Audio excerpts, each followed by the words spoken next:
Chu Lingxiao was finally released from prison, only to face the coldest farewell rite at the gate. The woman who once bound herself to him by promise declared her resolute goodbye with chilling detachment.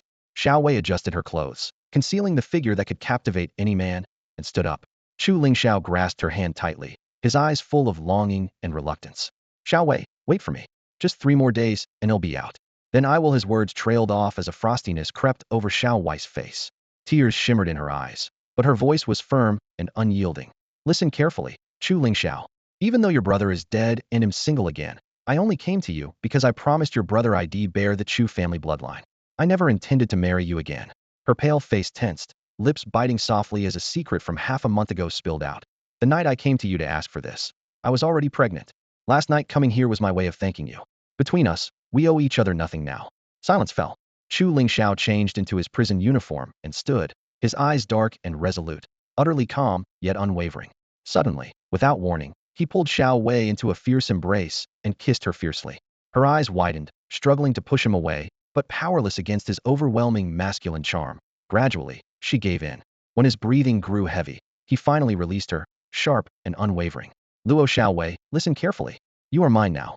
I will take care of you for the rest of your life. Tears streamed down Xiao Wei's cheeks as she lightly punched his broad chest broader even than his elder brothers covered her mouth, turned, and bolted out the prison gate. Chu Lingxiao sat back on the bed, fingers tracing the faint warmth left on the sheets, his emotions surging quietly. Since the founding of Baishan prison, no one dared bring a woman into the cell overnight except him. The notorious Baishan's 6 kings were feared by all. He had personally taken down 4 of them. Over 3,000 inmates respected him deeply, eager to serve under him. 3 days later, the guard in charge whispered, Master Xiao, you're being released an hour early. In his cell, Chu Lingxiao wore a black Zhongshan suit and simple cloth-soled shoes oddly mismatched, but still majestic. He pulled out a purple jade thumb ring, lit 3 cigarettes, bowed deeply 3 times to a tattered set of clothes in the corner, and silently said, Old blind man, I'm leaving now. He'll put the token you gave me to good use. If fate allows, we'll meet again. Stepping through the prison gate, the multi-level iron doors held over 3,000 silent inmates, all watching him closely as he stood in the open yard. His deep voice ordered, from now on, whoever lives in cell number 6, tell them to burn incense for Old Blind Man every day. Inmates' voices rose in a continuous chorus. Understood, Master Xiao. Farewell, Master Xiao. Outside, a dazzling red Porsche Cayenne waited by the roadside. 2 stunning women stood silently, eyes fixed on Chu Lingxiao. In a white dress, Chu Yuling, his aunt 6 years older, approached excitedly, gently tapping his chest with a pomelo leaf. Lingxiao, you're finally out. This famed beauty of Jiangdu and jewel of the Chu family was breathtakingly elegant. Next to her stood Su Shi, a professional-looking woman with a cold aura and a scornful frown, clearly examining him with disdain. She was Chu Yuling's close friend. Chu Lingxiao politely replied to Su Shi. Thank you, Miss Su. She responded coolly, no need. I'm here for Hanjia, not to pick you up. Turning, she climbed into the car. Chu Yuling apologized for her friend's temper. Chu Lingxiao smiled and followed her inside. In the back seat, Chu Yuling handed him an envelope. Xiao Wei left this for you. She's gone. Gone. Where? He frowned deeply. She shook her head. I don't know, she probably won't say in the letter. After all, she's still your sister-in-law. Leaving was the best choice. Chu Lingxiao took a deep breath, eyes resolute. I won't let her go. No matter where she's gone, once I settle the family affairs, I will find her. The atmosphere chilled suddenly as Su Shi sneered sarcastically. Still hung up on your sister-in-law? Are you even human? Why let people like you out to harm society? You belong locked up for life. Chu Lingxiao's face darkened. What did you say? Su Shi didn't flinch, shouting coldly. Have you forgotten why you're in jail? You're a degenerate who lets his lower half control his mind, even preying on your own sister-in-law. You're a monster. Should have stayed locked up. Chu Yuling hurried to defend him. Su Shi cut her off with a snort. I don't care who he is to you, Hanjia. If not for your sake, I wouldn't even let a convict like him near my car. That woman's crazy. Chu Lingxiao's expression hardened. Calmly, he ordered, stop the car. Su Shi slammed the brakes. Chu Yuling gasped. Lingxiao, what are you doing? Chu Lingxiao smiled slightly and said calmly, don't worry, Aunt. Give me your number. I'm going to call someone to pick me up. She shook her head sadly. No one. Only you and I remain in the Chu family. All other relatives are gone. Calmly, he replied. Don't wait on Chu family then. Once word gets out I'm free, people will be fighting for the chance to pick me up. Su Shi sneered again. Who do you think you are? A recently released convict? No need to act tough. The city's over 80 kilometers away. Let's see how you get back. Chu Lingxiao's eyes remained steady, gazing ahead. No need to call. They're already here. Following his gaze, a large convoy appeared on the desolate road, approaching steadily. Watching the convoys pass by, Chu Lingxiao rubbed his nose. He had arrived a full hour ahead of schedule, but the people in the cars were all strangers to him. Their windows were rolled up tight, and no one recognized him, the very person who was supposed to be picked up. Several SUVs roared past him. Sushi saw everything clearly and sneered. Weren't they supposed to pick you up? Why hasn't a single car stopped? Chu Yi frowned and explained. Lingxiao just wanted to joke with you. Don't take it seriously. Come on, Lingxiao, get in the carway, need to hurry back. But Sushi was relentless. Tilting her head, she glared at Chu Lingxiao like a knife.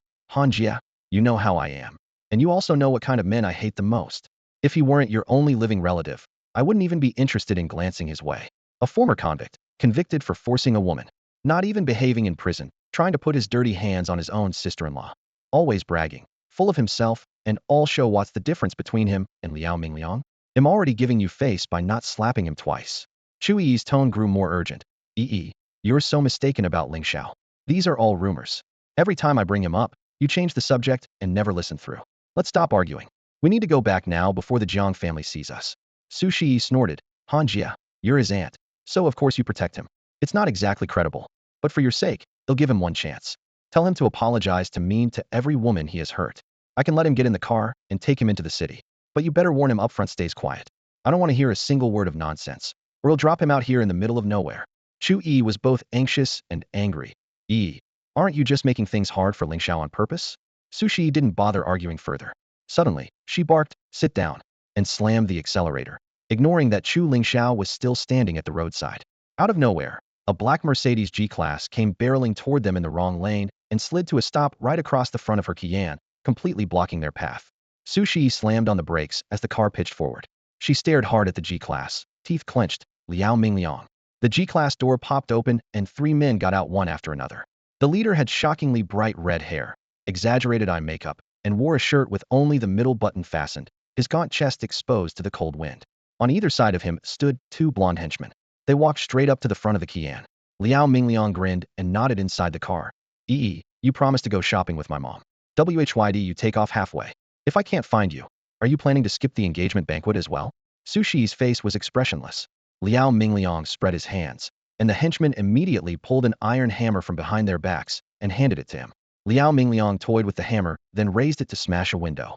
Sushi's face darkened instantly. She hurriedly rolled down the window and shouted angrily, Liao Mingliang, what do you think you're doing? I said I'm not interested in shopping with your mom. The engagement banquet was arranged by my dad with your Liao family. It has nothing to do with me. I knew there was no use asking you.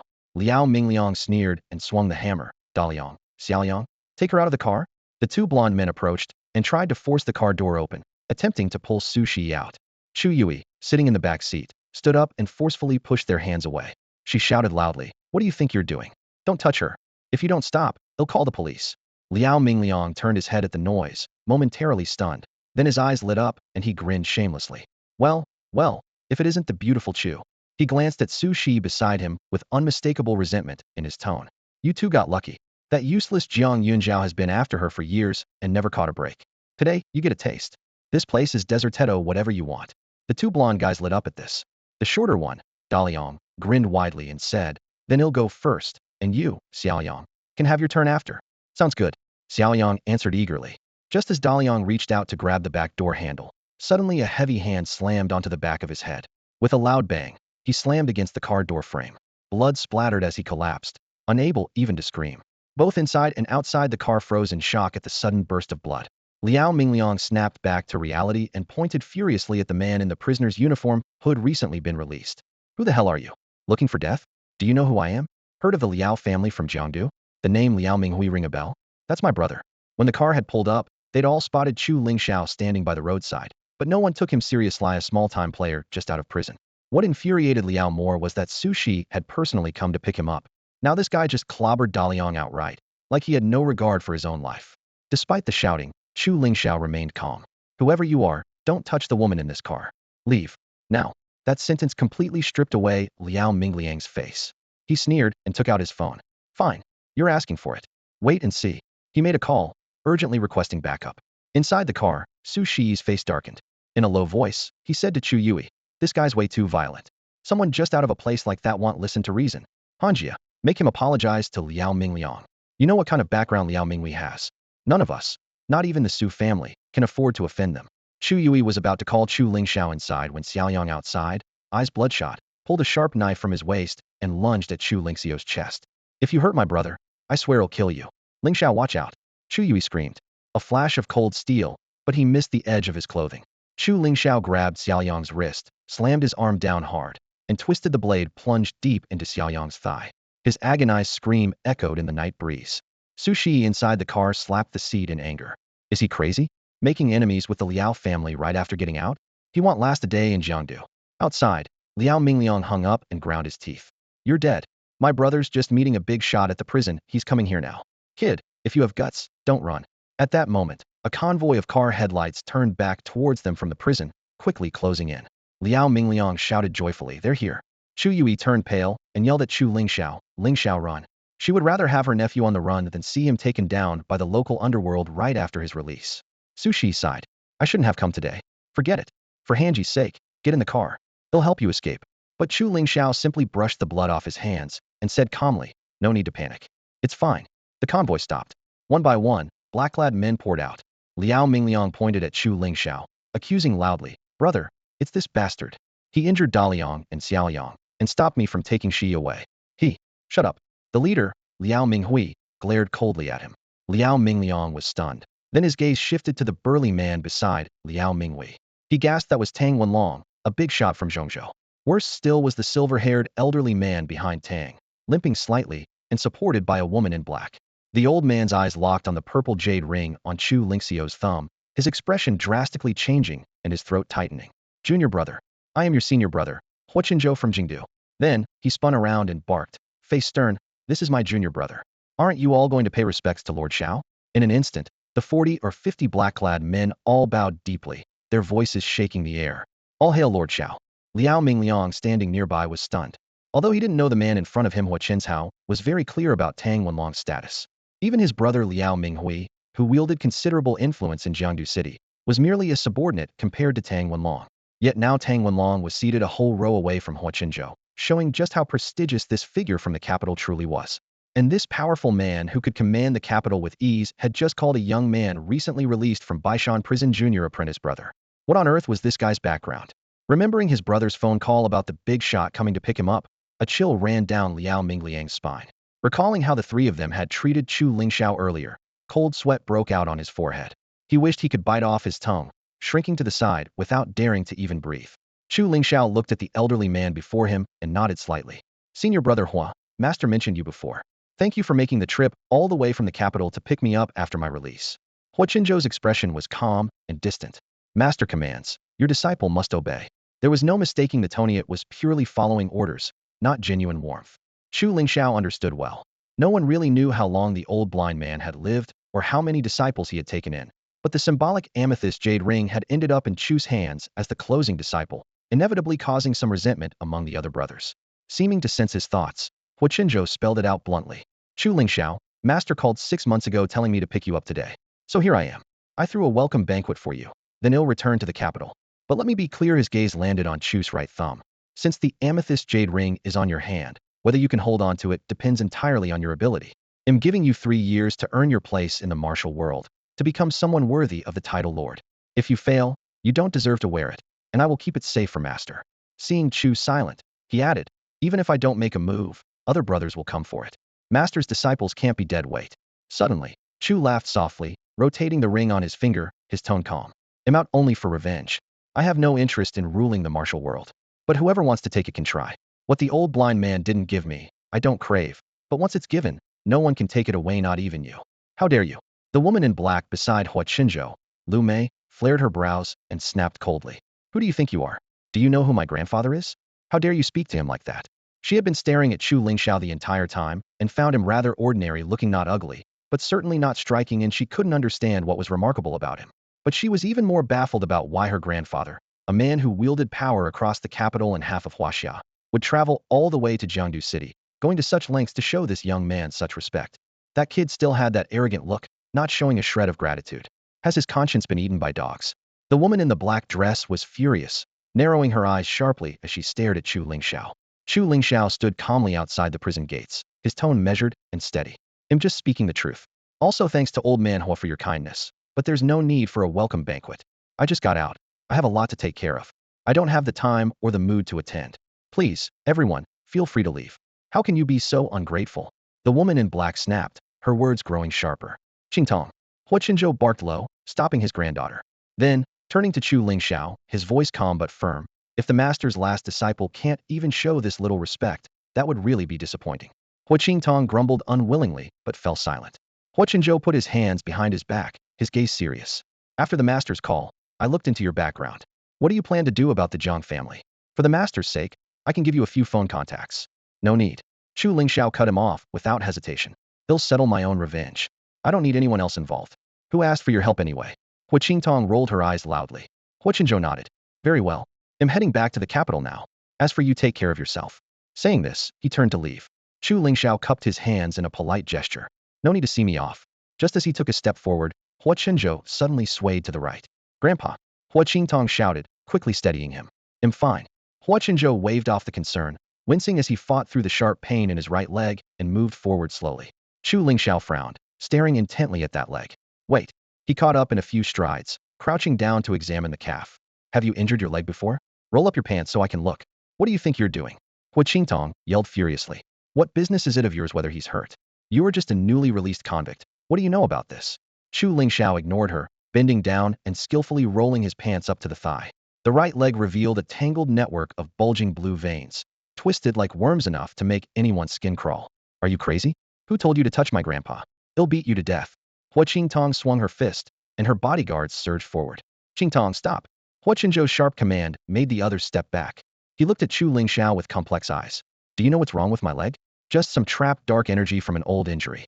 Chu Lingxiao placed his hands on the thigh, squeezing gently, then quickly stroked downward along the bones.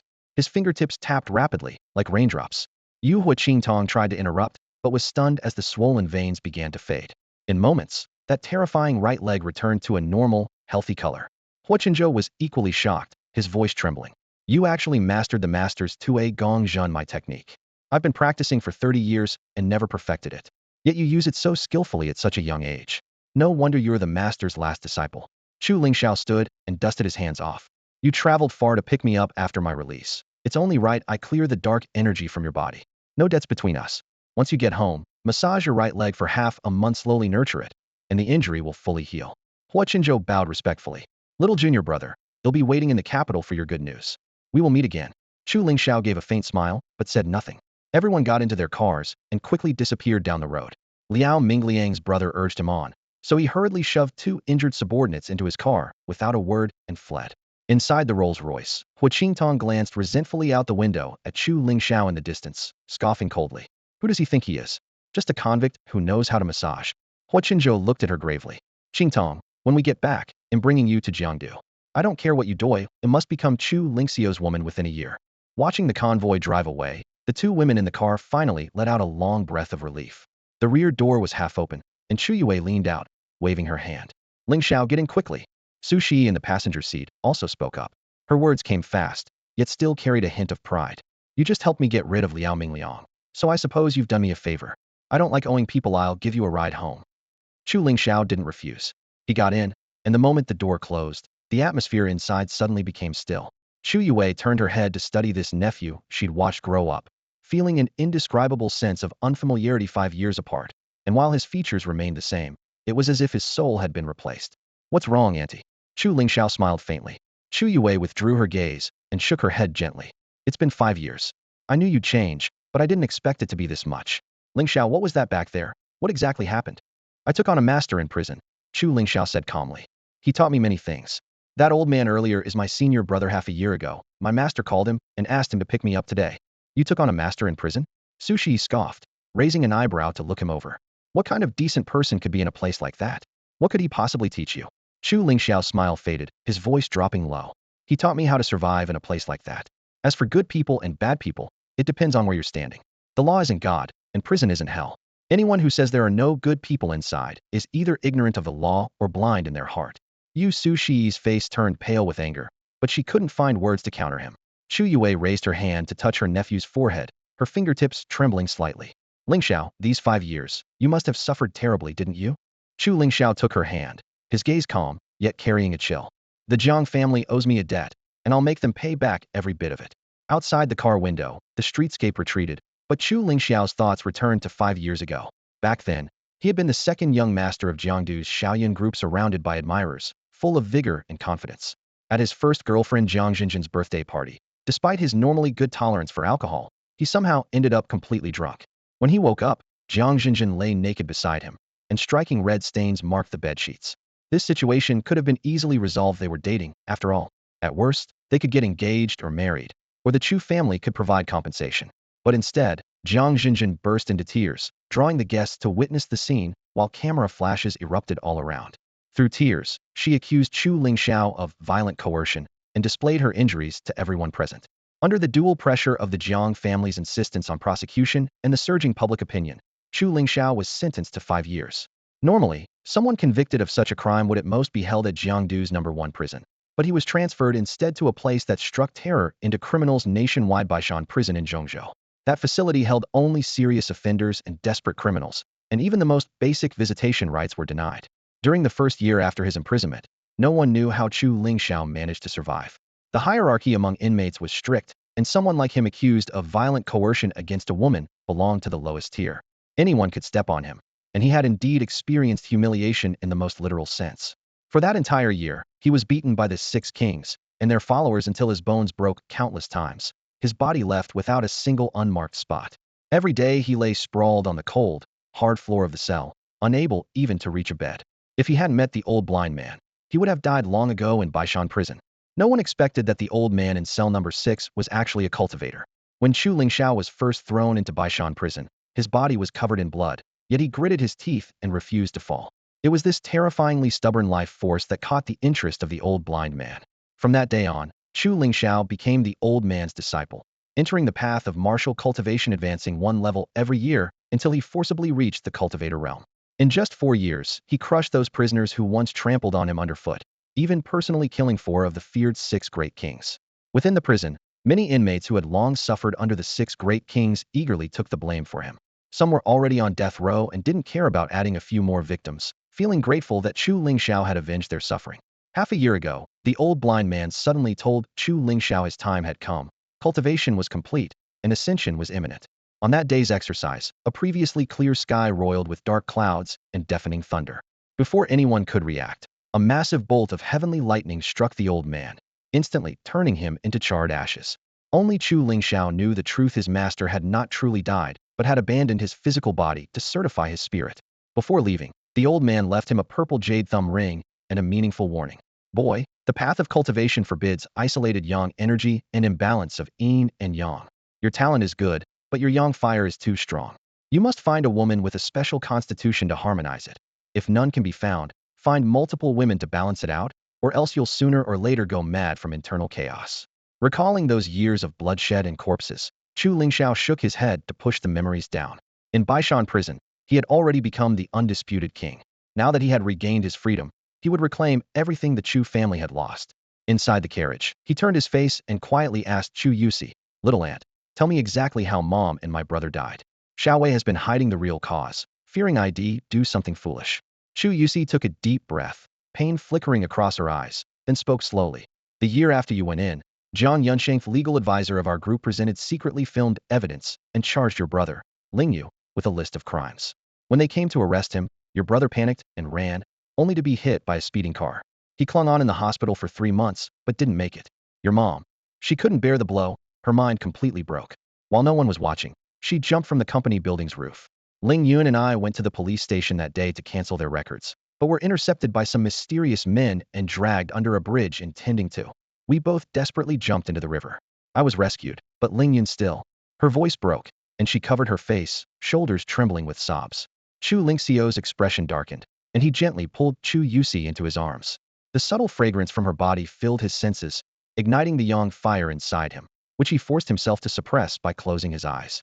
"Lingxiao, I'm sorry," Chu Yusi whimpered on his chest.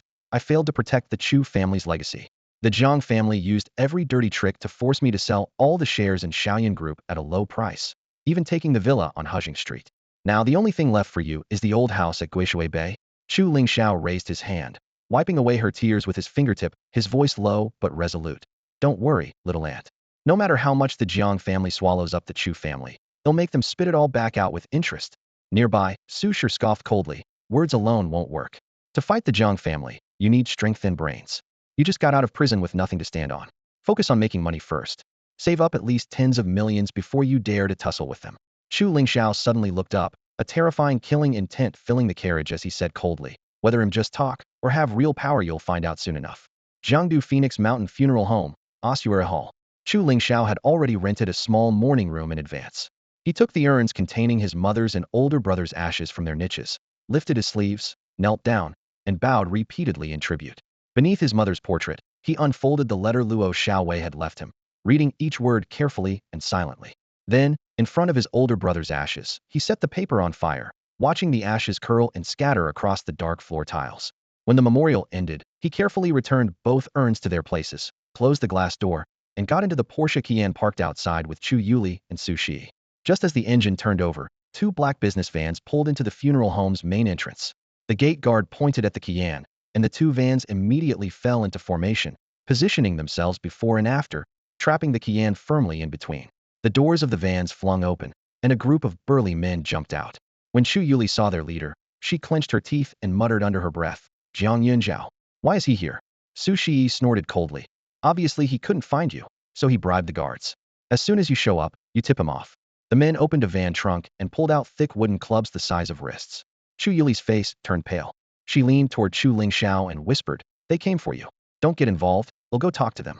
Chu Lingxiao reached out, pressing his hand on her shoulder, a faint smile playing on his lips. "Why would I let a woman take the hit for me?" Chu Yuli grew anxious. "I'm your aunt." Su Shi in the front seat unbuckled her seatbelt and warned, "Now is not the time to play hero. If you go out there, you're as good as dead. Can't you see they're fully prepared? Don't think you can handle them just because you dealt with those two guys for Liao Mingliang last time. There are 7 or 8 of them, now what are you going to do?" Chu Lingxiao shrugged, saying nothing. Not to mention 7 or 8 men. Even if it were 10 times that number, he wouldn't flinch. In his first 2 years apprenticing under the blind master, during the massive prison riot at Baishan prison, he had held off hundreds of inmates all by himself. Seeing his silence, Su Shi mistook it for fear and sneered louder. "Don't even think about calling those senior brothers for help. What kind of good people hang out with the Liao brothers? Since you're out, forget about those connections. Spare your aunt the worry."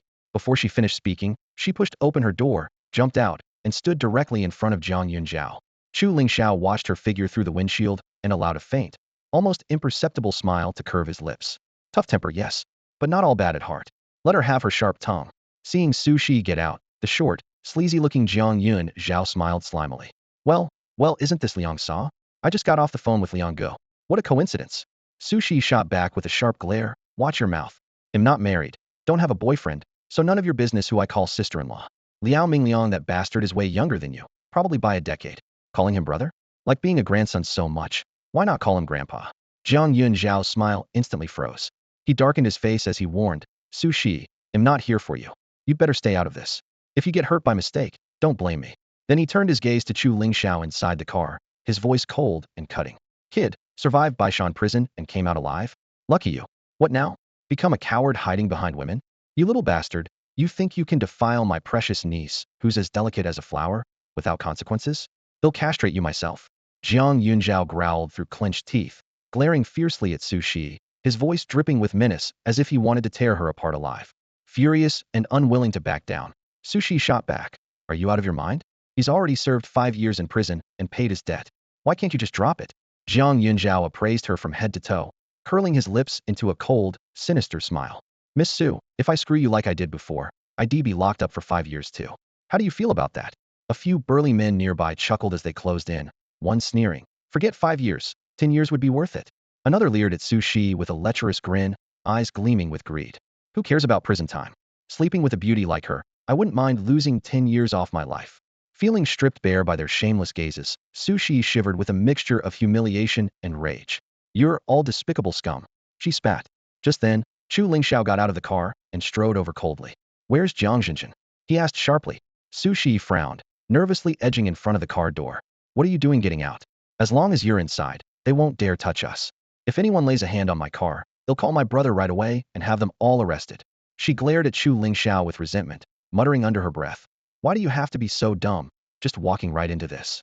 So clueless, so reckless." Burning with anger and hatred, she slammed the door and got back into the car, grumbling, "If it weren't for Han Jie, I wouldn't bother with you. Since you're so stupid, you might as well let them beat you to death." With her obstacle out of the way, Jiang Yunzhao completely lost control, cursing at Chu Lingxiao without restraint. You bastard. Still obsessed with my niece. You think you deserve her? Want to see her? Fine. He'll take you there, but it won't be easy. You'll have to be carried. Before he could finish, two burly thugs came forward, wielding heavy clubs and wildly swinging at Chu Lingxiao's head. The decades-old blood feud between the two families brooked no mercy. His men struck mercilessly at vital points.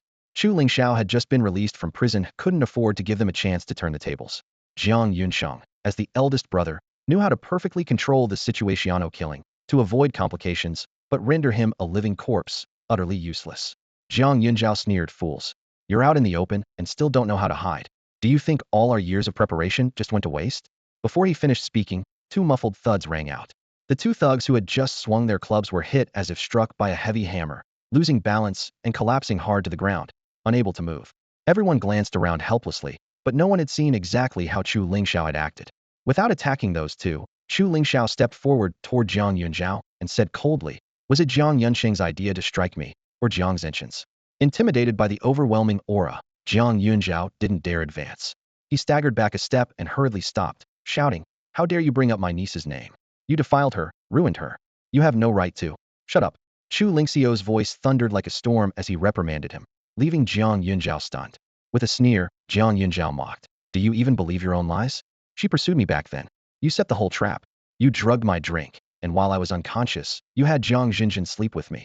Then you twisted everything and framed me, sending me to jail. Have you forgotten that conspiracy already? Chu Lingxiao spat disdainfully at the old wounds. I never expected Jiang Zhenshin to go all out, even sacrificing herself in the process. Jiang Yunzhao sneered back. Do you think any judge would have been fooled without that plan? We took a loss then, but gained everything the Chu family had. That's a deal my Jiang family never regrets. Besides, who cares about such things anymore? Even if I admit it openly, this was all our family's scheme, designed to seize your Chu family's entire empire. So what? Chu Lingxiao nodded slightly, pulling a phone out of his pocket that was recording, and handed it to Chu Yuran in the car. Since you've admitted it, every member of the Jiang family should prepare to kneel before us and make amends to the Chu family. I never expected that after Chu Lingxiao was imprisoned, there would be such hidden reasons behind it.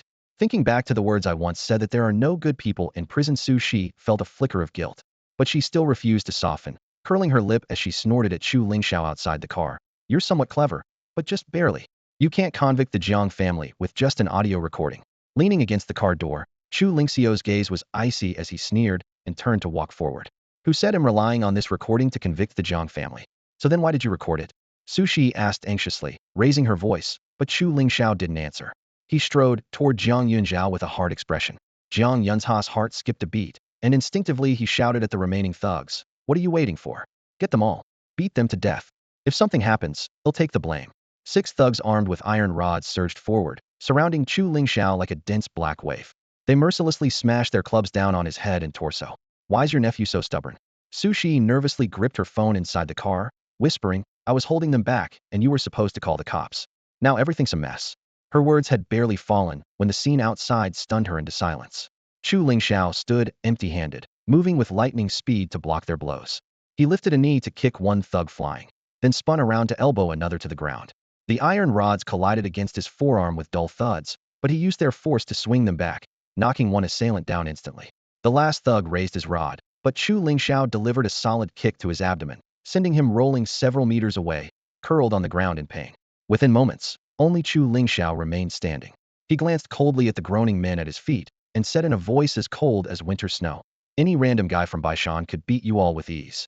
Jiang Yunzhao panicked completely. Hadn't this guy been in prison for 5 years? How had he become a different person? Seeing his men utterly defeated, he turned and lunged for the car door, climbing into the driver's seat to flee. Just as he pulled half his leg inside, there was a loud bang. The door was slammed shut with force, the metal frame clamp painfully trapping his left leg. Ah! A heart-wrenching scream echoed through the parking lot. He was certain his leg was nearly shattered. Chu Lingxiao pressed one hand on the doorframe, looking down coldly. Did I say you could leave? He grabbed Jiang Yunzhao by the hair, dragging him out of the car like a lifeless dog and tossing him onto the ground. Jiang Yunzhao's face went pale. He scrambled backward in agony, shouting weakly but fiercely, Chu Lingxiao, what do you think you're doing? I'm warning you, don't act rashly. Do you want to go back inside again? Chu Lingxiao said nothing. He firmly stepped on Jiang Yunzhao's already injured left ankle, pinning him down. Then he raised his other foot and stomped hard onto Jiang Yunzhao's right knee. Crack! The sharp sound of broken bone pierced the silence. Jiang Yunzhao screamed, clutching his leg like a wild boar with its throat slit. Tears and cold sweat instantly drenched his face. How could he treat him like this? Inside the Qian, Su Shi shuddered as she watched Chu Lingxiao deliver that brutal kick. Then, seeing Jiang Yunzha's clearly swollen and deformed right leg, she was so shocked she couldn't recover for a long time. In the back seat, Chu Yui gasped as well, but unlike Su Shi, her eyes showed no trace of sympathy, only a long-suppressed sense of satisfaction. This was exactly the fate the Jiang family deserved. But Su Shi angrily pushed open the car door, clicked high heels a few steps forward behind Chu Lingxiao, and shouted hoarsely, "Stop! Chu Lingxiao, what are you doing? They're already down and can't resist. Why are you torturing them? This is illegal." Chu Lingxiao ignored her completely. His face darkened as if coated in iron gray. He raised his foot again and slammed it down hard on Jiang Yunzha's left arm, pressing down with growing force. Crack, tiny sounds of bones splintering mixed with mud splashing. The intense pain made Jiang Yunzha's eyes bulge. His mind tottered on the brink of collapse. He wanted to faint, but even losing consciousness was beyond his reach. It was like a steel plate slowly crushed by a press. He could clearly feel every crack and fracture in his bones. The torment was far more despairing than a sudden break. "Chu Lingxiao, I told you to stop." Su Shi gritted her teeth and stepped forward, reaching to grab his sleeve. Her brother, Su Yan, was the captain of Jiangdu City's criminal investigation team, so she knew too well that Chu Lingxiao had long crossed the line beyond self-defense. How had this man become so savage, so violent?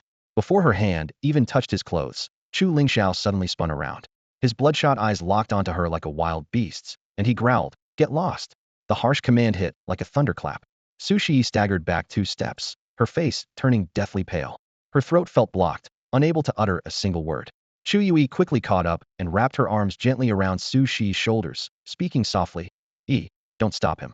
This is exactly what the Jiang family deserves. But he should call the police. Let the law handle this.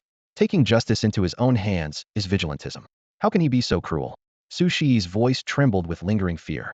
"Cruel?" Chu Lingxiao sneered, his voice sharp as a knife. "Where were you when the Jiang scum framed me and threw me in prison? When I was beaten to death in there, limbs broken, spine shattered, barely even alive. When they used secret methods to reshape my bones, breaking and resetting them without any anesthesia, where were you then?" "I." Su Shi stared at him in stunned silence, finally realizing the hell this man had endured in prison, the kinds of torment ordinary people couldn't even imagine, yet he survived every bit of it. Chu Lingxiao's gaze turned icy. "They'll only ask you one thing. If it were me on the ground now, and they were standing over me, do you think they'd let me live? Would you come down and beg them not to be cruel then?" Su Shi opened her mouth but couldn't find a single word. She knew full well that if Chu Lingxiao were the one lying there today, he might not even have a chance to survive, and if he did, the torture before death would surely be worse. Chu Lingxiao snorted coldly. "You've protected my cousin for 5 years, and I've endured your patience. But remember, Thiz didn't preach virtue if you haven't suffered yourself. When I'm taking my revenge, don't you come at me with laws and morality. If you're so righteous, why don't you just pick up the Leshan giant Buddha and sit on it? Now get out of my way." Tears welled up in Su Shi's eyes, and choking back a retort, she could only stomp her foot and turn to run back to the car. Chu Yui hurried after her, slipping into the back seat and gently patting her shoulder. Don't be angry at Lingxiao. He's been waiting for this day far too long." Su Shi lifted her wet eyes and looked at Chu Yui. "Hanjia, was he really framed by the Jiang family while he was in prison?" Chu Yui sighed deeply and nodded. "It was a trap set by the Jiang family to target our Chu family. Lingxiao is both a victim and the one who suffered the most. Do you think he would ever let the Jiang family off?" Now Jiang Yunzhao had 3 of his 4 limbs broken, with only his right hand still able to move. Chu Lingxiao wouldn't let him die, nor would he let him pass out. Had his ways to keep him awake, forcing him to endure the tearing pain. Let me go." Jiang Yunzhao, his mind hazy with pain, was practically sobbing. At this moment, his greatest regret was coming to cause trouble for Chu Lingxiao. Had he known Chu Lingxiao had grown this powerful, he would have rather spent a fortune hiring more formidable experts than foolishly come to face him in person. Chu Lingxiao stood beside him, looking down from above and asking, "Know why I left you one hand? Call Jiang Yinxing now and have him come save you. Anyone from your Jiang family can come, bring as many people as you want. I'll be right here waiting." Jiang Yunzhao trembled all over as he fumbled for his phone. Chu Lingxiao wasn't the least bit worried about him escaping. He turned and walked away, then suddenly kicked the black sedan beside them. Bang! A tremendous metallic crash erupted as the car slid nearly 2 meters, a deep crater denting into the door. Holy shit! Is this guy even human? The group of thugs on the ground had originally planned to join forces in a desperate 6-man attack once they recovered, but this single kick completely extinguished their resolve. None of them dared move anymore. Chu Lingxiao withdrew his gaze and turned toward the red Qian, saying to Chu Yume, "Little aunt, you and Miss Su should leave first. I'll stay and handle this. He understood clearly that having beaten Zhang Yunzhao to this state, Zhang Yunsheng would certainly not come empty-handed. A tough battle lay ahead. With two women present, he ultimately couldn't fight with his hands untied.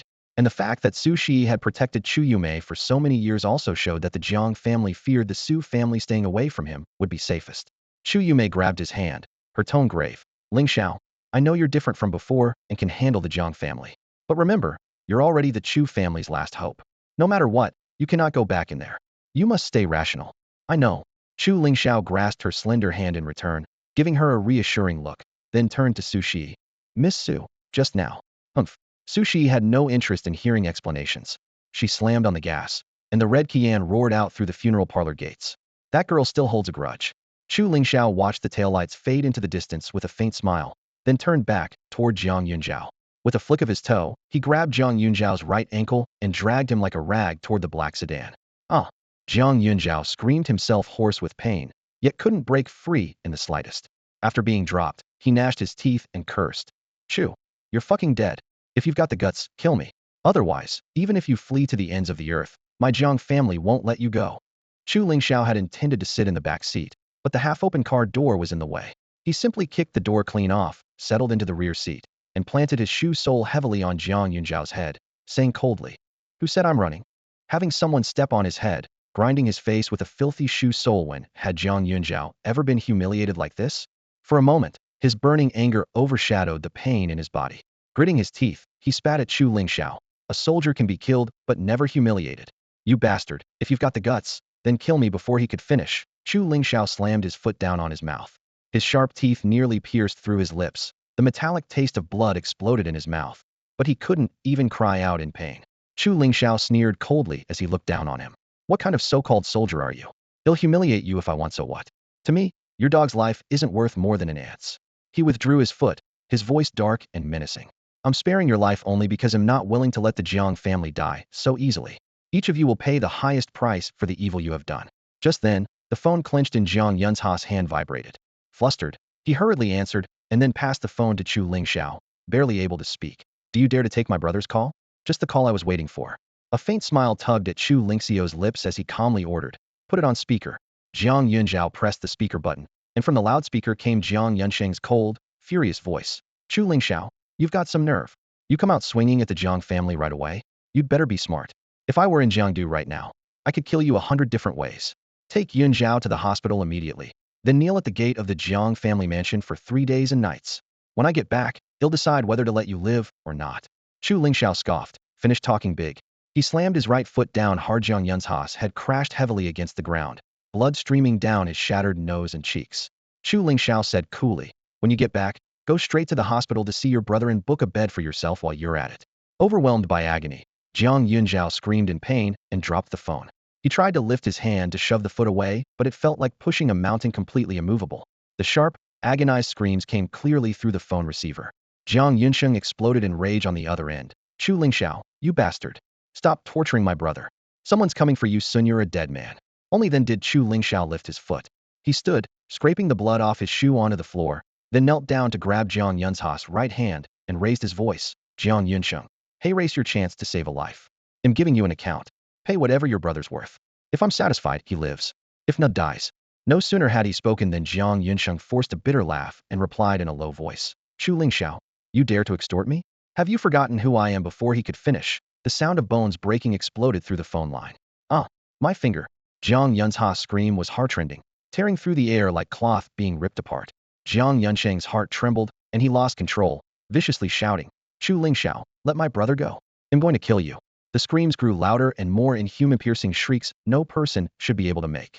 Suddenly, everything fell into a tense silence. Jiang Yunsheng's breathing became erratic. Fine. He'll pay to save him. When he got the answer he wanted, Chu Lingxiao said nothing further and immediately sent a string of bank account numbers. Through clenched teeth, Jiang Yunsheng demanded, Let me see Yunzha's condition now. Chu Lingxiao raised his phone and snapped a photo, sending it through his brother's face mangled and bloodied, nose completely caved in, teeth exposed through blood and foam, shirt soaked dark red. Seeing the image, Jiang Yunsheng felt as if his chest were struck by a heavy blow, nearly suffocating him. He knew Yunzhao was badly hurt but hadn't imagined him so disfigured. On the other end of the line, he shouted hoarsely, Chu Lingxiao? Filled with hatred, He wished he could tear the other apart limb by limb. But the cruelty he heard also unsettled him. This once foolish boy had become a ruthless hell's envoy. Taking a deep breath, Jiang Yunxing ground his back teeth. They'll give you 100,000. Let my brother go. Ha ha ha. All that came through the receiver was loud, mocking laughter as if the whole thing were an enormous joke. No sooner had it faded than Yun's agonized screams rang out again, even more wretched than before. Immediately afterward, a new photo popped up, a bloody severed finger. Jiang Yunsheng's eyes bulged in rage. The photo showed flesh, skin, and sinew still connected. It was clearly torn from a living hand. I never expected that in your brother's eyes. You're worth only 100,000 yuan. In the cold, dim side room of the funeral home, Chu Lingxiao crouched down and flung the severed finger torn from Jiang Yunxiao onto the concrete floor. Blood seeped through the cracks between the grayish tiles, trickling away without a chance for medical stitching. Forget it. Keep that money for your brother's funeral expenses. He stood up and looked down coldly at him.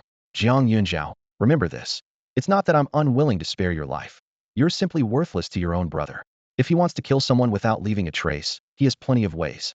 Pain and fear flooded Jiang Yun's nerves as he hoarsely grabbed his phone. Brother, help. He's going to kill me. That guy's not even human. He's lost his mind. Don't provoke him anymore. I'm dying here. On the other end, Jiang Yunsheng's furious roar nearly shattered the receiver. Stop. You win. Chu Lingxiao, they'll transfer 5 million yuan to you right now. Release Yunxiao. Any further business can wait until I return to Jiangdu. Chu Lingxiao released his grip and calmly wiped the blood from his fingertips. Fine, 5 million for his life. Jiang Yunsheng, he'll be waiting for you to come back. No sooner had he spoken than the funeral home's floor trembled slightly. Outside on the street, a line of cars roared in, their headlights cutting bright streaks through the night as they pulled into the courtyard. Jiang Yunxiao, still lying on the floor, heard the engines and burst into wild laughter, finally exhaling some breath with clenched teeth. Chu Lingxiao, you've been played. Brother, your people have arrived. Forget the money. On the phone, Jiang Yunsheng's mocking voice followed swiftly. You idiot. Did you really think you could scare me? 5 years ago, I ruined you financially. 5 years later, it'll crush you for good. I've already set my backup moves. Just wait to die. Bang, bang, bang. More than a dozen cars stopped in a semicircle, and their doors flung open simultaneously. Black-clad henchmen armed with machetes poured out, surrounding Chu Lingxiao with no gaps. His expression remained indifferent. Had seen scenes like this countless times in prison. The longer he handled them, the easier it became. Since his 4th year behind bars, no one dared face him unknown anymore. For someone like him, who cultivated his way through martial arts, more opponents only meant more targets and a better fight. Jiang Yun's eyes reddened as he lay on the ground. Hui go. It's this bastard. Kill him. I don't care how much my brother's paying you. He'll add another 100,000. Chop off one of his hands. Cut it off and throw it in front of May. Want to feed it to dogs while he watches. Chu Lingxiao, it'll crush your arrogance. Just as the Jiang family drove your mother to death and killed your brother in secret, we'll ruin you too. Suddenly, Chu Lingxiao spun around, his gaze locking onto Jiang Yunxiao like a frozen blade. What did you say? He had thought his mother and brother's deaths were accidents, but Jiang Yun's words struck his chest like a hammer. Jiang Yunxiao noticed the tremor and let out a manic laugh. Doubting now? You think our Jiang family would be stupid enough to get our hands dirty? It only took a little scheme to drive your Chu family insane and lead you to your own destruction. On the other end of the line, Jiang Yunsheng's laugh was equally smug. I'm a lawyer by trade. How could I possibly break the law? I'm not the type to kill someone outright, but driving them to despair until they lose their mind and break down, that's a piece of cake. Crack. The sharp sound of bone breaking echoed clearly. Chu Lingxiao slammed his toe hard onto Jiang Yun's right elbow, shattering the bone instantly. Jiang's voice turned hoarse from the pain. Brother Hui, kill him already. The iron warehouse door swung open, and over a dozen thugs flooded inside. The leader raised his blade, aiming straight for Chu Lingxiao's head. But as the knife was poised to strike, he caught a clear look at Chu's face and suddenly froze. He shouted sharply, "Everyone stop!" The blade hovered midair as the entire room fell silent in surprise. Jiang Yunxiao writhed on the ground in agony, still confused, screaming, "Brother Hui, why aren't you doing anything? I can pay you." "Shut up," the leader bellowed, swallowing nervously before turning to Chu Lingxiao with a trembling tone. "Master Xiao?" Chu Lingxiao's cold gaze swept over him. "Liao Minghui, right? Since when did the Liao family become lackeys to the Jiang family?" It turned out this group was led by the elder of the Liao brothers who had appeared at the prison gate that morning. Chu Lingxiao recognized him because they had once handled prison transfers together with Hua Qinzhou. Liao Minghui's face turned ashen as he quickly raised his hand to explain. "Master Xiao, please don't misunderstand. We're just getting paid for a job, nothing more. If you ask us to stop, the Liao family will withdraw immediately." A man whom even Central Plains bigwig Tang Wenlong couldn't accompany and who received grand welcomes from Kyoto's elites was far beyond what the Liao family dared to offend. And since his brother's men had been crushed by this young man without even putting up a fight, Liao knew just how unpredictable Chu Lingxiao was. Jiang Yunzhao kept howling, "Liao Minghui, what are you doing?" He couldn't understand why the notoriously powerful Liao Minghui was so afraid of the so-called waste from the Chu family. "Shut up. If you want to die, don't drag me down with you." Liao Minghui snapped furiously, then respectfully asked, "Master Xiao, should I handle this idiot for you?" Chu Lingxiao shook his head. "The debts between the Chu and Jiang families don't involve others. If you're not taking the job, then leave. Don't get in the way." "Yes, Master Xiao." Liao Minghui cupped his fists, then shouted to the others, "Let's go." They had come in with fierce momentum, but their exit was swift and decisive. The gang jumped into their vehicles and disappeared in an instant. On the other end of the phone, Jiang Yunxing stood frozen, speechless for a long moment. The warehouse echoed only with Jiang Yunzha's wailing and the howling wind. Chu Lingxiao turned around, his icy gaze resting on the trembling figure collapsed on the ground. Jiang Yunzhao was crying until his voice broke. "Please, spare me. I won't be cunning again. Brother, hurry and send the money, or he'll be dead before then." Jiang Yunxing urgently shouted, "Chu Lingxiao, I'm transferring 5 million right now. Just spare Yunzhao this once. He'll accept defeat." He could already hear Liao Minghui's fear and knew this Chu Lingxiao was no longer the reckless young man from 5 years ago. Chu Lingxiao's voice was calm but chilling, like shards of ice. "Who said it was 5 million? It's 10 million now. If you can't come up with it, then prepare to collect Jiang Yunzha's body. Remember, he's just the first. Your daughter Jiang Xinjin, your son Jiang Zexu, your wife Du Chunxiao, your brother-in-law Du Yuanqi and you, Jiang Yunxin, your lives are all on the line." He paused, his tone like a judge delivering a sentence. "You'd better have all the ransom money ready." "Chu Lingxiao," came the rage-filled roar from the other end of the line. Chu Lingxiao's face was expressionless as he spoke directly into the microphone. "From now on, they'll make the Jiang family live every day on edge, every night restless with fear. 5 years ago, all your scheming to steal from the Chu family was just unpaid labor for me for 5 whole years. Now, you'll pay me back, principal and interest. The most important thing, whether the others live or die, is irrelevant. Jiang Yunxing, I will kill you." "Ah!" With a sharp scream, the security guard at the funeral home's main gate was kicked flying by Chu Lingxiao, crashing into the duty booth. He struggled for a long moment, but couldn't get back on his feet. Chu Lingxiao withdrew his foot, his eyes cold and sharp as bloodless. No matter how lowly a person was, they didn't deserve to be a snitch for a measly 100 or 2, betraying those under watch without a care if they lived or died. People like that deserve to be beaten. He looked up just as a red sedan slowly approached. The window rolled down, revealing Su Shi and Chu Yuyan's faces. Chu Lingxiao shook his head helplessly and stepped aside to let the car pass. As soon as Su Shi got out, she complained loudly, "What's with that attitude? It's Han who doesn't trust you," and insisted I wait off to the side with her. "You think I actually want to stick around and watch your grim face? Enough already, less talk." Chu Yuyan shot her a sideways glance. "I don't even know who was so restless just now, wanting to call the police nonstop. If I hadn't stopped you, you would have rushed in already." Su Shi blushed and straightened her neck in protest. "Who was restless? I just couldn't bear to see you so anxious here." Chu Lingxiao ignored their bickering and turned his gaze to Chu Yuyan. "Xiaogu, I want to check out the old house." "All right, get in first." Chu Yuyan opened the rear door. Chu Lingxiao bent and slid into the car, tucking a black bag under his feet.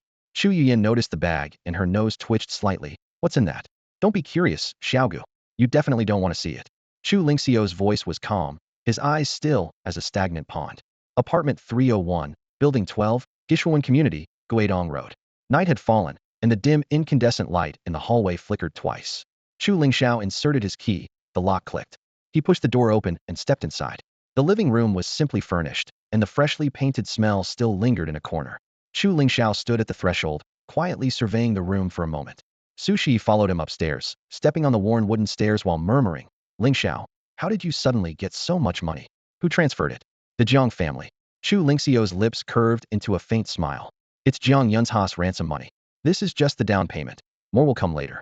I'm going to make them spit out everything they took from our Chu family." Su Shi curled her lips. "Do you really think Jiang Yunxing will keep his word? You don't have any hostages now. What's he afraid of? Getting this money is already a win. That next installment, do you think he'll pay?" Chu Lingxiao smiled calmly. "Then how do you know if I'm hoping he keeps his promise or secretly hoping he breaks it?" Su Shi paused, realization dawning on her. If Jiang Yunxing honors the deal and the money arrives, it just buys Jiang Yunzha's life. But if he reneges and withholds payment, Chu Lingxiao will have even stronger grounds to move hard against the Jiang family. She grunted low. "I'm just warning you, the Jiang family has deep roots in Jiangdu City. Don't be careless. Next time you confront them, Jiang Yunxing will come fully prepared." Couldn't ask for better. Chu Lingxiao's tone was unruffled, as if he already counted the next clash as a done deal. The sound of a door closing interrupted them. Chu Yin had shut the room door and cut through their glare. The house is too old, and some furniture is way too worn. Keep what you can, throw out the rest. There are also some things taken from the villa, all stored in that small storage room. I'll move them back tonight, and from now on, Annie will live here with you. Chu Lingxiao nodded and walked down the narrow hallway toward the storage room. For him, this apartment held almost no memory as it was an old house his father had left behind before making his fortune. 2 bedrooms, 1 living room, plus a utility room, totaling about 90 square meters. Though dimly lit, it was kept tidy and clean. Su Shi frowned as she followed behind, glancing around the modest living room and muttering under her breath. You're moving in here? Sure, you're technically his elder, but you're only 6 years older than him. A single man and woman living together, how inconvenient. My place is much more comfortable. Chu Yunu gently tapped her friend's forehead with a finger, chiding. What are you thinking? Lingxiao is my own nephew. Besides, your place may be comfortable, but it's not my home. This is. You only had me stay with you before because you were worried it was dangerous for me to live alone. Now that Lingxiao is back, there's no need to worry. Su Shi remained unconvinced, saying urgently. But didn't you say Chu Lingxiao might not actually be your real nephew? He's your sister-in-law's. Don't say such things. Chu Yunu quickly covered her mouth, her voice dropping low. That's just my suspicion. My sister-in-law mentioned it back then, but didn't have time to explain before she. Forget it. She turned to look at Chu Lingxiao, who was rummaging through things, her expression resolute. No matter what the truth is, he's the only family I have left in this world. What about your brother? Su Shi pressed, frowning. He's been missing for over a decade, but he might still be alive. And your niece Lingyan, when we searched downstream together, someone did see her get out of the water on her own. She just went into hiding. If they might both be alive, where are they now? Chu Yunu's eyes reddened slightly as she said quietly. After all these years without any news, what difference does it make whether they're alive or dead? Seeing her friend in tears, Su Shi quickly pulled out a tissue to wipe them away. Okay, if you want to move back, then move back. I need to go help out at the company in a couple of days anyway. Something happened with Chairman Su? Didn't I help him deal with that financial issue last time? Chu Yunu asked, puzzled. Su Shi waved her hand dismissively. This time it's something else. When the tree grows tall, it attracts the wind. Don't look at him as just the president of the Zhongzhou Commerce Alliance. Plenty of people have their eyes on that position. My mom's health isn't good either, so I need to go help him. Don't worry about me. Just take care of your own family troubles first. Chu Yunu sighed softly and nodded in agreement. Just then, Chu Lingxiao emerged from the storage room carrying a photo album.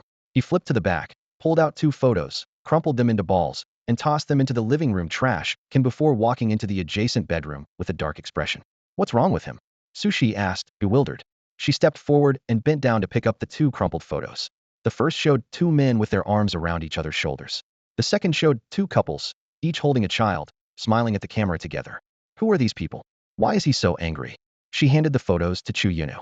Chu Yunu took them and pointed to one of the men in the photo. This is Lingxiao's father, my eldest brother Chu Yuqing. And who's the one next to him? Jiang Yunsheng. Chu Yunu's tone grew heavy. She pointed to the other photo. This is my sister-in-law Xiao Yan, holding my eldest nephew Lingyu. The woman next to her is Jiang Yunsheng's ex-wife Luo Qiuyan, holding their daughter, Jiang Qinqin. Su Shi drew in a sharp breath. Chu Yunu gave a self-deprecating smile. Strange, isn't it? The Chu and Jiang families were once on such good terms. Why would they end up like this? Actually, it's quite simple. Xiaoyan Group was founded with my brother's capital and grew step by step. Jiang Yunsheng didn't invest any money, but he contributed many ideas that helped the company flourish, and he became the 2nd largest shareholder. Later, when my brother disappeared, he tried to take control of Xiaoyan Group. Once Lingyu took over, he finally showed his fangs. Su Shi suddenly understood, nodding gently. The bedroom door opened, and Chu Lingxiao stepped out. Let's go, let's eat out. I still need to buy clothes and daily necessities. Su Shi thought for a moment and suggested. Let's go to Dagao City. Eating, entertainment, shopping all in one place. Saves us from running around everywhere. My treat for dinner. Chu Lingxiao smiled slightly, pulling out a wad of cash from his pocket and waving it. No need. I have money. My treat. The tall building in Jiangda's city center, which was still under construction 5 years ago, has now become a landmark and the busiest commercial area in town. Taking the elevator from the underground parking lot straight up to the 2nd floor, Su Shi noticed 2 women ahead wearing kipeos before the glass doors fully opened. She couldn't help but call out loudly, Principal Shun. Xiao. The long-haired girl who was called turned around, her expression gentle and warm. Jia. She replied softly. Beside her, a woman lightly pushed up her gold-rimmed glasses and smiled politely, nodding a greeting to Su Shi and Chu Yunyang. Following closely behind, Chu Lingxiao glanced over and admired inwardly. What a pair of truly elegant sisters. His intense gaze was caught by the dignified woman. She furrowed her brow slightly, about to look away, But her expression suddenly changed when she noticed the purple jade thumb ring on his left hand. Where did that ring come from? Who gave it to you? She pointed at Chu Lingxiao, her tone losing composure. Mom, what's wrong? Lin Yuro was startled by her mother's sudden reaction and quickly grabbed her wrist. Hearing the word mom, Chu Lingxiao finally realized, so, not sisters, but mother and daughter. He thought to himself that the lady looked barely in her early 30s, yet her daughter was already so graceful and elegant, she must take excellent care of herself. Seeing Principal Shun lose her composure, Su Shi hurriedly stepped in to smooth things over. Lingxiao, this is my middle school homeroom teacher and now principal of Jiangdu No. 1 High School, Shen Hongxia. And this is her daughter, Lin Yuro, who is also my friend. They mean no harm. Chu Lingxiao's gaze was calm as he asked, Principal Shun, do you recognize this thumb ring? Shen Hongxiao instinctively looked away and cleared her throat. How could I? I just think it's a bit unlucky for someone so young to be wearing that kind of thing. Even Lin Yuro frowned. Mom, what's going on with you? Shen Hongxia took a deep breath and studied Chu Lingxiao again. Young man, where are you from? You look a bit unfamiliar. Beside her, Chu Yinyang quickly spoke up, Principal Shun, his name is Chu Lingxiao. He's my nephew, just returned from another place. If there's a problem, you can. Don't talk. Shen Hongxia said without even looking at her, then pressed Chu Lingxiao again. Another place? Exactly where? Zhongzhou? Somewhere else in Huaxia? Or abroad? Chu Yunyang smiled awkwardly. Principal Shun, what are you? Before she could finish, Shen Hongxia impatiently cut her off. I'm asking him, don't interrupt. He's not mute. Caught off guard by the sudden scolding, Chu Yunyang fell silent. Chu Lingxiao's expression darkened. I can speak, but am under no obligation to answer you. Su Shi immediately whispered a quick explanation. Lingxiao, Principal Shun is. I don't care if she's a little head or a big head. That's none of my business, Chu Lingxiao interrupted. He grabbed Chu Yunyang's hand. Little aunt, let's go. With that, he ignored everyone else and strode straight into the supermarket. Su Shi gave an awkward smile to Principal Shun before hurrying after them. Between the brightly lit shelves, the air was filled with the sweet scent of bread and fruit. Chu Yunyang lowered her voice. Principal Shun used to substitute for our class years ago and was very responsible. You were way out of line just now. Chu Lingxiao snorted coldly. I don't care who she is or what she's done. If she wants my respect, she has to show me and my family the same respect in return. Otherwise, no matter how high her position, she's nothing in front of me. You see. Chu Yui rolled her eyes at him helplessly, but her heart was full of gratitude and affection. Su Shi glanced at the jade thumb ring in Chu Lingxiao's hand and sneered. That's the only decent thing you have on you. And you insist on flaunting it everywhere? Just put it away so no one sees it. Problem solved. Principal Shin already said it's not appropriate for someone your age to wear it. Chu Lingxiao shot him a cold look and retorted calmly. You don't understand. It's not an ordinary thumb ring. It's the only thing that can suppress my fiery temper, balance the 5 elements, and calm my mind. Without it, I'd have lost control long ago and done something nobody could predict. Yu Su Shi was momentarily speechless, his face turning pale. He waved his hand angrily. Well, suit yourself. Wear it if you want. The group carried their recently bought groceries out of the supermarket, only to find the pair of mother and daughter in Chongsam's still waiting by the exit. Shen Hongxia hurried over. Young man, could we have a word somewhere? Chu Lingxiao glanced at his Aunt Chu Yui and Su Shi beside him, then nodded. We're about to have lunch. You're welcome to join, but everyone pays their own way. Lin Yura's tone was indifferent yet polite. No need for Mr. Chu to pay. We're the guests this time, it's just a meal. Chu Lingxiao responded with no gratitude, turning to walk away. Lin Yuro, usually gentle, looked displeased by his coldness. Su Shi put his arm around her shoulder to ease the tension. Ignore him. He's just got a bad temper. The first floor of Gaoqing Shopping Mall was packed with restaurants covering all price ranges. They picked a local cuisine restaurant where Shen Hongxiao reserved a table inside. Each ordered several dishes and a pot of tea, and conversations soon became lively. Except for Chu Lingxiao, the other four already knew each other, and the atmosphere quickly relaxed. The man sipped his tea quietly but couldn't ignore Shen Hongxia's intense gaze on him, so he removed the thumb ring and tucked it into his pocket. Shen Hongxia paid no mind and poured tea for him herself.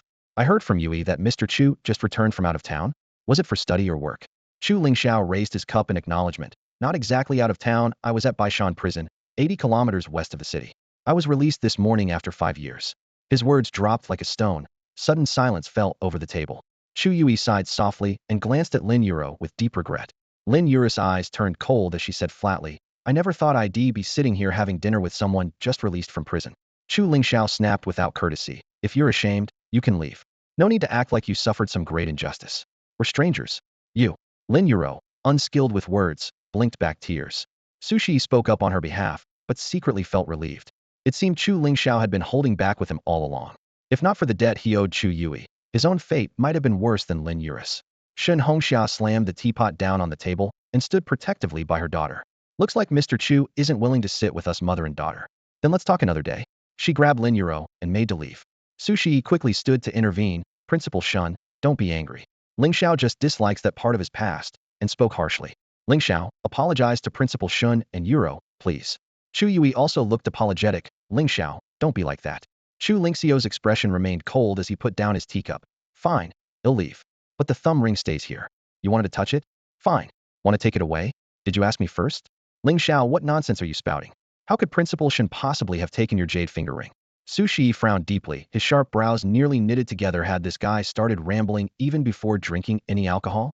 Beside him, Chu Yui lowered her voice to warn. Lingxiao, stop fooling around. Principal Shun is a veteran teacher with over 20 years of experience. She upholds the highest moral standards and works diligently. There's no way she would take someone else's belongings. Lin Yuro, usually gentle and kind, flushed with embarrassment and anger, pointing at Chu Lingxiao sharply. You owe my mother an apology. To her, Lingxiao's words were a public insult, slandering her mother's reputation. Su Shi's temper rose as well, and he snapped coldly. Are you out of your mind? Principal Shun is my most respected mentor, a people's teacher and the head of the school. Calling her a thief is the gravest insult to her character. Faced with everyone's accusations, Chu Lingxiao merely glanced calmly at Shen Hongxia, offering no defense. Quite the trick of light and shadow. Principal Shen's mastery of lighting is simply unparalleled. Are you a disciple of the thieves' sect? The Dao sect? Chu Yui blinked in confusion. You mean Principal Shen practices Taoism? This thief means stealing, Chu Lingxiao said evenly. Are you sick? Lin Yuro finally lost control and stood up abruptly. You only insulted me with words earlier, but now you're smearing my mother's name? Chu Lingxiao remained unmoved, staring coldly at Shen Hongxia without a trace of apology. Lin Yuro grabbed her mother's arm. Mom, ignore him, let's go. If he tries to stop us, I'll call the police.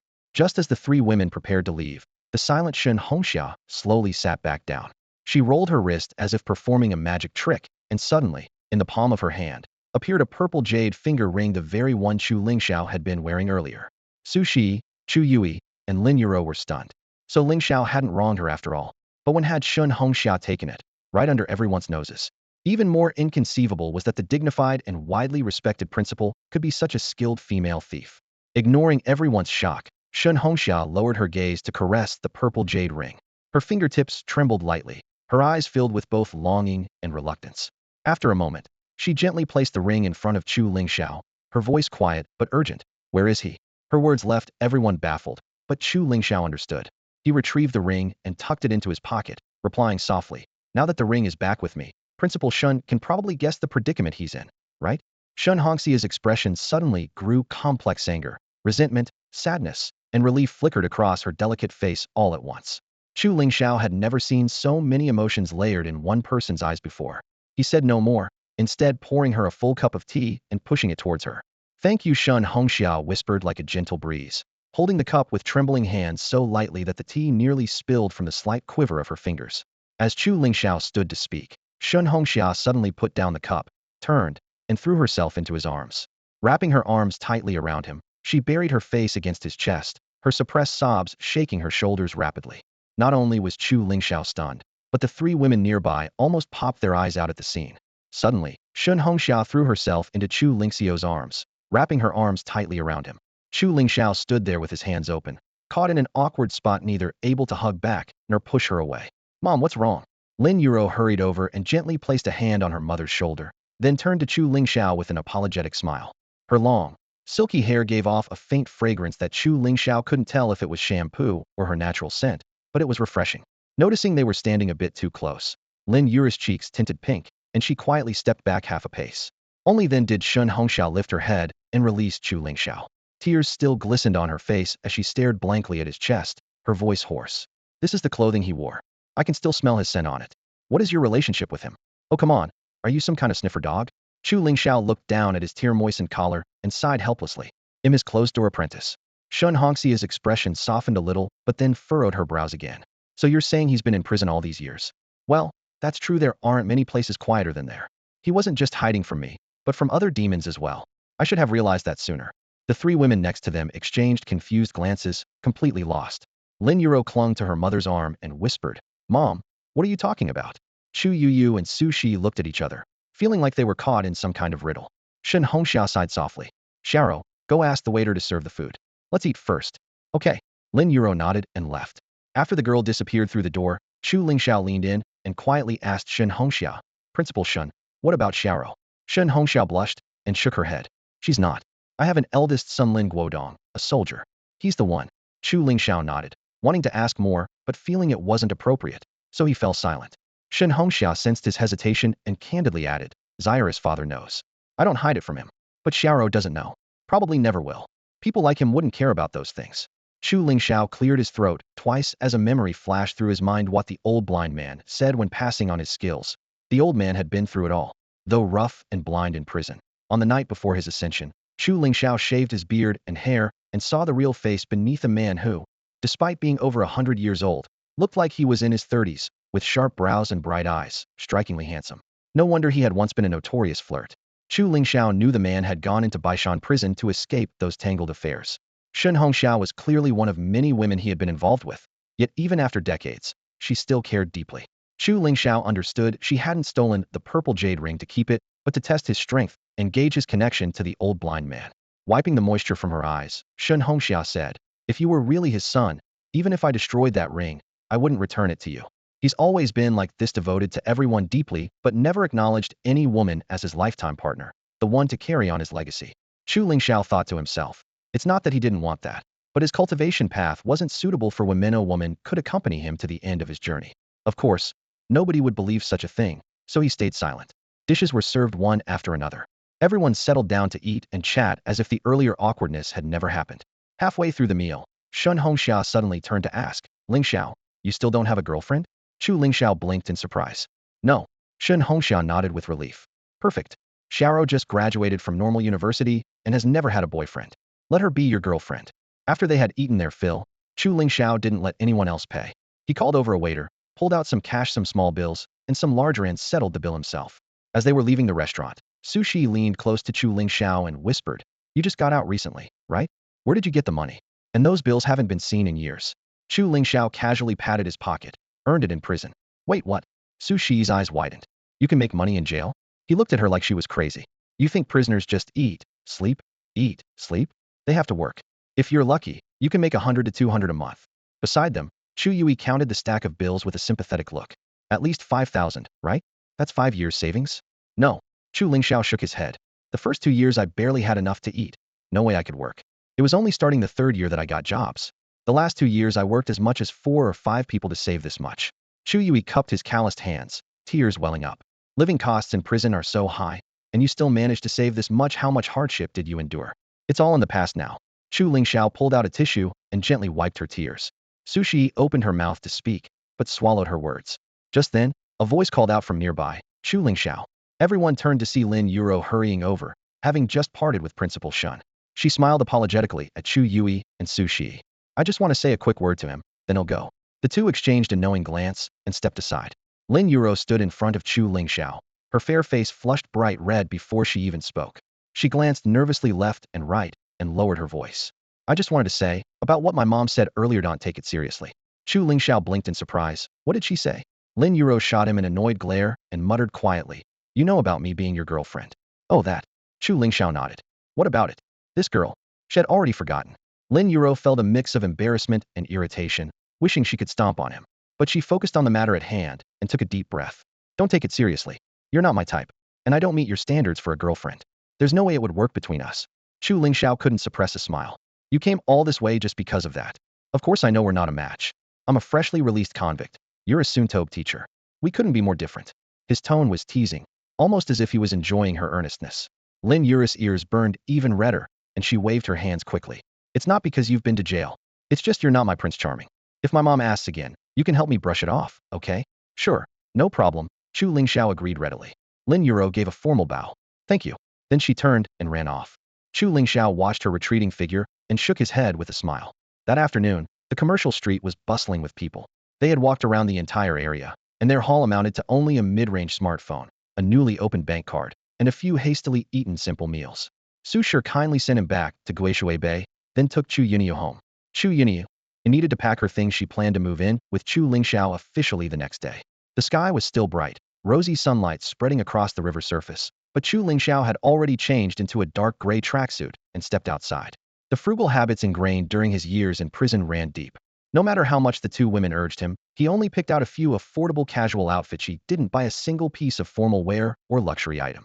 Jiangdu Yiping Bay was truly his old domain. The security booth at the community entrance had changed faces, but he still moved through it like he owned the place. Pulling his baseball cap down low, he carried a plain white plastic bag and strode confidently along the tree-lined path toward Lakeview number 3, the five-story detached house where he used to live, now bearing the Jiang family nameplate. The iron gate of the villa's small front yard was half open, and the courtyard lamp hadn't turned on yet, but the living room inside was already boiling over with noise. "You heartless old bastard. Don't you care at all? How am I supposed to stay calm when our son was beaten nearly to death, almost crippled?" A sharp female voice rang out, punctuated by a loud slap on the table. "I care too," a hoarse male voice yelled back. "Isn't he my son? That little bastard from the Chu family, I'll rip him apart sooner or later." Chu Lingxiao heard every word clearly. A cold smile tugged at the corner of his mouth as he strode into the yard, stopping at the living room doorway. The room was brightly lit, and the old woman was spewing curses. Suddenly noticing a new presence at the door, she shuddered violently and shouted sharply, "You rootless wild weed, standing here like a bad omen." Chu Lingxiao remained calm, smiling slightly as he asked, "Is Mr. Zhang home?" The old woman glanced him up and down, then at the plastic bag in his hand. Seeing it was just a plain bag, her anger subsided a bit as she grunted, "He's away on a business trip. What do you want with him?" Chu Lingxiao gently shook the bag. "I brought him something." "Then come in," the old woman said sourly, stepping aside to let him through. On the sofa, a gray-haired old man lazily refused to stand but cast him a sideways glance, lifting a corner of his mouth as he mumbled to the old woman, "Bringing gifts for Yunsheng? So shabby, just a plastic bag. What good could be in there?" The old woman nodded in agreement. "He can't even afford proper clothes. Obviously broke. Don't bother with tea, tell him to drop it off and leave already." They thought they were whispering, but every word hit Chu Lingxiao's ears. He only smiled wryly, stepping forward steadily.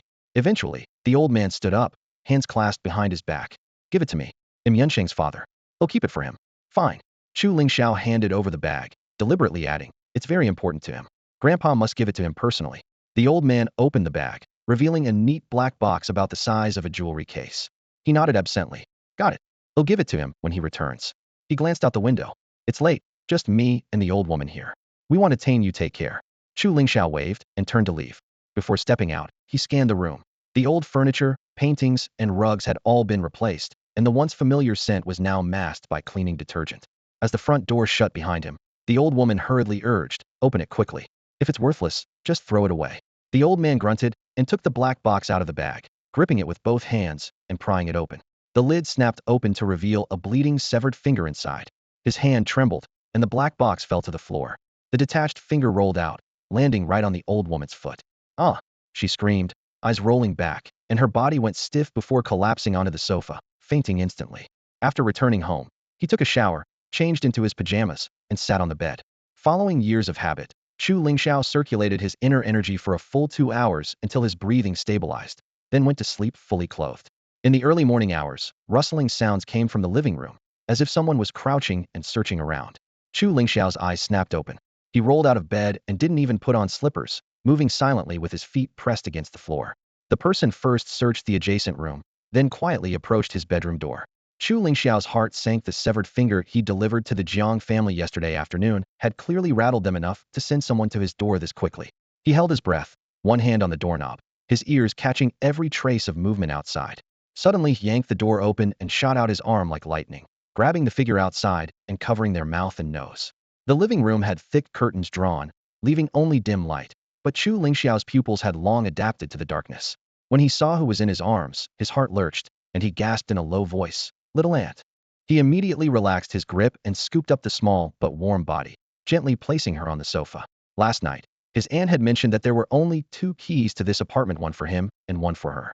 It seemed that no matter how well-connected the Jiang family was, they couldn't have tracked down this place overnight. If he hadn't withdrawn his energy at the last moment, that palm strike to her chest could have cost her dearly. After confirming she was only startled and had no external injuries, Chu Lingxiao finally let out a long breath and said apologetically, "Little Aunt, I'm so sorry. Don't sneak in so quietly next time. Reflexes will mistake you for an attacker." Chu Yuang slowly opened her eyes, her fingertips brushing the cold sweat still on her nephew's face, and said with concern, "Lingxiao, what kind of life have you been living all these years? It's my fault. I didn't want to wake you, so I tried to tidy up quietly." I never thought I'd startle you. You brat, get your hand off me already. Only then did Chu Lingxiao realize he was still holding her waist. He jerked his hand back as if electrocuted and darted into the bedroom. Sorry, little aunt. I'm going to change. Once the door closed, he stood before the bathroom mirror, his palms seemingly still carrying a faint, lingering fragrance. Chu Lingxiao covered his face with both hands, then slapped himself twice before anxiously rummaging through his clothes and changing. When he emerged, the dining table was already laden with fragrant dishes, golden fried eggs, crispy meat patties, and a steaming cup of fresh milk. Chu Yuang deftly set down the last plate and waved him over. Already? Come eat. I had some leftover meat patties from the shop, so I brought them home for you to try. Not sure if you'll like them. Just looking at them makes my mouth water. Chu Lingxiao sat down, his eyes brightening. We never got food this good in prison, how could I not like it? If you like it, I'll make it for you every day, Chu Yuang promised gently. Warmth spread from his stomach all the way to his heart. Chu Lingxiao grinned. I wouldn't dare monopolize you every day. A beautiful woman like you waiting on a rough guy like me, even if I were happy about it. Wouldn't my future unclean law tear me apart? Oh, stop it. Chu Yuang rolled her eyes at him and sat down across from him with a playful air. Your aunt is still single, you know? No way. Have all the men in Jiangdu lost their sight? Chu Yui set down her coffee cup with a scoff, her tone dripping with sarcasm. Back when that bastard Jiang Yunzhou was always pestering me, anyone who dared get close ended up taken down by him. And now, with the Chu family in this mess and your father missing without a trace, how could I possibly have the headspace for dating? She paused, then glanced up as a thought struck her. Oh right, Lingxiao, I asked Yi to look into it. Your father might. Don't mention him, all right? With a sharp clang, the steak knife sliced into the meat patty, Chu Lingxiao's voice colder than the blade. Where he is, alive or dead, I don't care. From the moment he abandoned our entire family, he's been dead to us. Chu Yui knew her nephew's resentment toward that irresponsible eldest brother ran deep and couldn't be mended with a few words. She sighed. Fine. Lingxiao, after breakfast I have to head to work. I opened you a card yesterday and transferred 50,000 yuan into it. Use it for now, get used to it. When it's spent, come talk to me. Also, your driver's license is still valid. Find some time, and he'll go with you to pick a car. Traveling will be easier that way. Okay. Chu Lingxiao nodded without hesitation. After his aunt left for work, he flagged down a taxi and gave the driver an address. Half an hour later, the car pulled over by the roadside. Across the street, the glass facade of Jiangdu Fortune Tower gleamed in the morning light.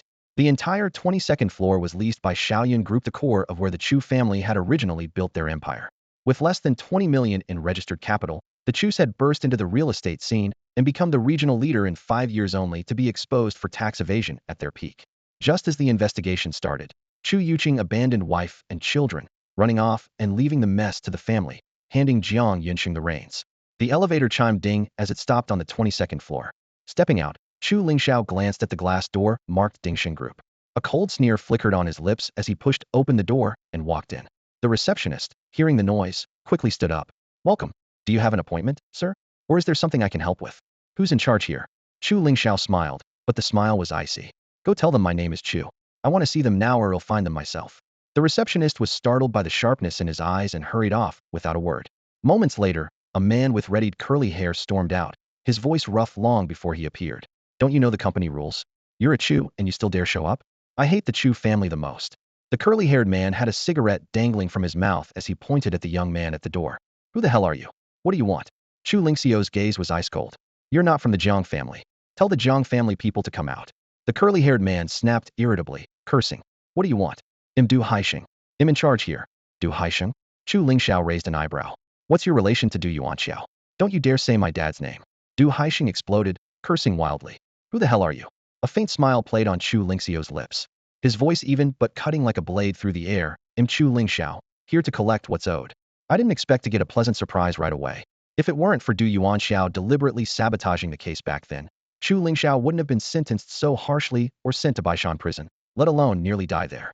Originally, he planned to deal with the Jiang family first, then return to the capital to handle the Du family. Never imagined the Du family would recklessly come crashing into his crosshairs. Du Haiqing frowned, recalling for a moment, muttering, Chu Lingxiao? That name sounds familiar. Unable to place it, he stopped dwelling on it and gave Chu Lingxiao a sideways glance, his tone sharp as a whip. Debt collector? Debt for what? Your bank? You look like a damn construction worker. Who in our company owes you money? Chu Lingxiao smiled faintly, eyes icy cold. Jiang Yunsheng and your father Du Yuanqiuthi both owe me a debt. Looking for trouble, huh? Du Haiqing suddenly stood up, pointing at him and barking. Take a good look at yourself. You really think my dad and uncle owe you anything? How much? Chu Lingxiao raised a hand and gestured toward the spacious office lobby. The entire Xiaoyan group. Du Haiqing froze for half a second, mouth opening to curse, but then suddenly realizing something, his expression changed drastically. He scanned Chu Lingxiao from head to toe and shouted, "It's you, Chu Lingxiao. That name rings a bell now. You're that convict who came out of prison? You the bastard who beat my uncle Zhao? And you still dare show up here? I'll kill you myself." He swung a fist straight at Chu Lingxiao's face. Before the punch landed, Chu Lingxiao struck back with a kick to Du Haiqing's chest bang, sending him flying backward through the glass partition and sprawling into the office area. The sudden crash stunned all the employees, who looked up in alarm and watched with fear as Chu Lingxiao advanced step by step from the doorway. Du Haiqing lay on the floor, roaring, "Where is everyone? Where the hell did they all go?" Wang Hai.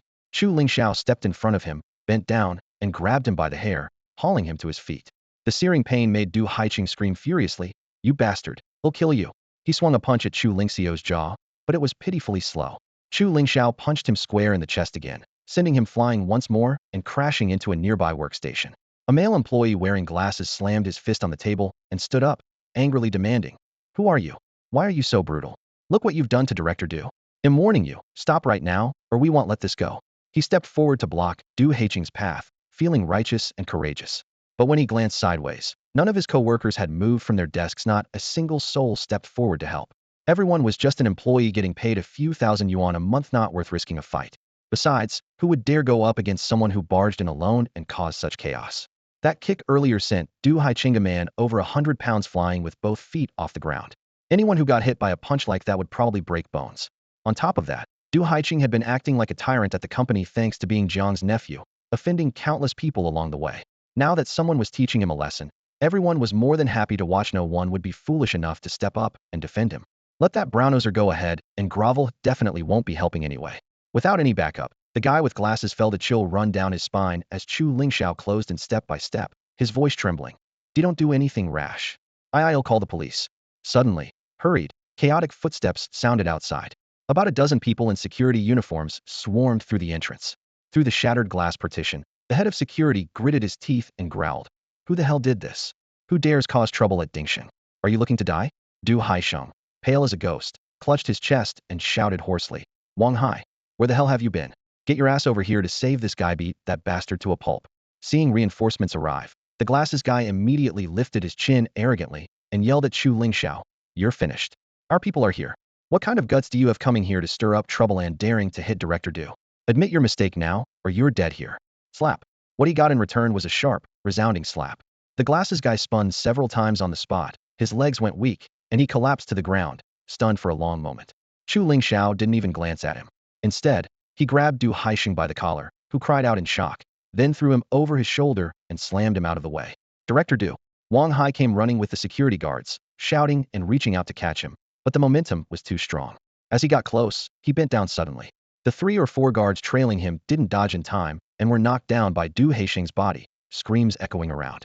Wang Hai got up, pointing his rubber baton at Chu Lingxiao, cursing, "Who the hell do you think you are?" Daring to then, he froze mid-sentence. "You're Chu Lingxiao? You recognize me?" Chu Lingxiao gave a half smile and a quick once-over, vaguely recalling him. Then it hit him. "Right, 5 years ago you dozed off on the night shift and nearly got fired. I pleaded to keep you on. Not bad, huh? Now you're head of security. In the security manager at Dingxing Group." Wang Hai corrected him with a stern face, eyes complicated. "Chu Lingxiao, things have changed. This is no longer Xiaoyan Group, it's Dingxing now. In the security manager. Don't make this difficult. Leave now." Chu Lingxiao narrowed his eyes. "What if I say no? You've been here a long time. You know why I came. If you want to stop me, then act. Otherwise, step aside." On the ground, clutching his chest in agony and suspecting broken ribs, Du Haiqing cursed wildly. "Wang Hai, stop talking so much. Kill him.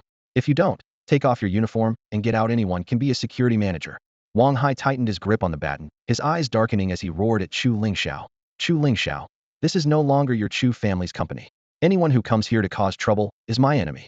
You want leave? Don't blame Megwis on me." Though his tone sounded helpless, he struck mercilessly.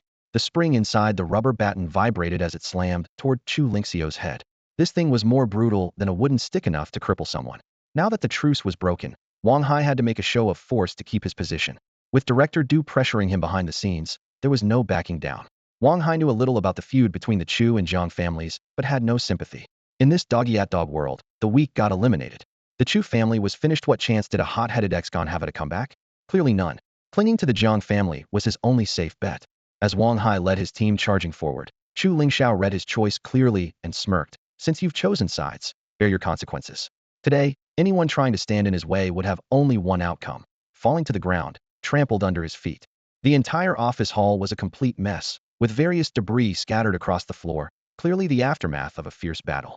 15 company security guards led by Wang Hai were all lying on the ground, clutching their stomachs or heads, curled up in pain as groans echoed one after another. Chu Lingxiao released his grip, letting the blood-stained rubber baton clang against Wang Hai's already unconscious body. Du Haixing crouched among broken glass and scattered documents, all traces of his earlier arrogance wiped clean, replaced by unmistakable terror. Supporting himself on his elbows, he kept inching backward. Chu Lingxiao looked down at him, a faint, nearly imperceptible smile curling the corner of his mouth. Call your father, Du Yuanxiao. If he's willing to save you, you'll live. If not, you're on a dead end today. He just got out of prison after 5 years. How has it come to this? Du Haixing shivered deep inside, too scared even to utter a threat. Trembling, he pulled out his phone and dialed a long-distance video call. Beep. As the video connected, Chu Lingxiao snatched the phone away. Raising it, the screen showed Du Yuanxiao in a sharp suit, his features cold and imposing. Chu Lingxiao, don't push me, I'm warning you. The deep voice carried the weight of authority. Release Haixing and get out of Dingxing Group immediately. Consider this never happened. Chu Lingxiao said nothing. Instead, he turned the camera to focus on the trembling Du Haixing on the floor. Then with his left hand holding the phone, he grabbed Du Haixing's wrist with his right and twisted it sharply. Crack. The crisp sound of bones snapping exploded on screen. Du Haixing's left hand instantly went limp, dangling like a rag. He screamed in unbearable agony, pounding his forehead repeatedly on the floor, tears and snot smearing his face. Chu Lingxiao, I will kill you. He'll tear you apart. Just you wait. On the other end, the usually composed and confident Du Yuanxiao lost control, yelling fiercely. In response came even harsher action. Chu Lingxiao stood and dragged Du Haixing's leg over to a nearby desk, propping his left leg on an iron crossbar before delivering a forceful kick. Crack.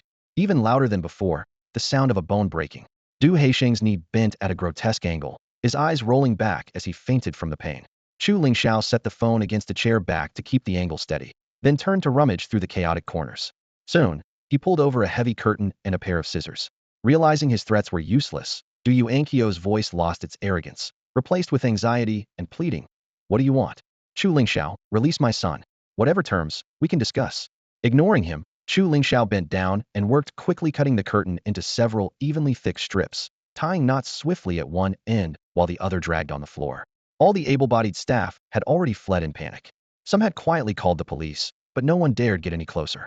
The wail of sirens had yet to arrive. The air was filled only with Du Yuanqiao's hoarse shouting and the guards' intermittent groans. With the final knot tied, Chu Lingxiao stood, a long fabric rope coiled at his feet. He stood up and walked purposefully to the glass wall, gazing out over the entire city. Taking a deep breath, he slid open a glass window. A biting cold wind rushed in instantly, stabbing at his skin like icy blades, but Chu Lingxiao seemed unfazed. He turned sharply and strode back to the unconscious Du Haixing, roughly grabbing his right leg and dragging him over to the window. On the other end of the phone video call, Du Yuanqiao's face twisted with panic as he saw Chu Lingxiao pick up a torn strip of cloth and skillfully wrap it tightly around his son's ankle, looping it again and again. Chu Lingxiao, do you even know what you're doing? Stop right now. Don't you dare touch him. I swear I'll kill you. He'll kill your entire family. Once the cloth was knotted, Chu Lingxiao straightened up and gave the phone camera a cold, malicious smile. The next moment, he hoisted Du Haixing up like trash and flung him out the window. Du Yuanqiao's shriek mingled with the howling wind. As Du Haixing's body hurtled past the window frame, Chu Lingxiao stomped forcefully on the cloth strip, slipping out. The taut fabric stretched straight, its free and trembling slightly proof that Du Haixing wasn't falling but hanging midair. Sudden, excruciating pain snapped him out of unconsciousness. The world spun, his stomach churned violently, and he instinctively struggled with all his might. Heat flooded out uncontrollably, trickling down his face and into his mouth, the bitter stench choking him into agonized wails. Hearing his son's screams, Du Yuanqiao's voice, hoarse but desperate, tore through the phone. What do you want? As long as you let my son go, he'll agree to anything. Chu Lingxiao bent over, tying the other end of the cloth securely to the steel window frame, then bent down to pick up the phone lying on the floor. His voice was cold as ice. Call your brother-in-law, Jiang Yunxing. Ask him how he saved his own brother. He'll send you the account number. Better move fast. If the cops show up, he'll cut the rope. He ended the video abruptly, pulled out his own phone, found a bank card number, and forwarded it via Du Haixing's device. Soon enough, notification sounds chimed repeatedly. Chu Lingxiao glanced at the transaction records, a cruel smile tugging at his lips. Then another message popped up on Du Haixing's phone. I don't have that much cash on hand. He'll try to borrow the rest today and transfer it. Just let my son go first.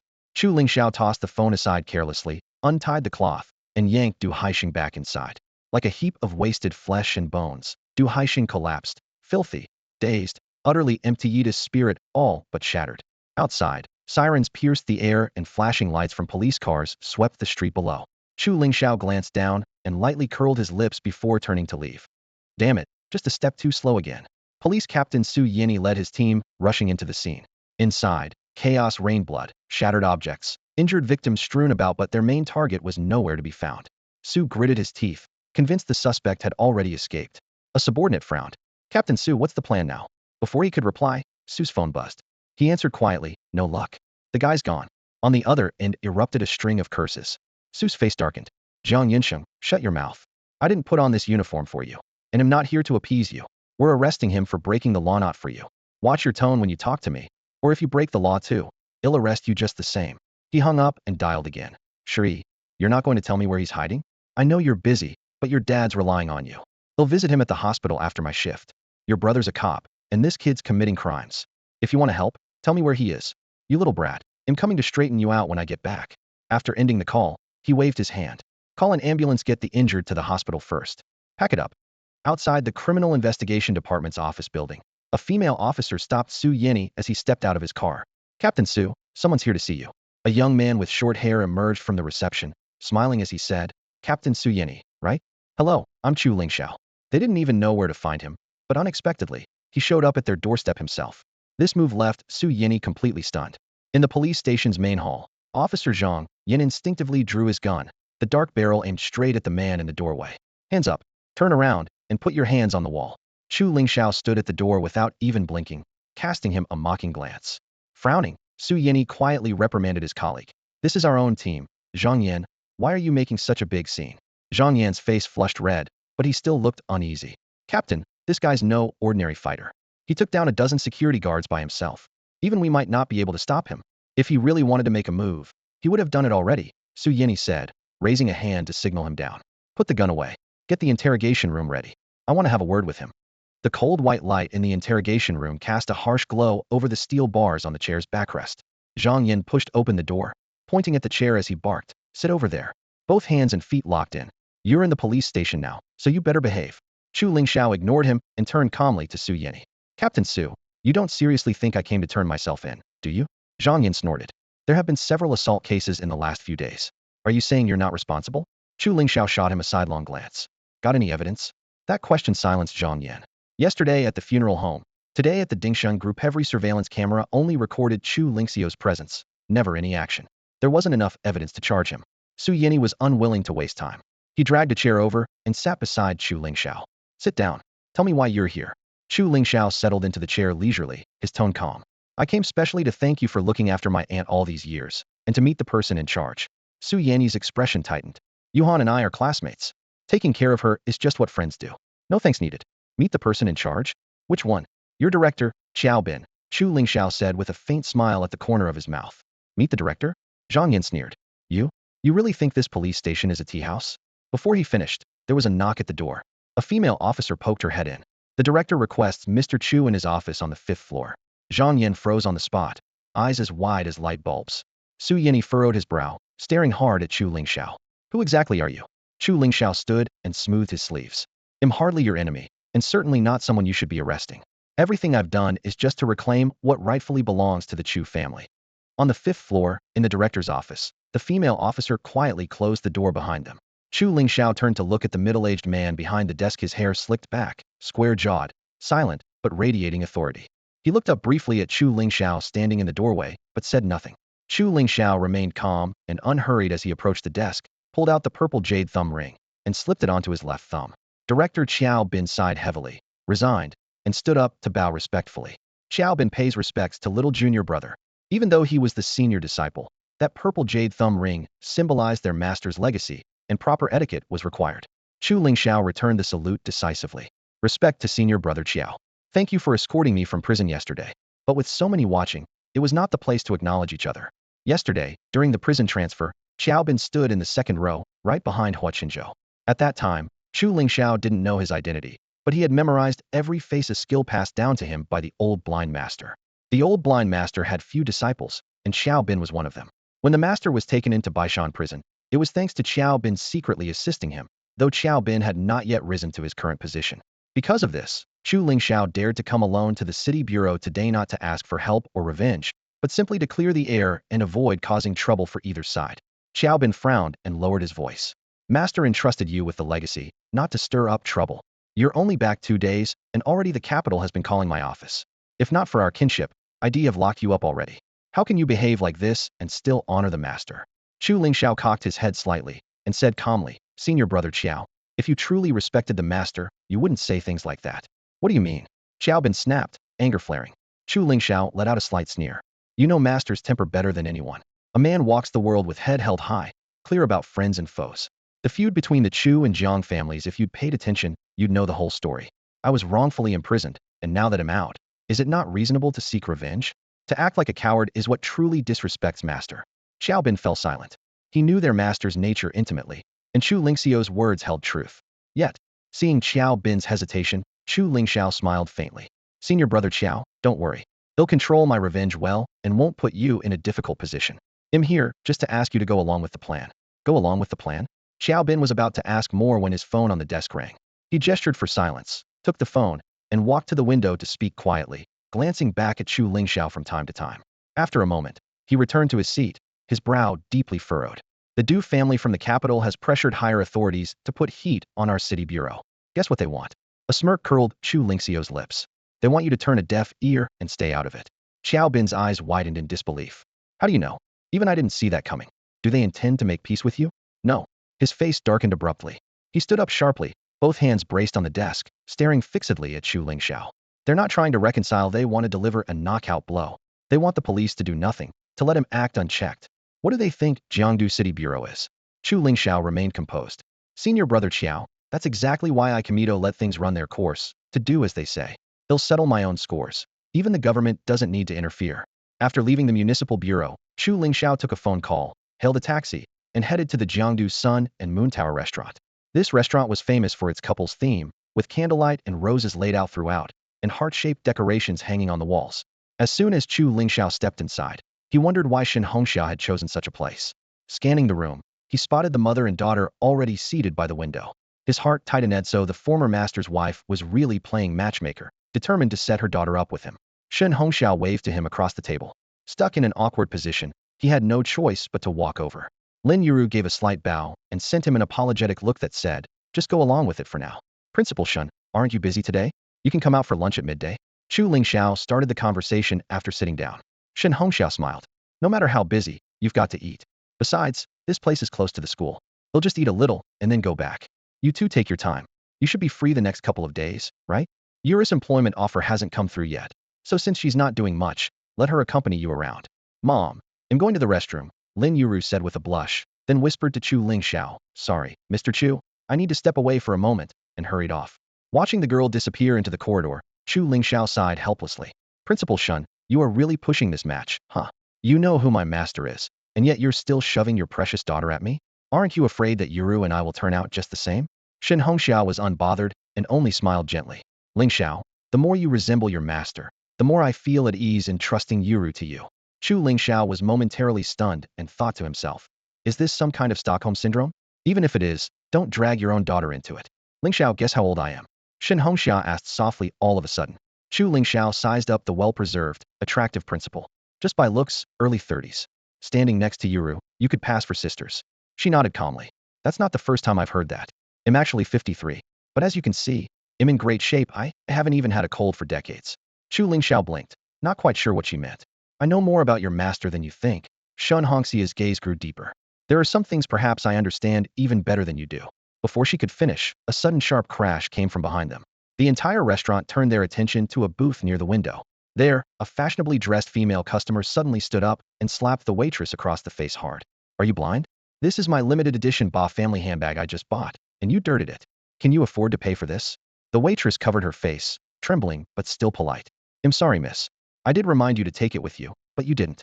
I thought it was just an ordinary shopping bag. He had no idea it was so valuable. The customer interrupted sharply. Does your ordinary shopping bag have the Ba family logo on it? If I wanted to take it, I would have. I'm here to eat, not to clean up after you. She turned her head and said to the man in the suit beside her, Jiahao, isn't this your turf?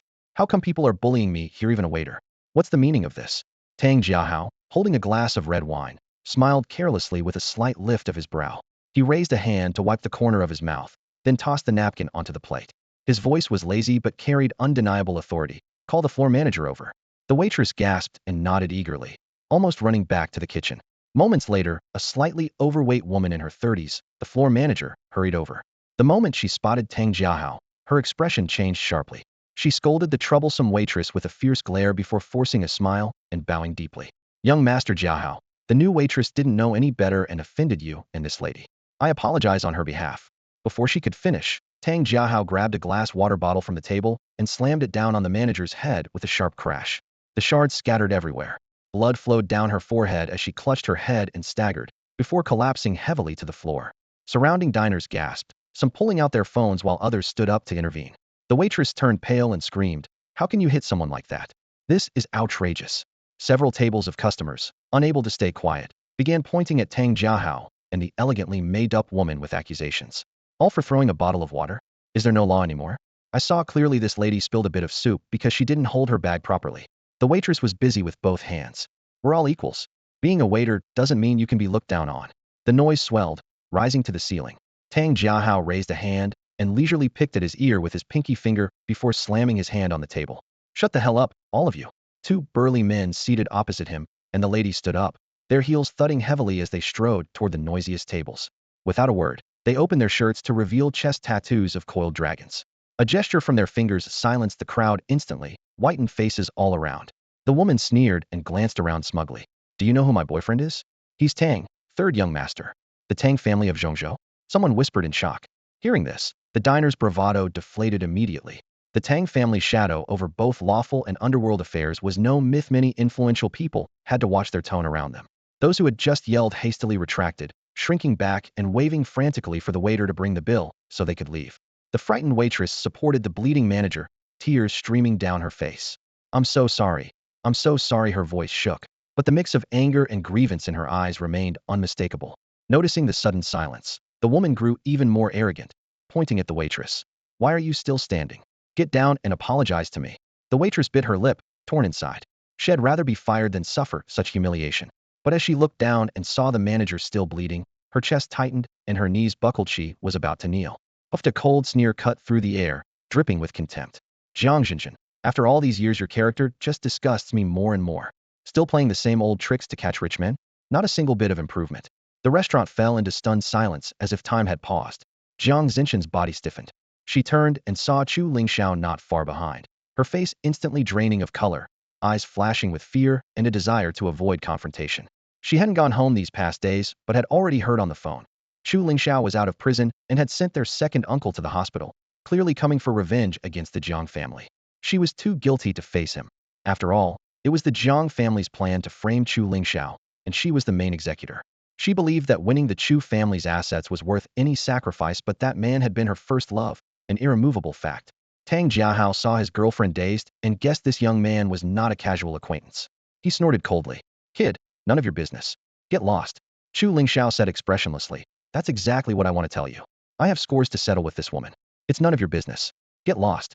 The whole restaurant stared at Chu Lingxiao as if he were crazy, wondering if the guy was deaf. Had just heard the well-dressed man's self-introduction. The third young master of the Tang family from Zhongzhou, a prominent figure in half of Zhongzhou, respected even by officials. And yet, Chu Lingxiao had the nerve to tell Tang Sanzi to get lost right off the bat? Tang Jiahao was stunned for a moment, then laughed coldly, pointing at Chu Lingxiao with a sneer in his voice. You clueless fool. You dare to defy me? Xinjin, who is he? Jiang Xinjin took a deep breath and steeled herself. She knew there was no way to undo this mess, so she might as well double down. She curled her lips and linked her arm through Tang Jiahao's, raising her voice deliberately. His name's Chu Lingxiao. He was like a toad lusting after a swan, sticking to me like a bad rash. After my dad found out, he sent him to prison for 5 years. Now he's out and showing up here again.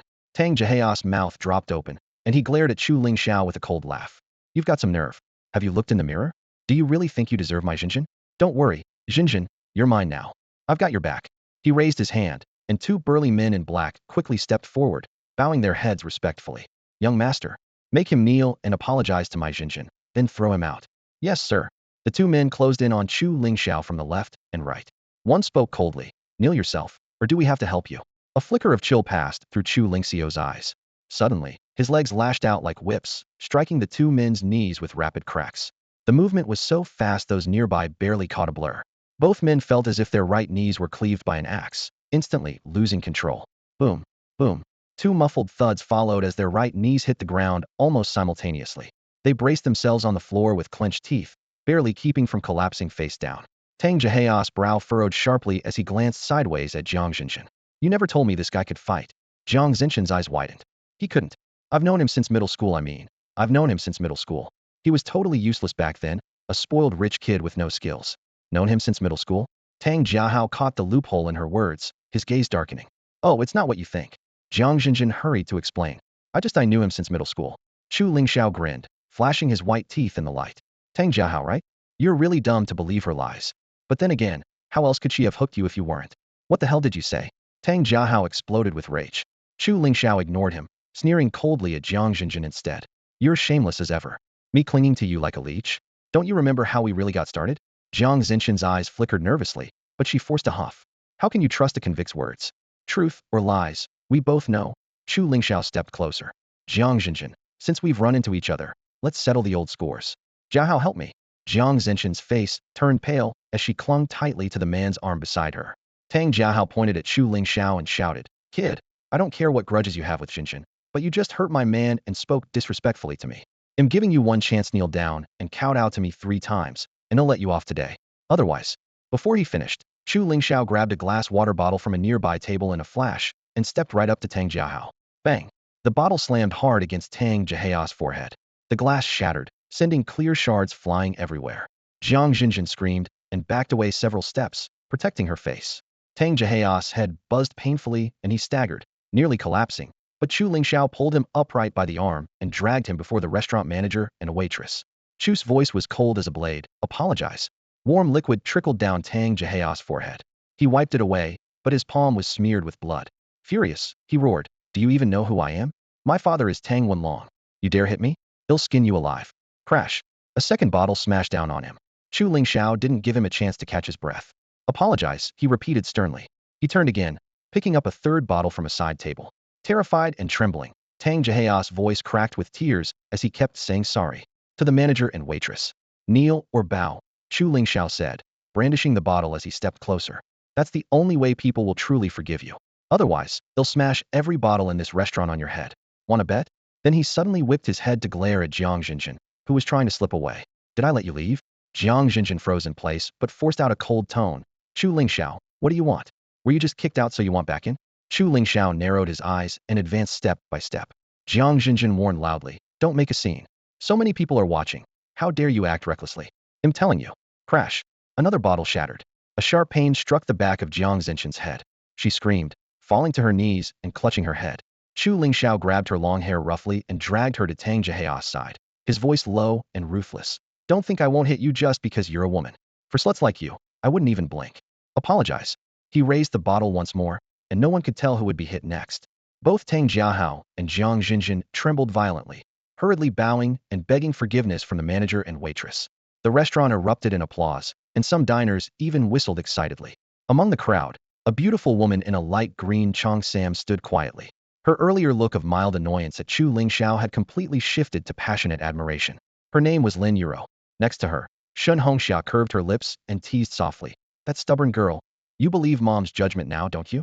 Lin Yure's cheeks flushed red as she lowered her head and rubbed her mother's arm. Mom, don't say that. I just think brother Lingxiao is so imposing. Shun Hongxia lightly flicked her upturned nose. A mother knows her daughter best. From all those hero posters plastered on your bedroom walls, how could I not know what kind of man you like? Silly girl, a man like that is rare as a lantern in the dark. If you don't move fast, some other woman will snatch him up. Your mother's already put her face on the line to set you up. The rest is up to you. Meanwhile, Tang Jiahao, bloodied and gritting his teeth, growled, Is that enough? Chu Lingxiao glanced at him coolly. Your head was cracked open, and you got slapped. You think a simple sorry covers the medical bills? Tang Jiahao hastily pulled out some cash, too frightened to count, and shoved it at the manager. Chu Lingxiao looked toward the weeping Jiang Jinjin, who quickly grabbed her purse and handed money to the waitress. With compensation settled, Chu waved the manager and waitress away. Then he smirked at Tang Jiahao. I know what you're thinking. A gentleman's revenge can wait 10 years. Fine, I'm giving you a chance. Call your people now. I'm right here waiting. As Chu Lingxiao truly turned to leave, Tang Jiahao immediately pulled out his phone and made a call. After hanging up, he glanced at Jiang Jinjin and nodded subtly, then whispered, the Tang family members have arrived. Jiang Jinjin clutched the swollen bruise on her head, tears streaming down her face, but her voice was fierce. When those two scoundrels show up, bring out all the glass bottles here. I want to smash all three of their heads to pieces. Meanwhile, Chu Lingxiao had returned to the dining table where Shun Hongxia and her daughter sat. Steam rose from the dishes, but he could only speak apologetically. Principal Shun, Miss Lin, sorry about earlier. I ran into an old acquaintance and still have some unsettled business with him. I'm afraid I can't keep you company through this meal. Next time No need to hurry. Shun Hongxiao waved him off. The food's all here. Eat first, we can talk after. Lingxiao Gij, are you going to run away? Lin Yuru blinked her large eyes, clearly disappointed. Not exactly running. Chu Lingxiao rubbed his nose. I just don't want to drag you into this. I thought you should go ahead first. Yuru's eyes lit up instantly, and in a soft voice she urged, don't worry. Since the food's already ordered, it'd be wasteful not to eat.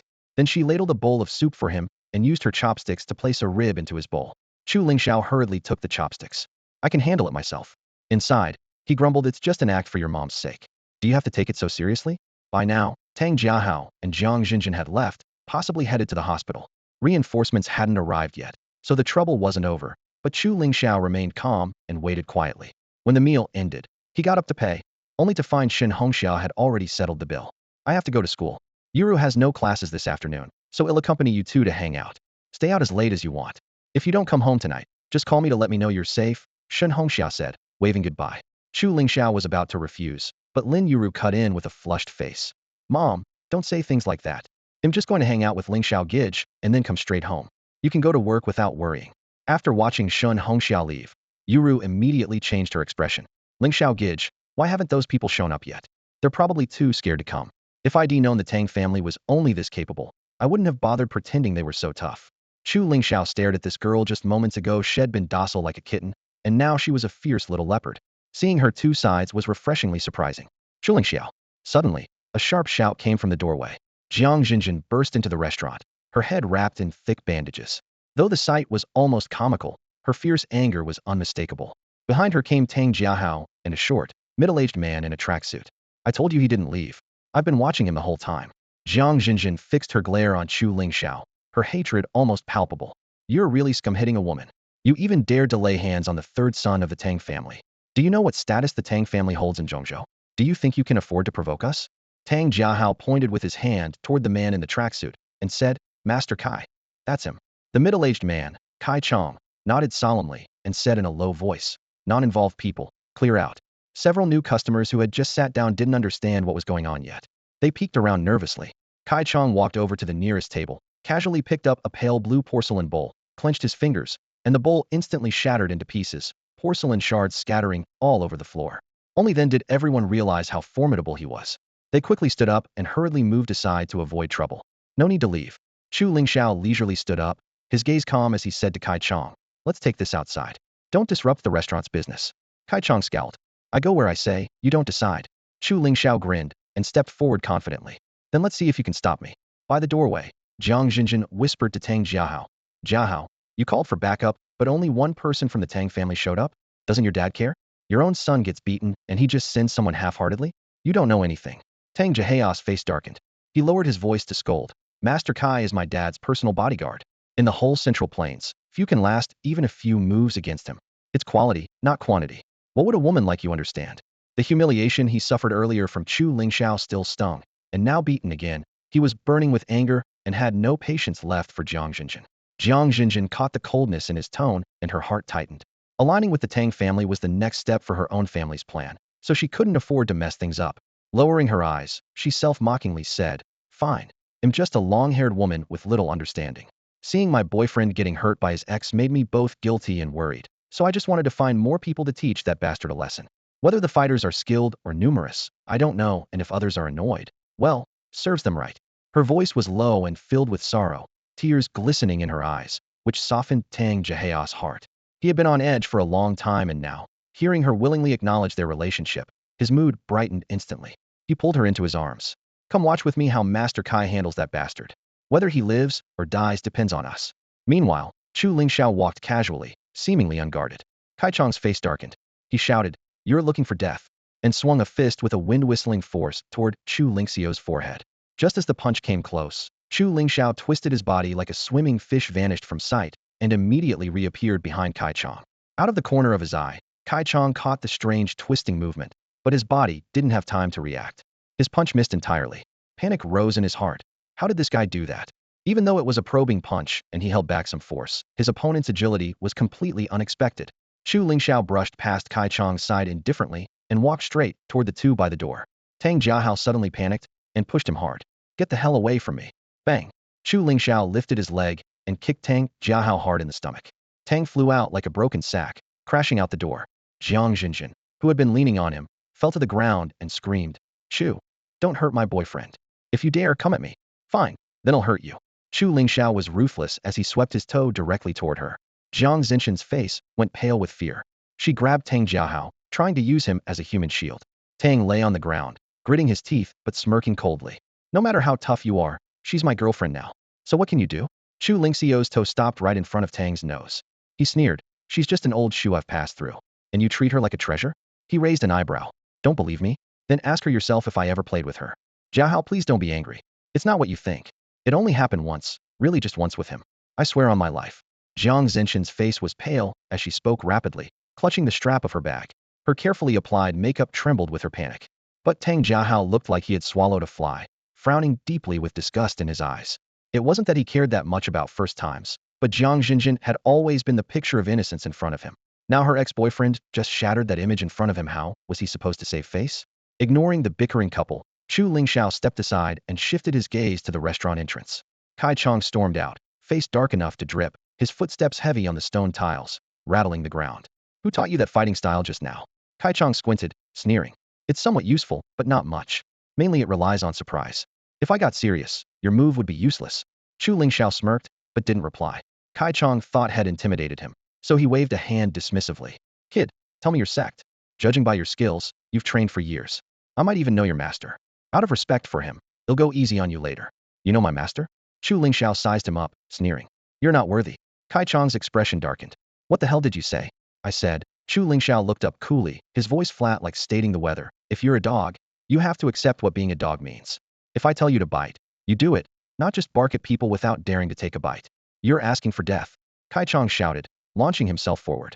His fist sliced through the air with a roaring sound. This was beyond the level of an ordinary hidden power fighter. Even the wind pressure alone could shake flesh and bone. With that kind of confidence, it was no surprise he challenged Tang Jiahao on his own. His skills ranked highly across all of Zhongzhou province. That was, of course, if you didn't count by mountain prison where even a random fugitive could easily end Kai Chong's life, let alone Chu Lingxiao, who used those prisoners as punching bags. But Chu Lingxiao didn't counterattack immediately. He shifted, stepped, lowered his stance, weaving fluidly through Kai Chong's strikes while analyzing each move. Prison fights were desperate and brutal, lacking the precise patterns of their martial art. Kai Chong's punches were orderly, and his openings were clear. From Tang Jiahao's perspective, Kai Chong had the upper hand, pushing Chu Lingxiao into a defensive scramble. His face flushed red from drinking. He shouted furiously at Kai Chong, "Master Kai, break his hands and feet. Don't let him die, quickly make him kneel and beg for mercy. Damn it, how dare he touch me? Next life, had better avoid me." Jiang Jinjin stepped forward, her face cold as she cut in harshly. "Chu Lingxiao, this is all your fault. Blame being born into the Chu family. You're just paying off your ancestors' debts. You really are stupid if you thought I'd ever want some loser like you. I, Jiang Jinjin, could only be with a talented young man like Hua Xiao, someone who's truly my equal." Tang Jiahao shouted grimly at Kai Chong, "Master Kai, don't waste time. Finish this quickly, I'm itching to stomp that bastard into the ground." The asphalt shimmered under the blazing sun, heat waves rising in waves. Kai Chong stepped forward with a sweeping punch that cut through the air but missed again. The buzzing nag from Tang Jiahao by his ear was as annoying as a fly. Irritated, he swore under his breath and turned back. Pointing angrily at the young man facing him, he barked, "Kid, is this the tough fighting style you learned from your master? All you do is dodge and weave. Is your master some kind of slippery eel? Didn't he teach you how to actually fight?" Chu Lingxiao tilted his head slightly, eyes filled with disappointment, his tone flat, as if commenting on a fashion show. "I thought a national martial arts heir like you might have something special that make me take notice." Turns out it's mostly useless showboating. Someone like you wouldn't last half a day in Baishan prison. What did you say? Kai Chang's veins bulged, his voice cracked with rage. Talking big at such a young age. Who do you think you are, spouting nonsense about national martial arts in front of me? You know nothing, just a loser who talks a big game and dodges whenever things get real. If you've got the guts, fight me heathen, and let me see what you're really made of. Without another word, he lunged forward, hammering a punch straight at Chu Lingxiao's chest. From their previous fight, he was sure the boy would dodge left, so his left whip kick was already primed. If Lingxiao dodged, he would crash into the kick and likely break 2 or 3 ribs with his skinny frame. But to everyone's surprise, Chu Lingxiao didn't flinch or dodge. He simply raised his arm and threw a punch as if casually swatting a mosquito. Idiotic death wish. Kai Chang clenched his fist tighter, aiming to break the boy's arm in one hit. Bang! Their fists slammed together with a crack like breaking ice, followed by the sharp, sickening sound of bones shattering. Kai Chang looked down in horror to see his index, middle, and ring fingers snapping almost simultaneously, the white bone shards piercing through skin, blood instantly soaking his entire palm. A scream echoed across the street. Clutching his right arm with his left hand, Kai Chang staggered back, his defiant glare replaced by pure panic. Looking down coldly, Chu Lingxiao sneered with contempt. You think I'm bluffing? You don't even have the strength to take my punch. Get lost. Before Kai Chang could react, Chu Lingxiao lifted his knee and drove his soul hard into Kai's chest. Boom. Kai Chang flew backward like a broken puppet, crashing into a sleek black Maybach by the roadside. Windows shattered and the door dented as he was pinned against the twisted metal, unable to move. My car. Tang Jiahao gasped in pain, about to shout when he saw Chu Lingxiao approaching. His legs trembled violently, and he twisted, trying to run. Try running one step. Take that leg first, and he'll break it. Chu Lingxiao's voice was low but hammered into Tang Jiahao's head like a steel hammer. He then glanced toward Jiang Jinjin. You're the same. Jiang Jinjin, just about to slip away, froze on the spot. Pain from the bandage wound on the back of her head, reminding her this man never showed mercy to women. 5 years. Just 5 brief years, and the boy who once was infatuated with her, willing to do any foolish thing for her, had been worn down into this cold stranger. Fear rose in Jiang Jinjin's chest, yet she forced on a coquettish smile. Chu Lingxiao stepped in front of Tang Jiahao, mocking. Is this the backup you got? Doesn't seem very useful. If you want to break my limbs and make me beg, you'll have to find stronger help. Want me to give you one more chance to make that call? Even Kai Chang wasn't a match. What tougher ally could the Tang family possibly send?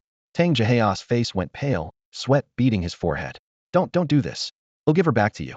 Just let me go. With that, he shoved Jiang Jinjin forward and shrank back, thinking a woman wasn't worth pissing off a madman like this. Jiang Jinjin hadn't expected to be so easily abandoned and glared angrily at Tang Jiahao, then cast a seductive, tender look at Chu Lingxiao. Lingxiao, actually, all these years I've been feeling. Slap. Before she finished, a sharp slap struck her face, swelling half of it instantly. Chu Lingxiao pulled back his hand and sneered with disgust. A worthless tramp thinking she has charm? If I hadn't used you against Jiang Yunsheng, I'd have knocked you out long ago. More painful and despairing to Jiang Jinjin than the wounds on her head or the slap across her face was Chu Lingxiao's deep-seated disgust for her. Those sharp, cold eyes seemed to strip away her last layer of pretense. There was no anger, no bitterness from being betrayed, only absolute revulsion, as if she were a filthy rag ready to be tossed in the trash. Call Jiang Yunsheng, Chu Lingxiao said calmly but icily. Either have him come collect the body, or pay to ransom you. With that, he turned away without another word, glancing slightly at Tang Jiahao kneeling before him. His voice was almost casual. Third Master Tang, really no backup coming? Then according to your plan, they'll just have to break your hands and feet, so you'll beg me for mercy right here. Mr. Chu, can you show some mercy on this unworthy son? A low, hoarse voice came from the sidewalk. The crowd turned to see an elderly man in a deep teal tang suit walking steadily toward them. His gaze was stern, but his steps carried a hidden urgency. Right behind him was a middle-aged man dressed like Kai Chang, in athletic wear. Seeing Kai Chang half trapped in the car door, the middle-aged man's face turned pale, sweat beading on his forehead. He didn't dare meet Chu Lingxiao's gaze. Dad, save me! Tang Jiahao cried hoarsely, trying to rush forward, only to be tripped by Chu Lingxiao's subtle leg hook, crashing him onto the hard asphalt. Did I tell you to move?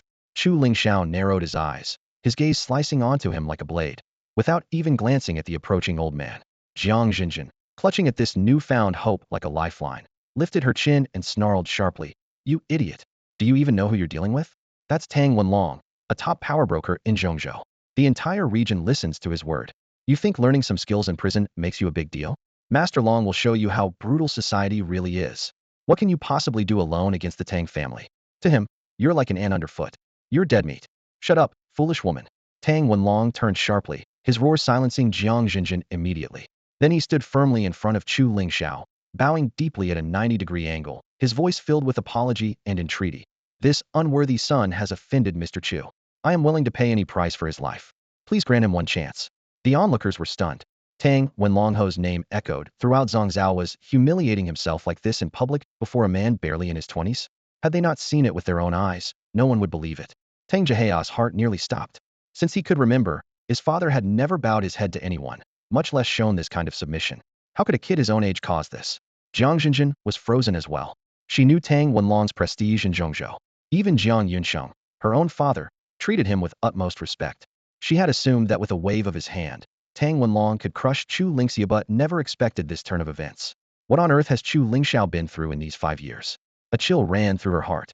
Chu Lingxiao tilted his head slightly, a faint, mocking smile playing on his lips as he stared at Tang Wenlong. I thought Mr. Tang might hide a little longer. At least let this young man here come test me again first. Then I'd feel more at ease. Arrogant. The man in the tracksuit accompanying Tang Wenlong's group scowled, stepping forward with the force of a mountain behind him. Chu Lingxiao's gaze grew colder, his voice calm but deadly. Say one more word, and he'll send you to keep Kai Chong company. You want to bet on that? The man in the tracksuit showed a flicker of panic on his face. Though he knew he was no match for this formidable figure, his duty compelled him to at least defend his master's honor. But if he truly enraged this deadly adversary before him, he would be the one to suffer the consequences. At this critical moment, Tang Wenlong stepped forward to ease the tension. It was I, Tang, who acted arrogantly and offended Mr. Chu, he said sincerely, bowing slightly with his hands clasped. I accept full responsibility and only ask Mr. Chu for some leniency. One does not strike a smiling face. Tang Wenlong, a seasoned player in the underworld, knew exactly when to hold back and when to reveal his hand. This show of submission was less a sign of weakness than a calculated move in a larger game. It was this sense of timing that had allowed him to remain a powerful figure in Central Plains. Chu Lingxiao nodded slightly. Mr. Tang came all the way to Baishan prison last night to welcome Medhat counts as a friend. The matter of your son ends here. As for her, his gaze dropped to Jiang Jinjin. Past grudges remain unresolved. I cannot show mercy. Tang Jiahao felt a chill down his spine at those words. The big shot from Baishan prison his father kept mentioning last night, was this very Chu Lingxiao? No wonder Dad insisted on meeting him in person. He clenched his teeth in resentment. Had it not been for Jiang Jinjin, he would never have offended such a fearsome figure. Tang Wenlong sneered and cast a cutting glance at Jiang Jinjin. That brat thinks she's clever, relying on a powerless strategist to challenge the Tang family. I intended to let the foolish son play with you until the time was right, only to watch your schemes fail. But you went ahead and angered Mr. Chu. You deserve a worse fate. Jiang Jinjin, her phone call just ended, was soaked in cold sweat. Her carefully laid plans had been grasped by her opponents all along. No wonder Tang Wenlong commanded respect across the province. And no matter how much the Jiang family absorbed from the Chu estate, they still couldn't rise to the top tier in Jiangdu after 5 years, instead retreating further. What was even more despairing was that a mastermind of this caliber was speaking so humbly to a young man just released from prison. Just how terrifying was Chu Lingxiao? No matter how much she thought, she couldn't figure it out. Mr. Chu, it's about mealtime. Since there's a restaurant nearby, why don't we go in and have something to eat? Tang Wenlong gestured to the restaurant with a broad smile. I've eaten, Chu Lingxiao said lightly, shaking his head. Seeing Tang's expression falter, he added, but I don't mind having tea with Mr. Tang. Please. Tang Wenlong beamed as if he had received a great gift, motioning invitingly.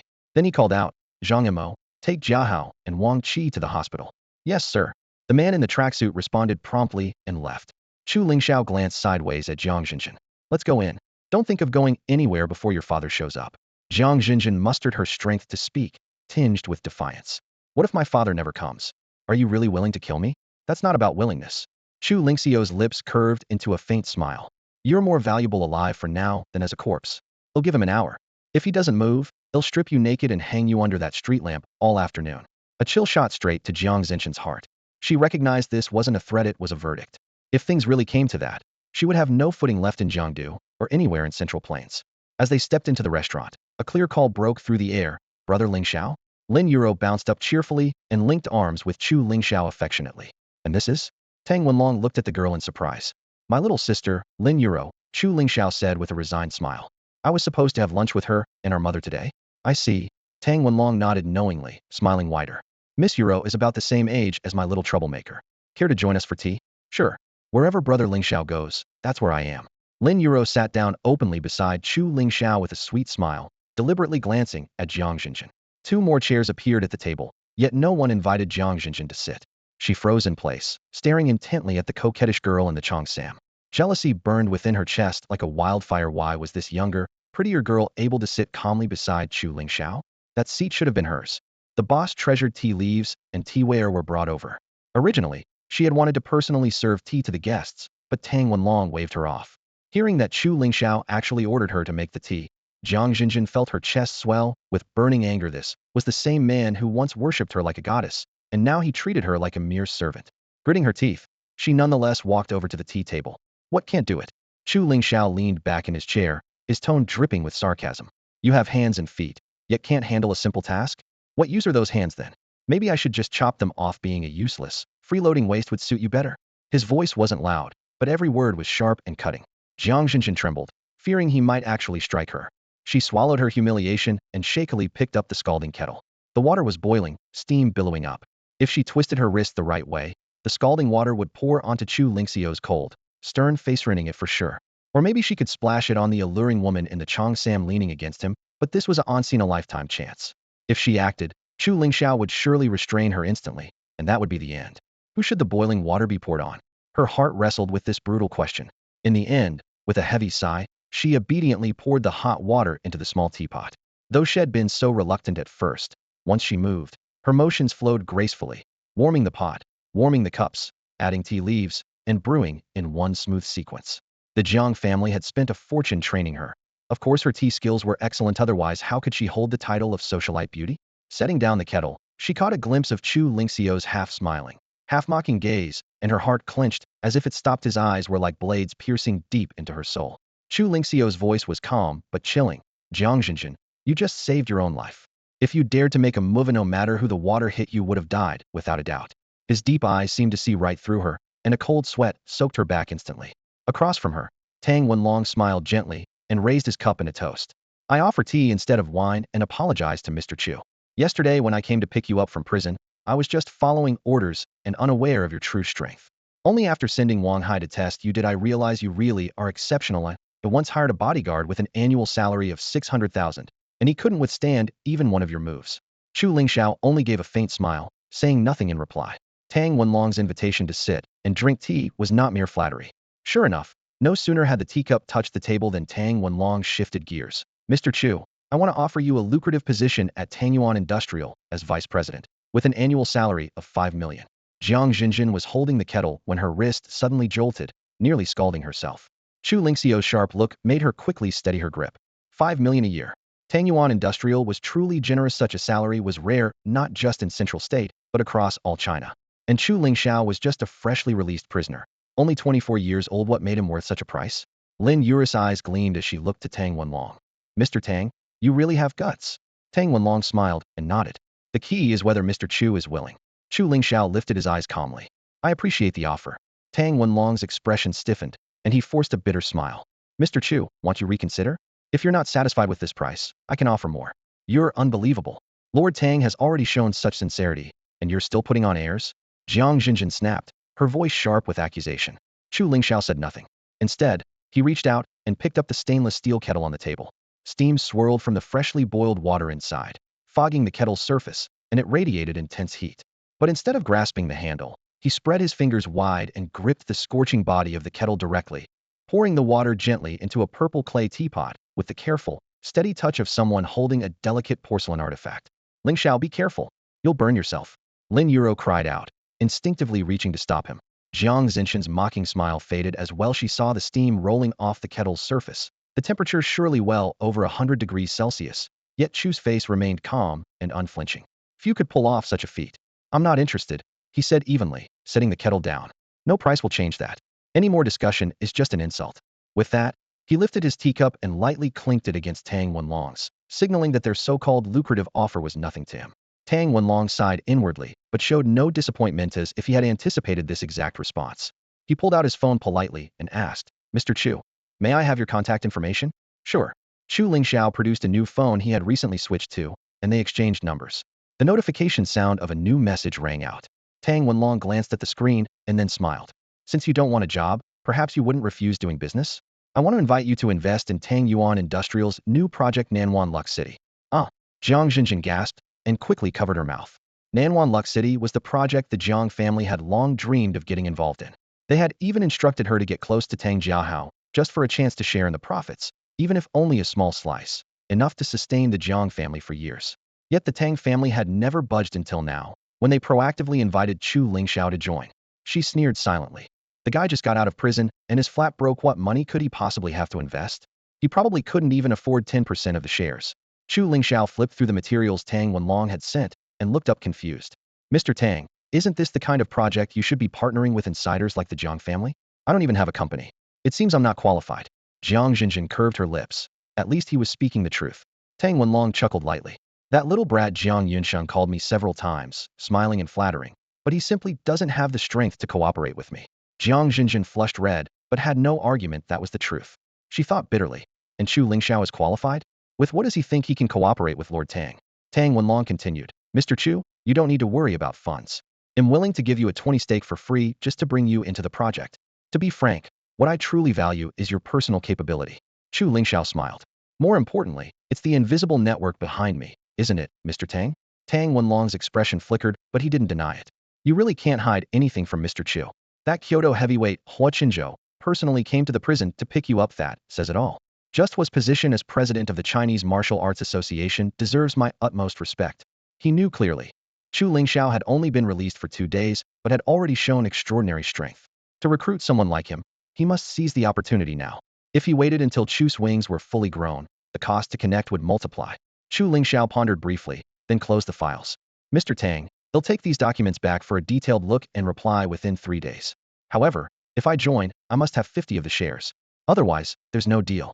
Rest assured, I won't come empty-handed. I will bring capital to invest. After seeing Tang Wenlong off, Chu Lingxiao's phone chimed with a notification.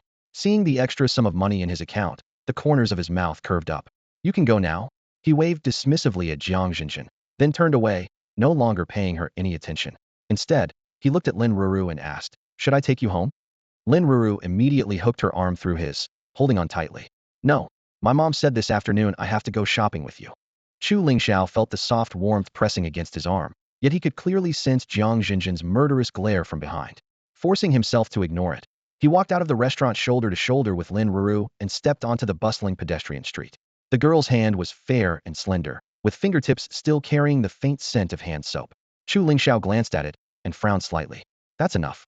There's no need to go this far, is there? Your mother isn't hiding somewhere nearby watching us. You don't need to keep up the act. Lin Ruru rolled her eyes at him. What? Does having a beauty like me hold on to you make you lose face? That's not it. Chu Lingxiao smiled faintly. I just feel a bit awkward. It doesn't seem like you. You talk as if you know me so well, Lin Ruru said with a pout. Chu Lingxiao paused, tilting his head to look at her. Now that you mention it, I really can't quite figure you out, little girl. Lin Ruru shot him a big eye roll. You're only a year older than me. Don't talk like some old fogey, okay? She released his arm and clasped her hands behind her back, taking small leisurely steps. My dad is a university professor and my mom is a middle school principal. I'm what you'd call a child from a scholarly family. My upbringing started from birth, and my extracurricular life consisted of nothing but books. But what they never imagined was that my favorite books were the chivalrous adventure novels hidden in the corner of the bookshelf. From childhood till now, my heroes have always been those wandering knights who roamed the world, standing up for justice and fighting evil. I see. Chu Lingxiao had a sudden realization. No wonder when your mother first tried to introduce you to me, you told me privately that I didn't meet your requirements. Lin Ruru nodded, her cheeks flushing slightly. Is it very childish? I wouldn't say childish. Chu Lingxiao shook his head with a smile. Everyone has their own ideal. Others have no right to judge. But clearly I'm not your type. I don't love playing the hero. Everything I do is for revenge. Lin Ruru stopped in her tracks, gazing at his departing figure and murmuring softly. But you've already done it. What's that? Chu Lingxiao turned back. Lin Ruru quickly caught up. Nothing. Brother Lingxiao, let me take you somewhere really fun.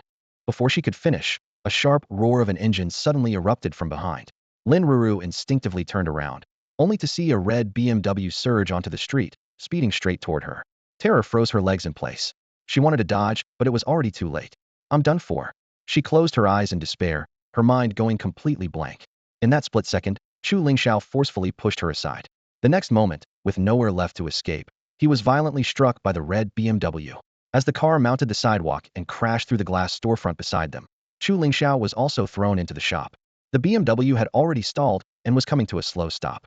Suddenly, the car door slammed open, revealing a face dazed and battered from the airbag's impact. It was Jiang Jinjin, the very woman Chu Lingxiao had just let go. She struggled to get out of the car, wobbling her throbbing head, her eyes fixed on the shattered glass wall and the chaos beyond it. A wild, cruel smile rapidly spread across her face. Ha ha ha, I've hit you to death. Serves you right. You deserve it. How dare you hit me and insult me? This is karma. Her voice was hysterical, as if the collision had brought some twisted sense of relief. Do you know how long it took for me to catch Tang San's attention? The Jiang family is determined to secure the Nanwan Haoxing project. You fool. How dare you come and ruin everything? Jiang Jinjin bit her lip, eyes burning with vengeance. Then I'm coming for your life. Suddenly, a scream pierced the air. Lin Yuro dashed into a nearby shop without hesitation, shouting, Brother Lingxiao. Her voice was laced with fear and desperation. You filthy woman. Jiang Jinjin glared at Lin Yuro, snarling like she wished to tear her apart. As she took a step forward, someone nearby shouted, She's hit someone. It's this woman driving. She did it on purpose. She's trying to kill someone. Catch her. Jiang Jinjin spun around swiftly and jumped back into the car, pulling out a sharp knife and a can of pepper spray. She sprayed the crowd aggressively while brandishing the blade, yelling, None of your business. Anyone who comes near dies. The onlookers retreated, choking from the spray and clasping their eyes in pain. Someone yelled, Call the police. The cops are on their way. With a furious roar, Jiang Jinjin didn't look back as she sprinted down the sidewalk and disappeared around the corner. Outside the emergency room of Jiangdu First People's Hospital, Chu Yenny and Su Shi rushed over. Seeing Lin Yuro sobbing uncontrollably, they asked anxiously, Xiao, is Lingxiao still being saved? Lin Yuro hiccuped through tears, Hanjia, it's all my fault. I'm sorry.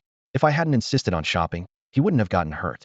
Chu Yanyi's legs weakened, almost collapsing, but Lin Yuro and Su Shi quickly supported her. Su Shi frowned deeply, gritting her teeth. Stop crying. This isn't the time. I'm going to call Director Chen. He's an expert surgeon. He needs to come and operate. She reached for her phone, but her hands trembled so badly she struggled to dial, sweat soaking the screen. Suddenly, the emergency room door opened and a doctor in a white coat stepped out. The three hurried forward, tension sharpening their voices. Doctor, how is he inside? The doctor's face was grave, brows furrowed. After a heavy pause, Chu Yanyi's complexion instantly paled, and she staggered backward. Hanjia Su Shi and Lin Yuro quickly caught her. The doctor pressed her philtrum, forcing her to stay conscious. Chu Yanyi whispered weakly, Lingxiao. Tears streamed down her face. But the doctor frowned and said, The patient isn't dead. Why are you crying? The three exchanged stunned looks, disbelief written across their faces. Not dead. Lin Yuro gasped. Su Shi couldn't help but snap. If he's not dead, why make such a fuss? You nearly scared us to death. Removing his mask, the doctor's expression remained serious. I don't quite know how to explain his condition. On the surface, his vital signs are stable heartbeat and breathing are normal. But he remains unconscious, and no one knows when he'll wake up. His physiological data is abnormal, not fully normal. The three women stared at each other, confused and helpless. Rewinding to the moment of the accident, Chu Lingxiao had immediately pushed aside anyone rushing at Lin Yuro, then kicked the car's hood with all his might, launching himself backward through the smashed glass. The impact was tremendous. He couldn't completely neutralize it. Two streams of energy inside him collided violently, nearly pushing him to the brink. He entered a profound cultivation state, as if the noisy world was cut off, focusing his willpower to the extreme to resist this fierce internal and external shock. Gradually, the two energies began to merge, transforming into a scorching wave of fiery qi, like a red-hot iron rod fiercely raging through his meridians. As the two-year blockage in his meridian gates was forcibly broken, Chu Lingxiao felt the wave of energy, like a tamed dragon, finally subdued, not raging wildly, but flowing gently through his meridians. At that moment, he finally understood he had somehow broken through in his darkest hura blessing born from misfortune. Watching Chu Lingxiao bounce out of the emergency room looking lively and well, the three women who had been anxiously waiting outside were completely stunned. Their eyes on him looked like they had just seen a ghost. They practically escorted him all the way to the car, almost crowding around him on the way home. When the living room lights came on, casting a warm yellow glow over the sofa, Chu Lingxiao barely sat down before Chu Yuran pounced beside him, her hands running from his shoulders down his arms, pinching and pressing as she kept asking, Does it hurt here? Any bruises here? Lin Yuro followed close behind, her eyes red-rimmed as she asked, Lingxiao, are you really okay? The doctor said you need to stay overnight for observation. Why didn't you listen? I'm really fine. Chu Lingxiao waved off their worries, speaking casually. I know a bit about medicine myself. I know my own body best. No need to stay in the hospital. Don't be stubborn. Su Shi huffed, crossing her arms as she glared at him. I've seen plenty of people hit by cars who seemed fine at first, but suddenly got worse later and even lost their lives. If you feel bad at all, tell us immediately. I'm sleeping with Hanjia tonight. I'm sleeping with Hanjia too. Lin Yuro hurriedly chimed in, causing everyone to glance at her. Her cheeks flushed, and her voice dropped several octaves as she added shyly, if worst comes to worst, they'll sleep on the sofa. I'm so worried I can't sleep because Lingxiao was hit trying to save me. Chu Lingxiao looked helpless. Suit yourselves. The only thing I know right now is I'm hungry. Can we order takeout first? There's food in the fridge. It'll cook. Chu Yuran immediately stood up and rolled up her sleeves efficiently. Takeout isn't healthy. You just got hurt. You need to replenish your body. They'll make some pork rib soup. Sit tight and wait. They'll call you when it's ready. Hanjia, let me help you. Lin Yuro followed her eagerly into the kitchen. Only Su Shi and Chu Lingxiao remained in the living room. The girl raised her chin, looking sulky. What's with the looks? So what if I can't cook? Being bad at cooking is a badge of honor now? Chu Lingxiao rolled his eyes, too tired to argue, and headed straight to his room. When the bedroom door closed, he immediately sat cross-legged on the bed's edge, slowly calming his breath. Inside him, his energy churned wildly like a runaway horse, restless and chaotic. He had to slip the purple jade ring onto his finger. Its coolness traveled along his meridians deep to his heart, barely taming the violent surge. That impact had unexpectedly broken a long-standing internal blockage, like opening the Rin and Du meridians in martial arts terms. According to Old Blind Man's guess, Chu Lingxiao should have been at least 30 years old, settled with a family, and undergone countless hardships before passing this life-or-death threshold. Now, having done so prematurely was a blessing, but also a hidden risk. His energy would grow stronger and more volatile, and soon even the purple jade ring wouldn't control it. At that point, unless he found a woman capable of bearing and harmonizing his wild energy, he would become an emotionally unhinged maniac worse than death. So the urgent priority was to find such a woman. But for Chu Lingxiao, this was not something to be taken lightly. Old Blind Man had wasted his youth on women and spent decades in White Mountain Prison, all because of that. Chu Lingxiao was determined never to become a reckless playboy, nor a careless father like his nominal dad, irresponsible, abandoning his wife and child, turning a deaf ear to their needs. If he were to look for a woman, it would have to be with mutual affection, shared responsibility, and open hearts never giving up on each other. Yet, the three women around him were all breathtakingly beautiful, but none was truly suitable. His younger cousin Chu Yumei was family and off-limits. Su Shi seemed destined to clash with him from the start.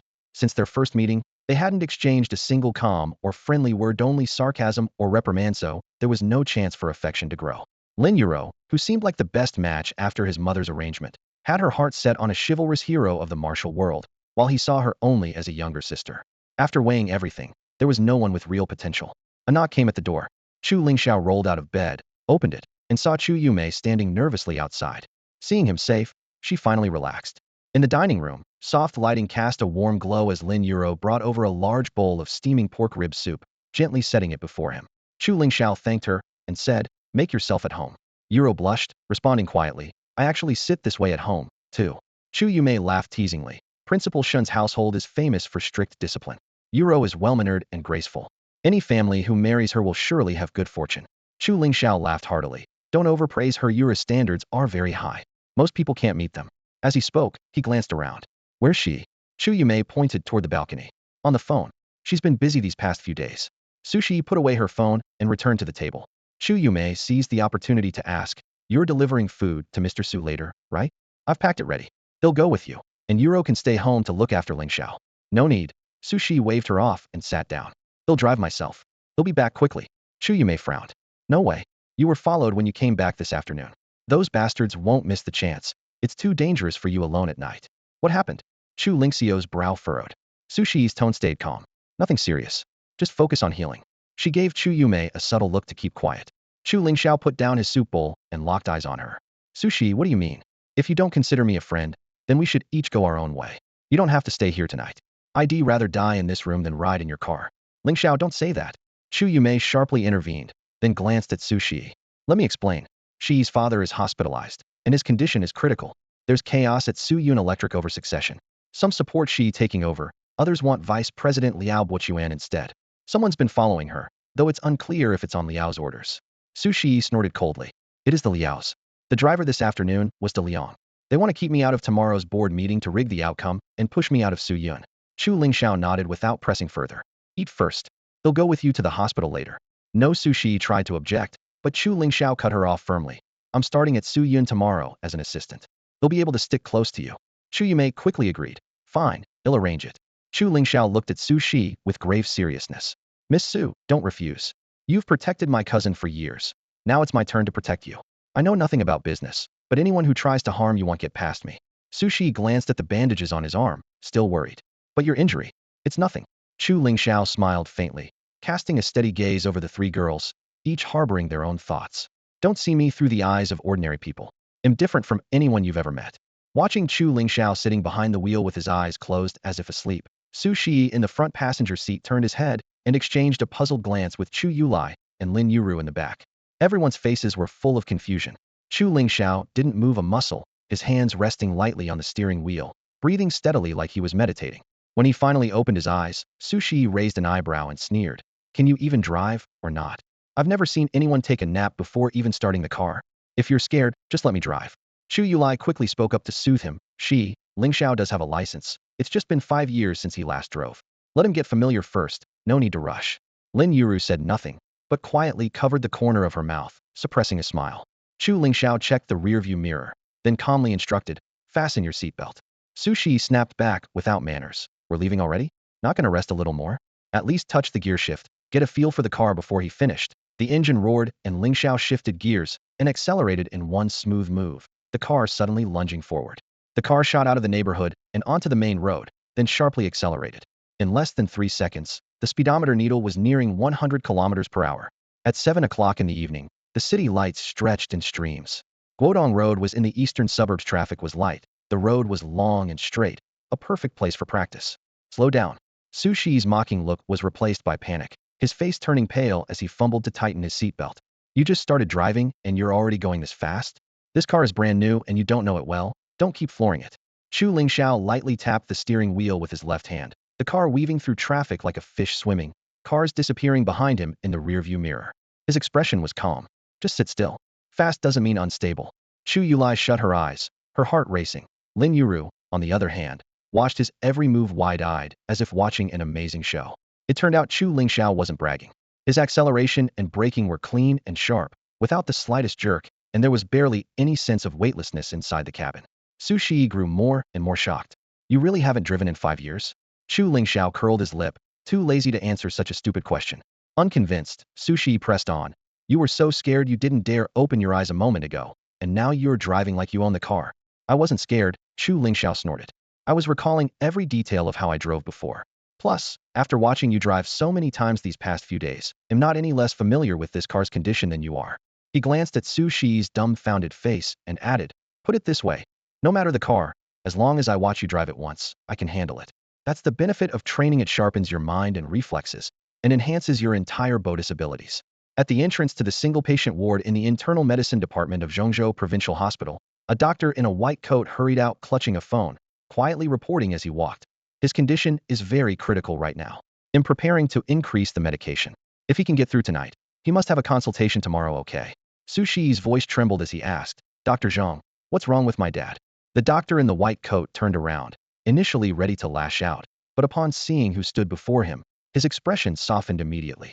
He waved and said kindly, Xiao Su, you've come at the right time. Come over here, let's talk. He stepped forward, gently placing a hand on Su Shi's shoulder, guiding her toward the corridor's side wall. Chu Lingxiao caught a fleeting flicker of annoyance between her brows but saw that she didn't pull away, so he followed silently. Dr. Zhang lowered his voice to a whisper, almost breathing into Su Shi's ear, as if afraid someone might overhear. Chu Lingxiao frowned, but when Su Shi made no objection, he pushed open the door and entered the hospital room first. The room was dimly lit. 2 nurses were focused on adjusting the treatment machines, not noticing their entrance. On the bed lay Su Shi's father. Su Mingqi's appearance was barely human. Impossible to guess his exact age. His hair was thinning, almost gone, his cheekbones protruded sharply, eye sockets sunk deep, and his breath seemed like they could stop at any moment. Chu Lingxiao thought he was prepared mentally, but froze the moment he approached. The purple jade ring on his finger suddenly warmed. Normally cool to the touch, it now felt as if pressed against hot coals, signaling something unusual in the room. He quickly moved to the bedside, raising his hand to disconnect the medicine tubes from the machine. Scanning the drug names, he said in a low voice to the nurses, these medicines won't help. Stop the infusions for now. Step aside, I need to examine the patient. The nurses exchanged wary looks. One asked, who are you? Are you a doctor here? We've never seen you before. I'm a friend of the patient's daughter, Chu Lingxiao said, placing his fingers on Su Mingqi's pulse, pressing gently. Don't interfere. The other nurse blocked his way. Please move back. Don't disrupt our work. Chu Lingxiao withdrew his hand calmly, voice firm. What you're doing is wrong. It's only making his condition worse. These treatments have no effect. The nurses glanced nervously at each other and said sharply, "Which hospital are you from?" "I'm not a doctor, but I've studied traditional medicine." Before he could finish, they interrupted angrily. "If you're not a doctor, then shut up. What right do you have to boss us around? Get out. Visitors aren't allowed if anything happens. It'll be on you." High-heeled footsteps sounded outside. Dr. Zhang pushed open the door, frowning. "What's going on? Why all the noise?" He turned back to Su Shi, lowering his voice. "Think it over. Later, come talk to me alone in my office. I'm only suggesting this plan because I want to save your father. If you don't care about his life, then don't come here." Su Shi's face twisted in inner conflict. She hurried inside and glared at Chu Lingxiao. "What are you doing here?" Chu Lingxiao knit his brows. "You all should go out and wait in the hall." Dr. Zhang looked puzzled. "Who are you?" "Xiao Su. Did you bring this person here?" Before Su Shi could answer, the nurses rushed to complain. "This person is acting strange. He's not a doctor but insists these meds are useless and wants us to stop. He even demands we get out of the way." "Yeah, Dr. Zhang. He claims he studied traditional medicine and wants to examine the patient himself." Dr. Zhang glared angrily at Chu Lingxiao. "Are you here to cause trouble? The patient's condition is critical tonight. If something goes wrong because of you, I won't let it go easily, got it?" Su Shi couldn't hold back her anger either. "Stop this nonsense. That's my father. If you dare mess around, I won't let you off." At the doorway, Chu Yulai and Lin Yuro looked on anxiously, unsure of Chu Lingxiao's intentions. Facing everyone's doubts, Chu Lingxiao remained composed and stared straight at Dr. Zhang. "You must be the attending physician. I recommend repeating the tests. I suspect the diagnosis is wrong." Dr. Zhang couldn't help but laugh at the remark, staring at Chu Lingxiao like he was a fool, his tone dripping with derision. "Whether or not you've studied traditional medicine, just from what you're saying now, I can tell how amateurish you are. Redo the tests? Do you have any idea how many departments have to collaborate to diagnose a case like this? You think this report in front of you is just something I pulled out of thin air?" His face darkened as he gave a sharp order. "I don't care who you are or what your intentions are, but you need to leave, right now. There are plenty of ways to win a girl's favor, but if you joke around with patients' lives, I, as a doctor, will not let it slide." Chu Lingxiao almost rolled his eyes at the doctor's self-righteousness. "Seriously, who's trying to flatter the girl here? Don't you have any sense?" Nearby, a nurse scoffed sarcastically, shaking her head while clutching the medical chart. "You didn't even read the diagnosis and have the nerve to deny it? Faking knowledge and causing trouble like this isn't stupid, it's malicious." Su Shi shouted angrily, his voice echoing in the corridor. "Chu Lingxiao, get out of here." By the door, Chu Yuli frowned and warned, "Lingxiao, stop this. Now is not the time for jokes." Another nurse glared with disgust. "Still not leaving? Should I call security?" Su Shi clenched his teeth and pointed furiously at the door, shouting, "Chu Lingxiao, don't force me to turn against you." Chu Lingxiao sighed and raised his hand helplessly. "Fine. Since you don't believe me, I'll leave. But Dr. Zhang, one last question." Dr. Zhang scoffed rudely. "What could an amateur like you possibly ask? Don't waste our time, get out now." As he walked toward the door, Chu Lingxiao glanced back and said, "Whether you answer or not doesn't matter. What matters is you listen. Has the patient been tested for heavy metals?" Su Shi's face twisted in fury as he roared, "Stop spouting nonsense. Are you here just to mess things up on behalf of the Liao family?" At those words, Dr. Zhang's expression changed abruptly, his gaze locking tightly onto Chu Lingxiao. "What did you just say?" Chu Lingxiao stopped, gesturing towards Su Mingqi lying in the hospital bed. "You heard me clearly. So you haven't done the test, have you?" Dr. Zhang snorted coldly, trying to hide a flicker of unease. "Not every patient needs that kind of test. Besides, the patient's symptoms on admission completely match our current diagnosis. You're just guessing without any basis." "I do have a basis." Chu Lingxiao met his gaze steadily. "I can feel ITI am the best detector there is. You might not believe me, which is why I suggest you run the tests as soon as possible. This isn't just for the patient, but for everyone's safety. Whether you listen is up to you." With that, he didn't stay any longer and turned away from the ward. Su Shi hurried after him anxiously, grabbing his sleeve. "Chu Lingxiao, what's really going on?" Chu Yuli also looked tense. "Lingxiao, do you mean Mr. Su doesn't have stomach cancer?" But the portion of the stomach that was removed had definitely turned cancerous. Lu Yuro whispered, making the air in the corridor grow heavy instantly. "But if it's heavy metal poisoning, that can also damage organs and cause cancer-like changes in the body. What Brother Lingxiao means is that Mr. Su's condition is likely not just simple stomach cancer, but caused by heavy metal poisoning that led to the cancer."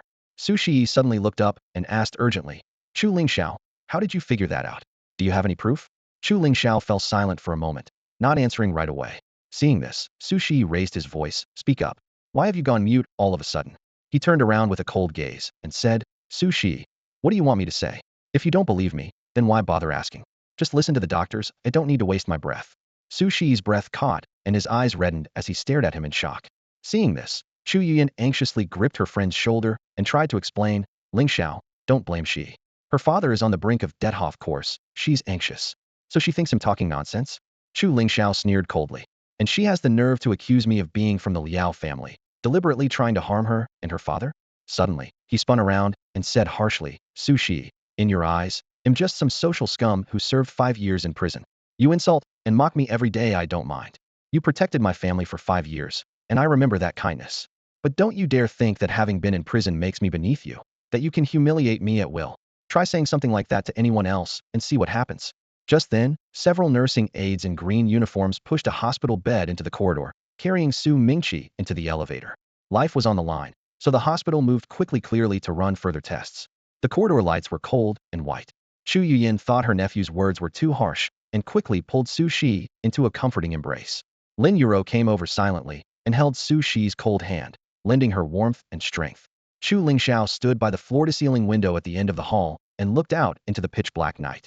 With his palm pressed against his abdomen, he struggled to suppress the restlessness churning inside him.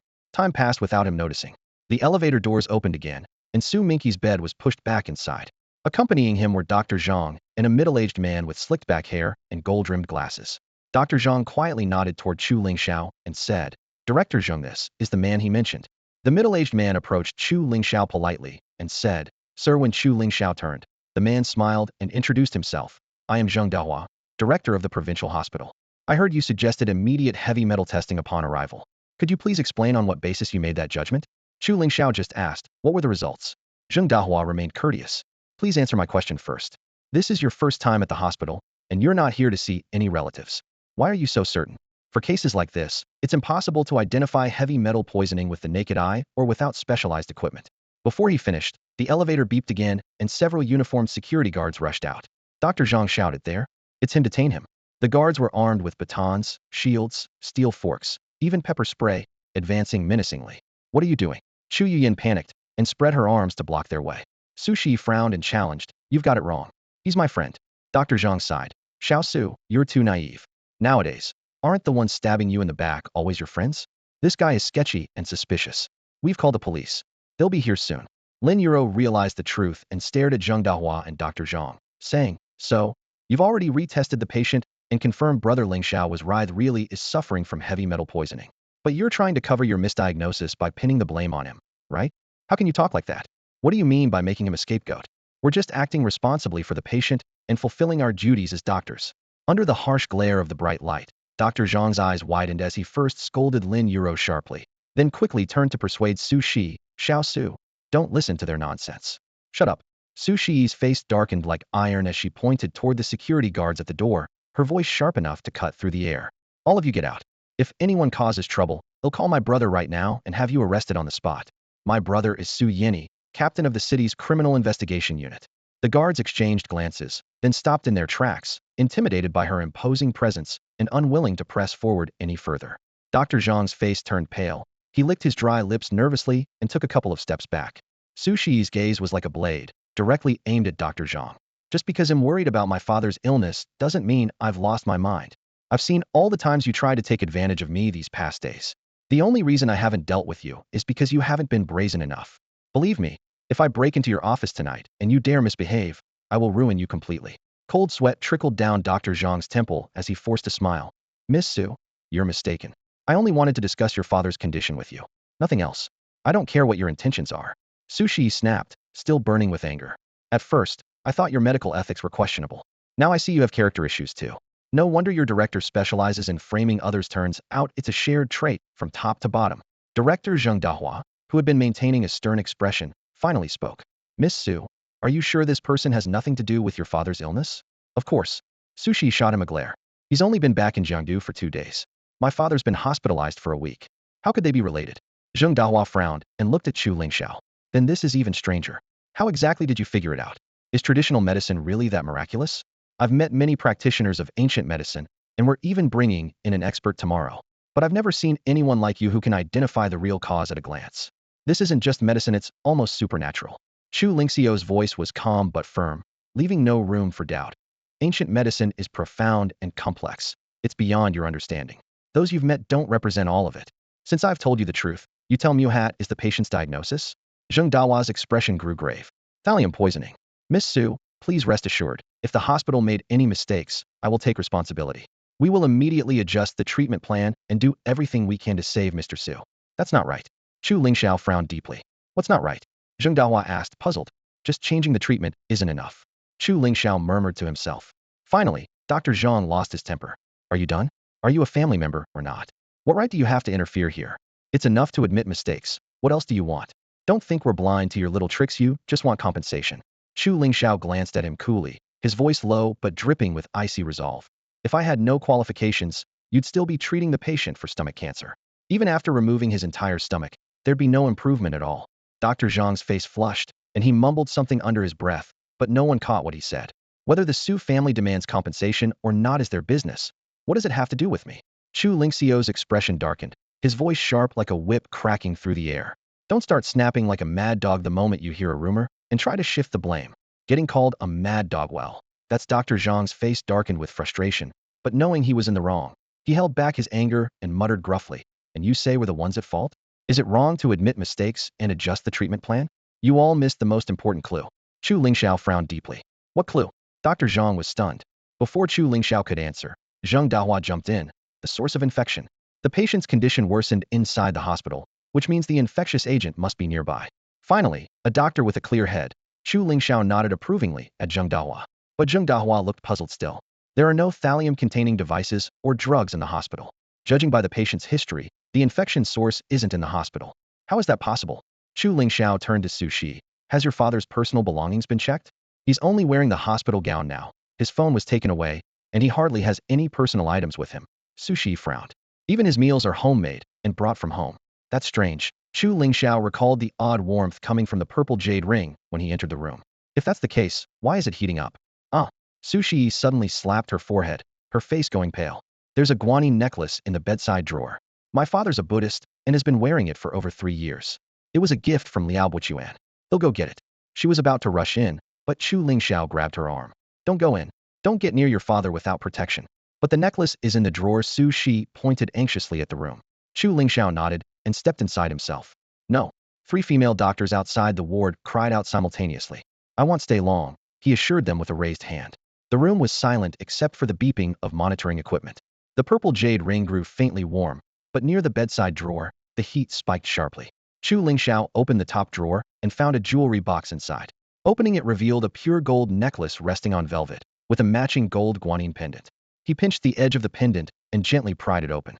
A hidden compartment appeared, filled to the brim with grayish-white powder. The ring was almost scalding hot. No further proof was needed the culprit was here. Outside, Zheng Dahua saw everything clearly through the glass and immediately signaled, Mr. Chu, give the item to the nurse. She'll take it to isolation, where they have professional equipment. All right. Chu Lingxiao nodded and handed the necklace to a nurse in full isolation gear. Soon after, Su Mingqi was transferred out, and the ward was completely sealed and disinfected. Down the corridor, Su Yeni was interviewing Dr. Zhang with 2 police officers. The case had escalated to suspected poisoning involving Captain Su's father, so the officers were on high alert. Chu Lingxiao had just left the ward when Su Shi waved him over. Lingxiao, come here. Let me introduce you to my brother, Su Yeni. Thanks to you, there's nothing to worry about. With my brother here, no one will dare harm you. Seeing his sister's proud smile, Su Yeni snorted impatiently. No need for an introduction, we've met before. Besides, he paused and spoke seriously, the top brass held a special meeting today about you. From now on, any case involving Chu Lingxiao will be specially flagged in our records. Everyone stared at Su Yeni with puzzled expressions, unable to grasp what he meant.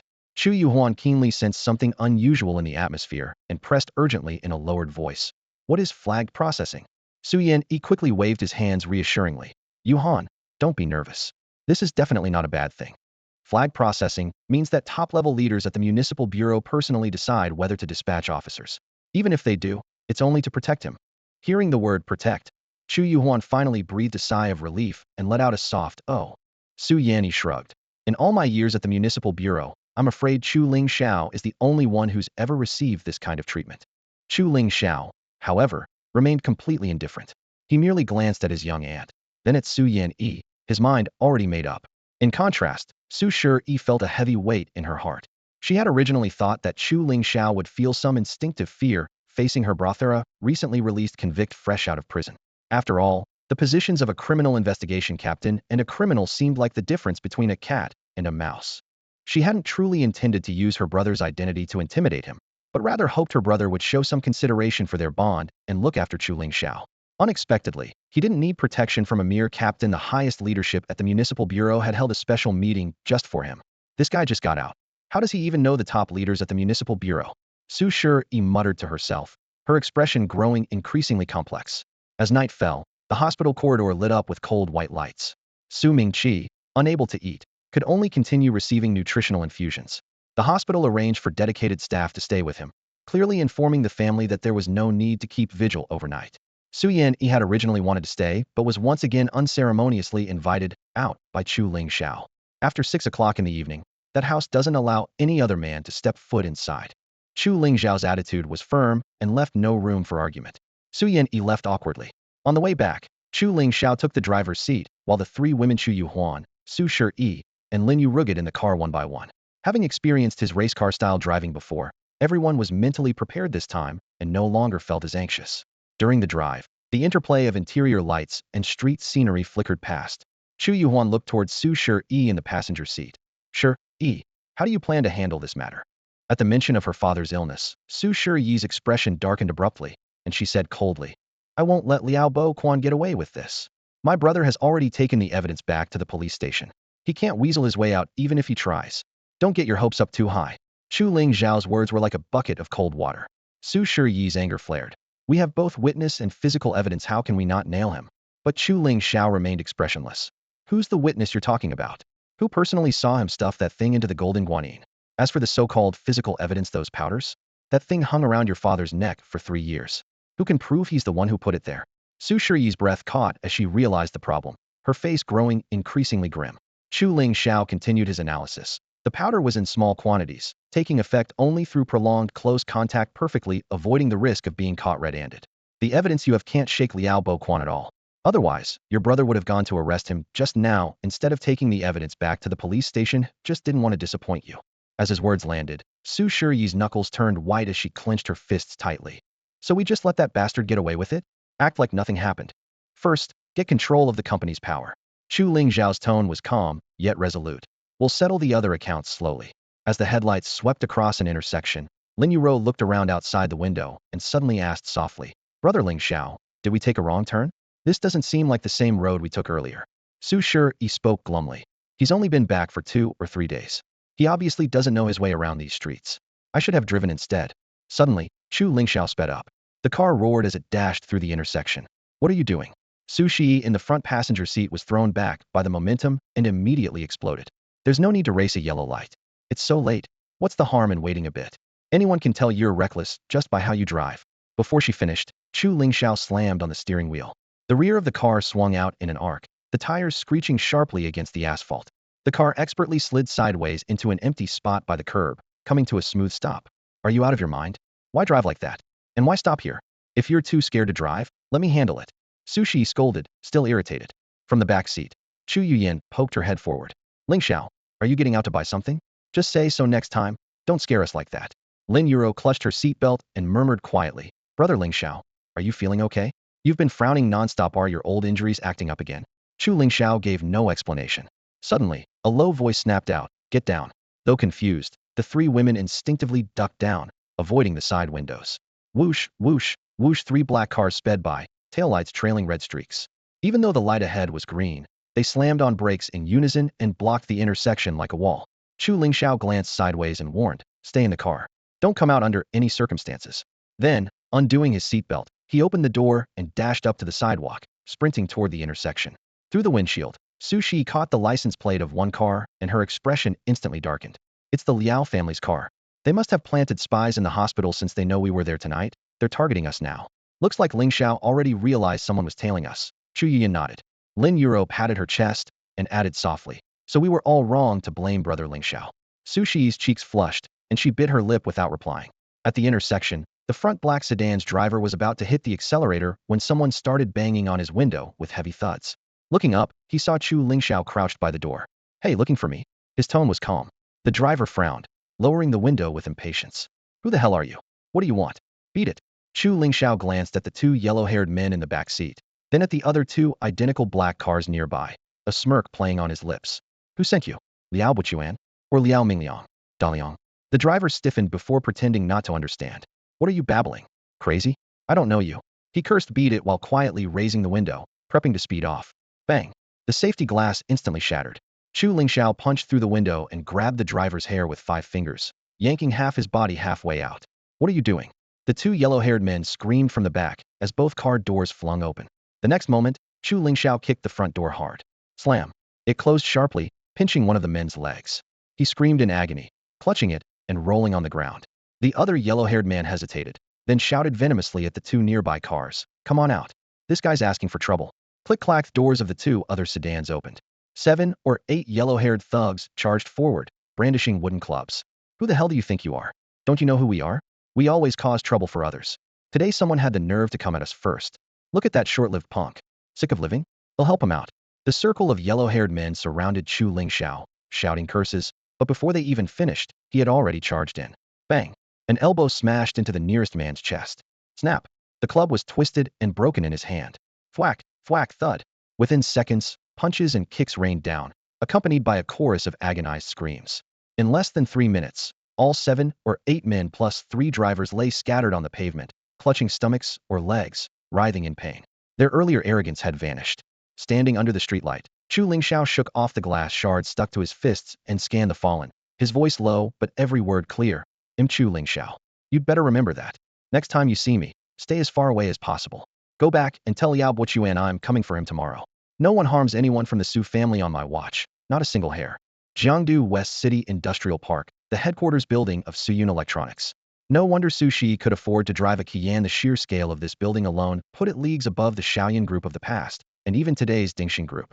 After parking in the underground garage, Su Shi, Chu Yupi, and Chu Lingxiao walked side by side toward the elevator, heading straight up to the top floor, the 16th, where the chairman's office was located. At this moment, with Su Mingqi recovering in the hospital, Su Shi was acting chairman of the company. Once the 9 o'clock executive meeting concluded, it would be clear who the new chairman would be. The night before, Chu Lingxiao had already completed all his onboarding paperwork. Today he was just there to scan his fingerprints and collect his employee card. Lingxiao, it's your first day? Make sure to greet everyone in each department. Don't make any enemies on behalf of General Manager Su. Every bit of support you can gain helps, Chu Yupi quietly advised, fixing her nephew's tie as the elevator doors closed. Chu Lingxiao wasn't fond of formal wear, but he had brought 2 suits finally useful today. When he left the house early that morning in his suit, the 3 women at home nearly stared at him like a stranger. 5 years had turned the once skinny boy into a strong, broad-shouldered man, and had grown noticeably taller as well. Now he was a natural clothes hanger. Anything looked good on him. His well-tailored navy suit exuded the sharp polish of a seasoned business professional. Standing beside Su Shi, he somehow looked more like the CEO. After hearing his aunt's advice, he simply smiled and nodded. This assistant role was only temporary, maybe just a day or 2 before he quit, but it was enough to help Su Shi keep things steady. Besides, the executive meeting would start in less than an hour. It was already too late to rally support from other departments. He had his own plans. The elevator arrived at the first floor, and the doors slid open, letting in a flood of crowded commuters that filled the space with the mingled scents of coffee and perfume, pushing the 3 to the farthest corner. Suyun Electronics did not have a private elevator for the chairman, so during rush hour the sardines in a canteen played out daily, and Su Shi was used to it. Near the entrance a few female employees chattered excitedly. Did you get your red envelope in the lobby? 100 yuan. I did. And a small bag of snacks too. I heard today is Deputy Director Liao's wife's 60th birthday. That's why he's giving out gifts. Deputy Director Liao sure is generous. Just a few days ago on his 62nd birthday, he gave out envelopes to the whole company. Now it's the wife's birthday again. Wish this happened every day? A male voice interrupted from the crowd. You think those red envelopes are just freebies? They're trying to buy votes. The chairman is still in hospital, control of the company is up in the air, and Deputy Director Liao is working to win people over. So what? The girl replied carelessly. As long as employees get something, doesn't matter who's chairman, it's all the same to us. A senior employee cleared her throat softly. That may be true, but us oldtimers know the truth. The company we have today was built bit by Director Su. Deputy Director Liao only bought shares and has rarely cared about company affairs. Deputy Director Liao had only invested money and seldom involved himself in the company's operations. Now he's competing for the chairman position, an outsider trying to lead the insiders. Can the company really survive that? But is this really something low-level employees like us should be worrying about? Besides, even if Vice Chairman Liao is an outsider, there are plenty of experts inside the company. He just needs to make decisions. The rest of the work will naturally be handled. Exactly. It doesn't matter who becomes chairman. The important thing is that it doesn't hold up our paychecks. If you think the company won't last long with Liao as chairman, do you really believe it will get better if Chairman Su's daughter, that little girl, takes over? I don't think so. She's pretty, but she's no leader. She'd make a better movie star. Haven't you heard? Vice Chairman Liao's youngest son is trying to win her over. Even if she secures the chairman's spot, it'll end up back in the Liao family's hands. Whether we support it or not, it won't change a thing. At the very back of the elevator, Su Shi's face was so pale, it was nearly purple, her chest heaving violently, anger barely contained. Just then, Chu Lingxiao raised his head and gently placed his hands on the temples on either side of her head. The elevator was crowded, the three squeezed tightly together, Chu Lingxiao standing in the middle with Chu Yiru and Su Shi on either side. Su Shi stood closest to the edge, right where the CCTV camera couldn't see. That bastard must have chosen this spot on purpose, doing this to me when there were so many people watching. Su Shi's body trembled slightly, cheeks flushed, eyes full of resistance and shame, glaring fiercely at Chu Lingxiao. They were so close they could hear each other's breathing. For a girl like Su Shi, who had never been this close to a man before, her heart fluttered nervously. She wanted to push him away but found her arms felt weak, unable to lift. Gradually, her emotions settled, and she realized he wasn't taking advantage of her, but using a massage technique to calm her down. She looked up and signaled him to let go. Not knowing about the rumors and pressures Su Shi faced every day since he hadn't been to the company, Chu Lingxiao didn't understand why she was so sensitive and suspicious, always acting like a cautious little hedgehog, guarding herself closely. But now, seeing this shy and tender side of her, he found it amusing, as if glimpsing a completely different facet of her personality. So close, he could see her long lashes flutter slightly. Her once flawless fair cheek was slowly turning a soft pink.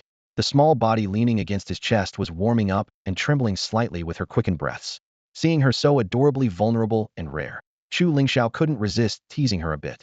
His hands slid down from her temples to gently cup her smooth, delicate cheeks, then lightly pinched her two pink earlobes. Suddenly, Su Shi nearly broke down. Her legs went weak, almost causing her to faint. Luckily, Chu Lingxiao reacted quickly, catching her firmly by the underarms and holding her securely. When she finally calmed down, she pushed him away in a fluster, her cheeks glowing like ripe peaches, glaring before quickly lowering her head to fix her clothes. Chu Yiru witnessed all this and quickly turned her head away, but a faint smile played at the corner of her mouth. At the entrance to the CEO's office on the 16th floor, Su Shi had just pushed the door open when she saw someone standing by the floor-to-ceiling window with their back to her, hands clasped behind their back, eyes gazing into the distance. She had planned to scold Chu Lingxiao inside for having the nerve to take liberties with her in the elevator, but realizing someone else was there, she panicked and blurted out, "Vice Chairman Liao, who let you in?" The man didn't turn around and continued staring out the window slowly, saying, "I just now understand why old Su put his office on the top floor. Standing here really gives a feeling of ruling the world." Seeing that he ignored her words, Su Shi's face turned icy as she stared at him coldly. She stretched out her arm and pointed toward the door. "Liao Buchuan, have some basic manners. Knock before entering someone else's office, and only come in after being allowed. Now get out." "Niece, that's where you're wrong." Liao Buchuan slowly turned around, his gaze landing on the young man beside Su Shi with a flicker of surprise. "Who are you?" He glanced up and down at Chu Lingxiao, then looked back at Su Shi. Suddenly, his expression darkened. "Whoever you are, get lost immediately. Don't let me see you in this company again. He's my assistant. What right do you have to kick him out?" Su Shi stood her ground without backing down. "Assistant?" Liao Buchuan narrowed his eyes and sneered coldly. "I think he's more like your gigolo. Shi, if you want to play, go outside and do it. Don't ruin the company with nonsense. Your father's in the hospital now. As his sworn brother and your uncle, I have a responsibility to keep you in line." Bullst. Su Shi trembled with anger. "He's my assistant, not some gigolo. And don't you dare mention being my dad's brother. You don't deserve that title. You know exactly how my father ended up like this." Liao Buchuan squinted and forced a smile. "Niece, what exactly do you mean? I don't understand."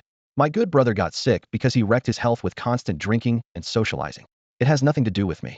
Su Shi's eyes welled up red as she pointed at him and yelled, "You put heavy metals in Dad's guan necklace, which caused the infection. Don't think denying it makes it go away. Me brother will definitely catch you. Where's your proof?" Liao Boken's face darkened. "How can you prove those were from me? Who's to say you didn't poison your own father over the inheritance and then try to frame me?" He glanced at Chu Lingxiao and sneered. "Maybe this pretty boy was behind it. Guys like you fall for anything and would do something as cruel as killing your own dad just for money." Then he took out his phone and started snapping pictures of the two of them with a wicked grin. "What a story. He'll print these out, blow them up, write conspiring lovers murder father for inheritance, and plaster them all over every floor of the company and all the streets. Imagine how dramatic that will be. Liao Buchuan, you'll pay for this." Su Shi lost her mind and lunged forward, but Chu Lingxiao caught her firmly. He carried her back to the desk and pinned her in the chair. The shutter clicked repeatedly as Liao Buochuan took several shots, sneering and cursing. What a pair of scoundrels and adulterers. Just as I suspected. Let's see how you spin this. Let me go? Su Shi struggled and hissed angrily at Chu Lingxiao. He's secretly taking photos of us. Let him, Chu Lingxiao said calmly, a hint of a smile at his lips. He won't be able to send them anywhere anyway. Fool. Liao Buochuan sneered back. Fool. Who told you that the message couldn't be sent? I'm about to. Before he could finish, a sharply dressed young man in a tailored suit suddenly closed the distance. Liao Buochuan felt his phone snatched away in an instant. The movement so fast it was almost invisible. His face darkened instantly as he glared at the intruder, furious. Who the hell do you think you are? Do you know who I am? The young man was Chu Lingxiao. Holding the phone high in front of Liao Buochuan, he gripped it tightly until the sturdy device groaned, twisting and denting in his hand. Then do you know who I am? The phone's case shattered on the spot. The battery sparked and smoked. Stunned, Liao Buochuan stared in disbelief, reevaluating the seemingly polished man before him. His voice dropped, sour with bitterness and warning. Young man, do you know how much my niece paid to hire you? I'm offering double-come work for me. A man who could crush a phone barehanded was no empty threat. Well-versed in underworld dealings, Liao Buochuan weighed his odds silently. Even the notorious De Liang and Xiao Liang brothers of Jiangdu might not be so ruthless. If he could lure this young man away from Su Shi, then his niece would be sitting duck. Chu Lingxiao, however, was unimpressed. He casually tossed the crushed phone onto the floor, where it shattered into pieces. Then, raising his boot, he crushed it further with a crisp crunch. Bending down, he retrieved the SIM card, snapping it cleanly in two. Spotting a clear cup on the desk, he dropped the pieces inside and stirred vigorously clockwise, spinning the fragments into fine powder in under a minute. He stepped forward and slid open the left chest pocket of Liao Boken's suit, emptying the powder inside with a calm smile. Find a tech to restore it, maybe it'll still work. From the chair behind them, Su Shi couldn't help but chuckle quietly. This guy's way of handling insults was downright therapeutic. Liao Boken's face turned ashen with fury. Suddenly raising his hand, he swung violently at Chu Lingxiao's face, shouting, "You ungrateful brat. You've got no shame." Smack. Before his palm landed, Chu Lingxiao's counterslap landed solidly, swelling Liao Boken's cheek instantly. Nearly 50 and infamous in the underworld, Liao Buochuan was stunned to be slapped so publicly for the first time. Blood rushed to his face as he pointed and shouted, "My son is Liao Mingwei. Go ask around in Jiangdu who he is. One call from me, and I can have him end you." Heh. Chu Lingxiao sneered, grabbing Liao Boken's collar with one hand and landing a rapid series of palm strikes with the other. "Your son, huh? Liao Mingwei? You want me dead? Ask him if he dares. Oh, didn't you also have a kid named Liao Mingliang? I heard he's still lying in the hospital. Do you know who put him there?" Blows rained down with sharp smacks. Liao Boken's battered face was a bloody mess. Pain mixed with terror as his eyes went vacant and his hoarse voice begged, "It was you. What's your name?" Chu Lingxiao cracked a cold smile and kicked him to the ground, standing over him. "Remember this name, Chu Lingxiao." At that moment, Chu Yui entered, holding a freshly printed company badge. Seeing Liao Buochuan sprawled in disarray beneath Chu Lingxiao's towering figure, she gasped, "Lingxiao, what are you doing?" "He's Vice Chairman Liao of the company." Chu Lingxiao shrugged, tone dripping with disdain. "No idea who he is. You must be mistaken. He's not a vice chairman, otherwise he wouldn't behave so badly. He's just a thief trespassing in the chairman's office." "What floor is the main lobby?" 13th. Su Shi responded brightly from his chair, clearly amused by Chu Lingxiao's display. A mocking smile tugged at Chu Lingxiao's lips as he bent down to grab one of Liao Boken's legs, dragging him like a sack toward the exit. The best punishment for a thief is public shaming, but that's off the table nowadays.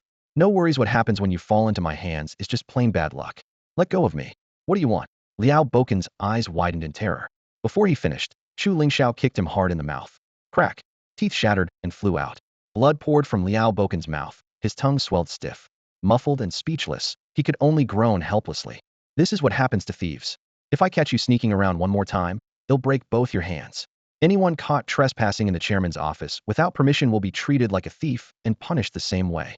The spacious office hall, once so quiet that only the sound of typing could be heard, was suddenly shattered by a sharp, commanding shout.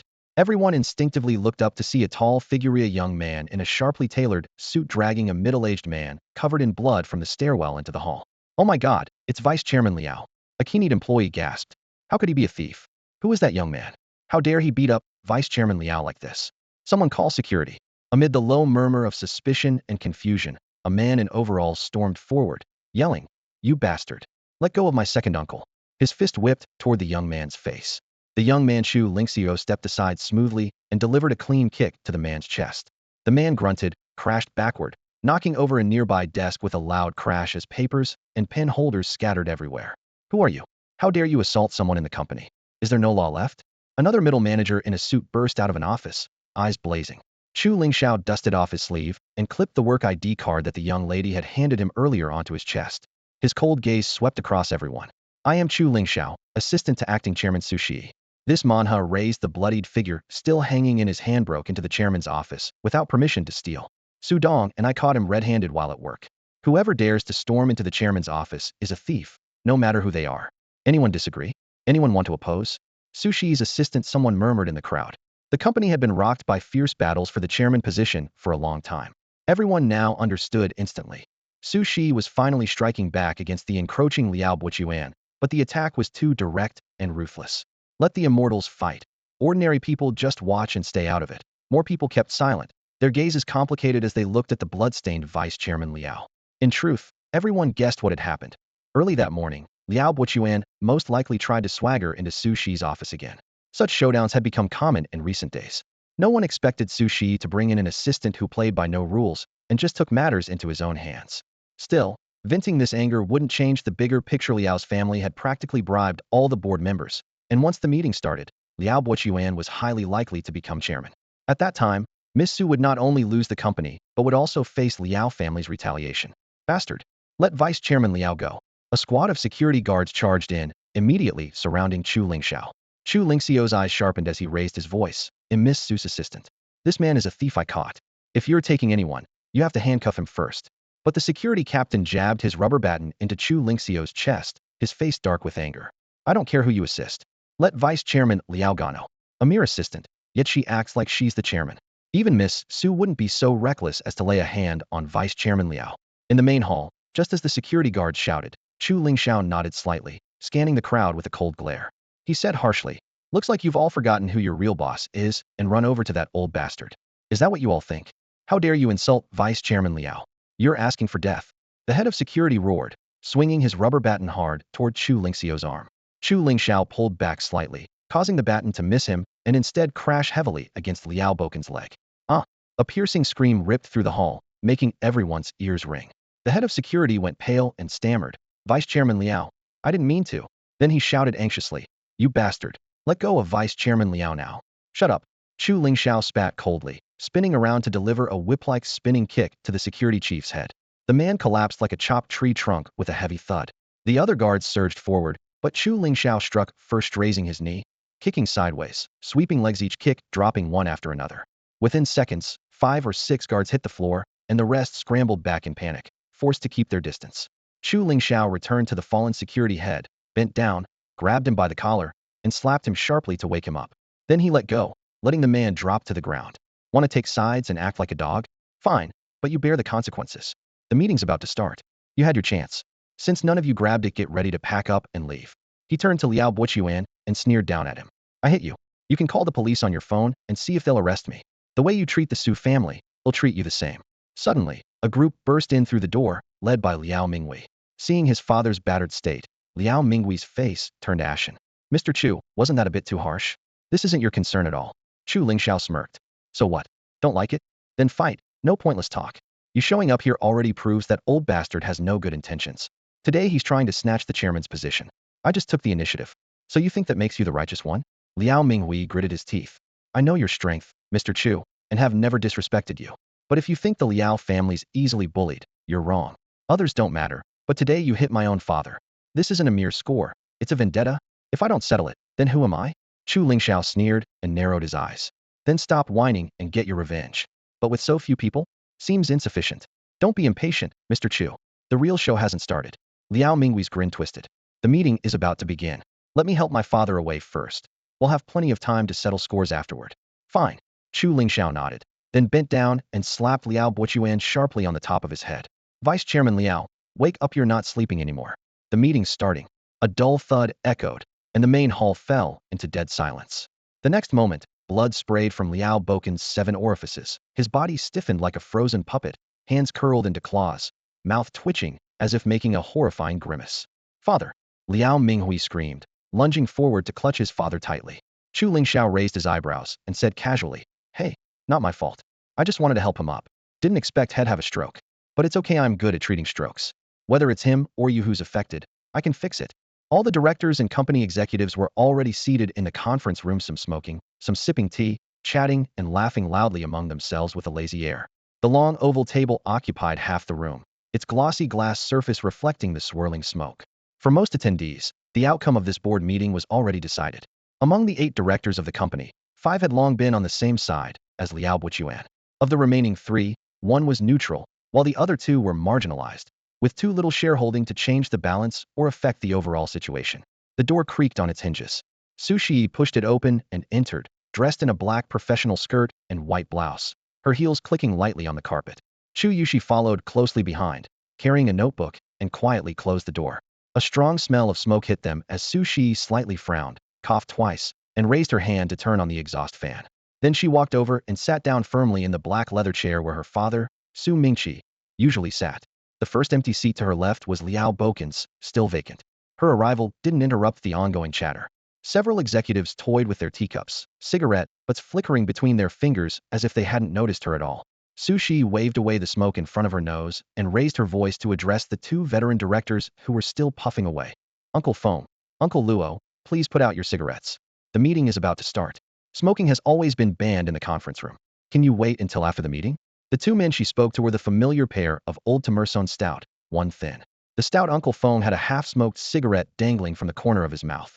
He glanced sideways at her, shoved the cigarette deep back into his mouth, inhaled deeply, then slowly exhaled a thick cloud of smoke.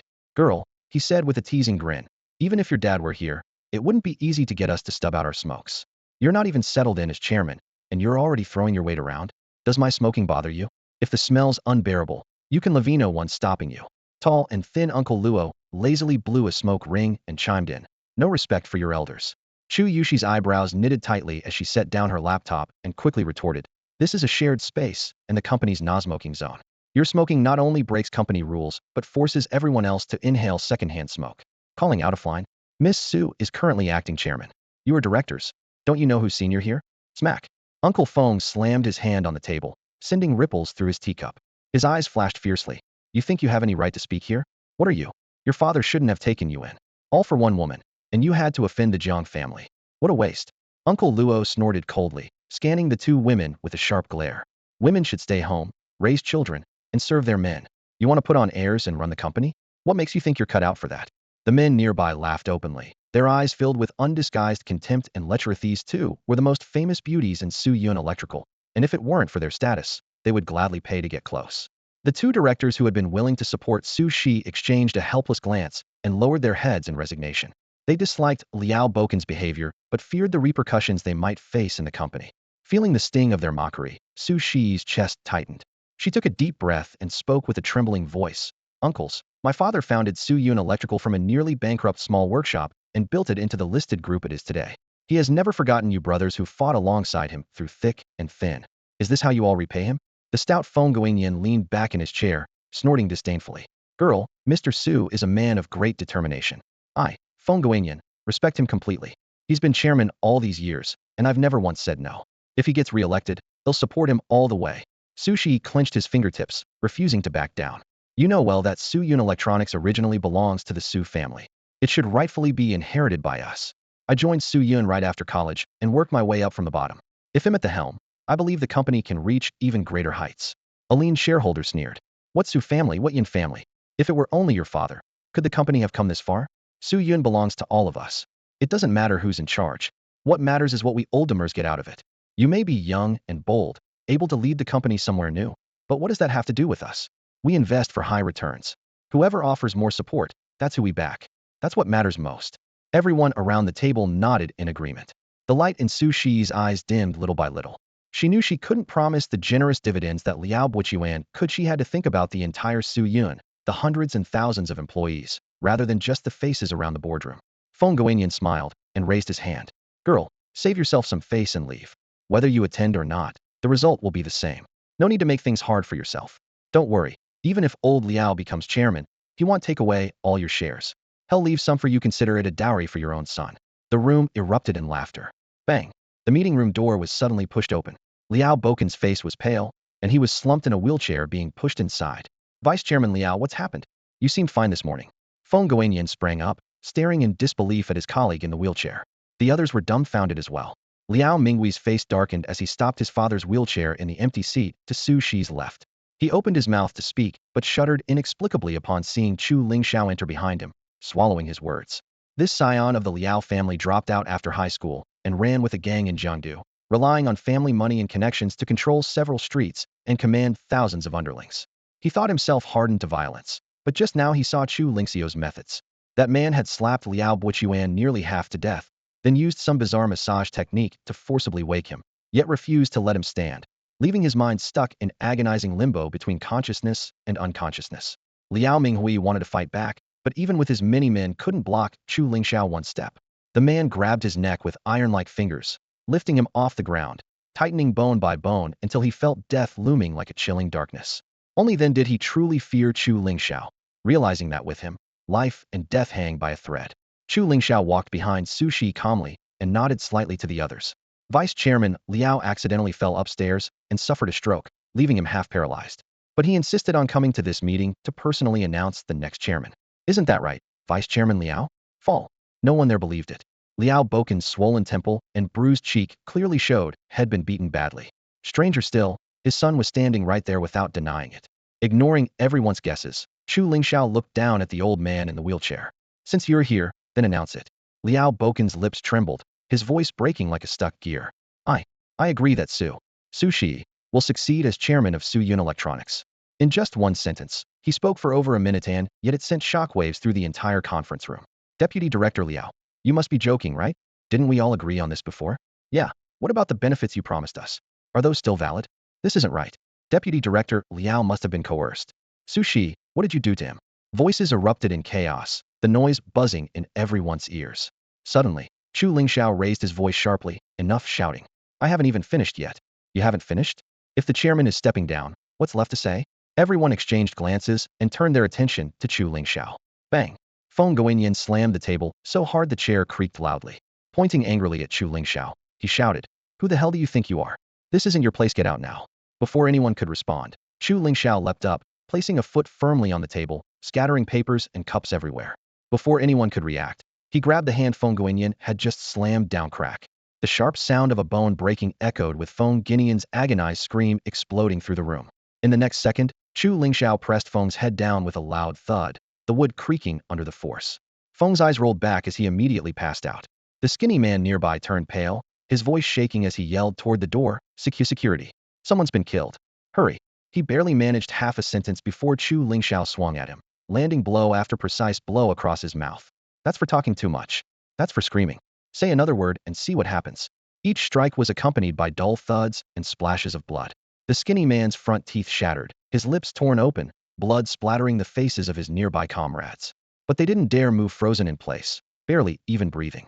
Only when the skinny man's eyes glazed over and he slumped like a puddle of flesh did Chu Lingxiao finally release him. The man collapsed onto the table with a loud thump, losing consciousness. The room was thick with the scent of blood and dead silence pressed tightly on everyone's chest. Calmly, Chu Lingxiao pulled out some tissues and wiped the blood off his hands before walking back behind Su Shi. His voice was cool but clear. I forgot to introduce myself. I'm Chu Lingxiao. He shook his work ID hanging from his chest. Assistant to the chairman. His words pierced everyone like a needle. No one dared to speak another word. Chu Lingxiao glanced toward Liao Buochuan. Deputy Director Liao, don't you still have an announcement to make? This time, Liao Boken's voice was several times faster than before. Expressionless, he stood up. Effective immediately, I am selling all my shares to Su Shi at an internal price. The transaction will be completed within 3 business days. From now on, Liao Buochuan officially withdraw from the board and management of Su Yun Electronics. Another bombshell dropped, hearts pounding so hard it felt like they'd burst. But no one dared respond, afraid they'd be the next to get carried out. One senior board member who had long supported Su Shi stood up excitedly, adjusting his glasses. If no one objects, this decision will be approved. Secretary Chu, please draft an official notice, announce it company-wide, and coordinate media and online publication. Understood. Chu Yulan began typing quickly on her laptop. Su Shi then pressed both hands on the table, his gaze slowly sweeping across the room. Directors Feng Guanyin and Luo Xiangping are being expelled from the board immediately for accepting bribes and severely harming company interests. Their shares will be forcibly reclaimed. As for whether other shareholders have committed similar violations, the company will not investigate for the time being. I hope everyone takes this as a serious warning. The shareholders and executives who had once conspired with Liao Bochuan to usurp the company's leadership each exhaled deeply, as if narrowly escaping death, their faces glowing with relief and gratitude. They all understood this was the new chairman extending them a way out, so they immediately fell in line, showering Su Shi with flattery and loyalty, afraid that a moment's delay would mean their downfall. On the other side of the conference table, Liao Minghui glared darkly at Chu Lingxiao, his voice hoarse. Mr. Chu, can we leave now? Chu Lingxiao smiled slightly, his tone calm. Of course. In full view of everyone, Liao Minghui pushed the wheelchair, supporting Liao Bochuan as they slowly moved toward the door. Just as they stepped outside, Chu Lingxiao strode up and gently patted Liao Minghui's shoulder, standing beside them in the hallway. I know the Liao family isn't willing to accept this quietly. You'll surely find ways to retaliate, he said, lowering his voice but speaking every word clearly. But if you make a move, you bear the consequences yourself. This time it's your father, next time your brother, and then it could be you. You only get 2 chances. Miss them then, you might as well start preparing your coffin. As he finished speaking, a faint smile curled at the corner of his lips. He turned and pushed open the conference room door again. Liao Minghui continued pushing the wheelchair forward. Liao Bochuan lifted his head to survey his surroundings, his fists clenched tight but powerless. He had thought everything was under control. Most of the directors and executives were bribed. The company staff had already pledged loyalty to the Liao family. If Su Shi stubbornly resisted, his son could lead people to storm the building and force a takeover.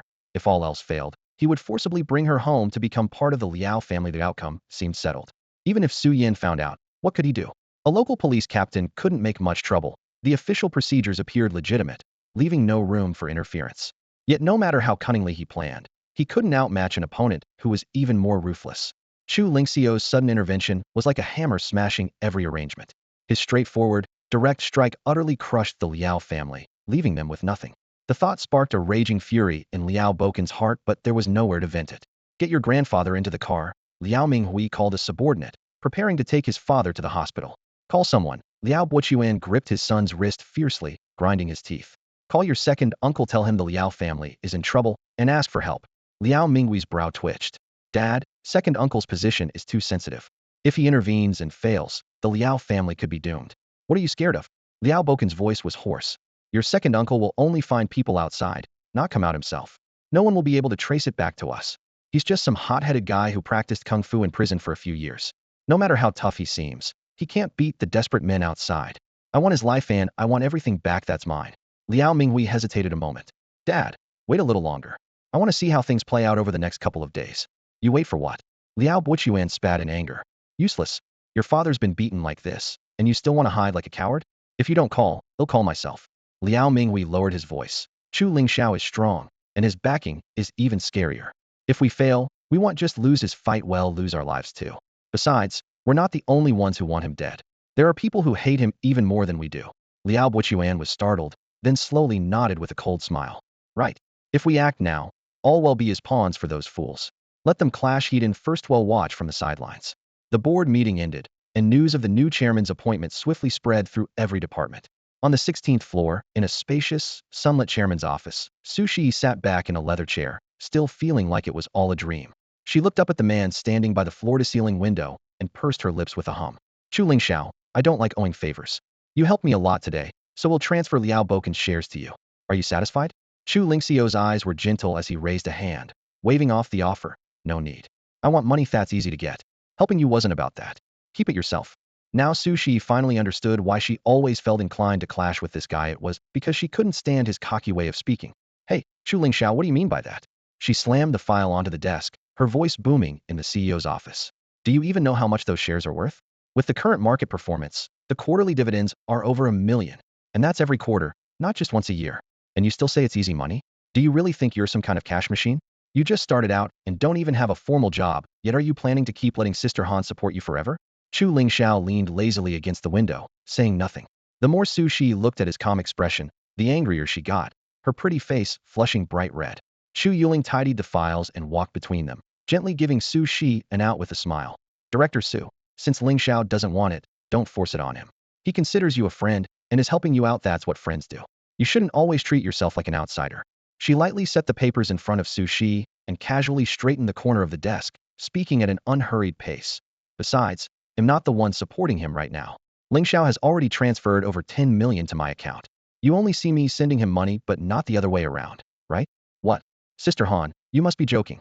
Su Shi's eyes widened, nearly doubting her ears. She pointed toward Chu Lingxiao near the window, raising her voice. He's only been out of school 3 days and already transferred over 10 million to you? Where did he get that kind of money? Is he really a cash machine? Chu Yuling shrugged. That's not my business. He has his own ways, and I trust him. Director Su, if you want to keep Lingxiao, you don't necessarily have to use shares. Oh, Sister Han, what nonsense are you talking about? Su Shi blushed fiercely and quickly glanced at Chu Lingxiao from the corner of her eye, her tone sour. He's a super busy geek, it wouldn't care about someone like me from a small place. Only then did Chu Lingxiao turn around, a faint smile curling the corner of his lips. They'll stay by your side for a month. That's enough time for you to firmly secure the chairman position and completely restructure the company. Once you're safe, he'll leave. A month is a month. Su Shi feigned indifference, shrugging, but inside, an unexpected surge of anticipation crept in, having him around for work and off work. Both left her feeling a subtle joy she couldn't quite explain. At that moment, Chu Lingxiao's phone rang. He glanced at the caller ID Principal Shun. Lingxiao, is Xiao Ro with you? Shen Hongxia's voice sounded urgent on the other end. Her appointment letter arrived. She needs to go to number 3 middle school to sign in and do a quick interview. I can't reach her by phone, probably dead battery.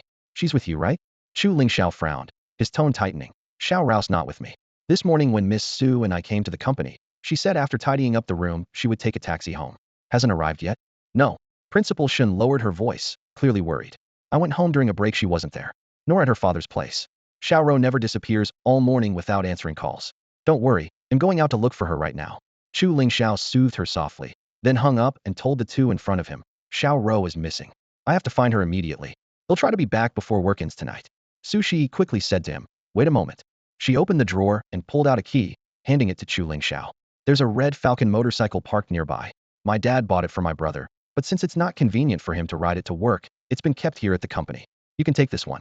Without hesitation, Chu Lingxiao reached out and grabbed the key. Thanks, he said, then turned and left the office. Just as he stepped out of the elevator, his phone rang with an unknown number. He pressed the answer button, and a familiar voice came through. Chu Lingxiao, I'm back. Dare to meet me? He replied coldly. Jiang Yunsheng, you kidnapped Xiao Ro, didn't you? Otherwise, how would you have gotten my number? Where is she? I warn you, if a single hair on her head is harmed, we'll make sure the Jiang family pays with one of their lives. A mocking laugh sounded from the other end. You think I'm easily scared? South City Farm construction site. They'll be waiting. It's time we settle our scores. At an abandoned construction site on the city's outskirts, his hair streaked with gray, Jiang Yunsheng hung up the phone and sent his location with a glare. He turned to two men dressed in black behind him. The final payment's in the car. Once it's done, get rid of both the guy and the bike. Destroy all contact records, pretend you never met me. The men responded impatiently. No need to teach us the rules, as long as the money's right. Pull your useless crew out of the way. You and your son stay in the car and wait for updates. Don't worry, as soon as that bastard shows up, there won't be a survivor after 30 seconds. Jiang Yunsheng led his son back to the car. As the door closed, unease lingered. Zexu, we'll take you home first. If I'm not back within 2 hours. Dad, aren't you overreacting? Jiang Zexu smiled lightly. We hired the black and white double killers, ranked top 10 on the dark list. Taking care of that Chu bastard with them is like using a sledgehammer to kill a chicken. If I had my big cousin's skills, I wouldn't need to pay hitmen. Jiang Yunsheng looked grim. It just doesn't feel right. That Chu Lingxiao isn't the same as 5 years ago. Uncle and second cousin had protection all along, yet that bastard still got through. He must have learned some deadly tricks in by mountain prison all these years. Jiang Zexu snorted coldly. Just 5 years. Even if he trained every day, what can he do? Big cousin's been training since he was little. He could take him down with one hand. We only hired the black and white double killers because we can't have big cousin get his hands dirty. Jiang Yunsheng sighed, trying to suppress his anxiety. Jiang Zexu smirked. Don't worry, Dad. Our end is simple. As soon as that bastard shows, he dies. Big cousin will bring that lousy woman to uncle and force a marriage if that's how it ends. The roar of a motorcycle approached in the distance, snapping the father and son to attention. The main player has arrived. The entire site had been shut down for 2 months due to financial disputes, and was usually deserted. This sudden motorcycle noise could only belong to Chu Lingxiao. But suddenly, the engine cut off nearby, and all fell silent. The Jiang men exchanged glances. Did he sense the ambush and dare not come closer? But their men had already withdrawn to hiding spots. Chu Lingxiao parked the motorcycle and looked around. The overgrown grove, half-finished concrete walls, and exposed steel rods spoke of halted construction. The GPS location was correct. Jiang Yunsheng had to be lurking here, and assassins were certainly still hidden in the shadows. Come on then. He sneered inwardly and strode forward, radiating lethal intent as he charged straight into the ambush. Chu Lingxiao marched boldly ahead, fearless, stepping right into the trap. Bang! The gunshot rang out sharply, loud enough to startle but quickly swallowed by the wilderness and dense forest, leaving the air once again eerily silent. Was that it? Jiang Zexu furrowed his brows in disappointment and glanced outside, muttering, "Just one shot? Dad, I told you you were overreacting. This loser cost us 2 million, and he's taken down with a single bullet? What were you so worried about?" With that, he opened the car door, ready to get out. "I need to see how pathetic this guy really is. Might as well put a bullet right in his head. That'd be satisfying." Before he could finish speaking, and just as his legs stepped out of the car, more gunfire erupted from the construction city, a sharp, startling shot followed by a relentless burst of rattling fire, as if a battle had suddenly broken out. Jiang Yunxing yanked him back inside sharply, his face turning ashen. "Close the door. That kid's not dead. If he was, they wouldn't be firing so wildly."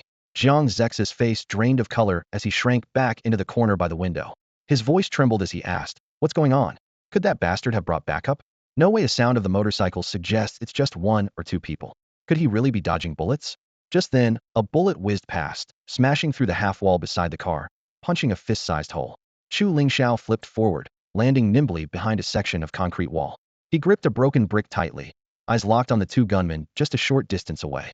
One was less than 10 meters from him, the other about 20, positioned slightly left front at roughly the 9 o'clock direction. Energy surged through Chu Lingxiao's body. He didn't hold back, his strength and reflexes at peak levels. Clearly, the 2 ambushers hadn't expected their target to dodge their bullets so skillfully. As soon as he entered their effective range, the black-clad gunman in the black and white duo fired first. His bullet struck the ground just beside Chu Lingxiao's feet, intentionally off target. He delighted in watching prey panic and collapse under fire. Usually when faced with a sudden shot, someone would cower or collapse, but Chu Lingxiao's expression did not change. He glanced briefly at the bullet crater, then sprang forward toward the shooter. It was he who made the first charge. The white-haired gunman responded ruthlessly, aiming at Chu Lingxiao's head and firing again. The sharp crack of the shot rang out, but Chu Lingxiao snapped his head sharply aside at the last moment. The bullet grazed his ear and lodged into the brick wall behind. The black and white duo exchanged wide-eyed looks, astonished. "This guy is fast. We've got a real expert here." They moved in perfect sync, splitting up to seek new cover amid the dense forest while continuing their rapid gunfire. Bullets flew back and forth as the battle escalated. Chu Lingxiao moved with agility, flipping and dodging through the hail of bullets, closing in on the 2 shooters without a single hit. The black-haired shooter glanced at his magazine in disbelief. Only 3 bullets remained. The previous clip was already empty. Here in Huaxia, ammunition wasn't easy to come by. They hadn't brought many clips on this mission. Every single bullet was precious. No one expected this kid to be so tough. He wasted a ton of ammo, and yet not even a thread of his clothing was touched. "We had to rely on clever tactics. Otherwise, once our bullets ran out, the situation would only get worse for those 2. After all, their opponent was incredibly agile. If it came down to close-quarters combat, the outcome was almost certain." He Mao raised his right arm, flicking his fingers rapidly in midair. The white-haired ambusher across from him immediately responded with an OK sign. Taking a deep breath, He Mao suddenly sprang up and lunged toward the concrete wall where Chu Lingxiao was hiding. "Come out. He'll face you unknown," he shouted, handgun raised, edging closer step by step. 2 meters 1 step. Suddenly, a dark figure darted out from behind the wall. He Mao and Bai Mao instinctively fired their guns simultaneously from opposite angles. But when He Mao pulled the trigger, there was a hollow click. Realized the shadow was nothing but a wooden stick holding a suit jacket.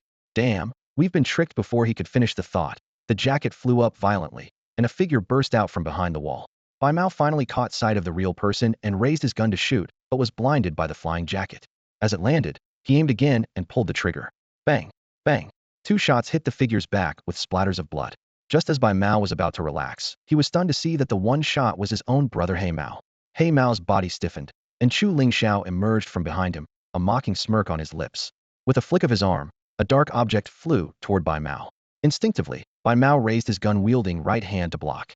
Bang! The object grazed his head and smashed into his hand, sending the pistol flying. His 2 fingers were instantly mutilated, turning into bloody pulp. Next to the fallen gun lay a half-brick stained with blood, lying silently on the ground. From 20 meters away, this guy had just crippled 2 of his fingers with only half a brick. "He's not human. He's a demon," Bai Mao screamed in agony as he turned, desperate, sprinting wildly toward the spot where Jiang Yunsheng's car was parked. Only one thought filled his mind. That damn client paid just 2 million to send the 2 brothers to assassinate such a demon. Was this supposed to be making money? It was a death sentence. "Did I tell you to leave?" The cold voice behind him was like a blade piercing his heart. Bai Mao shivered all over and stiffly turned around, raising both hands in surrender. He Mao lay motionless on the ground behind him. No need to guess. He was already dead, probably by his own brother's bullet. With murderous intent radiating from him, Chu Lingxiao loomed close, and Bai Mao's voice trembled as he stammered, Don't kill me. Just spare my life, and I'll agree to any condition." Chu Lingxiao grinned cruelly, closing the distance in an instant, then slammed a fist into Bai Mao's chest. Uffed! Bai Mao spat blood, mixed with pink and white bone shards. His left hand, which had reached for a dagger at his waist, fell helplessly by his side. One punch shattered ribs and pierced internal organs. His life force drained away like escaping air. Chu Lingxiao pressed close to his ear and whispered, "Don't cross me in the next life. If you want to kill me, don't expect to live." Bai Mao's body collapsed heavily to the ground. Chu Lingxiao glanced toward the direction Bai Mao had tried to flee from, then vanished like a shadow in pursuit. Gunshots fell silent around the construction site, the stillness striking. "It'll take some people to check it out." Jiang Zexu, showing a bit of caution, spoke quietly to Jiang Yunsheng as he jumped down from the car and led the van's passengers forward as scouts toward the construction site. Jiang Yunsheng felt a rising unease. He waved him closer and lowered his voice. "Something feels wrong. Let them scout ahead first. We pull back for now." Jiang Zexu laughed carelessly. "Dad, aren't you overthinking this? Don't forget, we hired professional killers. Just a petty demon like that." Before he could finish, the crowd behind them suddenly erupted in shocked cries. Several people screamed as they were thrown into the air, crashing down beside Jiang Zexu. Jiang Yunsheng shouted hoarsely, "Hurry, get in the car." Jiang Zexu scrambled to grab the back seat door, becoming increasingly panicked and slipping as he tried.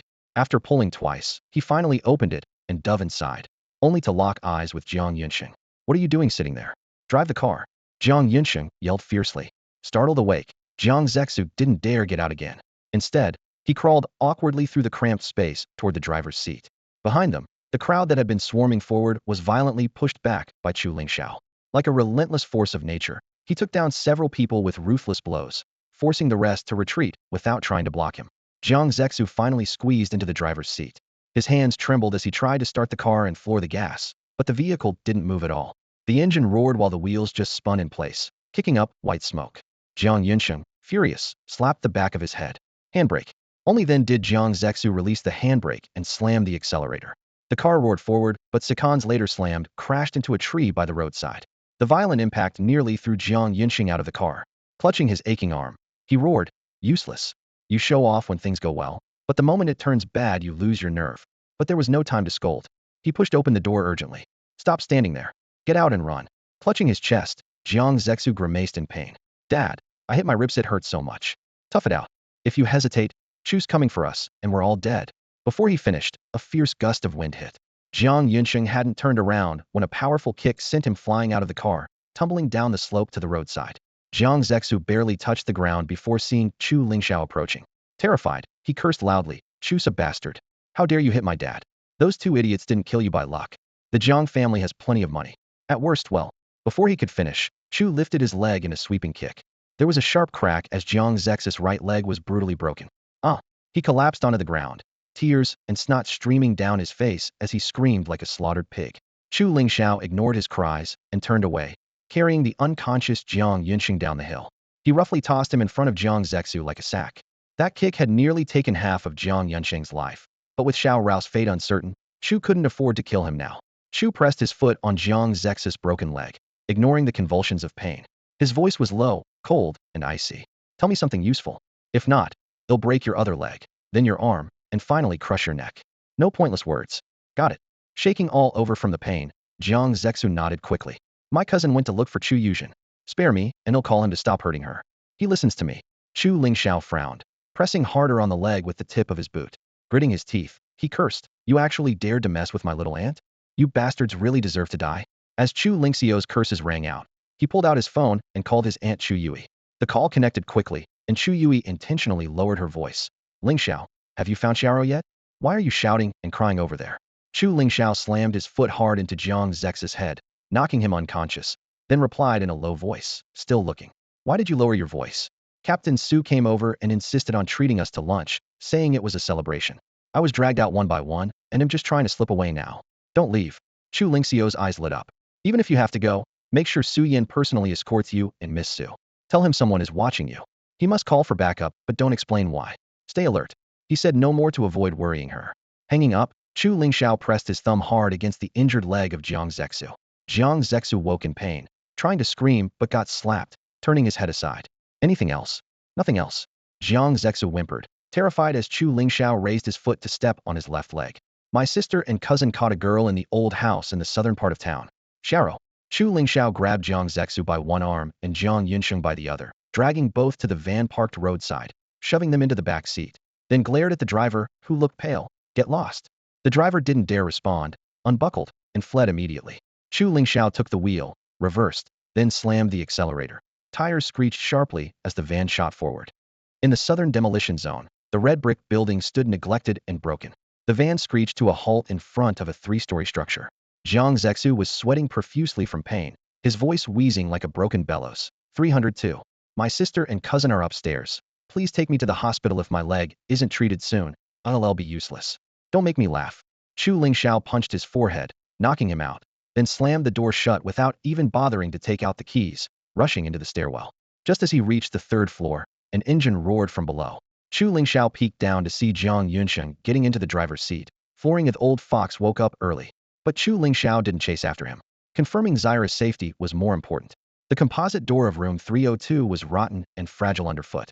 Though he could have used wire to pry it open, time was tight. So he kicked it hard. The door splintered. Inside, the air was damp and dim. Lin Yuro was tied to a chair with tears blurring her eyes. She had come to the third middle school's academic office for an interview, but was stopped by a student at the gate who invited her to get in a car to help with something. Once inside, she was smothered with a towel and lost consciousness, waking up here. The eerie woman opposite her was none other than Jiang Zensynth lunatic who had nearly crashed in a Chu Lingxiao a few days ago. In the corner stood a little girl dressed in a JK uniform. Sasha. Though young, she wore heavy adult makeup, her exposed arms and waist decorated with tattoos, her nose and tongue ring glinting coldly. All morning, Jiang Xinjin and Sasha had alternated between beating and berating Lin Yuro and making phone calls, apparently waiting for some orders. After the call ended, Jiang Xinjin's expression darkened. Sasha, I have to go to the construction site. You stay and watch her. Cousin, she's not that Chu girl's girlfriend. Why keep her? To stay alive. Jiang Xinjin said coldly. Not a scratch from the crash landed on Chu Lingxiao. He's no longer the worthless guy he once was. I warned my dad and cousin, but they didn't believe me. I have to keep a backup plan myself. Just then, a loud bang echoed as the wooden door was kicked open. Tears streamed down Lin Yure's face as she saw Chu Lingxiao appear at the doorway, her mouth still gagged. She had no idea how Lingxiao had found this rundown warehouse so far out in the remote suburbs. But right now, if anyone could come to her rescue, it had to be brother Lingxiao, not the police. The hero she had dreamed of was truly arriving like a storm cloud, and her whole body trembled with excitement. Suddenly, a strong figure appeared at the door, startling Lin Shasha into a scream. She froze to the spot, stunned for a long moment. But Jiang Xinjin immediately grabbed the fruit knife off the table without hesitation and pressed it against Lin Yure's neck. The blade gleamed coldly as it barely cut her soft skin. How dare you? Chu Lingxiao shouted angrily, his voice scalding like boiling water. Blood vessels burst red in his eyes as he fixed Jiang Xinjin with a fierce gaze. Don't force me to kill you. Jiang Xinjin didn't back down in the slightest, her arm tensed and her eyes icy. Then come on. They'll trade my life for hers, worth every bit of it. The air instantly thickened with tension. Chu Lingxiao took a deep breath, his voice low and heavy. Xinjin, this is between me and you. What does she have to do with it? Let her go, and I'll deal with you however you want. Do you take me for a fool? Jiang Xinjin sneered, her eyes twitching with frustration. If I let her go, do you think I get to live? Lingxiao, I know this has nothing to do with her, but she's your friend. If you can't protect her, even if you kill me, you'll carry that guilt forever and it'll be worth it. Chu Lingxiao's knuckles cracked as his fist clenched tighter, his voice dropping even deeper. Xinjin, is this really necessary? He shook his head with a heavy sigh. From the very beginning, your Jiang family coveted my Chu family's wealth. And you, Jiang Xinjin, schemed to frame me and sent me to prison for 5 years. Now it's like I'm the one persecuting you, dragging innocent people down with us. Jiang Zenshin's lips trembled as if to argue but fell silent, pressing the knife harder so its tip just broke the skin, drawing a bead of blood. Lin Yure's pupils contracted in fear, tears mingling with blood sliding down her neck. Chu Lingxiao's chest rose and fell as he struggled to control the fury building inside him, teeth gritted. Xinjin, are you really that blind to reality? With a bitter cry, Jiang Xinjin said, even if I regret this, do you think you'll ever spare the Jiang family? If your family had shown even a hint of remorse when I got out, things wouldn't have ended like this, Chu Lingxiao said, cold as iron. But what did you do?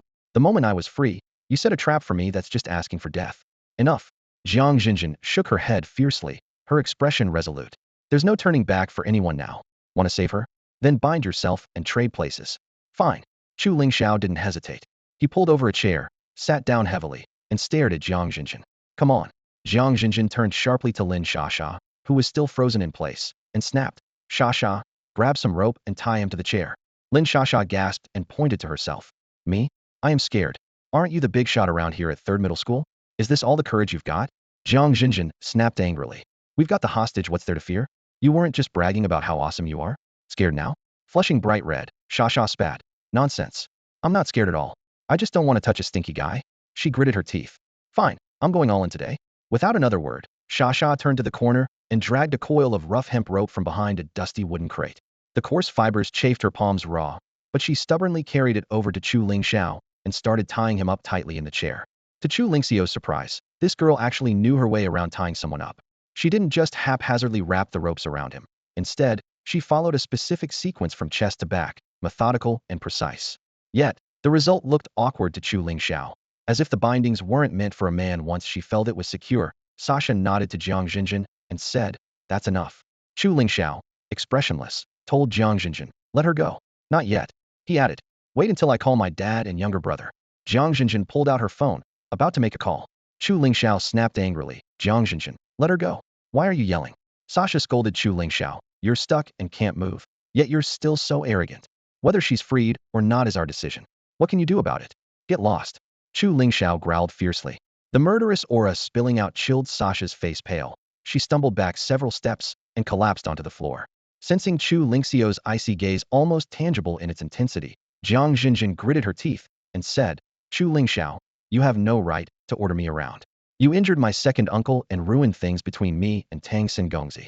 You are utterly unforgivable. You deserve to die. I wish I could kill you right now. Chu Lingxiao sneered coldly. Then come on. Don't you have a knife?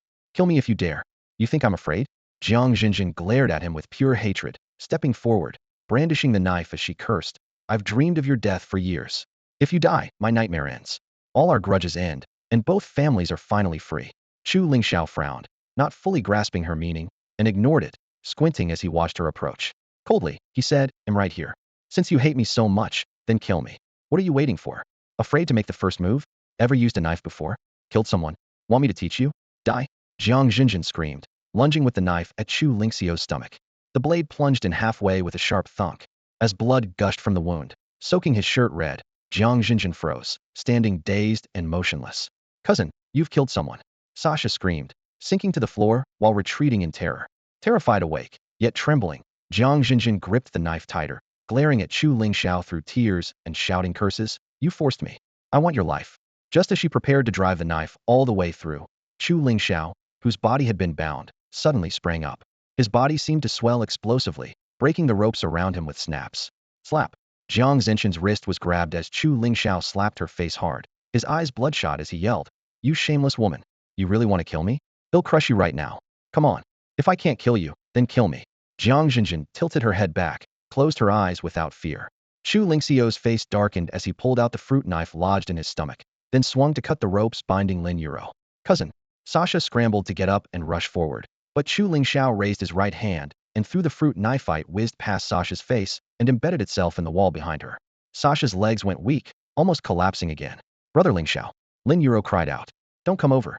Chu Lingxiao, unable to contain his restless fury, dragged Jiang Jinjin by the arm toward a side room, gritting his teeth and cursing, Crazy woman. They'll show you the price of crossing me.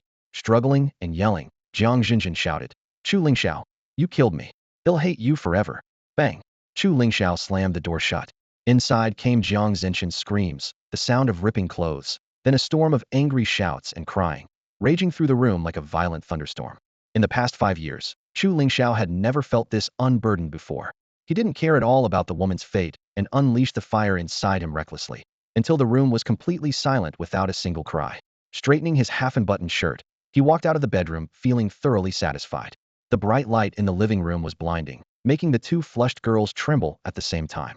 Lin Yuro was pushed aside, her steps weak, while Du Shasha stood like a hedgehog bristling with spikes, blocking in front of her with anger and fear burning in her eyes. She shouted fiercely, You bastard, what did you do to my cousin? Let her go, or I swear I'll beat this woman to death. Chu Lingxiao raised an eyebrow. Cousin, your last name's Du? What's your relation to Du Yuanxiao? Du Shasha glanced instinctively at his open shirt, his bronzed muscles making her blush even deeper. Forcing herself to look away, she said, "He's my father. He's very influential in the capital and won't let you off. You leave now with this woman, and I won't stop you." "Stop me? And what then?" Chu Lingxiao's expression darkened as he stepped closer. Du Shasha panicked, but still lashed out fiercely. "Don't come any closer. I really will beat her to death." "I." Her words were brutally cut off. Chu Lingxiao grabbed her arm, lifting her up like a chick and holding her right in front of him. "Let go of me. Pervert. Demon. I'm not someone you can bully. Believe me, if I make a call, hundreds of brothers and sisters will come handle you." "Ah, what are you doing?" Chu Lingxiao ignored her entirely, dragging her to a chair and forcing her down onto his lap before raising his hand and delivering a sharp slap. Smack. The first hit nearly made Du Shasha jump. She struggled and screamed desperately, but soon more slaps rained down with crisp sounds. A fiery pain surged through her, turning her curses into cries. Her body gradually softened. "How could I soften toward the enemy's daughter?" Chu Lingxiao sneered coldly. "Kidnapper and extortionist at such a young age, helping a bunch of idiots do evil gang boss, huh? Like wearing holes like an animal? Tattoos? Your father is a fool, not like I want you to be the same." The slaps grew heavier. Du Shasha finally broke, begging with a sobbing voice, "Please be gentle. I was wrong. I won't do it again. I don't have piercings. They're all buttoned up. I'll take them off. Those aren't tattoos. They're stickers. Real tattoos hurt too much. I can't stand it." Hearing her surrender completely, Chu Lingxiao stopped and released her. Du Shasha's face streaked with tears, her ears flaming red. She covered her burning sore buttocks with her hands and staggered back to the corner, her gaze fearful and confused, mixed with emotions that were hard to explain. Chu Lingxiao ignored her and turned to Lin Yuro, softening his voice. "Xiao, are you okay?" Lin Yuro bit her lip gently and shook her head, her voice trembling as she looked at his wound. "Brother Lingxiao, your injury. It's fine now." Chu Lingxiao replied as he buttoned up his shirt one button at a time. "Come on, they'll take you to get the car, then I'll send you home." "Okay." She wiped her tears, nodded obediently, and followed him out of the room. The corridor fell quiet. Dressed against the wall, Du Shasha finally exhaled in relief. She instinctively rubbed her sore bottom, but the moment her fingers touched the spot, it felt like burning coals. She gasped in pain and tears welled up again. "That bastard, he was way too rough," she muttered. Even her parents had never hit her this hard. But what was worse wasn't just the pain. Remembering that indescribable, unsettling feeling made her cheeks flush darker, her legs weak. She hobbled painfully back to her bedroom. "Cousin." On the bed, Jiang Xinchen's vacant eyes didn't move. Du Shasha rushed over and was relieved to find her still alive. She hurriedly picked up the scattered clothes and helped her dress, tears streaming as she cried. "Cousin, that bastard tortured you like this. I want my dad to get revenge for you. I want to kill him. I almost killed him." Jiang Xinchen's voice was hoarse before she clung to Du Shasha and broke down crying.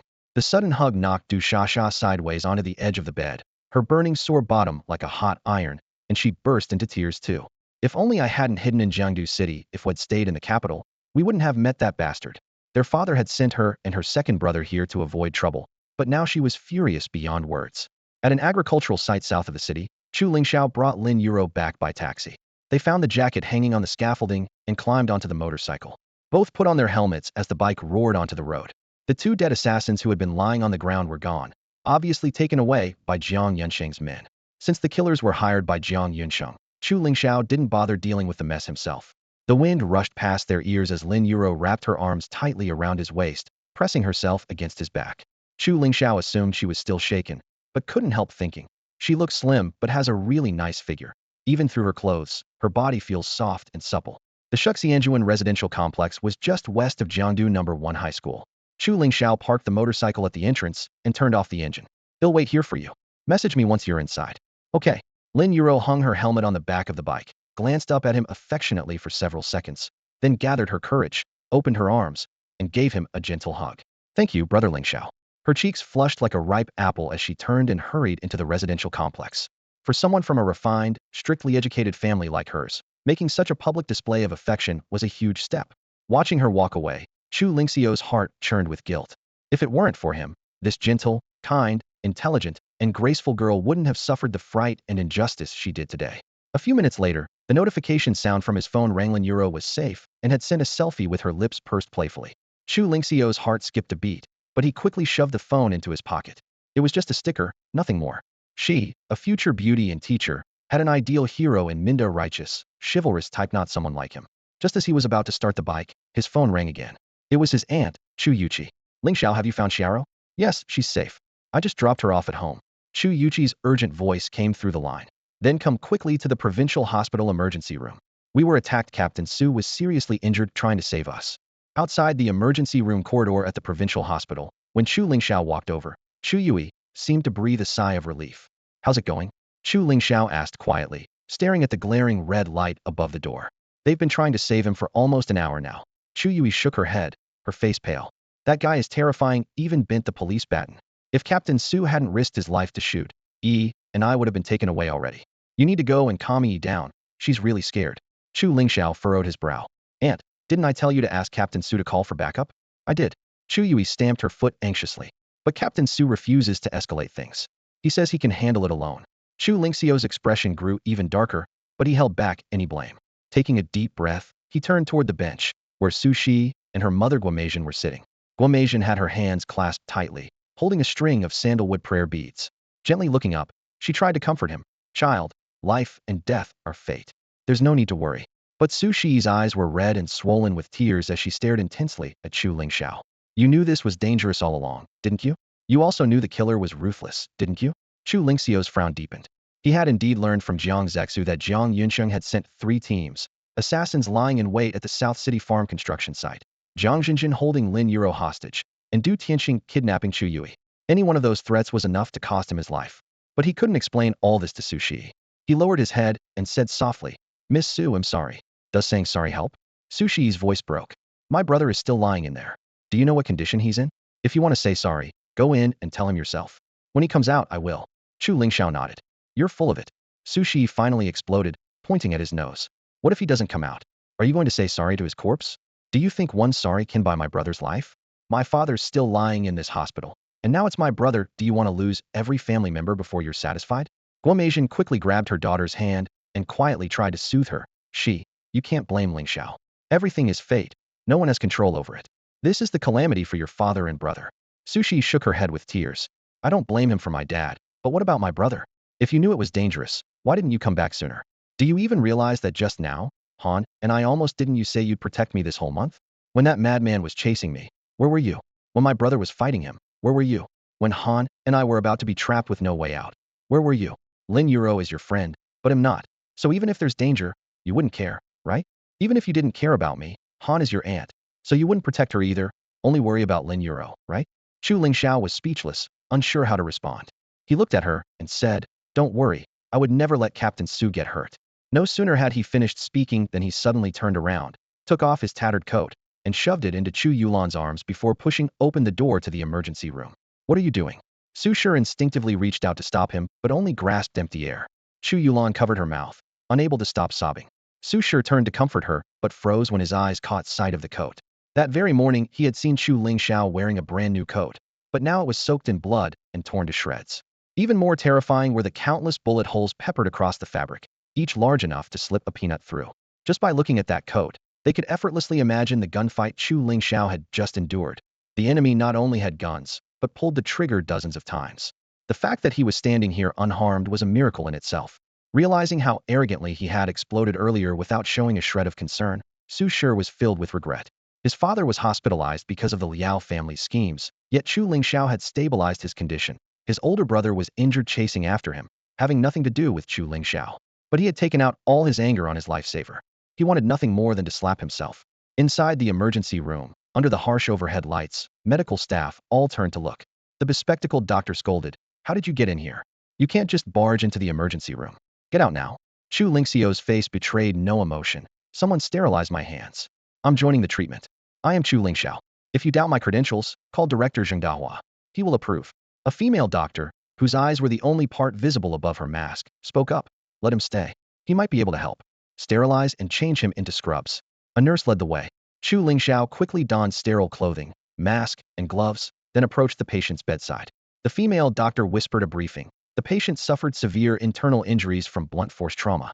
I'm using acupuncture on vital points to strengthen the heart and prevent myocardial infarction and organ failure, but the effect is limited. We're preparing to inject adrenaline. Chu Lingxiao glanced at the needles, recognizing the authentic ancient medical technique. The method was precise, but useless for Su Yan's condition. Without a word, he began pulling out each needle from the patient's chest. What are you doing? Several medical staff shouted, rushing forward. Improper acupuncture can kill. Don't you understand? If there's malpractice, who takes responsibility? Get him out of here. There's never been a precedent for letting outsiders intervene during resuscitation. I don't even know how to write a report for this. The female doctor cut them off firmly. Leave him be. I take full responsibility. This is my first day here, but I can call the director immediately. If that's not enough, he'll contact the vice president of the Kyoto Medical Association and make him share the blame. Everyone exchanged looks and fell silent. Chu Lingxiao set the needles down on a tray, placing his hand on Su Yan's chest, pressing down and lifting gently, then cupped his hand in thin air and said in a low, powerful voice, "If the dark energy isn't cleared, no treatment will work." The emergency room door swung open, and Su Yan was wheeled out. The people waiting outside immediately surged forward. Su Shi pressed close to the bed, her voice trembling. "Doctor, how is my brother?" The female doctor glanced at her, her tone steady. "The patient's vital signs have stabilized. He'll need to stay in the hospital for observation. If the follow-up treatment goes smoothly, he can be discharged within a month." "Thank you, doctor." Su Shi clenched her fists in excitement. The female doctor waved her hand dismissively. "Don't thank us. The person you should really thank is Mr. Chu Lingxiao. He was allowed inside, so I assume you know him. Despite being injured himself, he expended tremendous effort to eliminate the hidden dangers threatening your brother's life. You wouldn't understand the professional details, but just remember this: without Mr. Chu, your brother wouldn't have made it through, and he paid a heavy price to save him." Everyone turned to look as Chu Lingxiao slowly approached from the depths of the corridor, his face pale, exhaustion etched across his features. His weakened appearance filled Su Shi with both heartache and guilt, leaving her momentarily speechless. Chu Yurue, her eyes brimming with tears, hurried forward to support his arm. "Lingxiao, how are you?" "I'm fine." Chu Lingxiao shook his head, his voice low and hoarse. "Just let me rest for a while. I need to find somewhere to lie down." The female doctor instructed a nurse to take Su Yan to the inpatient ward, then turned back to Su Shi. "The family member needs to complete the admission procedures first." She then added to Chu Lingxiao, "I just got assigned a dormitory room and haven't even been inside yet, but you're welcome to rest there." Chu Yurue politely intervened. "No need to trouble the doctor. I'll take Lingxiao home to rest." Su Shi felt a flash of alarm. After all, Chu Lingxiao wasn't hospital staff. How could he just casually enter a female doctor's dormitory? A strange man, no less. The female doctor waved her hand with a smile. "It's no trouble. I'll need to consult with Mr. Chu regularly from now on. After witnessing Mr. Chu's ancient medical techniques earlier, I've decided to take him as my master. It's my grandfather's order." Chu Lingxiao raised an eyebrow. "Who exactly are you? You don't recognize me after just 3 days?" The female doctor's voice carried a hint of displeasure as she removed her mask, revealing a delicate face with classical beauty. Chu Lingxiao's expression cleared with recognition, and he nodded. "So it's Miss Hua. Weren't you in the capital? What brings you to Jiangdu?" This female doctor was none other than Hua Qingtong, the granddaughter of Hua Qinzhou. No wonder her eyes had seemed familiar earlier. Chu Yurue and Su Shi also recalled that on the day of Chu Lingxiao's release from prison, she had been accompanying that elderly man with the dragon head cane. Hua Qingtong turned to Su Shi with a smile that carried an edge. "Miss, please complete the admission procedures for the patient as soon as possible, or it will delay his treatment." "All right." Sensing the hostility in her eyes, Su Shi lowered her head dejectedly and turned to leave. "Let's go, Mr. Chu. I'll take you to the dormitory." Hua Qingtong extended the invitation once more. Chu Lingxiao shook his head in refusal. "That won't be necessary, Dr. Hua. I'll sleep better at home. Whatever you need to discuss can wait until I wake up. Please excuse me." Though Su Shi didn't turn around upon hearing these words, her steps couldn't help but become noticeably lighter. Back home, he forced himself to wash off his exhaustion, quickly tended to the wound on his abdomen, then sat down on the bed to meditate cross-legged. As he focused on regulating his breath, the depleted energy within him gradually replenished. Only then did his body slump onto the mattress as he slipped into a deep sleep. His consciousness hovered between waking and dreaming, and he seemed to be back in that dilapidated old building in the southern part of the city, still holding Jiang Zhenjin in his arms. Thinking of that venomous woman, Chu Lingxiao felt nothing but cold indifference. Yet he had no intention of ending her life. There were many ways to punish a woman, and the method he used in that old house was both direct and effective. Now, Jiang Zhenjin was nothing more than a tool to quell the turmoil inside him. He never cared whether she could bear the pain or not. He had to admit that despite 5 years passing, Jiang Zhenjin was not the promiscuous woman the rumors claimed. Her body bore few marks left by other men. It wasn't surprising. Since childhood, she had been treated by the Jiang family as a social pawn to change the family's fortune. Before the true chance for the Jiang family to rise appeared, neither Chu Lingxiao nor Tang Jiahao was more than a means for her to test the waters. Tasting a little sweetness was enough. The real feast was never given lightly. At least Chu Lingxiao had her first night.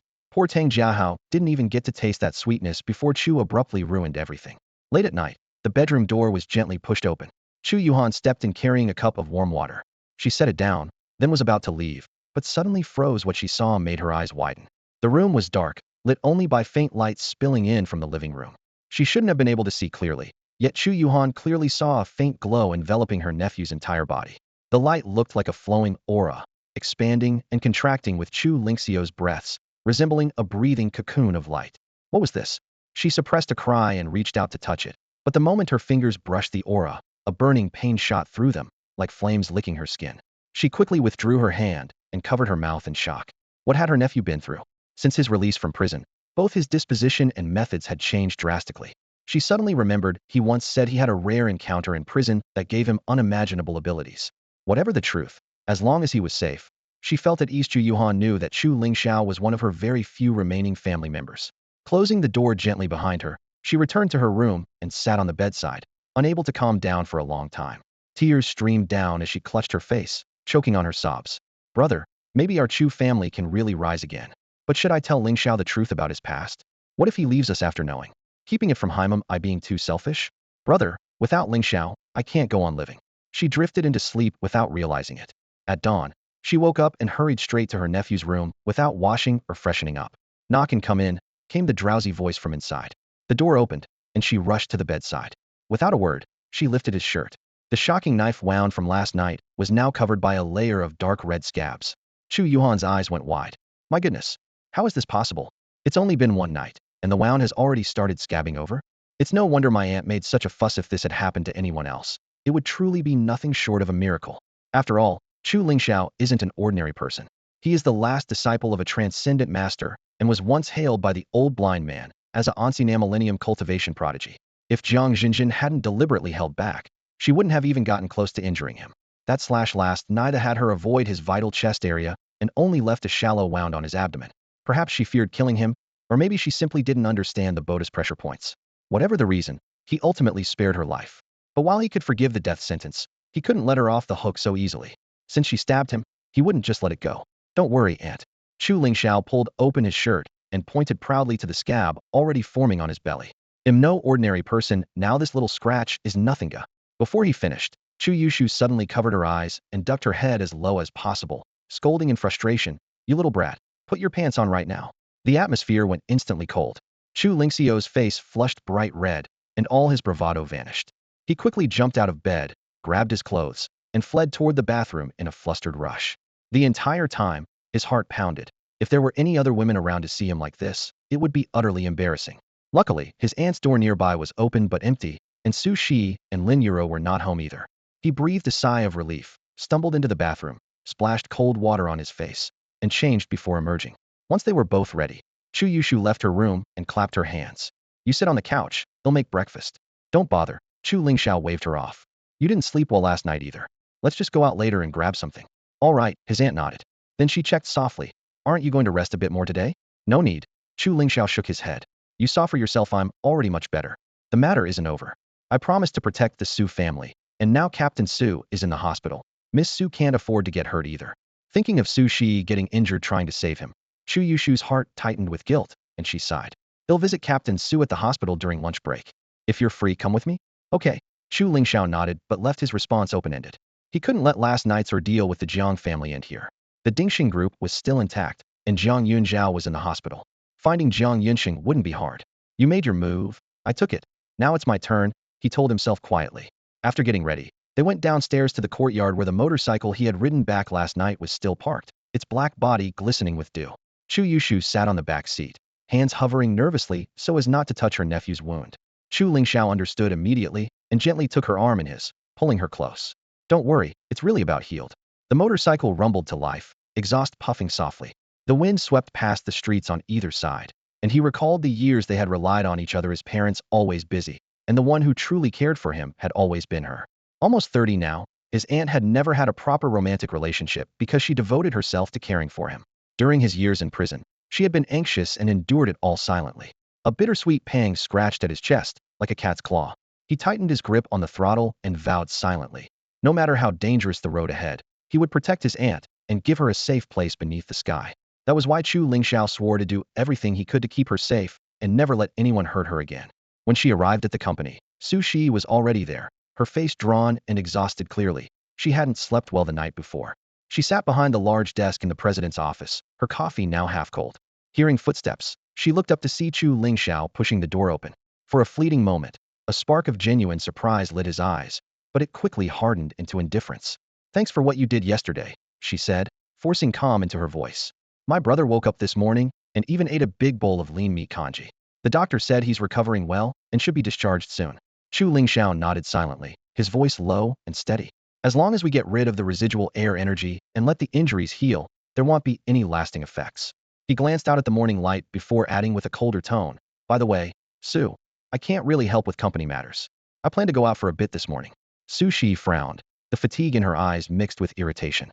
"Chu Lingxiao, you were the one who insisted on being my assistant for a month. And now you can't stay for even 2 days? If you don't know how to do something, you can learn. You can't keep finding excuses to skip work. I didn't sleep at all last night. If you're not here to help me now, then when?" Hearing this, Chu Yiyin quickly stepped in to smooth things over. She put down the files on the coffee table and spoke softly. "Director Su, Lingxiao is trying to track down the person who attacked us yesterday. We can't keep walking on eggshells until that guy is caught." "Huh?" Su Shi blinked, her gaze returning to Chu Lingxiao with a hint of guilt, but she still stubbornly insisted. "He caused such a huge mess. Who would dare stay in Jiangdu now? Don't waste your time looking for him. Besides, you're hurt too." Chu Lingxiao's face remained unreadable. "Su Shi, I agreed to be your assistant to keep you safe, not to do your work for you. Once you're confirmed safe, I'll handle my own business. None of it concerns you. Remember, don't try to bind me with any titlino one ever dares, and you're no exception." With that, he turned and walked away. "Stop right there." Su Shi called after him. He paused and faced her again. Su Shi grabbed the motorcycle keys he had just set down on the desk and threw them toward him. The keys arced through the air. He caught them without missing a beat. "Use my bike," she said quickly, as if afraid she might change her mind. "My brother's not using it now. You can ride it whenever you want. No rush to give it back." Chu Lingxiao's expression softened slightly, and he nodded. "Thanks." Then he strode out of the office. The door closed behind him, his footsteps fading down the hallway. Chu Yuyin sighed beside Su Shi. "You clearly care about him, but you insist on using that tone. You know he's not the type to comfort girls, and the more you push him away, the more distant he becomes. If he wants to be distant, fine. I don't need anyone." Su Shi pouted, turning away angrily. Chu Yuyin looked at the girl she had protected since childhood with a mix of helplessness and concern. "After all these years, you've never really opened your heart to any man." Su Shi blushed faintly. "I'm not afraid of anything." "Hanjia, don't guess like that. You're afraid men will be like your father, unfaithful, and care less. Your mother had to burn incense every day to stop herself from falling into despair," Chu Yuyin said softly, but with no hesitation. "But you can't let your hatred for men be taken out on Lingxiao." "Am not." Su Shi's eyes welled with tears, her voice full of hurt. "No, you don't mean to. It's just what you're used to." Chu Yuyin patted her shoulder gently. "But you don't realize that foolish boy Lingxiao has always been the kind who repays kindness with 100-fold. Maybe if you tried a different way, things would turn out differently." Su Shi stared out the window, lost in thought. Using the number that Jiang Yunsheng called from yesterday, Chu Lingxiao called back. As expected, the call showed a disconnected number. For Chu Lingxiao, this was no obstacle at all. Finding him was not difficult. Inside the surgical ward of Jiangdu General Hospital, Jiang Yunzhao lay on the hospital bed, his body fixed in multiple places with steel pins, splints tightly wrapped, and all 4 limbs covered in thick bandages. He looked like a mummy. He relied entirely on others for eating, drinking, and even using the restroom, extremely weak. Standing beside the bed was the old patriarch of the Jiang family, full of resentment. He cursed the hospital for expensive fees and unprofessional caretakers, but his harshest curses were directed at Chu Lingxiao. "That bastard shouldn't tell me I have to run into him again. If I see him, I'll strangle him myself." The old man raged. His father was a scumbag back then, and now he spawned such a beast. He doesn't deserve to live. He turned to his son Jiang Yunzhao and scolded, "Second son, stop obsessing over these useless things. If your brother won't avenge you, I will. I've been in Jiangdu for decades, know tons of people. Taking down one little Chu bastard is a breeze. As for that slut, they'll bring her here to kneel and serve you every day. Do whatever you want with her. When you're done, sell her to a brothel. What kind of trash like that deserves to set foot in the Jiang family?" On the hospital bed, Jiang Yunzha's voice was weak as he asked, "Dad, did my brother slip up yesterday? How should I know?" The old man snapped. "He called around noon and said not to contact him for a while's going into hiding. Useless piece of trash, can't even handle a kid like that. What a worthless scholar." Fear filled Jiang Yunzha's eyes as he stared at his father. "Dad, please take me away.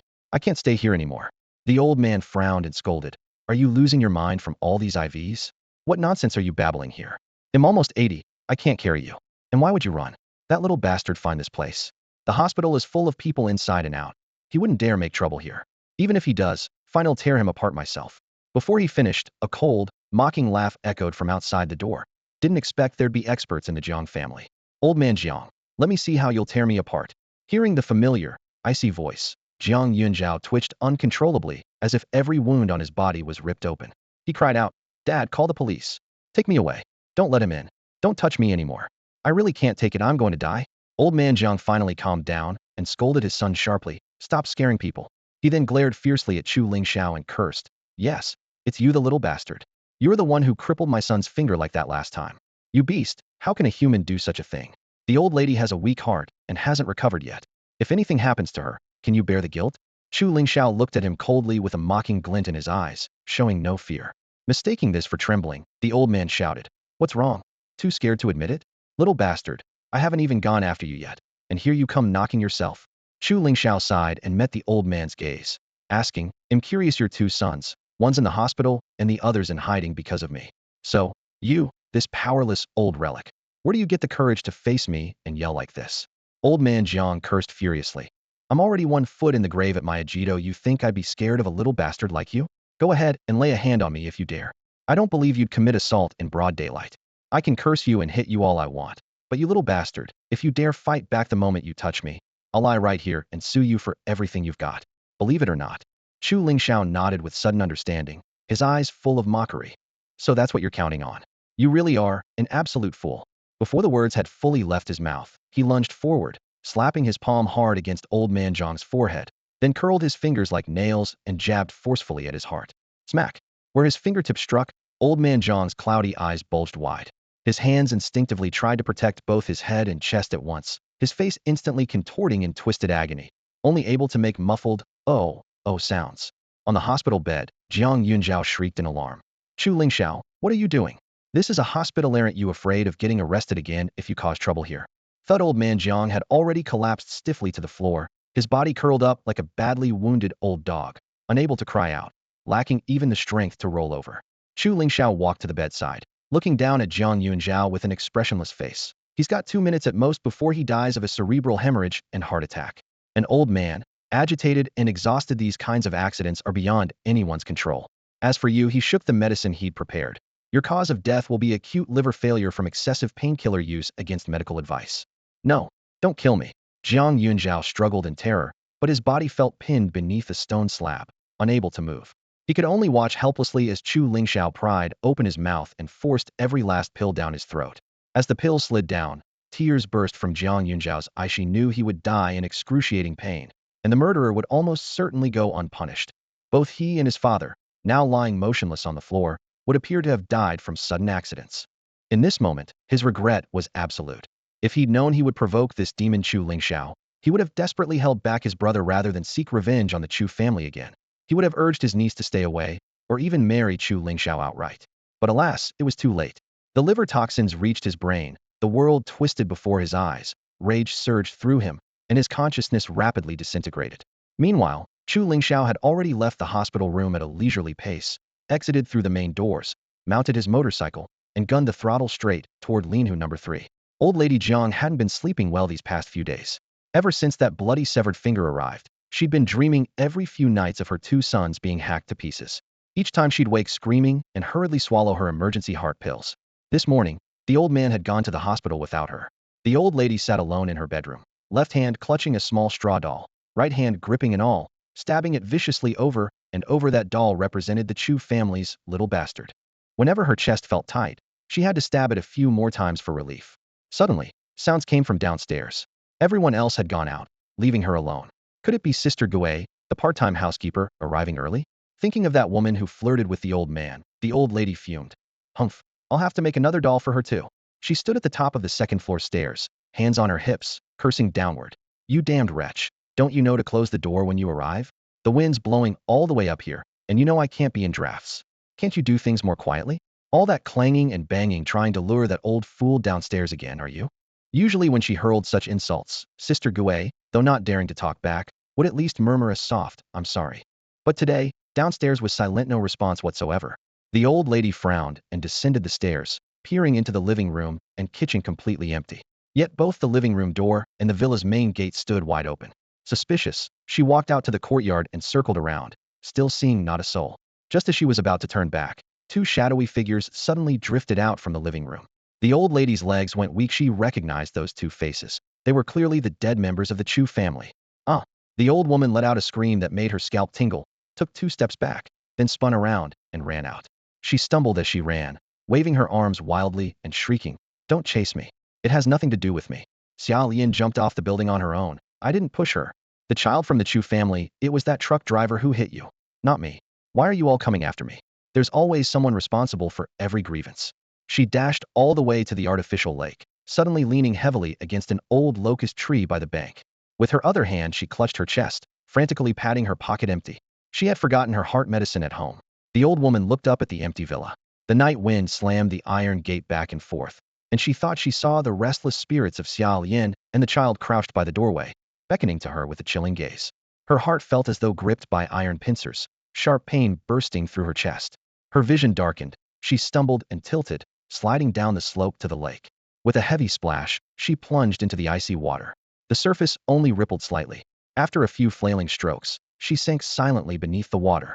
From the shadows, Chu Lingxiao finally stepped out, expressionless as he watched the lake's surface smooth out. He quickly coiled the thin rope in his hand, then pulled 2 helium balloons printed with the faces of his mother and older brother out of the villa's living room. He released the gas, folded them neatly, and stuffed them into the motorcycle's tailbox. Too bad Du Yuankio's old fox of a father sent his youngest son, Du Haixing, to the Kyoto hospital.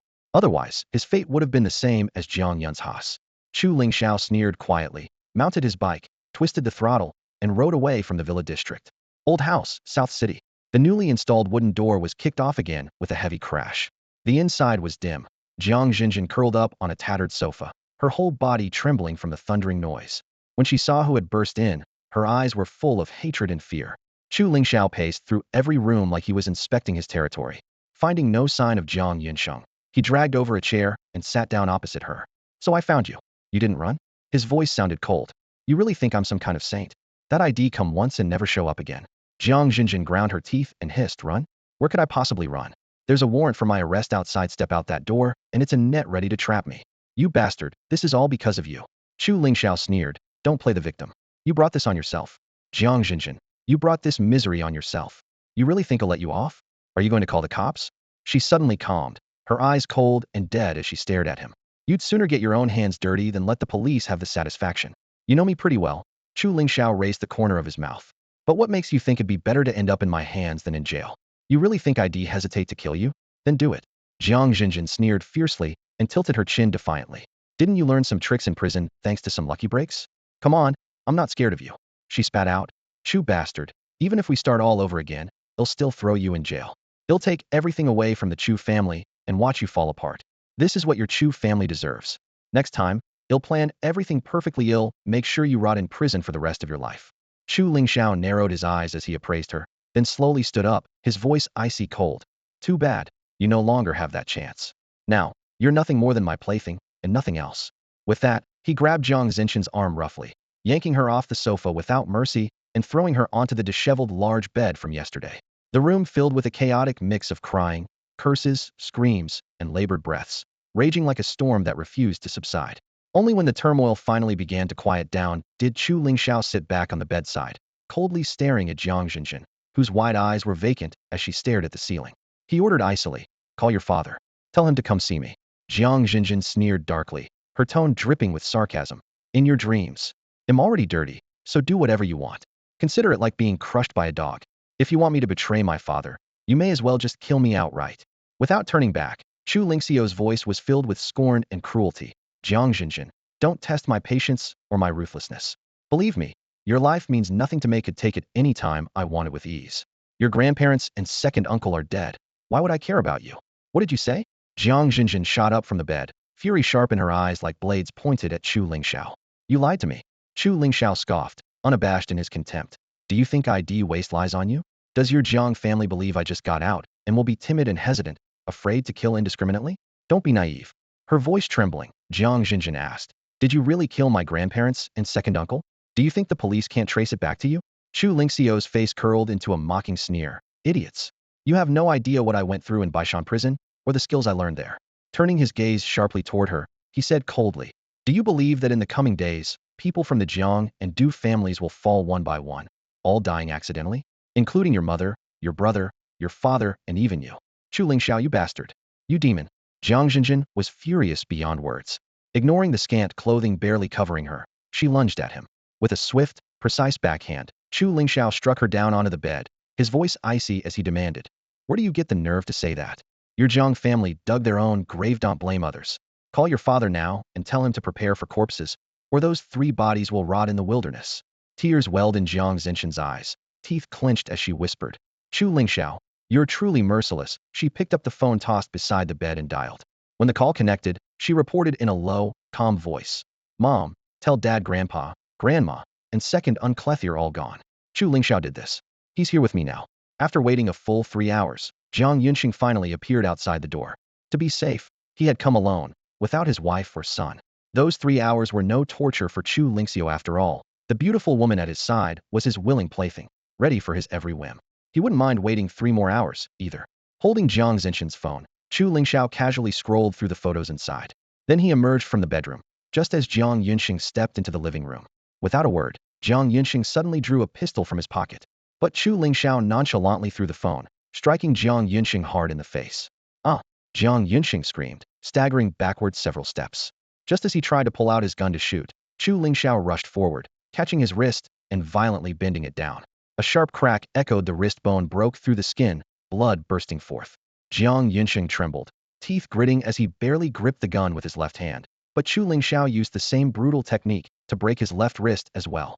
The pain was so intense, Jiang Yunxing bit his lip until it bled, his eyes bloodshot as he glared at Chu Lingxiao with no hint of fear. Expressionless, Chu Lingxiao twisted his left wrist until the sound of grinding bone made teeth ache, blood gushing out. Finally, he wrenched the whole broken hand off, flinging it along with the gun to the floor. Seeing Chu Lingxiao press his hand down on his broken right wrist again, Jiang Yunxing's face instantly flooded with terror. This man, born into a family of lawyers and outwardly refined, was usually ruthless and decisive, but at this moment, he looked even more fragile and weak than his younger brother, Jiang Yunjiao. "No!" A sharp scream suddenly came from behind. Disheveled and trembling, Jiang Jinjin pressed against the cold wall as she stumbled out, and upon seeing her father's bloodied severed wrist, her entire face turned as pale as death. She had long known that Chu Lingxiao had changed drastically over 5 years, but only now, witnessing his brutal cruelty firsthand, did she truly understand. Every threat he made was real. To him, human life was worth less than dust. Without hesitation, Chu Lingxiao still gripped the severed wrist tightly. As Jiang Yunxing let out a hoarse, agonized scream that shattered the air, Jiang Jinjin could no longer bear it and collapsed onto her knees before Chu Lingxiao. "Please, spare him. It's all our fault. Whatever you want from me, we'll do it, just don't torture my father anymore. I beg you, will Kauto, please." Bang, bang, bang. Her forehead slammed repeatedly against the cold tiles, the dull thuds echoing down the hallway. At last, a subtle trembling flickered across Chu Lingxiao's cold, unyielding face. "Don't beg him," Jiang Yunxing shouted hoarsely, his voice cracked. "You disgraced the Jiang family. Even if he kills you, don't bow your head. At worst, be reborn next life and take revenge on the Chu family then." Smack! Chu Lingxiao raised his hand and slapped Jiang Yunxing hard across the face, his voice icy and low. "Don't pretend to face death fearlessly. You Jiang family are the greedy ones, first plotting for your daughter to seduce me, then framing me and throwing me in jail for 5 years. He ground his teeth, voice like a blade. "You even forced my brother to die, drove my mother to jump. This is the retribution you deserve. And you still act like the victims? Do you think I'm afraid to kill you, too?" Jiang Yunxing spat out blood, face pale, but still wearing a fierce grin.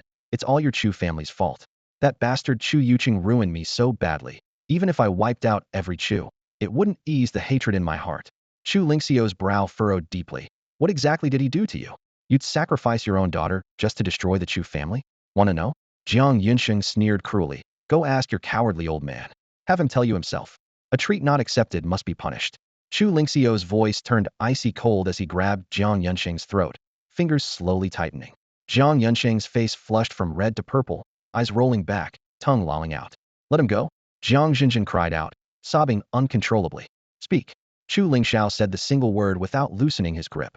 I have an older sister, called Chu Tsinsin." Jiang Jinjin sobbed through tears. "Her mother, Luo Qiuyan, was my father's ex-wife." "Sister? Surname Chu? Ex-wife?" These words collided rapidly in Chu Lingxiao's mind, his expression shifting slightly. Tears streaming, Jiang Jinjin added, Luo Qiuyan was my father's childhood sweetheart and the woman he loved most in his life, even more than my mother. But your father, Chu Yuqing, seduced her and had a child with her. Why else do you think my dad's company would just hand over shares to your dad for no reason? Jiang Yunsheng's voice was hoarse, like a rusty blade scraping metal. That's compensation. Compensation for everything they owe my father. He remembered it all too clearly. Years ago, Jiang's father was madly in love with Luo Qiuyan. Even after being betrayed, he gave her one last chance. As long as she cut ties completely with Chu Yuqing and returned to him with the child, he would accept the kid as his own. But Luo Qiuyan seemed possessed, insisting on divorce and fleeing with the child to be with Chu Yuqing. Meanwhile, Chu Yuqing was unfaithful, already involved with someone new. Luo Qiuyan broke down overnight and jumped off the building holding the child. At this point, Jiang Yunsheng's chest heaved violently, bloodshot eyes blazing. Chu Lingxiao, tell me, is Chu Yuqing a monster or not? Should he die? Should I take revenge? Chu Lingxiao's hand holding the gun trembled slightly, struggling to process it, voice low. If that's all true, I sympathize with you. And yes, you have the right to seek revenge. But everyone else is innocent besides him. Innocent? Jiang Yunsheng laughed bitterly, eyes sharp like poison blades. Was Xiaolian innocent? She knew Chu Yuqing was married with a kid, yet she willingly became the other woman. Even got pregnant, forcing Ayan to die. Innocent? He snorted coldly, then pointed at Chu Lingxiao. Even if you, your brother, and your aunt had some involvement, since you all share the Chu name, you have to pay Chu Yuqing's debts. That's fate. Chu Lingxiao narrowed his eyes. So now that your family is dead, that's their fault too? Their fate? Jiang Yunsheng's lips trembled before finally lowering his gaze. Yes, survival of the fittest. If you lose, you accept it. Fine. Chu Lingxiao bent to pick up the bloodstained pistol. They'll kill you and your daughter first, then hunt down your wife and child root and branch. Hearing the gun cock, Jiang Yunsheng's calm finally broke. He fell to his knees, voice trembling. If I die, then they live. That way the Chu family won't lose face. Is that okay? Nearby, Jiang Xinjin kowtowed, blood streaming from her forehead. Chu Lingxiao, please spare my parents and brother. The Jiang family has lost 3 already. Add me, and that's 4 lives for your 3. That should be enough. Chu Lingxiao's expression darkened, his murderous intent unhidden. Jiang Yunsheng, I sympathize with your past, but I don't approve of what you've done. The only person Chu Yuqing owes is you. But you dragged the entire Chu family into hell. Your evil is no less than his. He raised the gun, voice cold and sharp. So if I wipe out your whole family, that's justified, right? Jiang Yunsheng shuddered all over, unable to steel himself. Please just kill me and leave the others. I swear they won't seek revenge on you anymore. After a long silence, Chu Lingxiao slowly lowered the gun, but his gaze remained fierce. Jiang Yunsheng, I give you 3 days. Return everything that belongs to the Chu family. Then, he spoke deliberately, like tolling a death knell. After 3 days, you and yourself. Your wife and child can leave Jiangdu alive. Whether it's changing company shares or transferring property ownership, it definitely can't be done in 3 days. But Chu Lingxiao only gave Du Yuanxiao 3 days. His purpose was clear, to force him to come to Jiangdu. Back then, Du Yuanxiao orchestrated everything from behind the scenes. There was no way he would just shrug it off and walk away after avenging his brother-in-law. In fact, he's one of the major hidden shareholders of Dingxing Group, holding stakes comparable to Jiang Yunsheng. Now that Jiang Yunsheng wants to readjust the company's equity, he must negotiate with Du Yuanxiao. Otherwise, once Chu Lingxiao officially returns to Dingxing, Du's half share will be meaningless. If Du Yuanxiao really had the guts to make a clean break and hand over his shares completely, fine. But Chu Lingxiao wouldn't let it go so easily. He'd rather drag Du Tianqing out into the open. Once he catches that kid, he doesn't believe Du Yuanxiao would abandon his eldest son.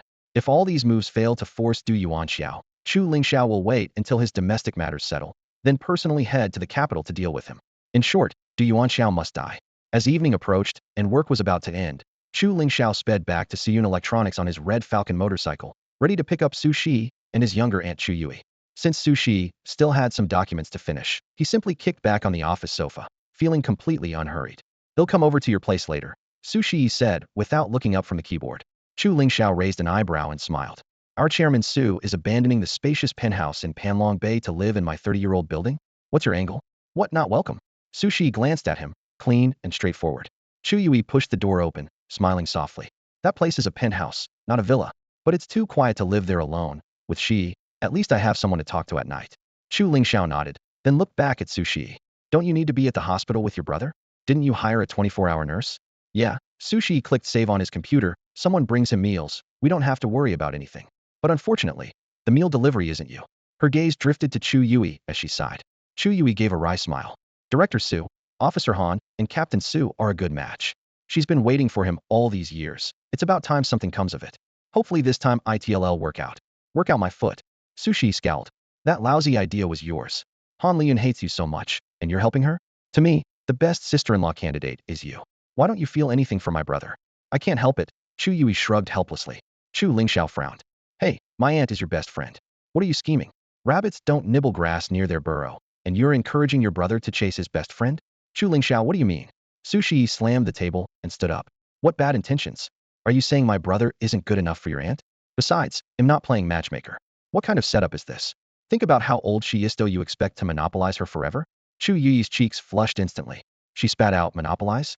I don't want to date anyone, it's the same no matter who I meet. Chu Lingxiao nodded firmly. Exactly. Why bother looking for a man at all? This isn't so bad, I'm not getting married either. They'll just live with my aunt forever. It's not like I can't support us. Chu Lingxiao leaned back against the sofa, shrugged, and wore an expression like he had nothing to lose. You're getting more unreasonable by the minute. Chu Yushi scolded, her face stern as she glared at him. If you want Mary, then don't live with me. I won't be responsible for ending the Chu family line. On the surface, Chu Lingxiao seemed indifferent, but deep down he knew his aunt was strong-willed despite her gentle exterior. If she ever decided he was hopeless, she wouldn't hesitate to walk away and he'd never find her again. Nearby, Sushi sat in the office chair, watching the two of them back and forth. Her brow furrowed occasionally, her face filled with complicated emotions. When work ended, for safety's sake, Chu Lingxiao gave up his beloved motorcycle and got into the black Kian. Sushi and Chu Yushi sat side by side in the back seat, while he took the wheel. Once the car left the lot, he got straight to the point. There's something I want to discuss. What is it? Sushi tilted her head curiously, looking at him through the rearview mirror. I've already instructed Jiang Yunsheng to return everything that belongs to the Chu family. Chu Lingxiao said steadily. I want my aunt to take over this matter, so Miss Su. Huh. Chu Yushi froze, completely caught off guard that he would suddenly dump this mess on her. But Sushi smiled slightly and said, first of all, I support this decision. After all, it's what you and Sister Han deserve. But even if Jiang Yunsheng agrees, the financial handover won't be done quickly. It's not urgent on my end, so Sister Han can handle it for now. My deadline is 3 days. Chu Lingxiao interrupted. No way. Sushi scoffed. Lingxiao, do you even understand the process? Financial audits alone take at least a month. 3 days? Impossible. I know it's impossible. Chu Lingxiao nodded, but that's my demand. I have my reasons. Sushi raised an eyebrow. And Jiang Yunsheng is just that obedient? He's only been back less than a week, and you want to settle 5 years of grudges between the families? Do you think him a kid you can fool? The Jiang family must be really easy to deal with. She ended up laughing. The laughter abruptly stopped because Chu Lingxiao added in a cold voice, Jiang Yunzhao is dead. What? Chu Yushi's eyes widened in shock. Jiang Yunsheng's parents died too. Chu Lingxiao continued. His son was cured but is now disabled. His nephew Du Haixing likely won't be able to climb stairs for the rest of his life. As for the assassins he hired, I killed them. The thugs he called in don't even have the courage to stand in front of me and challenge me. An eerie silence fell in the car. Chu Yushi suddenly grabbed the seatbelt hard. Lingxiao, how can you kill people? Don't say a word. Sushi reacted instantly, raising her hand to cover Yushi's mouth, then stared at Chu Lingxiao. Is it clean? There's more blood on my hands than you can imagine. Chu Lingxiao's eyes were calm, without a flicker of emotion. He sat safely behind the wheel, obviously untouchable. Sushi's heart shuddered. She no longer dared to treat him as some lost, naive young man fresh out of prison. After a moment of silence, Chu Lingxiao continued, I need Aunt to take care of the dealings with the Jiang family. Miss Su, now that you just took the chairman position, you'll need help too, so you don't need to worry about my side. Sushi regained her authoritative tone, speaking crisply, the company has stabilized. As long as people keep their jobs, it doesn't matter who the chairman is. He'll personally appoint a secretary. As long as Sister Han can reclaim everything that belongs to her, I'm happier than anyone. That way, she won't have to come to the company tomorrow. I'm sending the accounting team into Ding Sheng Group's finance department to prevent any tampering. As for that villa, before she could finish, a black sedan suddenly charged from behind and slammed hard into the Kian's left rear door. The violent collision sent the Kian tumbling on the highway, yet somehow it came to rest on all 4 wheels by the roadside. The screech of tires, blaring alarms, and the sharp scent of burning rubber mixed into a chaotic haze. Inside the cabin, all the airbags had deployed, and the windshield was spiderwebbed with cracks. Nearby, the black sedan was far less fortunate. Thick smoke billowed from its hood, the engine hissed ominously, and within seconds it stalled dead in the middle of the lane, struggling uselessly to move forward again. Little Aunt. Miss Su. Chu Lingxiao gasped, pressing his aching chest, then quickly unbuckled his seatbelt and staggered as he opened the rear door. Thanks to his earlier warning, the 2 women inside had only been briefly stunned. They were breathing evenly. He reached in to check their pulses. Reassured they were fine, he swiftly closed the door and engaged the child locks. Only then did he slowly turn around. By the roadside, the man in the baseball cap leaned against the smoking black car, a mocking curl in his lips as he made a beckoning finger gesture. It was none other than Du Tianxing's driver, who had just forcefully rammed them. Chu Lingxiao's expression hardened. Calmly, he returned the gesture with a detached look. He wasn't about to fall for any bait. Du Tianxing seemed to read his hesitation and scoffed coldly. "I'm Du Tianxing when I fight. I don't play dirty. Heard you're skilled. Let's settle this on. Scared?" Chu Lingxiao had no patience for words. He pointed to the smoking sedan. "Is this how you don't play dirty? What nerve you have saying that? Quit pretending to be some hero in front of me." All the while, his eyes flicked warily around, guarding against Du Tianxing's possible hidden allies. He could let Du Tianxing run if he wanted, but under no circumstances would he allow little Aunt or Miss Sue to be endangered again. Du Tianxing's face flushed with anger, but he still gritted out a cold snort, stepping closer until they were 5 paces apart. His gaze turned sharp as a blade, and his voice dropped low and fierce. "You killed my cousin, and his parents don't think you did it without suspicion. You even wounded my brother and nephew. I'm going to make you pay for all of it." "Fool," Chu Lingxiao sneered, the disdain clear in his voice. "What did you say?" Du Tianxing yelled, jabbing his finger toward Chu Lingxiao's nose. "Trying to deny it? The heavens have seen what you did. I've checked surveillance from the hospital, and villa proof is right there. You're the one who struck." Chu Lingxiao's eyes remained cool and unfazed, as if watching a clown talk nonsense. "Who said I'm denying it? Didn't you see? I left clues on purpose, waiting for you to jump out. Don't get cocky with your words." Du Tianxing sneered. "You want to lure me out?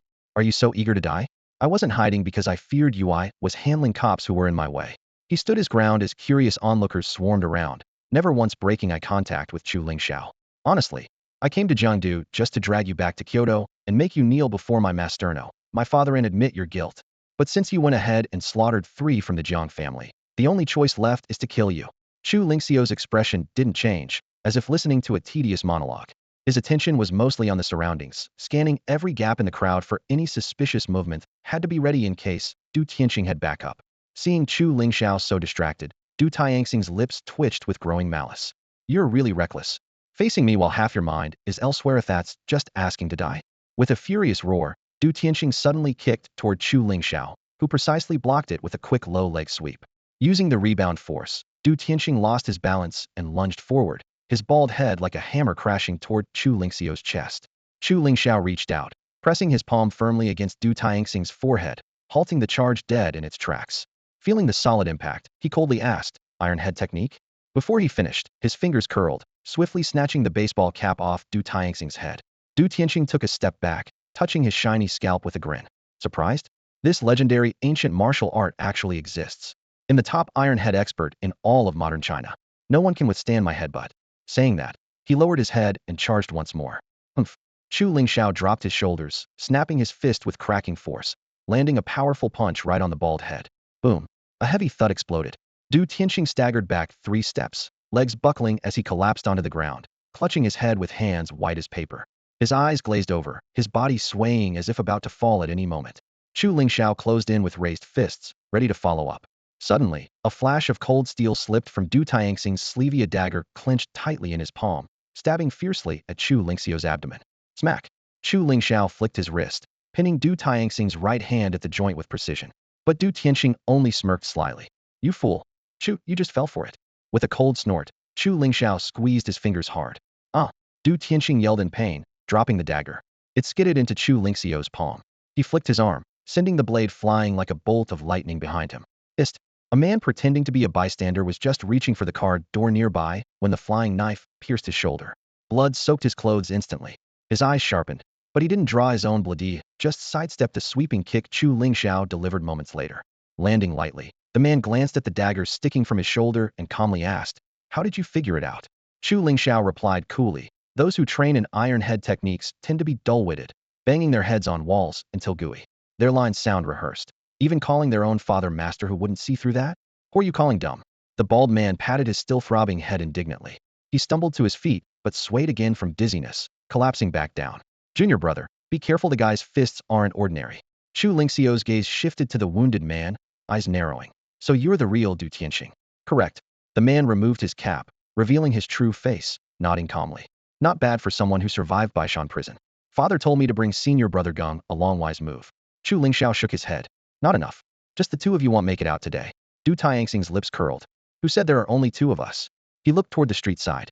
If you still can't see your true strength from the Haixing incident, then you're really underestimating the Du family. As his words fell, a dozen or so onlookers flipped open their coats, revealing gleaming short blades at their waists. They surrounded them with fierce intent. In the empty street, their steps were steady, breathing deep, each one a martial expert. Du Tianqing stood with hands behind his back, his voice echoing through the open street. We don't know what you went through in Baishan prison, but every step you took after release, we tracked thoroughly. The Du family never underestimates any enemy. We cleared this entire street in advance, waiting for you on your way home. Let senior brother Geng take the first hit, and the rest is up to us. He raised an eyebrow. Chu Lingxiao, how do you like this setup? Chu Lingxiao scanned the 20 or so people with blades at the ready, their breath steady as drums. A mocking smile tugged at his mouth. There's only one flaw. Du Tianqing furrowed his brow. Oh, what flaw? Chu Lingxiao glanced at the group and shook his head. You've all overestimated me, Chu Lingxiao. You think I'm weak, but you're dead wrong. As a senior instructor at the Martial Arts Association and head of his own martial arts school, Du Yuanxiao had many disciples. Calling a few of his strongest followers to Jiangdu to join forces with his son against Chu Lingxiao was nothing more than a simple task. Du Tianqing had believed his father's plan was foolproof. But Chu Lingxiao's true strength completely shattered everyone's expectations. His power was outrageously overwhelming. Just last year, Du Tianqing had stepped into the ancient martial art dark energy realm, ranking among the top 3 in his cohort. Yet before Chu Lingxiao, those accomplishments seemed insignificant. Chu Lingxiao was 6 or 7 years younger than him, but controlled dark energy at will.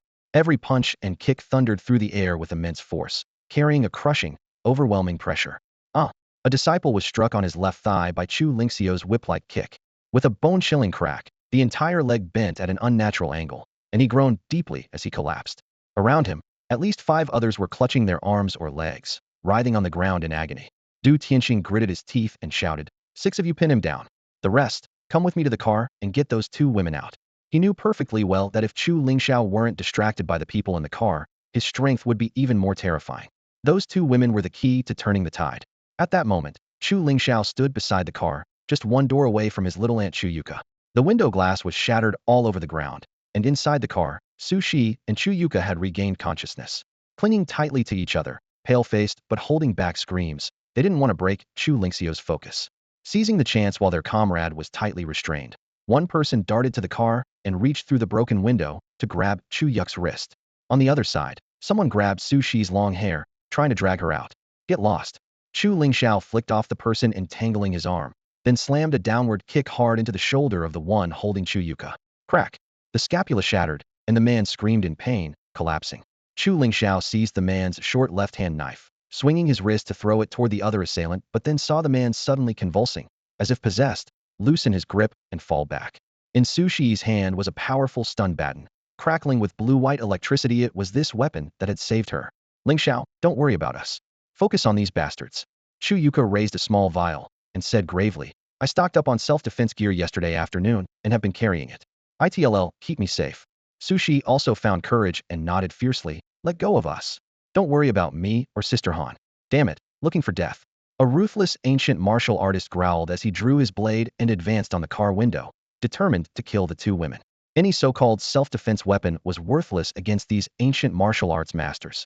Even if you severed their hands, they could disarm you before you could use your own weapon. Just as he stepped forward, a flash of cold light caught his eye before he could react. A sharp chill spread through his right wrist.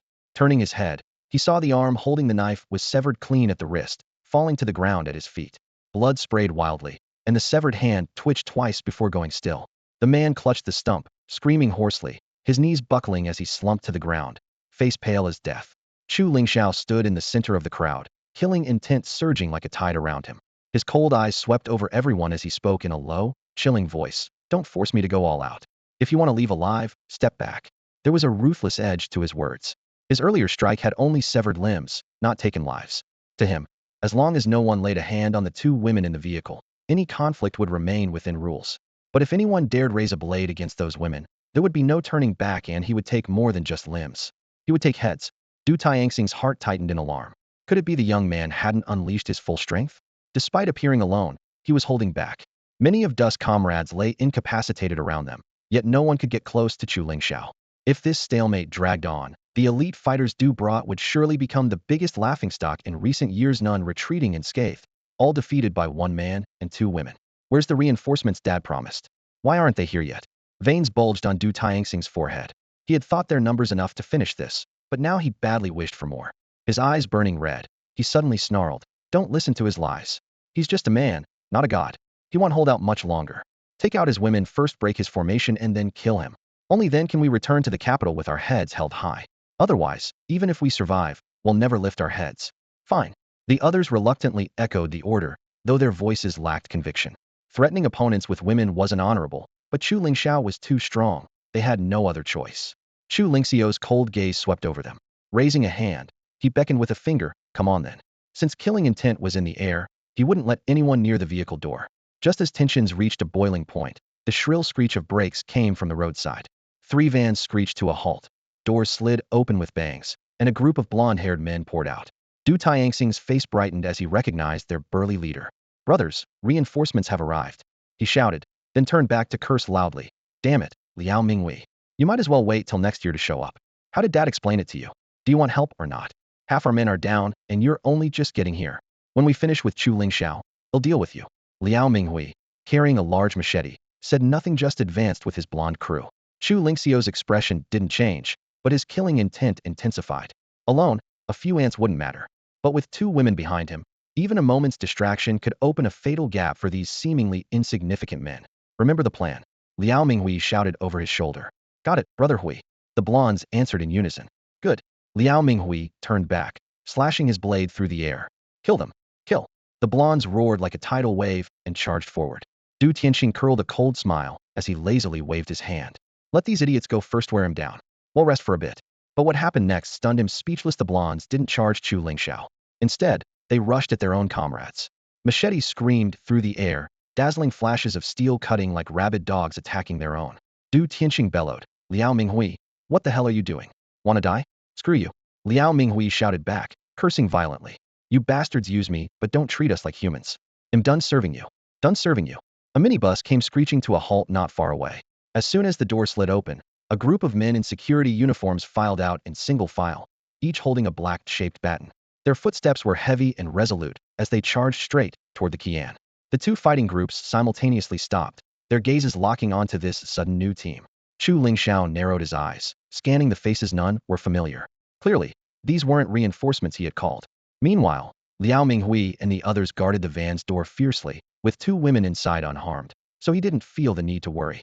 But Du Tianxing frowned deeply. Had his father prepared another batch of helpers?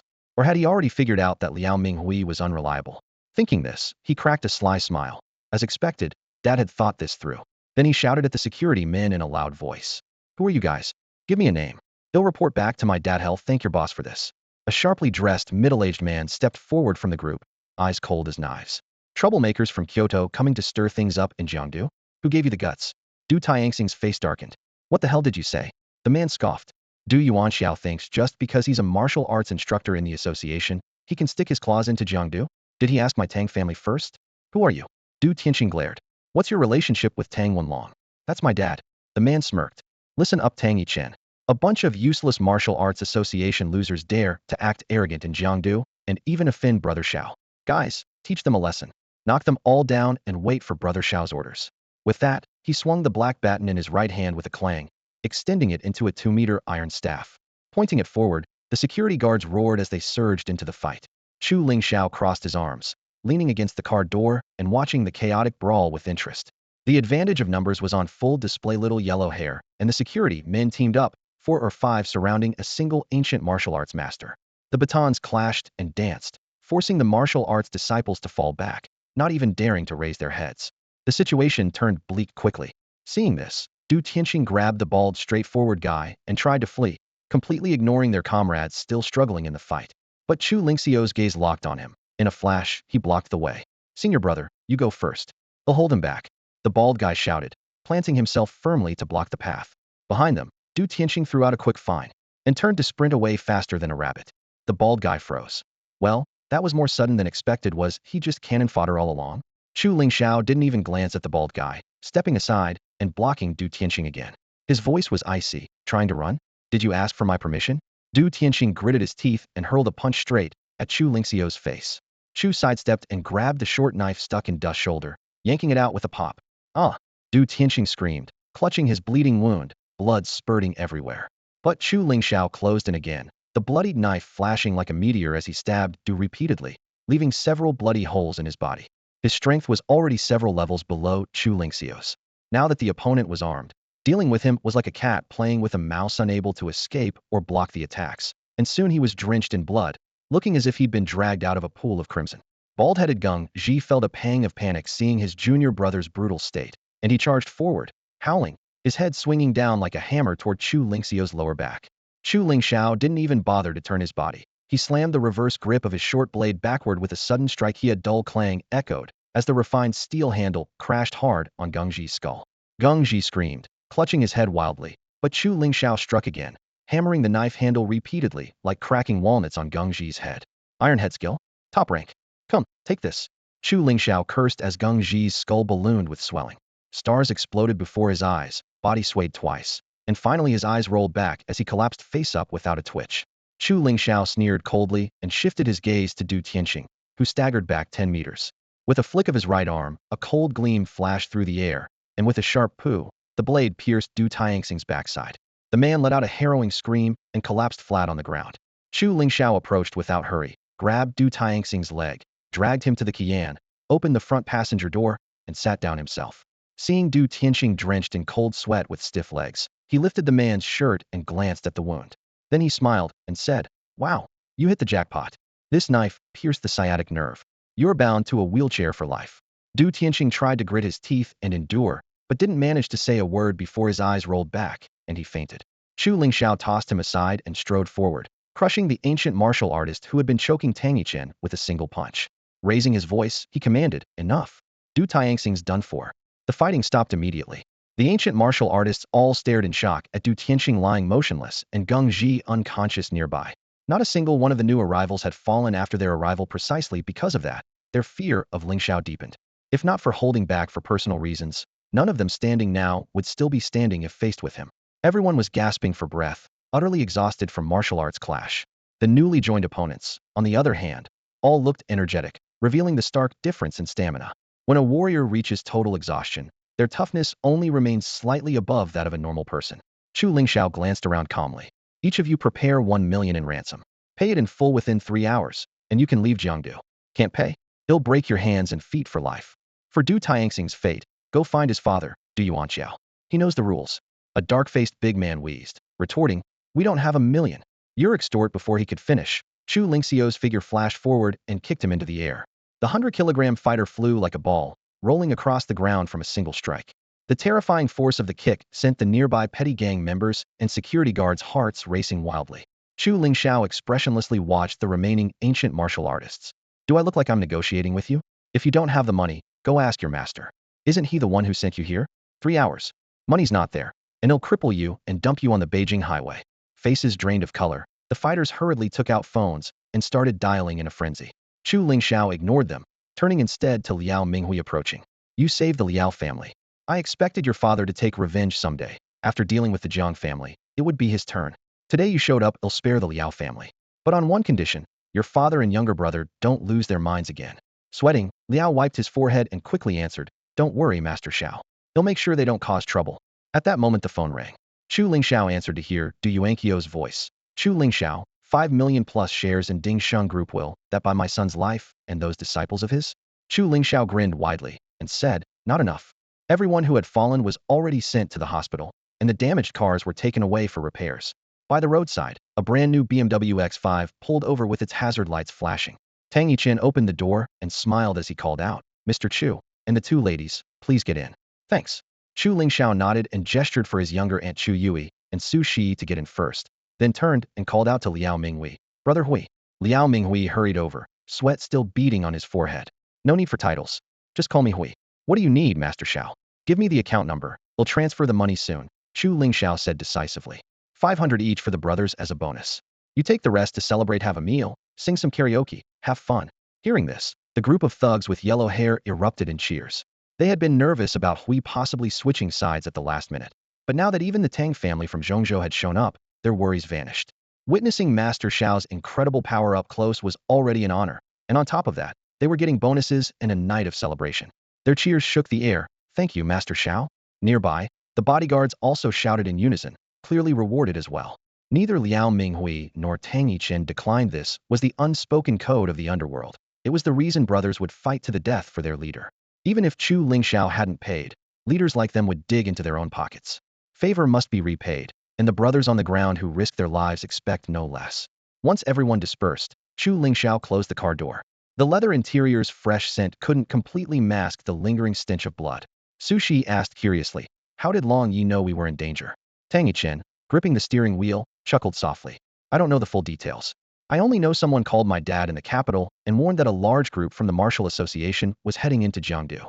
Our people had been watching them since morning, and when trouble broke out here, my dad immediately told me to bring the company's security team over. We just got here a bit late and couldn't help Mr. Chu in time." Chu Lingxiao raised a hand in dismissal. "You already helped a lot. Please thank Long Yi for me. Once the equity transfer is settled these next 2 days, they'll focus on the Nanwan Hausher project." Chu Yui tapped her fingers thoughtfully. "Normally, it would take 5 days, but I have a contact at the Securities Regulatory Commission. It can be cut down to 2 or 3. We can start some company changes now, but it's best to set up a new company first and then proceed with acquiring the Dingxing Group." Sushi nodded in agreement. "Exactly. That way, you minimize risks and won't delay your project." Chu Lingxiao considered this for a moment and glanced at Chu Yui. "All right, we'll follow your plan, Aunt." Then he turned to Sushi. "Miss Su, they'll transfer you the extra 2 million as your car compensation." Sushi waved her hand. "My car is fixed and still drivable. Even if you source parts directly from overseas, it won't cost that much. Half is enough. If it's paid by Du Yuanxiao as compensation, then it's all yours." Chu Lingxiao smiled. "I know you don't care about money, but since we're close, let's keep clear accounts." Sushi rolled her eyes. "I'm not your brother. How about this? You keep the 1 million, and I'll add 4 million to make 5 million total to buy into your new company."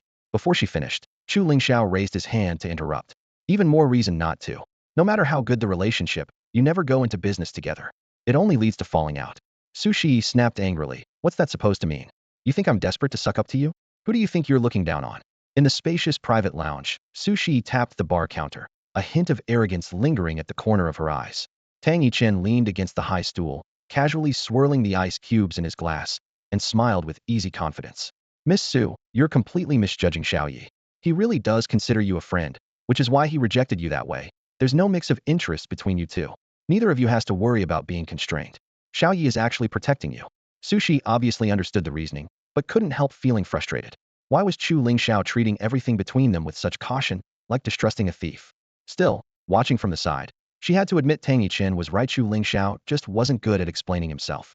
Chu Lingxiao, unwilling to beat around the bush, turned to Tang Yichen and asked, "Brother Chun, the Long Lord, and that guy in the capital, are they old friends?"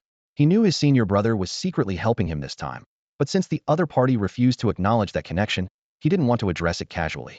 Tang Yichen nodded. "Not just friends, there's a bit of a master-disciple vibe too.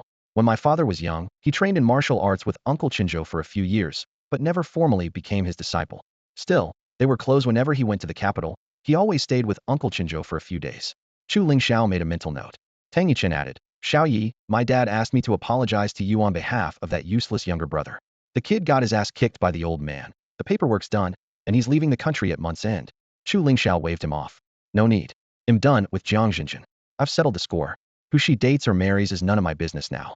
Tell the Long Lord's his own flesh and blood. No point just shipping him overseas. I'm not that petty."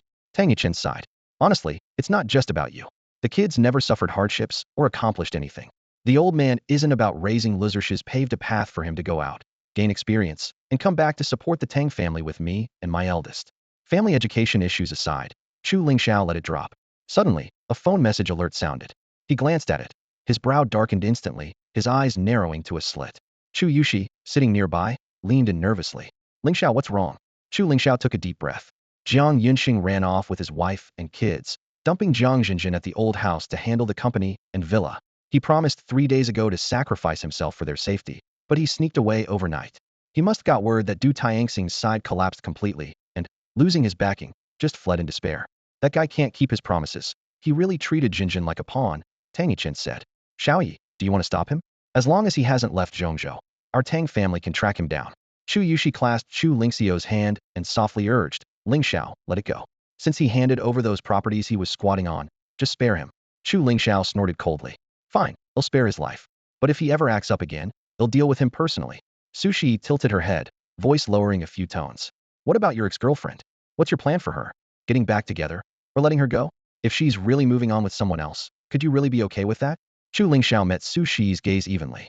What do you want me to do with her? Su Shi shrugged nervously. What right do I have to interfere? It's your decision in the end. Chu Yushi gently tugged at his sleeve. Lingxiao, please let her go. I heard things haven't been easy for her at the Jiang family. She's been treated as Jiang Yunsheng's ex-wife's daughter, ignored and bullied since childhood, even exploited. Maybe a lot of what happened wasn't her choice, but forced on her. For the first time, Chu Lingxiao's expression showed conflicted pain. Sister-in-law, give me some time. Honestly, I keep wavering between killing her or letting her live. I don't even know what to do. Just because there was some past intimacy didn't mean Chu Lingxiao would soften his heart or go easy on his enemies. Every bit of his revenge against Jiang Xinjin was purely punishment, completely detached from any emotions. Indeed, it was Chu Yuqing who first wronged the Jiang family, setting off the subsequent bloodshed and chaos. But what truly made Chu Lingxiao hate to his core was the real culprit who had stirred up the trouble and then walked away letting things spiral out of control without ever stepping forward to clean up the mess. As the car neared Guidong Road, Chu Lingxiao asked Tang Yichen to pull over, saying he wanted to get out for a walk and enjoy the night view of Jiangdu. Master Xiao? Tang Yichen followed him out of the car, grinning. My dad said this car is for your use. Keep the keys, they'll bring the ownership papers tomorrow. If you're not used to it, just bear with it a couple of days until your car is fixed. Chu Lingxiao nodded. All right, I won't be polite then. Please thank Master Long for me. Tang Yichen waved him off and hailed a taxi with a raised arm. Master Xiao, you have my number. Just call if you need anything run. By the way, are you free tomorrow evening? My dad wants to invite you to dinner. Coincidentally, I also have something to discuss with him. Chu Lingxiao thought for a moment and agreed, 7 o'clock tomorrow night. Let Master Long choose the place. They'll be there on time. Got it. I won't keep Master Xiao any longer. Goodbye. The taxi sped away. Su Shi glanced at the car parked by the roadside and asked, you said you wanted to walk. What about the car? Should I drive it back first? Chu Yali chuckled softly. He's not really wanting to walk. He just doesn't want young Master Tang to know where he lives. Su Shi frowned. Chu Lingxiao, you're way too sneaky. The Tang family has been so generous, giving you a car and helping out, and you're acting like you're guarding against thieves. Chu Lingxiao slid into the driver's seat and pulled away lightly, his voice calm. It's just mutual benefit. Not to the point of blind loyalty. I have to keep some cards close. You really? Su Shi started to retort, but Chu Yali raised a hand to stop her.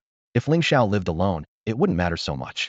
But now that he has to protect me, of course he has to make sure everything is foolproof. Su Shi fell silent.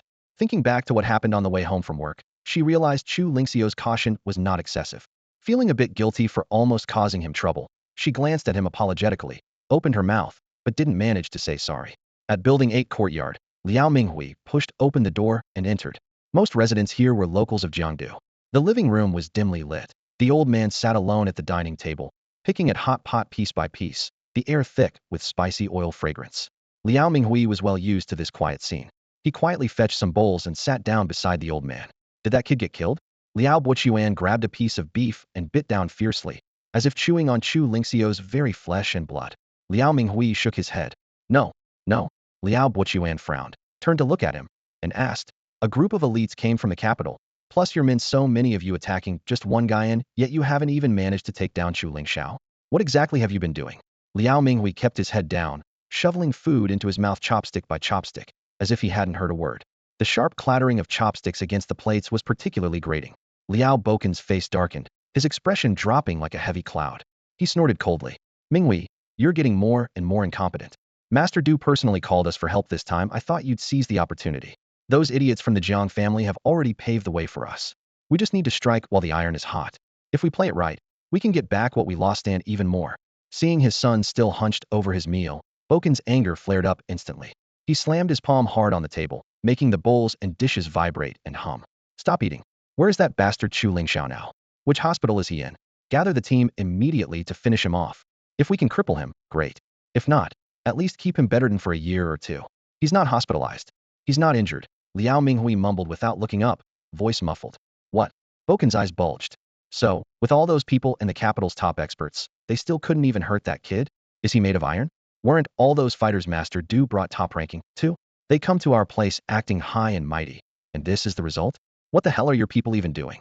How can you join forces with them and still fail to take down Chu Lingxiao? I wasn't helping them. I was helping Chu Lingxiao, Liao Minghui said calmly, setting down his chopsticks. Smack. His chopsticks were grabbed and slammed onto the floor. Then, a bowl full of soup was flipped over his head, the hot liquid running down his forehead. You ungrateful son. Do you want to ruin the whole Liao family? Do you know who Du Yuanxiao is? He's been running things in the capital for years, with disciples everywhere. How many children of officials in Jiangdu train at his martial school? One sneeze from him, and the Liao family would be wiped off the map. Are you trying to kill us all? Liao Minghui wiped the soup from his face and looked his father in the eye. Dad, let me first tell you how this battle really turned out. What's the use? If you're on the wrong side, the Liao family is doomed. Wu Chuan roared. No, Minghui shook his head. Du Tianqing brought 19 men, 20 so-called ancient martial arts experts including himself, and Chu Lingxiao alone broke the limbs of 12 of them. Impossible. And Du Tianqing is paralyzed from the waist down. He'll be wheelchair-bound for life. Chu Lingxiao's courting death. Du Yuanxiao has to gather 8 million before the bank closes tomorrow, hand over all the shares he holds in the Dingxing Group, and only then can he save his son and those martial experts. He's bowed down to Chu Lingxiao? Liao Boken's voice was hoarse. Master Tang's second son led the security team to support Chu Lingxiao, openly tearing ties with the Du family. Liao Minghui continued, still picking at his food but not missing a single word. The Tang family of Zhongzhou is also backing Chu Lingxiao. Even the Tang family looks like only your second uncle can come to our aid now, Bo Chuan muttered, unwilling to accept defeat. Dad, are you going to keep living in denial? Liao Minghui frowned. I'm telling you this because I want you to understand Chu Lingxiao's rise in Jiangdu is unstoppable. If we don't choose sides now, we'll end up like the Jiang family, with nowhere to stand. But that bastard took everything from us. How can I swallow that? Bo Chuan clenched his fists, veins bulging. What's a little grievance compared to the future of the Liao family? Minghui's voice was low but firm. Those things never truly belonged to us in the first place. We lost it all because we were greedy, not because of anyone else. He took a deep breath and slowed his pace. Also, about second brother, you must not let him keep clinging to Su Shi. I can see that woman is close to Chu Lingxiao now. She's beyond the reach of the Liao family anymore. Hesitation was etched all over Boken's face.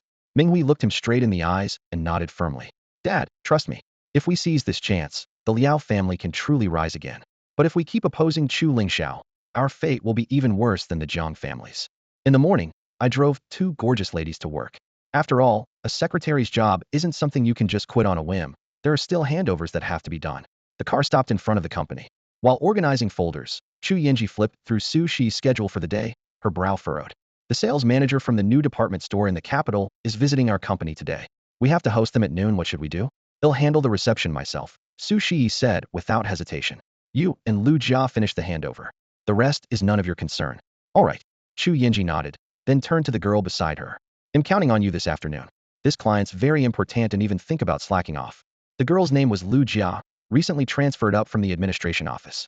For her, landing the chairman's secretary position was like a giant leap forward. As for her ability, neither Su Shi nor Chu Yinji could vouch for it. Was strongly recommended by the administration manager, so they figured they'd give her a try. After all, Su Shi had only just taken over as chairman. Everyone was new to him, and if she didn't work out, they could replace her. Don't worry, Hanjia, Lu Jia said with a confident smile. I used to work in sales, so I'm familiar with handling clients. Leave the rest to me. After giving the instructions, Chu Yinji still felt reluctant. She whispered to Su Shi, Chairman Su, I'm heading out now. Call me if anything comes up. Oh, don't make it sound like a farewell for life, Su Shi teased. I'm coming to your place tonight, remember? All right, Lingxiao, see Yinji out. The client will be here soon, so I won't go. Chu Lingxiao nodded. Let's go. He'll get you a car later to make going out more convenient. Great. Chu Yinji followed him out of the office. Once the door shut, Lu Jia sneered to herself. To her, the easiest and highest paid job in the company was secretary. Sending files, scheduling appointments, flattering the boss, it was practically an unbeatable deal. Now the tables had turned, and the position was hers. With 2 years of sales experience, she was more than qualified. That Chu Yinji had been stuck in that role all these years, just schmoozing with Chairman Su and now his daughter. Anyone could do that job. Her own smooth talk was way better. Why would she need lessons from Yinji? Thinking that, Lu Jia picked up the mug Chu Yinji left behind and went into the restroom to rinse it out. The honey stains inside wouldn't wash off easily. She scoffed silently, so lazy. The coffee machine outside beeped when the brew finished, and the rich aroma filled the air. Lu Jia poured a full cup and brought it over to a daydreaming Su Shi, wearing a professional smile. Chairman Su, hey, race your coffee. Chairman Su. Su Shi snapped back to reality and took an automatic sip. His expression instantly changed. He spat the liquid into the trash bin, frowning. What is this? Where's my honey? I drink honey water first thing every day when I get to the office. Didn't Yinji tell you? Lu Jia was startled and quickly apologized. I'm sorry, Chairman Su. Chu Yinji didn't tell me anything. I thought Director Su liked coffee since it was already brewed over there, so I poured you a cup. In the secretary's office, Lu Jia held the coffee cup carefully and explained cautiously. Su Shi glanced up, his gaze cold, but his tone rushed. I have a sensitive stomach. I can't drink coffee. I only drink honey water at the office every day. The coffee is for guests. Didn't Sister Han tell you? He paused, his voice heavier. Do you want me to call her back to confirm? If she told you, but you didn't listen, leave Su Yun immediately. His words hung in the air like ice. Director Su, there's no need for a confrontation, right? Maybe Sister Han did tell me, but I didn't remember. Lu Jia's voice trembled. I just started here, I can't remember so many things, so I forgot. Su Shi frowned, drumming his fingertips on the desk in a sharp rhythm. If you can't remember, write it down. Sister Han has been doing this for years, always carries a notebook. How much can you really remember just by relying on your brain? Do you think a secretary is just someone to stand around chatting? These trivial things alone will take you a month or two to get used to. Lu Jia nodded quickly, forcing a smile. Director Su, you're so generous. Please give me another chance. Actually, with you being so handsome, you don't need honey water to look good. You could. Enough. Su Shi waved his hand. I drink honey water for my stomach, not for beauty. Stop with the fake flattery, it's annoying. Got up the coffee and bring back the empty cup. Yes. Lu Jia bowed her head and retreated to the restroom. Once she was sure Su Shi couldn't hear her, her expression darkened and she spat sharply into the cup. Who does he think he is? If it wasn't for the salary, why would I put up with this crap? And my aunt. Really? Why didn't she say earlier that this woman is going menopause young and so moody? At the same time, outside the Su Yun Electronics gate, Chu Lingxiao was about to accompany his little aunt Chu Yume to buy a car. Just as he stepped out the door, his phone vibrated. A message popped up on the screen. Where are you? I'm waiting for you in room 2508 at the Regent Hotel. Qing Tong. He raised an eyebrow. What Qing Tong? Regent Hotel? Seriously? He shoved the phone back into his pocket. Chu Yume glanced over. Is it he looking for you? If it's urgent, go back first. They'll look around myself. We can buy the car anytime. It's not Miss Su. Chu Lingxiao shook his head. Ignore it. 10 minutes later, another message appeared. Are you here yet? Hurry up. Hua Qing Tong. He frowned, baffled. He barely knew that woman. Why would she send messages like this? As he was puzzling it over, the phone rang. Chu Lingxiao pulled over and answered, just about to question the caller when a low, unfamiliar voice came through. Are you Chu Lingxiao? The voice was muffled, gender unclear. He immediately scowled. Who are you? Did you send those messages? No reply. Instead, a cold voice said, if you want to save Hua Qing Tong, come to the Regent Hotel. Try calling the police and you'll be picking up her body. Then the line went dead. Crazy. Chu Lingxiao cursed as he threw the phone onto the passenger seat and stepped on the gas. Chu Yume leaned in worriedly. What's wrong? Something urgent? That Hua Qing Tong at the provincial hospital wants me to come to the Regent. But that voice didn't sound like her. Probably some prank, not worth it. Chu Yume shook her head. But what if it's real? She is your senior brother's granddaughter, after all. You should go check. He'll take a taxi to the Industry and Commerce Bureau. Don't worry about me. Chu Lingxiao hesitated a moment and nodded. All right. Be careful yourself. He'll come find you once I'm done. Watching Chu Yume get into a cab, he spun the steering wheel sharply and laughed coldly to himself. Hua Qing Tong, you'd better not be playing games. Otherwise, even if you're my senior brother's granddaughter, I'll make sure you regret it. Jiangdu had only one Regent hotel, which was not hard to find. Chu Lingxiao parked the car and headed straight to the 25th floor. When the elevator doors opened, he realized this floor wasn't guest rooms at all, but several differently sized conference rooms with numbered plaques on the doors. Chu Lingxiao's face darkened instantly, so that brat Hua Qing Tong really had tricked him. The nearest wooden door was marked 2508, with a slight gap at the edge. Since he was here, he pushed the door open to take a look. As soon as the door swung open, the pitch-black room had not a single light on. Chu Lingxiao hadn't stepped inside, yet when he instinctively took half a step back, clang, an iron bucket dropped from above the doorway. Inside were two 10-kilogram weight plates. What might have once been a child's prank was now dangerous enough to seriously injure someone. Thanks to the thick carpet, the bucket hit the floor with dull thuds before silence fell again. Having confirmed the trap was triggered, Chu Lingxiao pushed the door open again cautiously. There was no second ambush. He stepped inside just as the door swung shut automatically behind him, plunging him once more into darkness. For most, this pitch blackness would mean groping blindly, but it was nothing to him. His pupils quickly adapted, and he could barely make out the outlines of a small theater that could hold 500 or 600 people. Tiered seating descended gently along the floor, and at the far end was a stage about half the size of a basketball court. Only 5 or 6 dim yellow wall sconces cast faint light around the corners. An ordinary person would barely see their own feet, making the steps easy to trip over. Chu Lingxiao, however, moved steadily toward the center of the front row, because someone was sitting there. As he approached, he saw it was Hua Qing Tong, tightly bound to the chair back with coarse rope, a cloth stuffed into her mouth, so she couldn't even scream for help. Chu Lingxiao didn't rush to free her. Instead, he scanned the room warily. His gaze stopped at the stage. From behind a side curtain, a figure in a black robe silently emerged, gliding like a ghost to center stage. Then he raised a hand, curling his index finger, signaling for Chu Lingxiao to come up. Chu Lingxiao narrowed his eyes and looked up. Two long arrows hung above the stage, symmetrically positioned with their tips pointing directly at Hu Qingtong's forehead. Luckily, he hadn't tried to untie her earlier, or it might have triggered a deadly trap. Since the stranger gestured, Chu Lingxiao said nothing and bypassed the audience seats, ascending the side steps to the stage step by step. The robed man clearly expected him to leap or scramble up the edge quickly, so he was momentarily stunned seeing Chu Lingxiao take the long way around. When Chu Lingxiao drew near, the man spread his legs wide into a bow stance, adopting a traditional martial arts ready posture. Who are you? What do you want? Did Du Yuanxiao send you? Chu Lingxiao frowned, speaking sharply. The black-robed man scoffed disdainfully at that name, obviously unwilling to answer. Without warning, he suddenly stepped forward with a quick shuffle and launched a fierce attack at Chu Lingxiao. Conversation, just straight into a fight. Chu Lingxiao's face darkened. He only dodged and avoided, but didn't fight back. The stage lights were dim as he retreated, frowning as he studied the opponent clad in a black robe. The moves started like ancient martial arts, but the strikes were all sharp, direct modern combat punches, elbows, knees, and kicks aimed straight for vital points. Strangely, the opponent kept throwing in flashy tricks that dragged out otherwise swift attacks. The loose black robe restricted movement, preventing full strength from showing. The more Chu Lingxiao looked, the more baffled he became, losing even the interest to counterattack. The man in black suddenly raised a knee, driving it into Chu's abdomen. Chu casually grabbed the hem of the robe and yanked, pulling the opponent off balance toward the center. The black-robed figure staggered, nearly falling, the attack instantly nullified.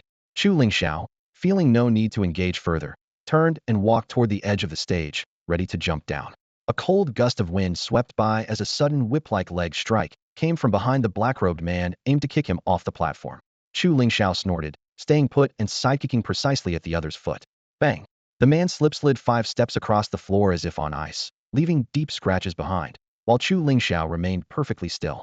Enough, he warned coldly. Don't think I want fight just because you're a woman. I've no time for your nonsense. Don't provoke me. Turning again, he started to walk away. Chu Lingxiao, stop right there. If you walk away, they'll kill her.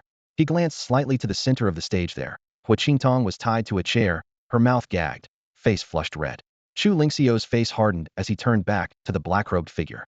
The opponent shivered, as if being seen through, gritted teeth, and tore off the loose robe. Under the dark light, the tight red combat suit outlined her silhouette in perfection. It was Luo Hanzhuang. She threw the robe aside in anger, her chest heaving. Luo Hanzhuang. Heard your kung fuss good. Fight me.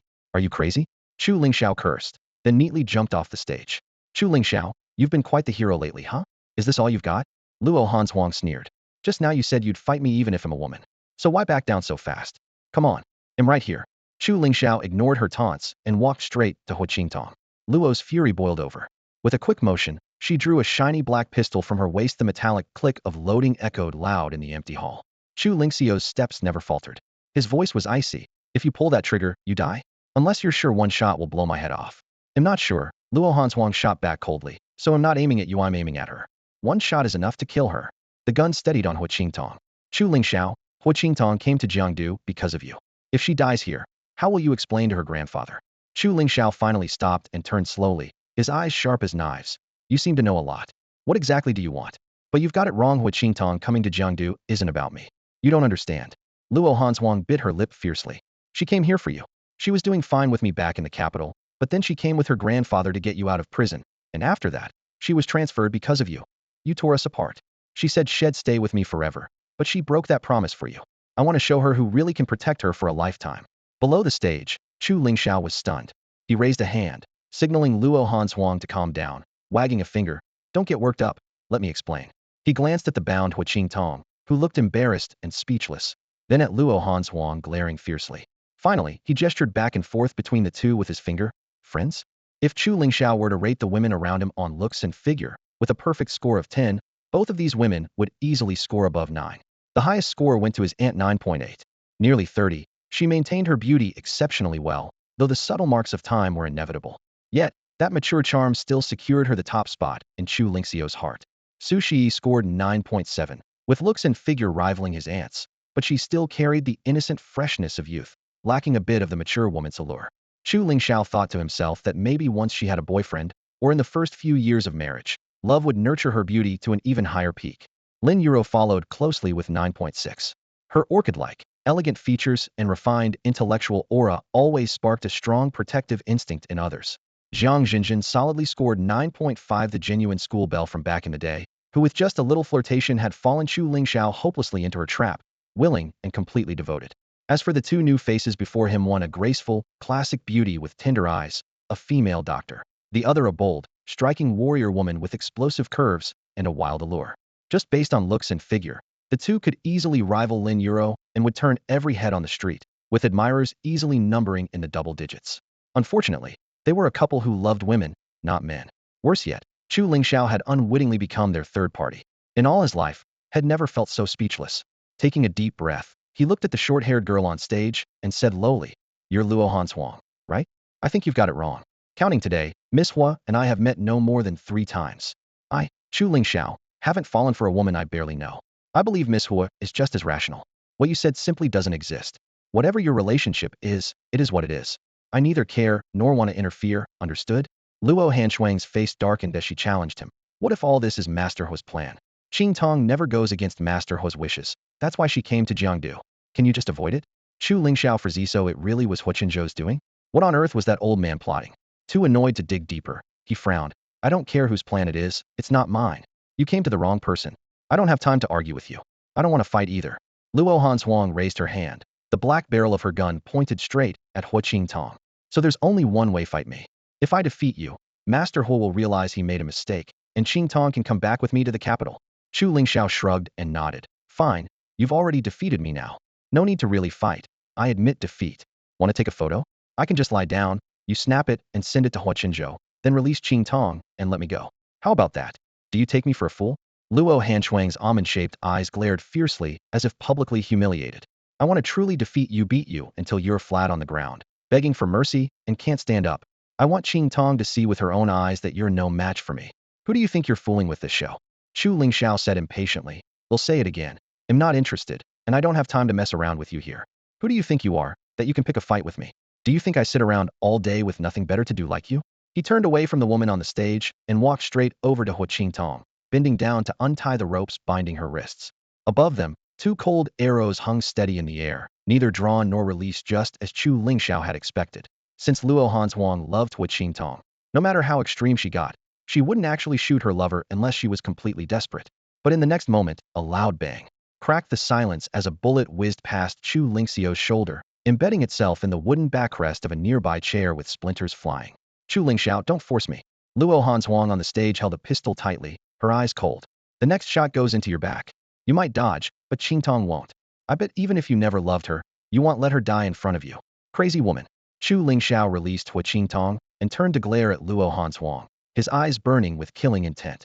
Luo Hanshuang showed no fear and shouted coldly, "Come up here and fight me. If you lose, kneel and record a video for Lord Hua's grandfather. And if you lose?" Chu Lingxiao squinted. "Not a chance." Luo Hanshuang smirked. "I was just testing you. Now I'll show you my real strength." Chu Lingxiao, your flashy tricks are worthless against true combat techniques. Combat techniques? Chu Lingxiao's heart skipped a beat. That was a close-quarters killing move used by elite Chinese special forces, designed to kill or cripple. There was no such thing as sparring and coming out unscathed. How could this pampered little girl know it? What was her real background? Before he could think further, Luo Hanshuang sneered fiercely. Scared? Too late. Loser, get up here and die. I said again, I have no time to play. Chu Lingxiao scoffed. Gambling should be fair. You want me to kneel and be humiliated if I win, but if I lose, I pay nothing? Do you think I'm stupid? Luo Hanshuang nodded coldly. Fine. If I lose, I'll kneel and kowtow to you. Cut it out, Chu Lingxiao interrupted. I don't care if you knock your head off. Let's raise the stakes. You win, I'll do whatever you say. You lose, you become my servant, kneel and call me master. Dare you? How dare you? Luo Hanshuang shouted in anger. Do you know who I am? What my status is? Chu Lingxiao waved dismissively. So you're just a reckless kid who doesn't know her place. I must be crazy to play house with you. Saying that, he turned to leave. Stop right there. Luo Hanshuang was finally fully enraged. All right, I agree. If I lose, I'll kneel here and call you master. If you can handle it. Even if you were the Jade Emperor's daughter, I could handle it. Chu Lingxiao said calmly, glancing back. Then what are you waiting for? Come up. I'm going to beat you to death right now. Luo Hanshuang brandished her gun, her cheeks flushed with anger. Chu Lingxiao nodded and strolled onto the stage with leisurely ease. Luo Hanshuang was nearly driven mad by his casual attitude. The moment his toe touched the stage, she lunged forward suddenly, delivering a leg sweep aimed hard at his knee joint, shouting, You sure drag your feet. Let me cripple your leg first. Under everyone's watchful eyes, Chu Lingxiao neither dodged nor avoided. His toes tapped swiftly like lightning on her calf. Luo Hanshuang had assumed her sneak attack would succeed, was walking casually and wouldn't react in time, but unexpectedly, her kick missed, while Chu Lingxiao struck first. Her calf went numb. Her body spun uncontrollably half a turn, suddenly turning her back to him, her footing unsteady.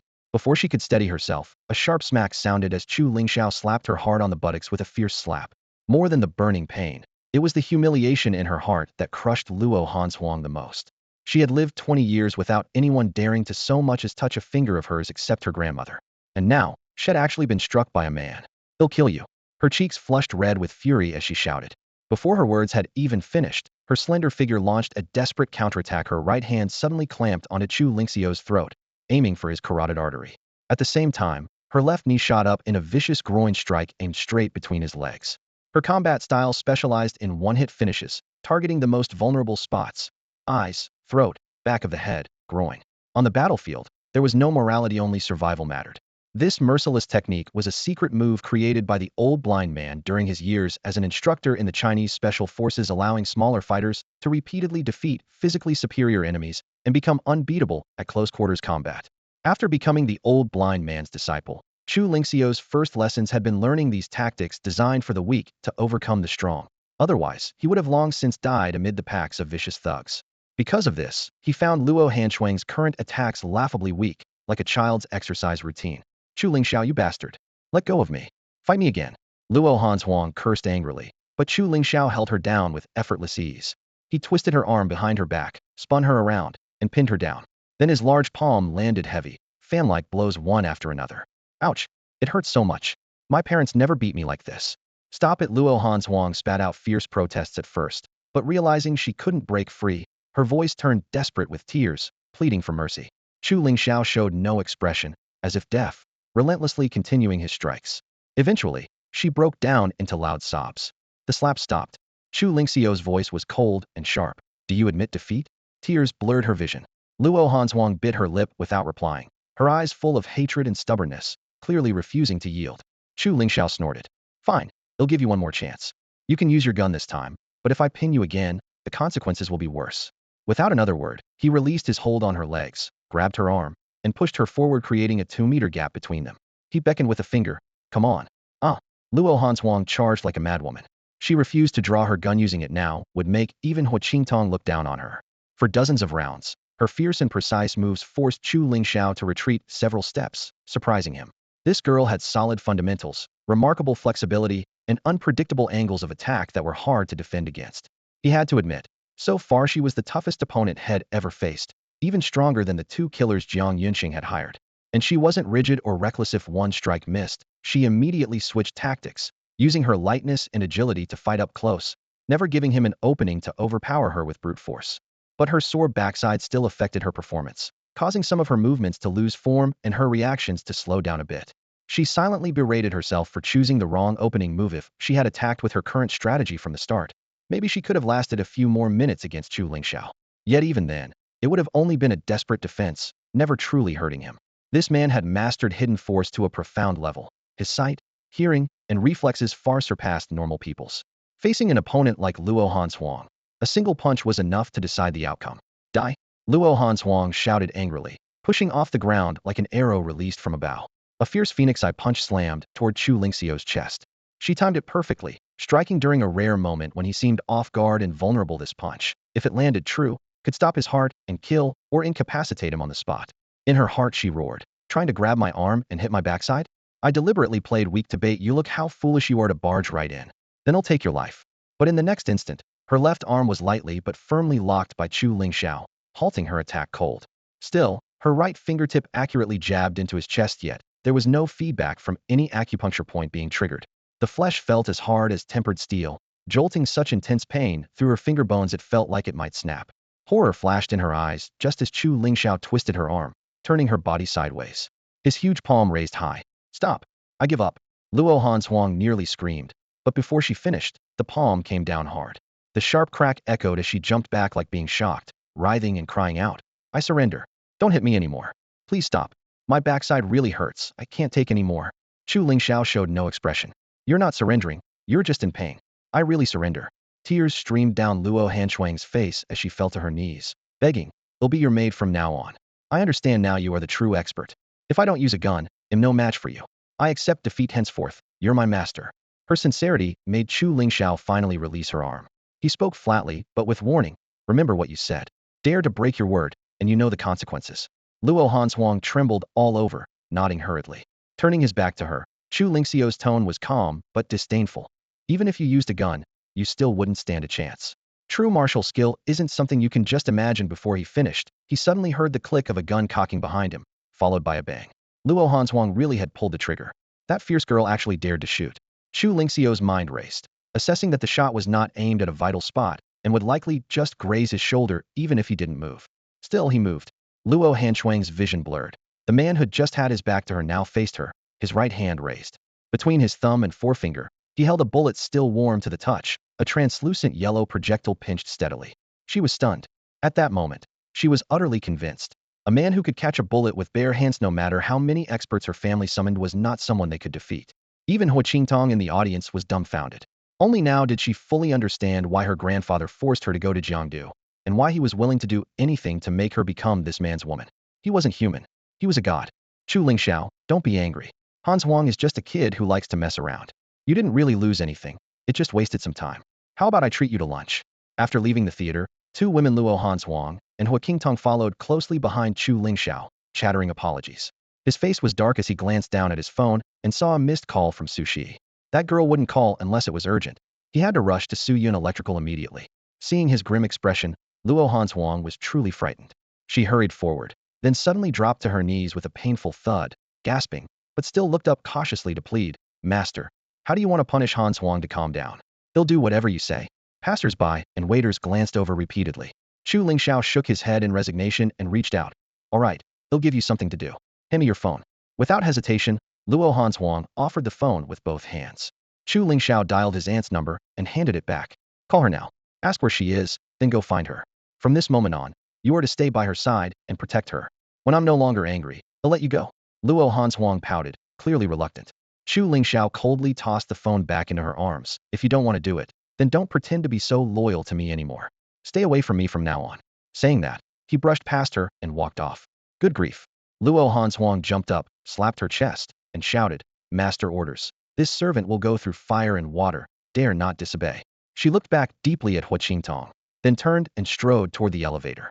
"Tell me about Aunt," Chu Lingxiao called after her. "Make time this afternoon to go to Dingxing Group. No one is managing things there. It's a total mess." Luo Hanshuang's steps faltered and her eyes lit up. "Aunt is a woman. Obviously. Would a man send you?" Chu Lingxiao frowned. "You should have said that earlier."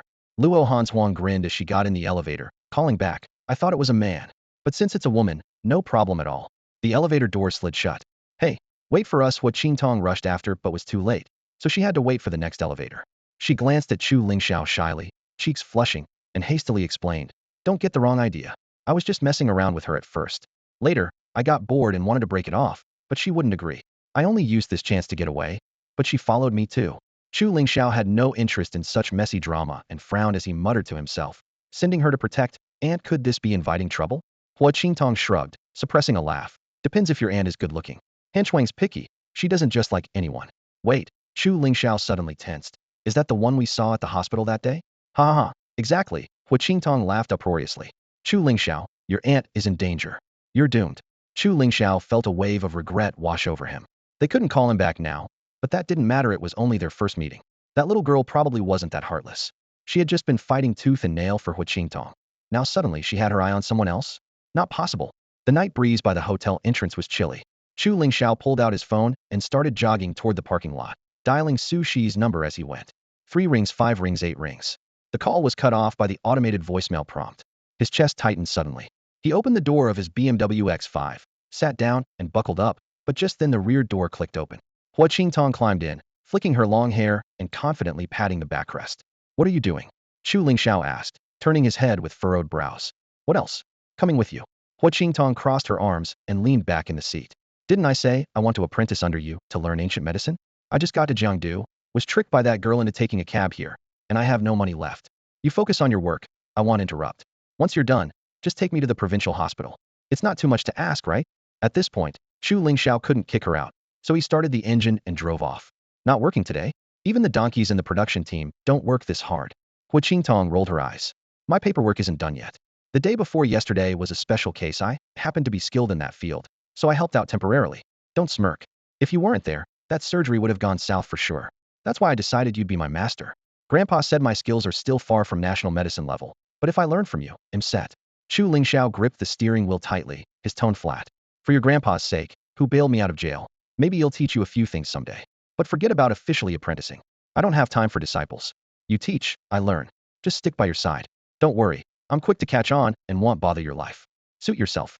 Chu Lingxiao focused fully on the accelerator, his only concern Su Shi. The car stopped outside Siyun Electronics. He jumped out and asked the security guard, who said Su wasn't at the company. Immediately, he got back in and sped away. At the City South Peninsula Hotel, in the restaurant's innermost private room, 2 bodyguards in suits stood outside, and a no unauthorized entry sign hung casually on the door handle. Occasional breathy sounds slipped through the cracked door, making the guards exchange knowing smiles. Inside, the lighting was dim and suggestive. Su Shi's cheeks were flushed, her gaze flickering between clarity and daze. Her right hand gripped a sharp shard of glass tightly, blood dripping from her fingertips onto her palm, but she still shakily pointed it at the Mediterranean man seated 2 chairs away. Lao Gao. Next to Su Shi, Lu Jia was stripped naked, hands braced on the chair back. Behind her, a buzzcut man moved lecherously, lowering his voice. Lao Gao, the woman's already like this, and you still can't make a move? The first time you saw her on video, you were interested. Now she's right in front of you, and you still hold back? I admire your restraint. Want me to take over? Lao Gao pushed up his gold-rimmed glasses and sneered. What's the rush? The drug's only halfway in her system. She's not going anywhere. Once she's fully softened, we'll deal with her. Focus on your own fun.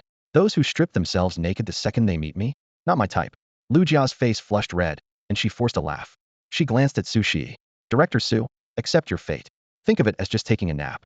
The big client is from Jingdu, with a contract worth nearly 50 million. What's a little loss? Besides, she said loudly with feigned ease, it's not really a loss. You get to enjoy yourself later. Ha ha ha. Both men laughed in unison. The buzzcut man quickened his movements beneath the table, praising. That 2% commission really wasn't wasted.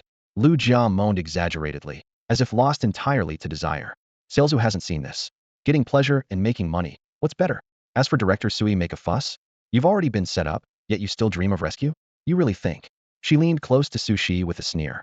You actually believe someone's coming to save you? How naive. I'm really about to lose it. Su Shi never expected that the newly promoted secretary would team up with outsiders and trap her in such a deadly situation. That morning, the 2 regional managers claiming to be from the capital sat upright and serious, accompanying her through company procedures and professional discussions. Their polite words and businesslike demeanor gradually lowered Su Shi's guard. At noon, she even took the initiative to invite them to a private room at a nearby hotel for lunch, planning to finalize the distribution agreement. But as soon as they entered the room, the atmosphere shifted. Manager Sun, with his crew cut, called Secretary Lu Jia into the hallway and whispered something. When Lu Jia came back, she put on a friendly face and kept toasting again and again, glass after glass. Director Su, have a drink with Manager Sun. Director Su, look, Manager Gao already drank some. You can't refuse. Here, just half a glass for you. I'll finish the rest. Su Shi had seen scenes like this before. When Chu Yuqi was around, she only needed to be honest and didn't have to touch alcohol. But today, the one insisting on drinking was Lu Jia, and her only excuse was urging her on. After just a few rounds, Su Shi had downed about a couple of shots of Beijing much, but she didn't realize the deadliest thing was hidden in those drinks: the drug. The harsh liquor burned as it slid down, and a wave of heat surged from her stomach upward.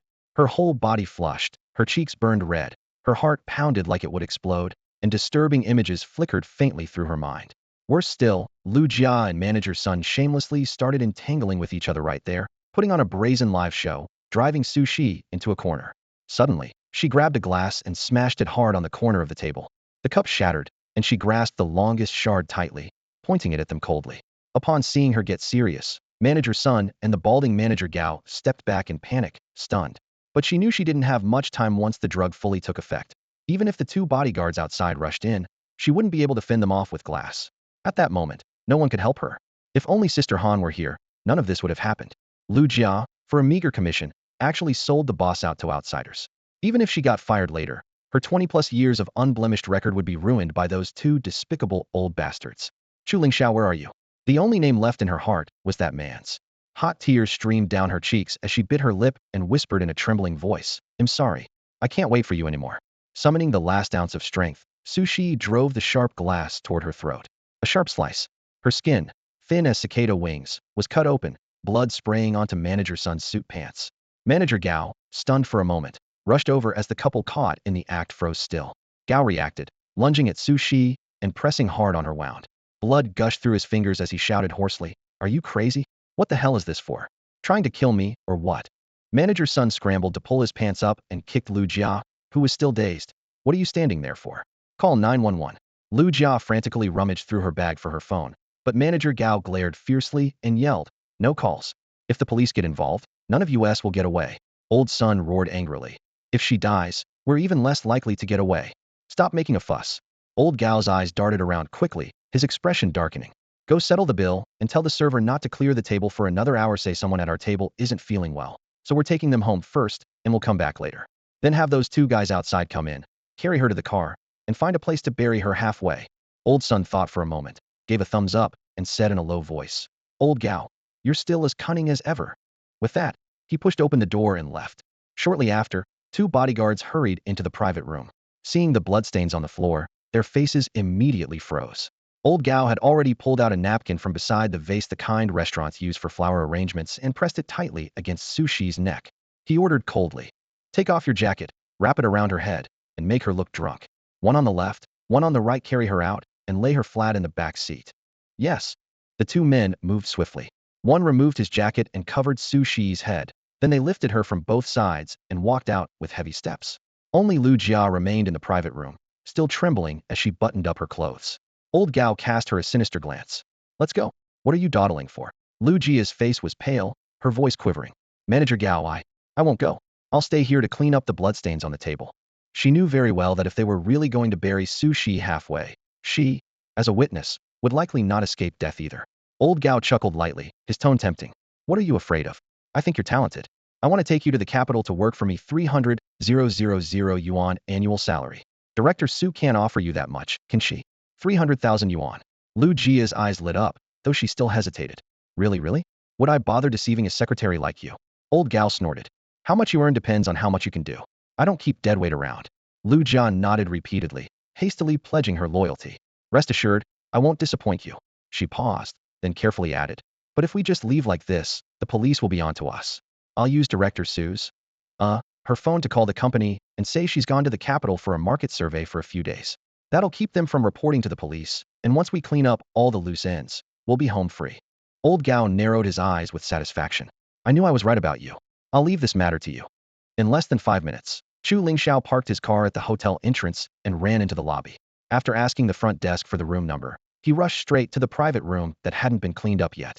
Pushing open the door, the sight of blood all over the table struck his eyes. His eyes instantly bloodshot, his fists clenched until his knuckles cracked. "Chu Lingxiao, calm down first and figure out what happened." Hua Qingtong's heart raced, frightened by his intensity. She quickly held him back and turned to rush toward the front desk. "Is there surveillance in the private rooms?" The cashier hesitated, opening her mouth uncertainly. Hua Qingtong raised her voice. "Is there or isn't there? This is a matter of life and death." "Yes, yes." The cashier nodded repeatedly. "A customer once burned the tablecloth with a cigarette, so the boss later installed hidden cameras in the private rooms." Chu Lingxiao's face darkened as he leaned on the counter. "Send me a copy of the surveillance footage from when that table entered the private room until they left, and pull up the parking lot surveillance. I need the license plate number." The cashier said timidly, "I need to ask the boss first." Bang! Chu Lingxiao raised his hand and smashed the lucky cat on the counter to pieces, his voice low but menacing. "Now? Send it now." Hua Qingtong pulled out 200 yuan and placed it on the counter. "For the cat. I suggest you do as he says." The cashier didn't dare delay any longer. She fumbled to retrieve the footage and reported in a low voice moments later. "It's a car from the capital, plate number 63876, a black Mercedes SUV." Chu Lingxiao immediately made a call, his voice cold. "Senior Brother Qiao, check on a black Mercedes SUV with capital plate number 63876.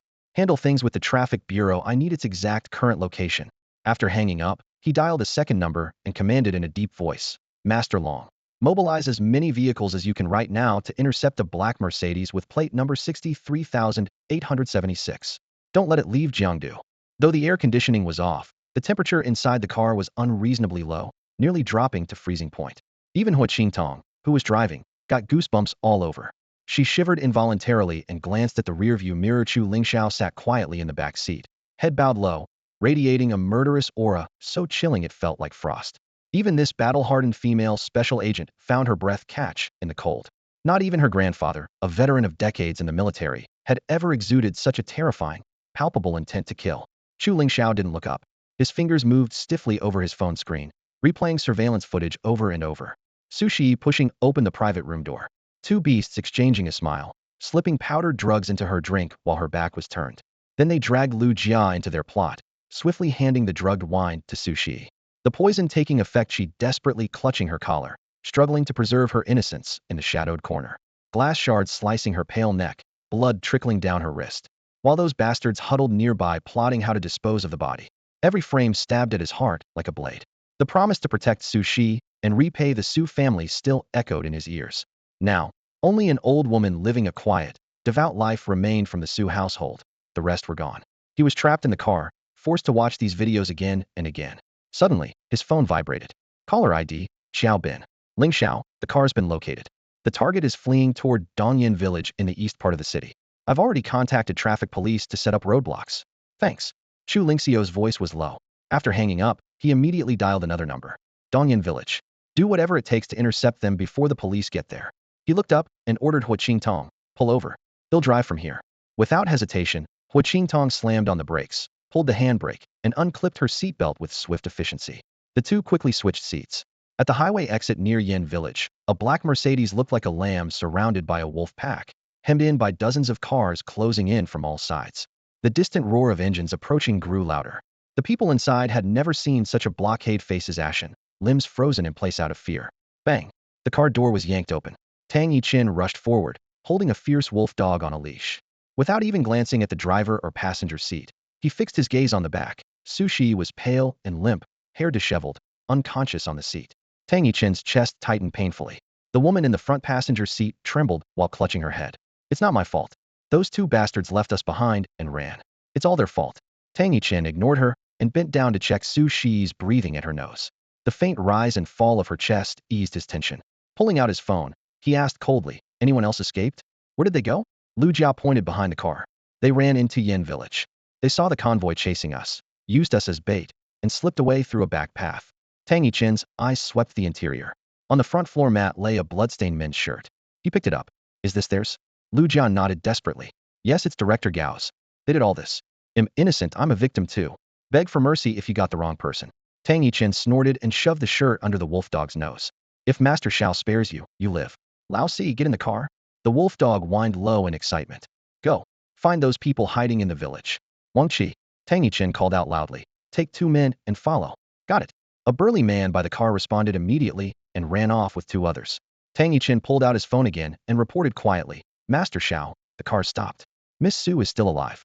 Should we take her to the hospital first? Okay, waiting for your orders.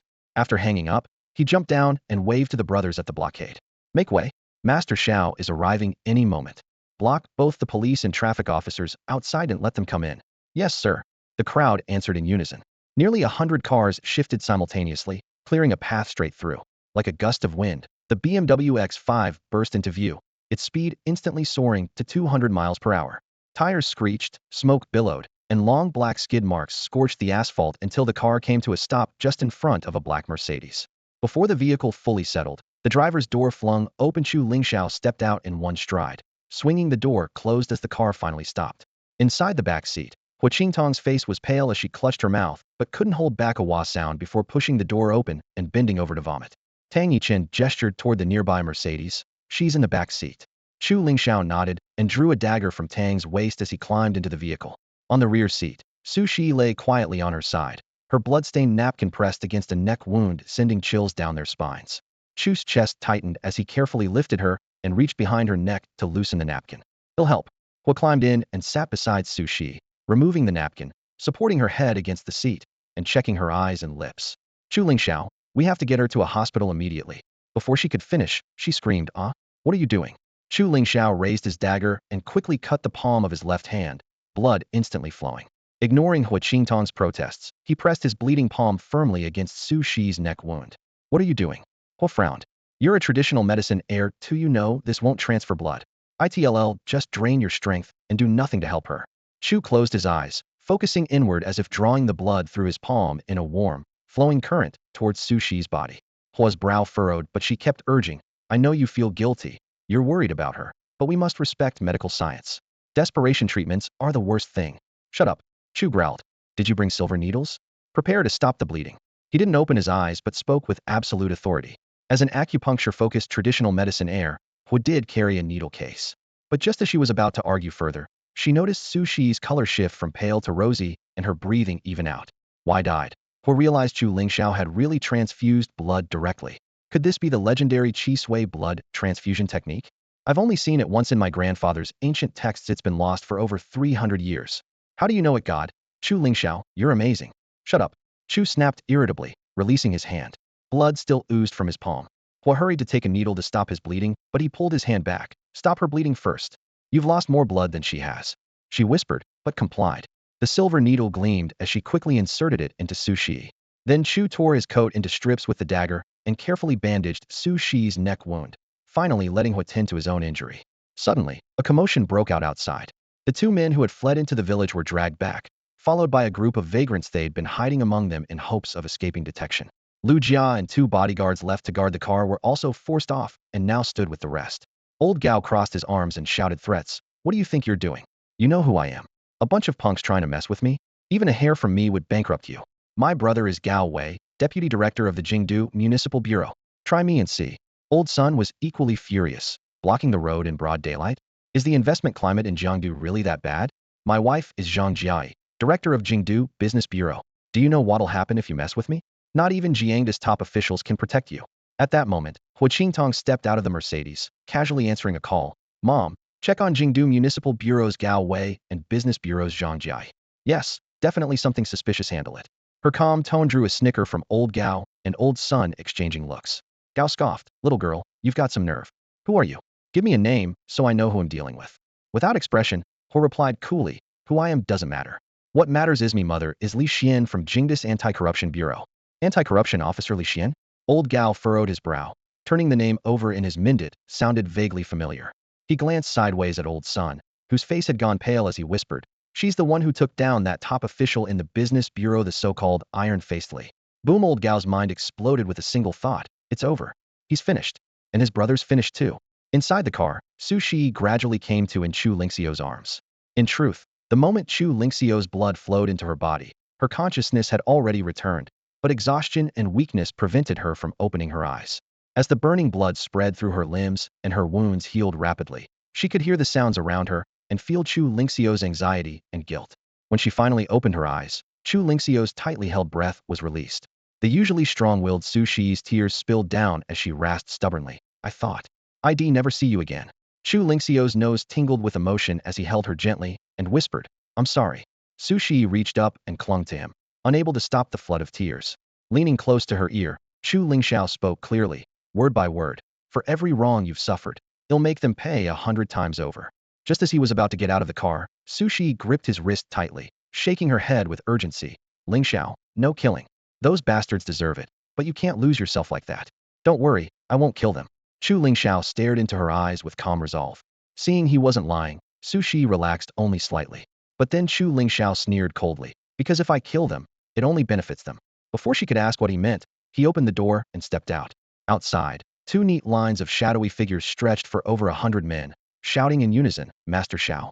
Their voices roared like a flood, freezing the night air. The 5 instigators shuddered together.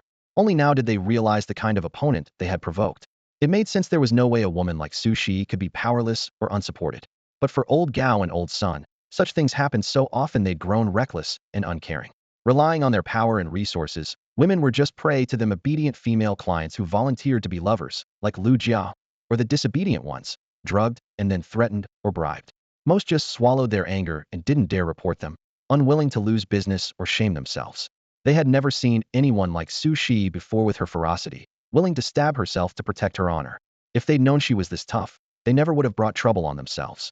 But since she was injured but alive, a small payout was the worst that would happen. They didn't really believe those little thugs would dare to go all out, did they? Fighting to stay calm, Old Gao forced a smile and called out loudly to the approaching Chu Lingxiao. Brother, let's talk this through. No need to bring out such a show to scare anyone. Brother, I was wrong to do this. If I had known Miss Su was your woman, I wouldn't have laid a finger on her. Old Gao bent even lower, sweat running down his temples. Beside him, old Sun quickly nodded in agreement. Yeah, brother. It's our fault for not checking first. Luckily, nothing serious happened, Miss. Sue seems fine now, right? How about we compensate her with 200,000 yuan for nutritional expenses, and then sign a distribution agreement? If you think that's not enough, we can negotiate again. Lu Jiaqiang smiled and stepped forward to find a way out for both sides. Assistant Chu, since General Manager Gao and General Manager Sun are showing such sincerity, let's not push too hard. Let's both back down a bit, business comes first. Before he finished speaking, Chu Lingxiao suddenly slapped her across the face. Lu Jia spun around twice on the spot before collapsing to the ground. Tang Yichen waved his hand, and two henchmen stepped forward, grabbing her by each arm and dragging her like a sack right there. Old Gao and Old Sun watched helplessly as half of her face caved in, her left lower molars shattered, and blood dripping from her mouth onto her shoes. Her face instantly turned pale. In Chu Lingxiao's eyes, this secretary who betrayed the boss and conspired with outsiders was even more hateful than the two main culprits, his gaze sharp and cutting like a knife. Old Gao forced a trembling voice. Young man, I advise you not to lose your temper. If it's money you want, just name your price. I won't say another word. Old Sun anxiously shouted to the two bodyguards. What are you two just standing there for? We're paying you to handle this, not watch the show. But the bodyguards acted like they didn't hear, standing motionless. They couldn't fight back. Outnumbered and outmatched, they were bodyguards, not suicide attackers. Without giving them time to think, Chu Lingxiao suddenly lifted his leg with a loud bang, striking the first bodyguard's chest. He flew back like a cannonball into the wheat field by the roadside.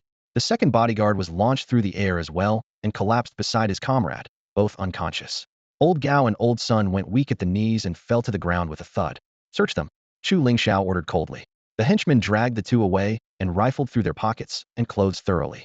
At this moment, Lu Jiao regained some strength and let out a few pained wails, looking up and spitting blood at Chu Lingxiao. Chu Lingxiao sidestepped and calmly ordered Wang Qi, clean up that spit on the ground, then shove it back into her mouth. Make her swallow it. Understood, Master Xiao. Wang Qi took out a tissue and wiped the blood thoroughly, then grabbed Lu Jia's chin, forcing the tissue down her throat until she had to swallow before releasing her. Lu Jia gagged and cursed loudly. You bastard. If you're brave, just kill me. It's not like I did this to Su Shi, so why hit me? Hitting a woman, what kind of man are you? You're just an assistant. Well, why do you have to treat me like this? And Su Shi's just pretending. It was just one night with a man. If there's money to be made, isn't that enough? Do you guys really think she's some kind of prize? Chu Lingxiao glared at her coldly. Not every woman is as cheap as you. Meanwhile, the henchman had collected a pile of items. Bank cards, documents, phones, everything. Chu Lingxiao picked up a glass bottle, half full of clear liquid. He removed the cork and sniffed a drug they had given Su Shi. Take her inside and tend to Miss Su. He ordered Hua Qingtong, who immediately left. Turning back, Chu Lingxiao pried open Lu Jia's mouth with one hand and poured the entire bottle of medicine down her throat, his voice cold and deliberate. Since you're so open-minded, I'll help you outstrip her and throw her to those vagrants outside. The liquid slid down her throat, and Lu Jia collapsed weakly, crying hoarsely. Chu Lingxiao, you can't do this. We're colleagues. Can't I just admit I was wrong? He'll apologize to Director Su. Chu Lingxiao ignored her, facing Old Gao and Old Sun. He told the henchmen, take off their pants. What are you doing? Old Gao and Old Sun trembled all over, but the henchmen swiftly stripped their trousers off. A cold glint flashed. Chu Lingxiao's dagger sliced through the air in a clean arc, dripping with blood. Their screams tore through the night as the two main culprits were casually tossed to nearby Old Si. Watching Lao Si chew heartily, Lao Gao and Lao Sun's eyes suddenly darkened as if they were about to faint. Chu Lingxiao stood before them expressionless, holding a blood-stained dagger, and swiftly stabbed their pressure points multiple times with precision. The moment the blade pierced their skin, intense pain surged through their nerves like electric shocks, instantly snapping them awake. Realizing they would never be whole men again, Lao Gao and Lao Sun were crushed by despair, tears helplessly streaming down their faces. But Chu Lingxiao's punishment was far from over. Firm in the belief that where there is wrongdoing, there must be punishment, he insisted on absolute fairness. With a cold command, he ordered, hold them steady, spread their legs, stand firm. Tang Yichen responded immediately, summoning several subordinates to join those already holding Lao Gao and Lao Sun in place. Chu Lingxiao swung the dagger again, accompanied by heart-wrenching screams, as two more sisters were created that day. Onlookers tensed anxiously, firmly clenching their legs together. Lao Gao, burning with rage, cursed, you damn well killed me. I curse your ancestors 8 generations back. I'm ruined anyway, so I don't care if I die. Chu Lingxiao's expression remained stern and unyielding as he plunged his hand into Lao Gao's bloody wound and said coldly, you know nothing about pain. Think this is the end? You're wrong. To die by my hand would be the easiest way out. Stubborn defiance only invites crueler torment. He gently manipulated the nerves deep inside the wound, causing Lao Gao to convulse uncontrollably, his flesh trembling violently and face distorted as if he wanted to scream but couldn't. Facing both men, Chu Lingxiao spoke in a low, oppressive tone. You two are disgraceful members of the Taohuashan gang, yet you still dare to swagger in front of me. Your former leaders were all executed in Baishan prison by my hand, and now you still have the nerve to act out before me? Lao Gao and Lao Sun's eyes widened in terror as they stared at him, just about to beg for mercy, when Chu Lingxiao slammed his palm heavily onto Lao Gao's head, knocking him unconscious instantly. The so-called Taohuashan gang were nothing but despicable flower thieves who tricked and exploited people for money and lust. Chu Lingxiao would show no mercy to such scum. At that moment, a voice came from the car. Chu Lingxiao, Miss Su told you to stop. Chu Lingxiao took a deep breath and said coldly to Tang Yichen, stand down. Let the police in. You and your men withdraw. Tang Yichen casually sucked his finger, whistled, and signaled his men to get into the cars and leave. Chu Lingxiao got into the car and gently lifted Su Shi into his arms, speaking softly, close your eyes. Obediently, Su Shi shut her eyes, unwilling to face the brutal scene outside. She wrapped her hands around his neck as he carried her carefully to a new X5 and placed her gently on the back seat. Chu Lingxiao instructed Hu Qingtong, drive back to the city. Sitting in the back, cradling Su Shi's wounds, he handled her tenderly, afraid the bumps would worsen her condition. Hu Qingtong took the driver's seat while he grabbed his phone, quickly opening the map app and setting the destination. To here, he said, got it. Hu Qingtong accepted the phone and started the engine. Looking ahead at the ragged group of homeless people and the women trapped beneath them on the hillside, she asked with concern, what about her? Chu Lingxiao's eyes grew cold and his voice was calm but icy. What do you want to do? Hu Qingtong, realizing she had spoken out of turn, turned pale with fright and dared not say another word. She slammed on the accelerator, making a sharp U-turn on the highway. Outside the car window, a group of homeless men circled around a burning barrel, their hoarse voices rising and falling. My turn. Big gap tooth. You've gone 3 times already. I've only gone twice. Leamatzi, quit grabbing. If we're going to play properly. If someone gets hurt, we'll all be in trouble. Scabby head, get away. You stink so bad I'm about to puke. Just once. If you try again, none of us will get to play. The harsh shouting drifted into the car. Hu Qingtong got goosebumps and clenched back waves of nausea as she slammed her foot on the gas, speeding away from that gloomy place. In the back seat, Su Shi leaned half reclined, her soft body draped across Chu Lingxiao's legs. She felt weak all over but was compelled to look closely at this man. His striking features, his increasingly mature aura, more enduringly handsome than most pretty boys she'd seen. Chu Lingxiao's eyes were like a deep pool. Staring too long made it feel like they'd pull you in completely. Su Shi's dazed thoughts flickered if those 2 disgusting men inside the box weren't there. If it had been Chu Lingxiao instead, maybe she wouldn't have resisted at all. Chu Lingxiao held her wrist gently with his right hand, feeling the rapid pulse beneath his fingertips, while his other hand softly rubbed her forehead. The wound there had stopped bleeding but still looked savage and raw. If the glass had cut any deeper, piercing the carotid artery, no matter how fast he arrived, it would have been too late. The thought sent chills through him. Thankfully, the drugs had clouded her mind and drained her strength, or the consequences would have been unimaginable. Even so, the excessive blood loss threatened organ damage. 1 moment later, her life hung by a thread. Looking down at this girl who would rather risk everything than lose her purity, Chu Lingxiao felt an unfamiliar surge of tenderness. Before, he had only seen her beauty and privileged background, and had spoken sharply. Now he understood the heavy burden she carried, the dangers she faced, never once uttering a complaint. Her resilience shamed many men. Overcome with pity, his left hand pressed gently on her wound, beating in time with her pulse. The medicine coursed through her again. Su Shi's eyes glazed over with moisture.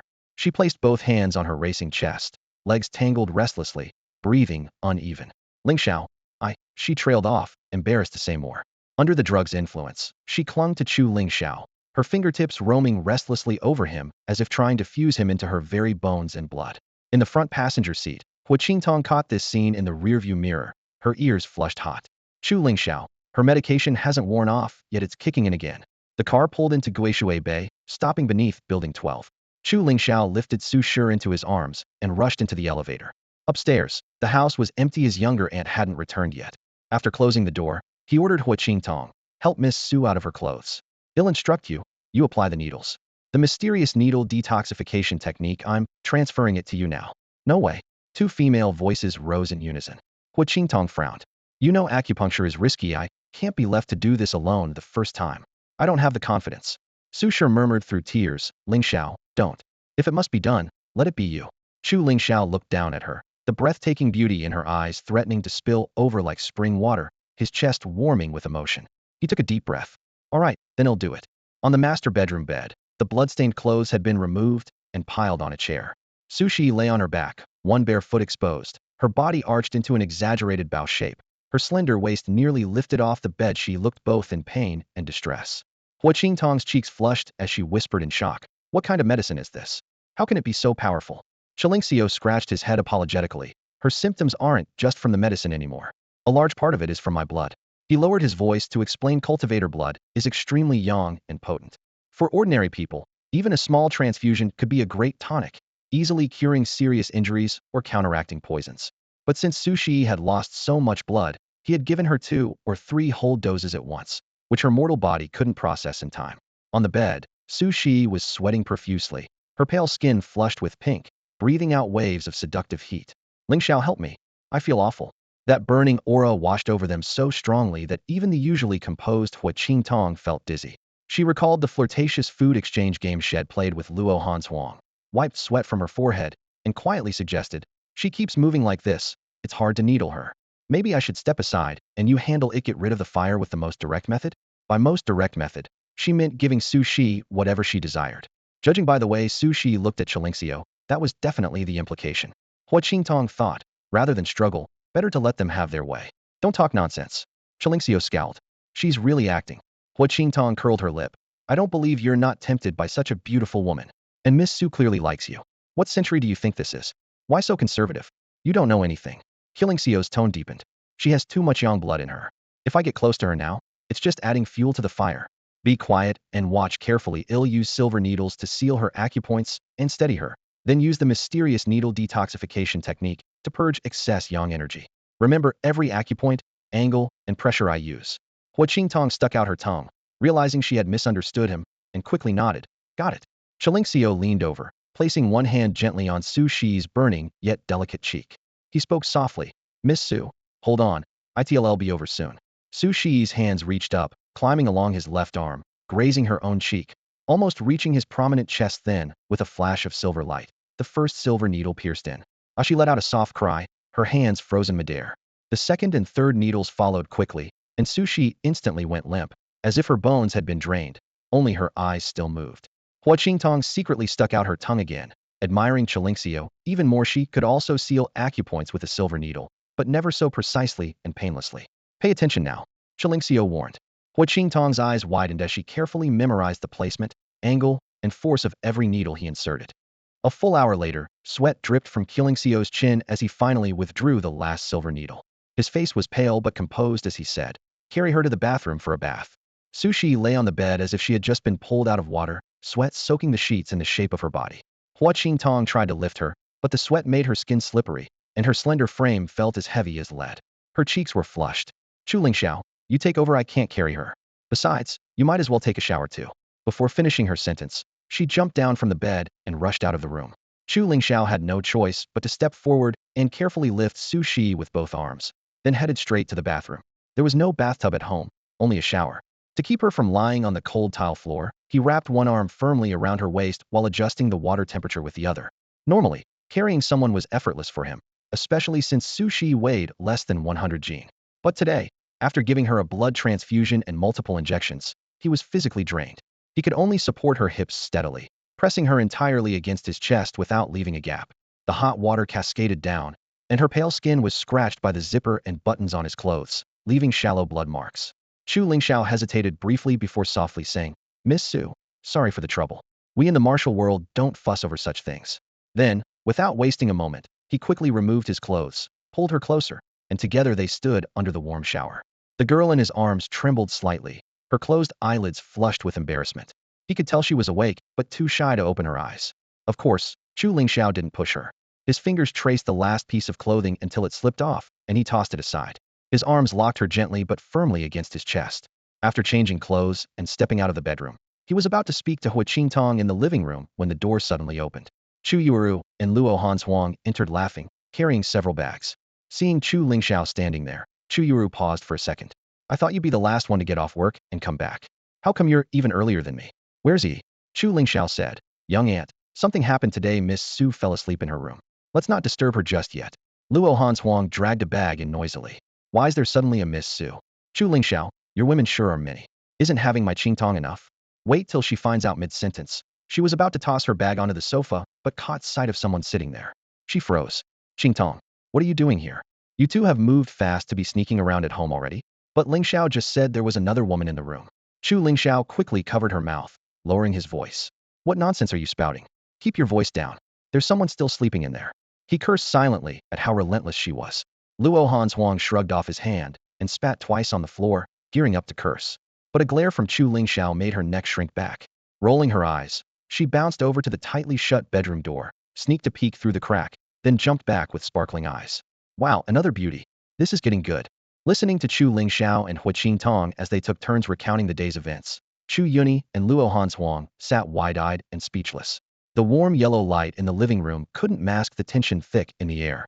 The two only gave a brief overview, deliberately skipping the more gruesome details, yet even that was enough to make Chu Yuni and Luo Hanshuang hold their breath. Rubbing her sore eyes, Chu Yuni looked filled with guilt. I was only gone for one day, and this happened. I should have seen through them. I've put Yi in danger. Chu Lingxiao was about to comfort her when Luo Hanshuang suddenly exploded. Why wasn't I there for such an intense scene? If I'd known, I would have stayed with you guys. Before Zhou Lingxiao could respond, he raised his hand and flicked her forehead with his finger. Ow! Luo Hanshuang clutched her head, glaring at him. Chu, what did I ever do to you? Got a habit of hitting people now? Don't think just because you're tougher than me you can lay a hand on me whenever you like. Listen, Luo Hanshuang is not someone you can bully. Her tone was fierce, but Chu Lingxiao didn't back down. He tapped her forehead rhythmically, like beating a wooden fish drum. You say you didn't cause any trouble? Tell me, wasn't today a mess because you tricked me into going to that hotel? Do you think I'd waste so much time and let Miss Su suffer if it wasn't your fault? Be honest, don't you deserve this? Luo Hanshuang had been ready to argue, but his words hit a nerve. She suddenly hunched over, protecting her head and quietly taking the taps. Hua Qingtong watched nearby, her face full of sympathy but too hesitant to intervene. Seeing her like this, Chu Yun's heart softened. She quickly pulled Luo Hanshuang into a hug and raised her hand to shield her. All right. Xiao Shuang is still just a kid being mischievous, is normal. Besides, who could have predicted all this?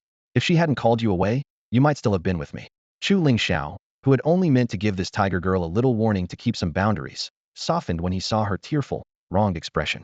He huffed and let it go for now. Just then, a phone suddenly rang.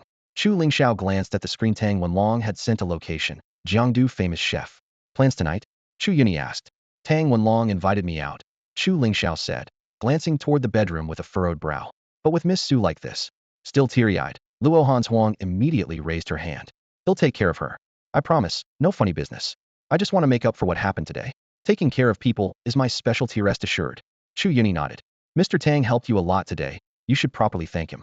Go ahead, he'll stay here with Miss Su. He'll stay too, Hui Qingtong added seriously, giving him peace of mind. All right then, I'll leave it to you. Find somewhere to crash tonight. Just keep the sofa for me, Chu Lingxiao said, then turned toward the door. Just as he stepped out, Chu Yuni suddenly remembered something. By the way, you can return the car now, right?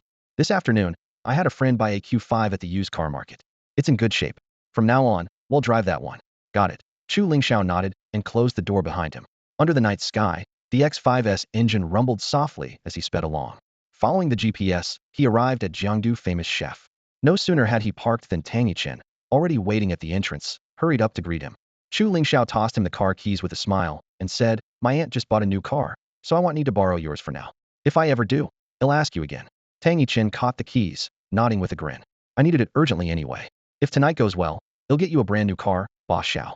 Chu Lingxiao raised an eyebrow, glancing at him, but Tang Yichen didn't explain further. Instead, he grabbed his arm and pulled him inside. You'll know once we get in. They pushed open the door to the Jinjianjiu private room. Inside, the lighting was soft and warm. A round table was draped with a white tablecloth, the place settings perfectly arranged. Tang Wenlong was already seated at the head, his arm gently around a girl of about 15 or 16. She wore her hair in twin ponytails, her eyes bright, and she was snuggling close to him, speaking sweetly. When Chu Lingxiao entered, Tang Wenlong immediately stood up. Boss Xiao. Then he affectionately ruffled the girl's hair. Chi-Chi, come quickly and greet Uncle Lingxiao. Tang Yichen added, This is my daughter, Tang Yuqi. She just got accepted into number 3 high school and is a freshman. Both my dad and I spoil her, so please excuse any rudeness. Boss Xiao was an honorary title, not indicating a generation seniority, so calling him uncle was appropriate. The girl quickly straightened up, hands by her sides, and bowed politely. Hello, Uncle Lingxiao. Chu Lingxiao patted his own pockets with a helpless smile. You should have said you had a kid. I came empty-handed and didn't bring anything. Tang Wenlong waved him off. No need. She's the one who should be thanking you. Then he gestured for Chu Lingxiao to sit and instructed his granddaughter. Chi-Chi, pour some tea for Uncle Lingxiao, please. Yes. Tang Yuchi replied, carefully picking up a freshly brewed purple clay teapot and tilting it over the cup. Chu Lingxiao tapped his fingers lightly on the table, signaling thanks.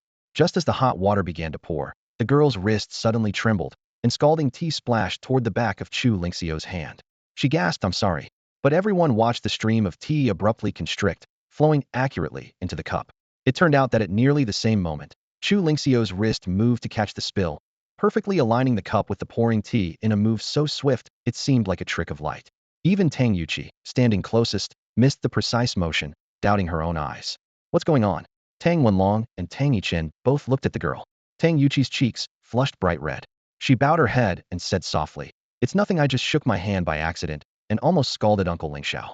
I'm sorry, Uncle. You're not mad at me, are you? Chu Lingxiao smiled and shook his head. No, of course not. The girl breathed a sigh of relief and turned to refill her grandfather's and father's cups. Chu Lingxiao's mind stirred. This girl had clearly tried to tilt the teapot on purpose, then concealed it flawlessly so that even her own grandfather hadn't noticed. Despite her innocent and sweet appearance, she had a surprisingly crafty mind, quite interesting, actually. Wang Qi arrived shortly after, completing the group of 5. After placing their orders, the kitchen prepared everything quickly. Dishes and drinks arrived in succession. Wang Qi stood to pour wine, but Tang Wenlong stopped him. Qi, sit down. Let Chi-Chi serve Uncle Lingxiao first. Sensing a subtle shift in atmosphere, Chu Lingxiao glanced at Tang Wenlong. Boss Long, is there something you want to say about this meal? Don't beat around the bush, just come out with it. Tang Wenlong laughed heartily and nodded. Nothing escapes Boss Xiao. All right, it'll be straightforward. He gently stroked his granddaughter's hair and spoke solemnly.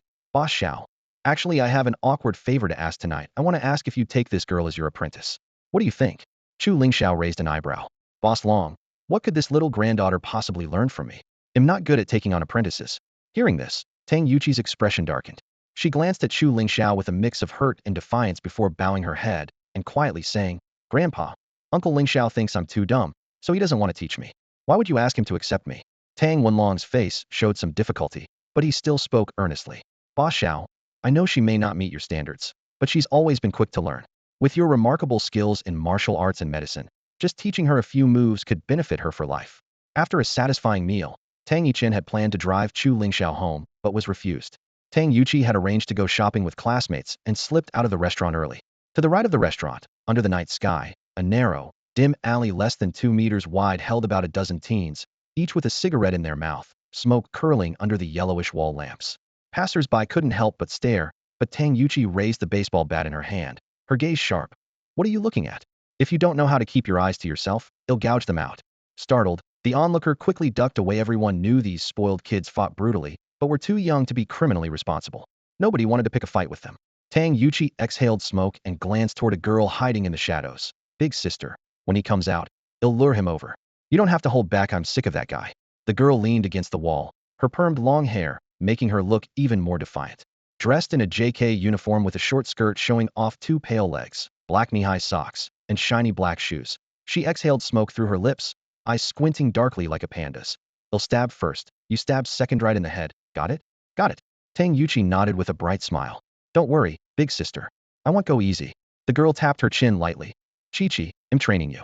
I'm graduating in a few months, and you'll take my place. The brothers and sisters will be under your command then.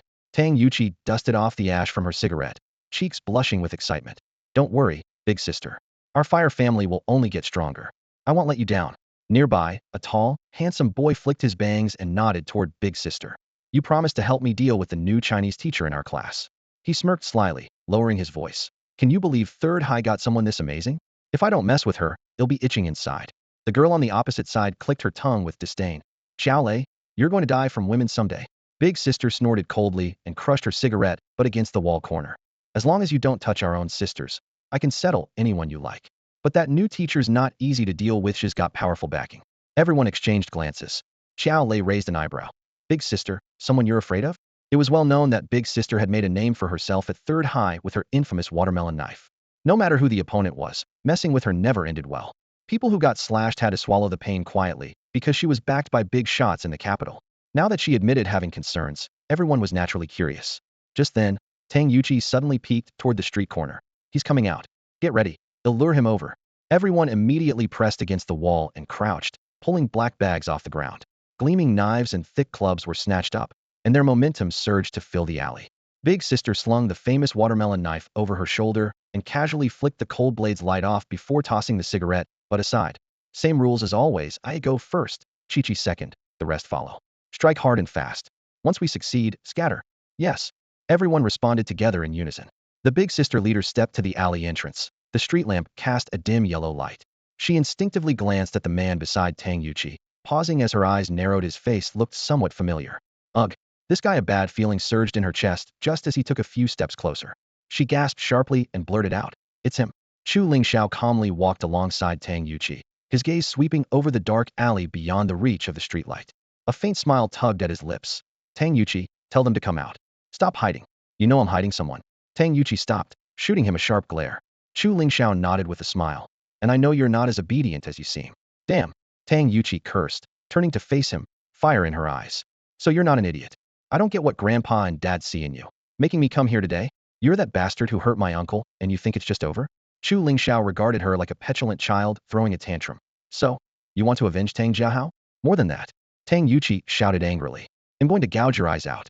Thought I was mediocre and refused to take me as your apprentice? If I'm the only one choosing a master, what right do you have to choose me? Grandpa and Dad made me your disciple. That's the Chu family ancestral tomb smoking for you. And you actually look down on me? Just thinking about it pisses me off." She spun around and shouted into the dark alley. "Big Sister, brothers and sisters, that bastard's here, come out and finish him." The alley was eerily silent, not a sound stirred. Tang Yuqi frowned and pointed at Chu Lingxiao's nose. "If you're a real man, don't run, stand right here and face it." Chu Lingxiao chuckled softly and headed straight for the alley entrance. "Big Sister, what are you doing?" Seeing him advance, the Big Sister leader didn't rush forward but instinctively stepped back. Xiao Lei looked puzzled, and others sensed something was wrong. The Big Sister seemed to recognize him and was terrified. "It's you guys?" Chu Lingxiao stood at the alley's mouth, scanning the young men and women holding knives, a faint smile playing on his lips. His gaze settled on the girl in the JK uniform furthest inside. His eyes narrowed in sudden realization. "So it's the Big Sister leader. Growing bold, huh? Ambushing me. Want to get your butt beaten again?" The Big Sister leader Du Shasha trembled all over, shaking her head desperately. "No, I didn't know it was you. If I had, I never would have come." Xiao Lei glared. "Big Sister, you know him? So what? There's so many of us, let's kill him." Tang Yuqi grabbed a machete and handed it over. "Big Sister, you go first. He'll finish second. Let's kill him together." "You want to kill him?" Du Shasha screamed in panic. "Are you crazy? You still want to touch him?" Chu Lingxiao narrowed his eyes, voice chilling. "Du Shasha, come here." Got itchy butt again. Du Shasha wanted to sink into the ground in shame, but her legs trembled so badly she could barely stand. She clasped her hands behind her back and begged quietly. "Chu Lingxiao, I really didn't know it was you. They'll leave right now, okay?" "What? That's Chu Lingxiao?" Xiao Lei stared at the man in the alley, his head buzzing with disbelief. The others exchanged glances. None had heard that name before, but the atmosphere suddenly felt suffocating. At that moment, a loud crash. Two cars collided head-on in the street. Tang Yuqi's face instantly went pale as she screamed, "That's my grandpa's car." A van had crashed into a Land Rover, and as Wang Qi stepped out to argue, 6 burly men wielding machetes suddenly burst from the van's door and charged at him. Just then, Tang Yichen arrived and got out of his car, but over 10 more knife-wielding men appeared on both sides, instantly surrounding him. "Grandpa! Dad!" Tang Yuqi cried out in panic, rushing forward, but Chu Lingxiao grabbed her, pulling her back by the shoulders. Then he pointed at Du Shasha. "Wait right here for me. If you run, you'll know the consequences." Outside the small convenience store on the roadside, a middle-aged man with a big belly dragged over a chair and swaggered boldly to sit down on the sidewalk. With his left hand, he casually rolled a pair of shiny, polished walnuts, rhythmically tapping his knuckles. His right hand held up a red plastic megaphone as he shouted toward the chaotic fight in the middle of the street. "No need to rush, take your time. The van's got signal jammers. Not a single call can get through on this street. Tang Wenlong, I've been waiting for this chance for a long time. You stole my project, so you'll pay for my losses. You really think Zhou Chonghai is easy to push around? Tonight, I'm settling scores with you too. From now on, the Zhou family calls the shots in Zhongzhou." Just as he finished speaking, a figure suddenly appeared beside him, so quietly that even Zhou Chonghai didn't notice at first. "You must be Zhou Chonghai?" A calm voice whispered close to his ear. Startled, Zhou Chonghai abruptly shifted to the side, 2 bodyguards immediately stepping in front of him to block. Recognizing the newcomer, Zhou snorted lightly. "That useless ex-con from the Chu family? So Tang Wenlong hired you tonight." "Ha, Tang Wenlong is going backward with age. finally finds someone to take over. And it's just some clueless rookie. A pawn who doesn't even realize he's being used, the biggest loser of all. Chu Lingxiao's eyes were cold and his tone even. Long Yi told me tonight that many want to partner on this project, but he rejected them all. The most untrustworthy one is you, Zhou Qinghai. So what? Zhou Qinghai tilted his head. If I, Zhou Qinghai, can't get this project, no one will. The Tang family has been arrogant in Zhongzhou for too long, thinking everyone fears them. The Zhou family refuses to accept that. What? You want to save those father and son alone? Chu Lingxiao, when your dad was in Jiangdu, maybe I showed some respect. Now, a bunch of losers, how dare you interfere in such a high-level game? Your Chu family worthy of it? Chu Lingxiao smiled faintly. At least we're more worthy than your Zhou family. Damn you. Attack. Zhou Qinghai snapped, waving a hand toward his two bodyguards, no longer willing to waste time. Get lost. The first bodyguard barked, raising his hand to shove Chu Lingxiao, but was caught by the wrist in a swift counter. Crack, an entire forearm was twisted brutally, a scream tearing through the night air. The second bodyguard lunged with a knife straight at Chu Lingxiao's chest, but before the blade could land, Chu grabbed his wrist, lifted it. The blade turned back on him, stabbing painfully into his own shoulder. Blood spurted instantly. Zhou Qinghai's eyes widened as he raised the megaphone and shouted, "Come quickly." Before he could finish, Chu Lingxiao swept his leg in a whip kick, smashing the megaphone to pieces, plastic shards spraying along with a few of Zhou's teeth. Bang! Someone was thrown far back like a ball, crashing against the van. Their heads smashed through the window, half their body stuck outside the vehicle. Master Hai. Several knife-wielding thugs went pale in terror, rushing to drag the man off the van. Zhou Qinghai lay unconscious, his face and head covered in blood, swollen into a grotesque mass, motionless on the ground. Before the knife men could mount any counterattack, Chu Lingxiao charged like a fierce tiger, knocking everyone down with punches and kicks. In an instant, the ground was littered with groaning bodies, sprawled in disarray. Chu Lingxiao retracted his fists, stood tall, and scanned the scene, his voice calm and clear. My name is Chu Lingxiao. Go back and tell the Zhou family that I have acquired a stake in the Nanwan Haoshi City project. Anyone who tries to mess with this project will end up like Zhou Qinghai. He strode over to Zhou Qinghai lying on the ground, grabbed him by the collar, and hoisted him up before delivering a heavy punch to his chest. The nearly 200-pound big guy flew like a cannonball, crashing hard into the side door of a van with a loud bang, denting it half a man's depth. He was slammed into the metal panel so violently that he couldn't even manage a groan from the pain. Chu Lingxiao didn't even bother looking at the knife-wielding thugs. Stepping over the scattered blades and shards of broken glass, he walked straight to Wang Qi, who was covered in blood. You holding up? Wang Qi gritted his teeth. His face was pale, but he forced a smile. Just surface wounds. No big deal. Thank you, Lord Xiao. At that moment, Tang Wenlong jumped out of the van, his body still smelling of gunpowder. He cupped his hands toward Chu Lingxiao respectfully. Lord Xiao, if you hadn't stepped in this time, I wouldn't have survived. Tang Wenlong owes you a great debt. Any order you give from now on, he'll take it on with my life. Right behind him, Tang Yichen bowed deeply on one knee, folding his hands in a formal show of allegiance. Lord Xiao, thank you. Chu Lingxiao helped him up and shook his head slightly. You treat me sincerely, and I treat you as friends. This little matter, don't dwell on it. Meanwhile, Wang Qi moved to the other side of the van, opened the door, and pulled out a black square device that looked like a router.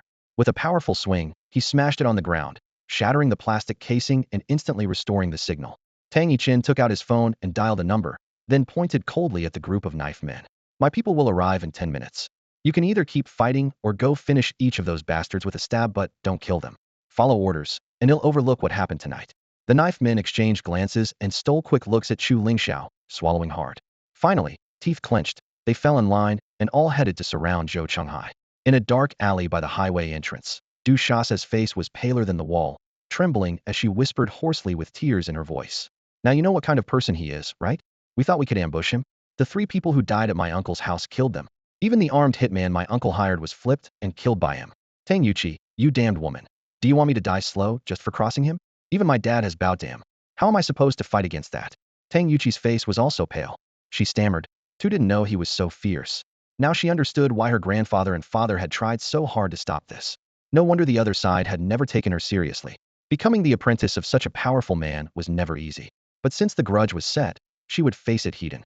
She took a deep breath to steady herself and said to the group, each person is responsible for their own actions. I was the one who called you here.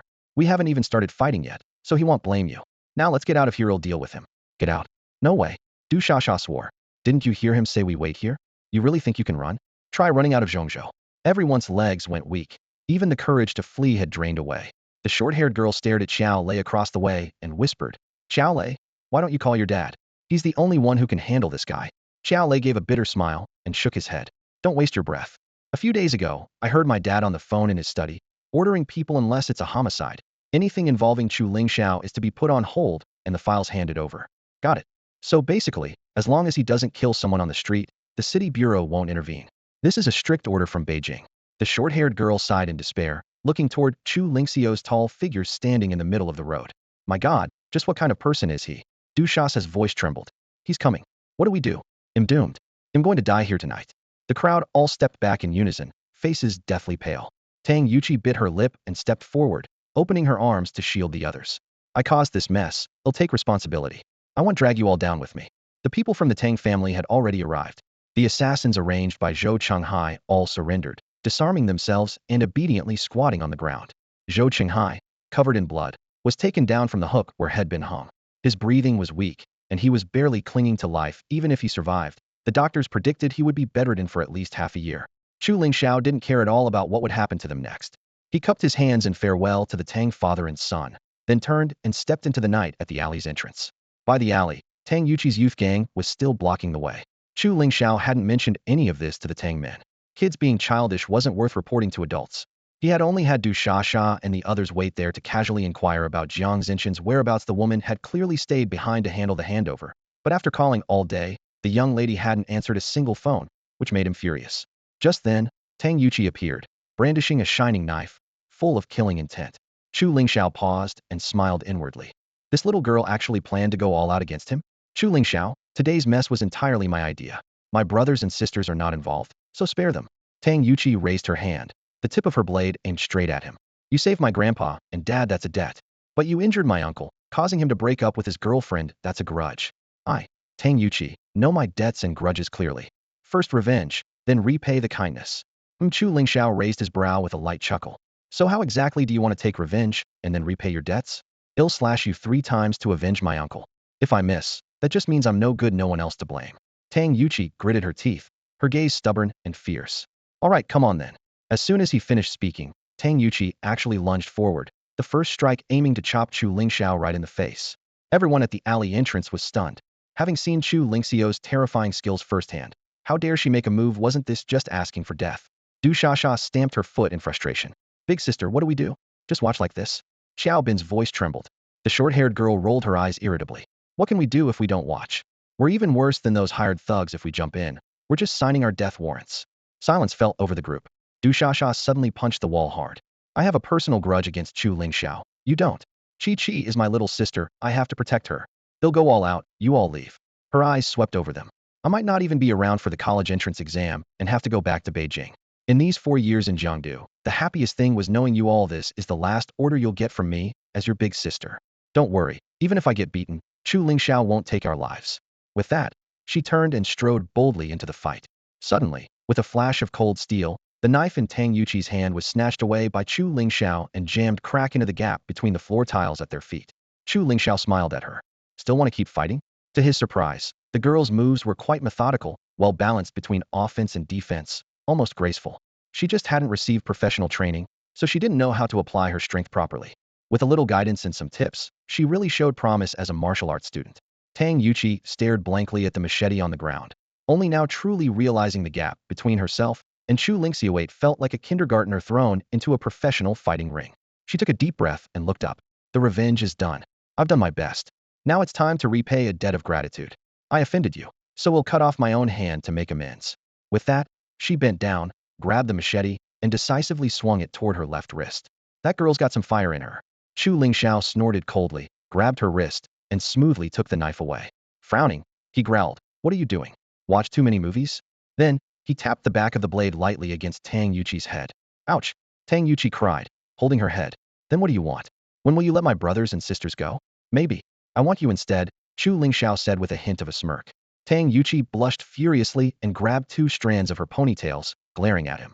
At that moment, Du Sha rushed over holding a cleaver, shouting, Chu Lingxiao, let my sister go. If you want anyone, come at me. Come at you? Chu Lingxiao raised an eyebrow, pulled back his right sleeve with his left hand, revealing a huge palm used for punishment. Du Sha's momentum immediately fizzled out as pain flared in her backside, and her long legs froze in place. Suddenly, A loud uproar came from the alleys, and as the hidden students all charged out at once. Big sister, Chi-Chi, don't be afraid. We're here. If we die together. No holding back. If we chicken out now, we'll never hold our heads high and number 3 high again. Sisters stand and fall together. No matter how tough he is, we're not scared. Chu Lingxiao was stunned. Were these guys crazy? Du Shasha, however, was moved to tears, thinking she truly hadn't made the wrong friends. Tang Yuchi bit her lip, spread her arms to hold back the crowd, and said, "Everyone, stop." Turning to Chu Lingxiao, she said, "Fine, I'll agree to your terms. But only this once. I know every woman has to get through this sooner or later. As long as you let them go, I'll come with you right now." Chu Lingxiao stepped forward, tapped her forehead again with the back of the blade, and cursed, "Nonsense." Tang Yuchi rubbed her head, feeling wronged. "But didn't you say you want me? Here I am." Du Shasa's face changed dramatically. "No, he's not human. You'll lose your life." Remembering how her cousin was tortured nearly to death, she trembled and shouted, "If you want someone, come at me. He'll be 18 soon. Shut up." Chu Lingxiao nearly exploded with anger at the girls. "What are you all thinking? I want you because I promised your grandfather to take you as my disciple." Tang Yuchi was completely dumbfounded. He flicked her forehead with 2 fingers. "So young, full of righteous nonsense and wild thoughts. If you really become my student, he'll teach you a lesson." With that, his expression darkened as he turned to Du Shasha. She immediately dropped the cleaver and protected her sore backside with both hands, begging, "Stop hitting me. I'm still bruised." "Why would I hit you?" Chu Lingxiao barked. "I'm asking where Jiang Jinjin went. She ran away as soon as things happened? Do you know the consequences?" "So it was just about that." Du Shasha exhaled deeply and answered cautiously, "She's in the hospital. Last night, she tried to kill herself by cutting her wrists. My aunt found her and rushed her to emergency, so her life was saved." Chu Lingxiao's brow furrowed. No wonder his aunt called and she didn't answer. His mood instantly grew complicated. In a low voice, he said, "Which hospital? Take me there now." At Jiangdu South District Hospital, Chu Lingxiao pushed open the ward door and looked at the gaunt woman leaning against the headboard, his expression complex. Next to him, Du Shasha whispered softly, "Aunt." The woman in the caregiver's chair, Du Chunky, opened her eyes, half awake, and first responded to Du Shasha. But when her gaze settled on Chu Lingxiao, her face twisted in rage. Suddenly she lunged at him, snarling, "You bastard. You destroyed our family, and now you're trying to kill my daughter too. Yet you still have the nerve to show up here? If you've got guts, kill me along with her. He'll fight you to the death." Her sharp nails clawed fiercely at Chu Lingxiao's face. He didn't move his arms, but lifted his leg and kicked sharply like opening a door, slamming Du Chunxiao against the wall. The high-flying front split kick scared Du Shasha pale, and she immediately begged, "Mr. Chu, please spare my aunt." On the hospital bed, Jiang Jinjin propped herself up with red-rimmed eyes and shouted, "Chu, if you've got the guts, come at me. Just leave my mother alone." Chu Lingxiao sneered coldly, "Not that I want to touch her. It's her who provoked me first." Du Chunxiao gripped tightly at his lower leg with both hands, her nails unable to pierce his trousers, so she tore at the fabric in vain, teeth grinding. "Look what you've done to my family. I want you dead." Chu Lingxiao pushed harder with his head, almost suffocating her. "And what about what your family did to mine? Don't talk about what Chu Yuqing did to Jiang Yunsheng. Every debt has its debtor. That's Chu Yuqing's sin. What does it have to do with me or my family?" Du Chunkio's face flushed red with anger, but her fierce momentum shrank a little. Du Shasa's tears welled up, panicked. She's struggling to breathe. "Please let go of her, okay?" Chu Lingxiao's foot pressed hard against Du Chunkio's ample chest, sinking almost fully in. This woman had given birth to 2 children and was close to 40, but due to privileged care, she still looked just over 30. Chu Lingxiao had seen her before prison. She hadn't changed much. She was Jiang Yunsheng's second wife. Because of her strong resemblance to Jiang Yunsheng's first wife, Jiang Yunsheng was relentlessly pursued by the first wife's family before finally marrying her. Chu Lingxiao wasn't interested in these details, but now he wondered. Jiang Yunsheng fled taking his son, but left this wife behind. Why? Feeling the contact under his foot, he felt slightly awkward, withdrew his leg, and said coldly, "I'm not here to settle scores today. Speak if you have something to say. If not, shut up and don't force my hand." After that, he ignored the woman who had collapsed to the floor and walked straight to the bed, staring at Jiang Jinjin. "You think death will set you free? Wrong. If you die, there's still your mother and your brother. As long as the Chu family's property isn't returned, your Jiang family will never have peace. You only have yourself to blame, Jiang." Tears streamed down Jiang Zinchen's face. Her voice was hoarse but defiant. "Do you think I wanted to be a Jiang? I never had a choice." With bottled-up emotions finally exploding, she screamed with all her might. "All my life, aside from my last name being Jiang, what have I really had? Nothing in the Jiang family was ever mine. But when sacrifices were needed, it was always me who had to take the fall. He never held me even once since I was born. He was quick to hit and scold me, as if I were his enemy." In the hospital room, Jiang Jinjin leaned against the bed, staring blankly at the ceiling. Her voice was hoarse but calm. Chu Lingxiao had his hands in his pockets and snorted coldly. I don't want to hear about your family drama. But at least, you don't need to pretend to be innocent in front of me, Jiang Jinjin. Her eyes were empty, as if looking through him at something else. Yes, I hurt you, so I deserve everything happening now. My brother can carry on the Jiang family line, but what use am I a woman?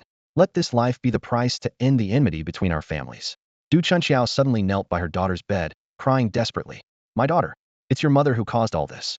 That bastard doesn't want you, but I do. If you die, how could I live? Chu Lingxiao took a deep breath and forced his emotions down. Stop threatening to kill yourself. I've killed and seen more dead than you can imagine. Finish whatever you need to say.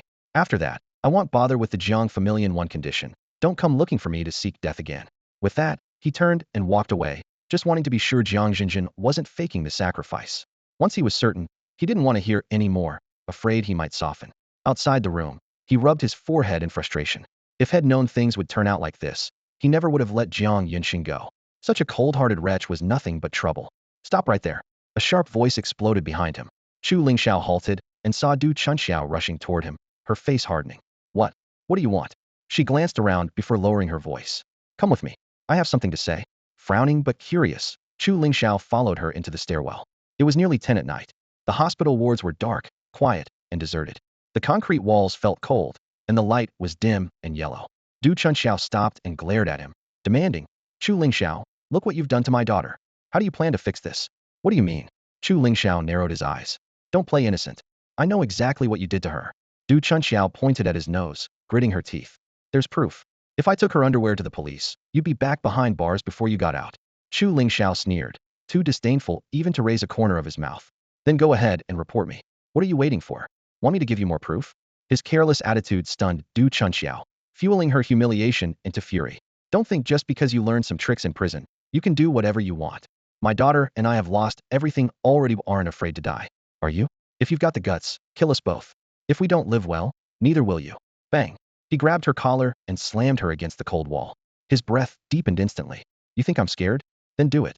Du Chunxiao shut her eyes, as if ready to face death without fear. Chu Lingxiao's hand froze at her neck, trapped between fighting and giving in.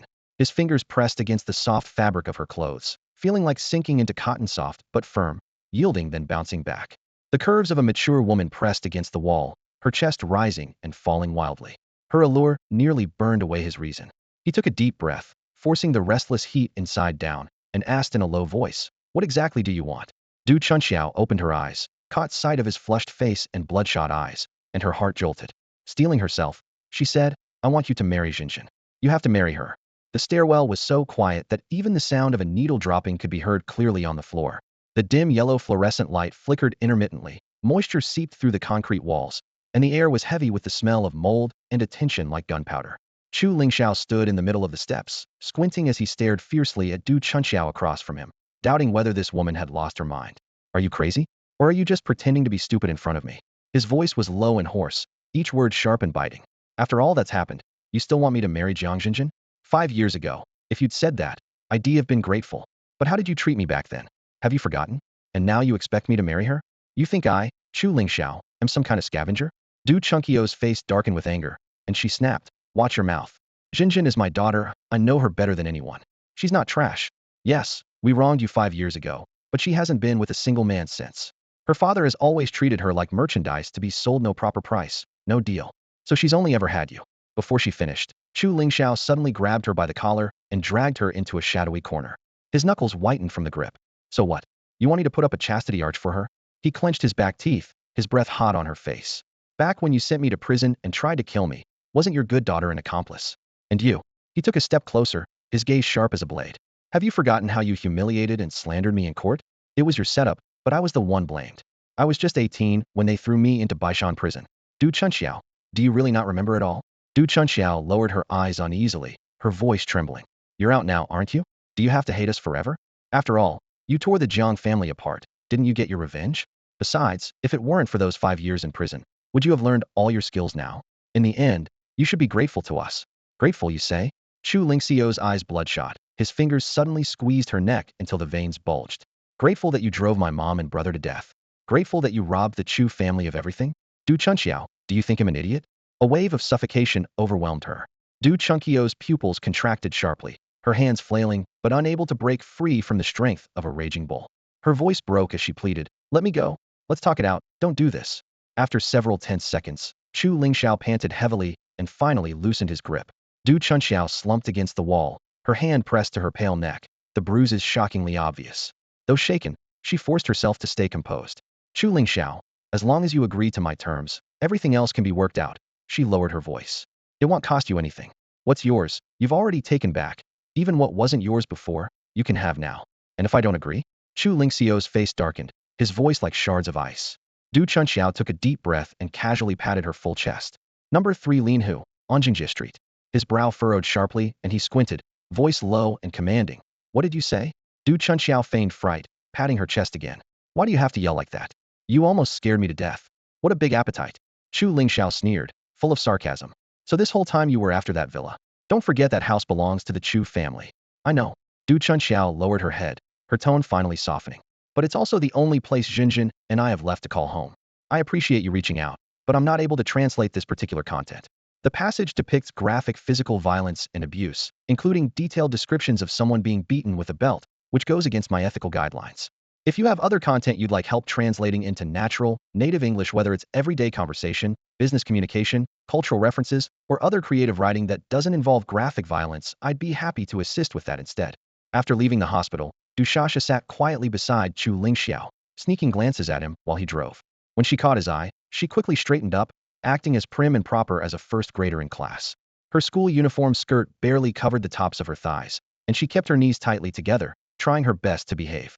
Still, curiosity got the better of her, and her eyes flickered sideways again only for Chu Lingxiao to suddenly glare at her like a jolt of cold lightning. She shivered and nearly burst out of the car in panic. In her flustered attempt to close her legs, Chu Lingxiao caught an unintended glimpse beneath her skirt, so he quickly looked away in embarrassment. That girl has some nerve, he thought, wearing such a short skirt without even safety shorts underneath. But there was no amusement in his mind after struggling in the hospital for 40 minutes. He felt more like a saint trying to stay stern than anything else. "Why do you keep sneaking looks at me? Speak up if there's something you want to say," he growled. Dushasha placed her hands neatly on her knees, her cheeks flushed as if painted with rouge. She responded timidly, stammering, "WWH, why are you like this? We're at a hospital. Aren't you afraid someone will notice?" Fear made her voice shaky. Chu Lingxiao's heart skipped a beat Chet heard. He immediately hardened his tone to deny it. "Don't talk nonsense. I was discussing something serious. I heard everything." Dushasha interrupted, offended. "I'm not a child." Chu Lingxiao scowled, falling silent. He cursed himself internally for not realizing there was someone else outside the car.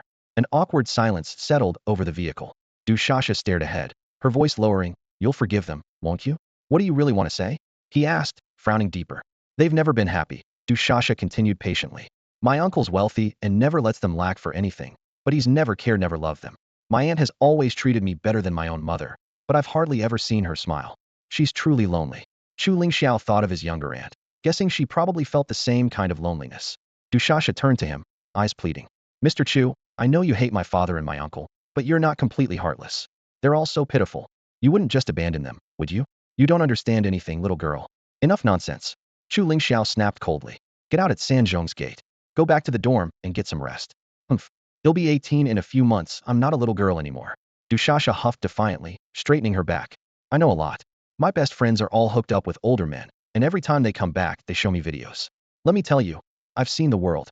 As she finished her boast, she leaned back in her seat, legs spread wide. Even resting one leg against the car door, her posture wild and unruly. Chu Lingxiao's forehead darkened in frustration. He raised his hand and smacked her leg sharply, scolding, "Sit properly. Got an itch on your butt again?" After the smack, Dushasha finally realized who she was messing with. Showing attitude around him was just asking for trouble. He was definitely not the type to cherish or treat women gently. Just think about how he acted in the old house and earlier in the stairwell. Sitting in the back seat, Dushasha suddenly thought of something. Her face instantly flushed a deep red, like a ripe tomato. She sneakily glanced at Chu Lingxiao, bit her lip, leaned forward, and lowered her voice. "Why don't you just take me under your wing too?" Screech. Chu Lingxiao slammed on the brakes, then sharply turned the steering wheel. The tires squealed loudly on the asphalt as a scruffy yellow dog darted past the back of the car, tail tucked in fright. "You little brat, what nonsense are you thinking about in that head of yours?" Chu Lingxiao frowned. "Is this what you're learning at school?" I mean, Dushasha pouted, staring out the windshield with a wavering voice. "I don't want to go back to Kyoto. As long as I don't take his money, he can't control where I go. Lele even said I should find a rich guy to support Mite's easy money and fun. All I have to do is keep him company a few days each month. You kids, all you think about is this nonsense? Chu Lingxiao sighed heavily. Dushasha felt stifled but refused to back down. She turned to glare at him stubbornly. Lele is only a year older than me. He'll be an adult in a few months. We're grown-ups, why can't we think for ourselves? I don't want old guys, I want you. You're young and capable. If anyone's going to support me, it might as well be you. Im not expensivia favethazandi you an allowance a month is enough. Chu Lingxiao rolled his eyes. 5,000 a month isn't expensive? A regular high school student living comfortably costs about 2,000 a month, and you want 5? He almost scoffed, but then remembered his own high school days and Dushasha's family situation. The number didn't seem outrageous after all, but the problem wasn't about money. Just as he was about to retort again, Dushasha leaned close and whispered something in his ear. Stop. Chu Lingxiao felt his head buzz. No way. Don't even think like that. It's way too creepy. He shook his head sharply, his face darkening. One more word of nonsense, and he'll kick you out of the car to walk home yourself. Dushasha turned away in a huff.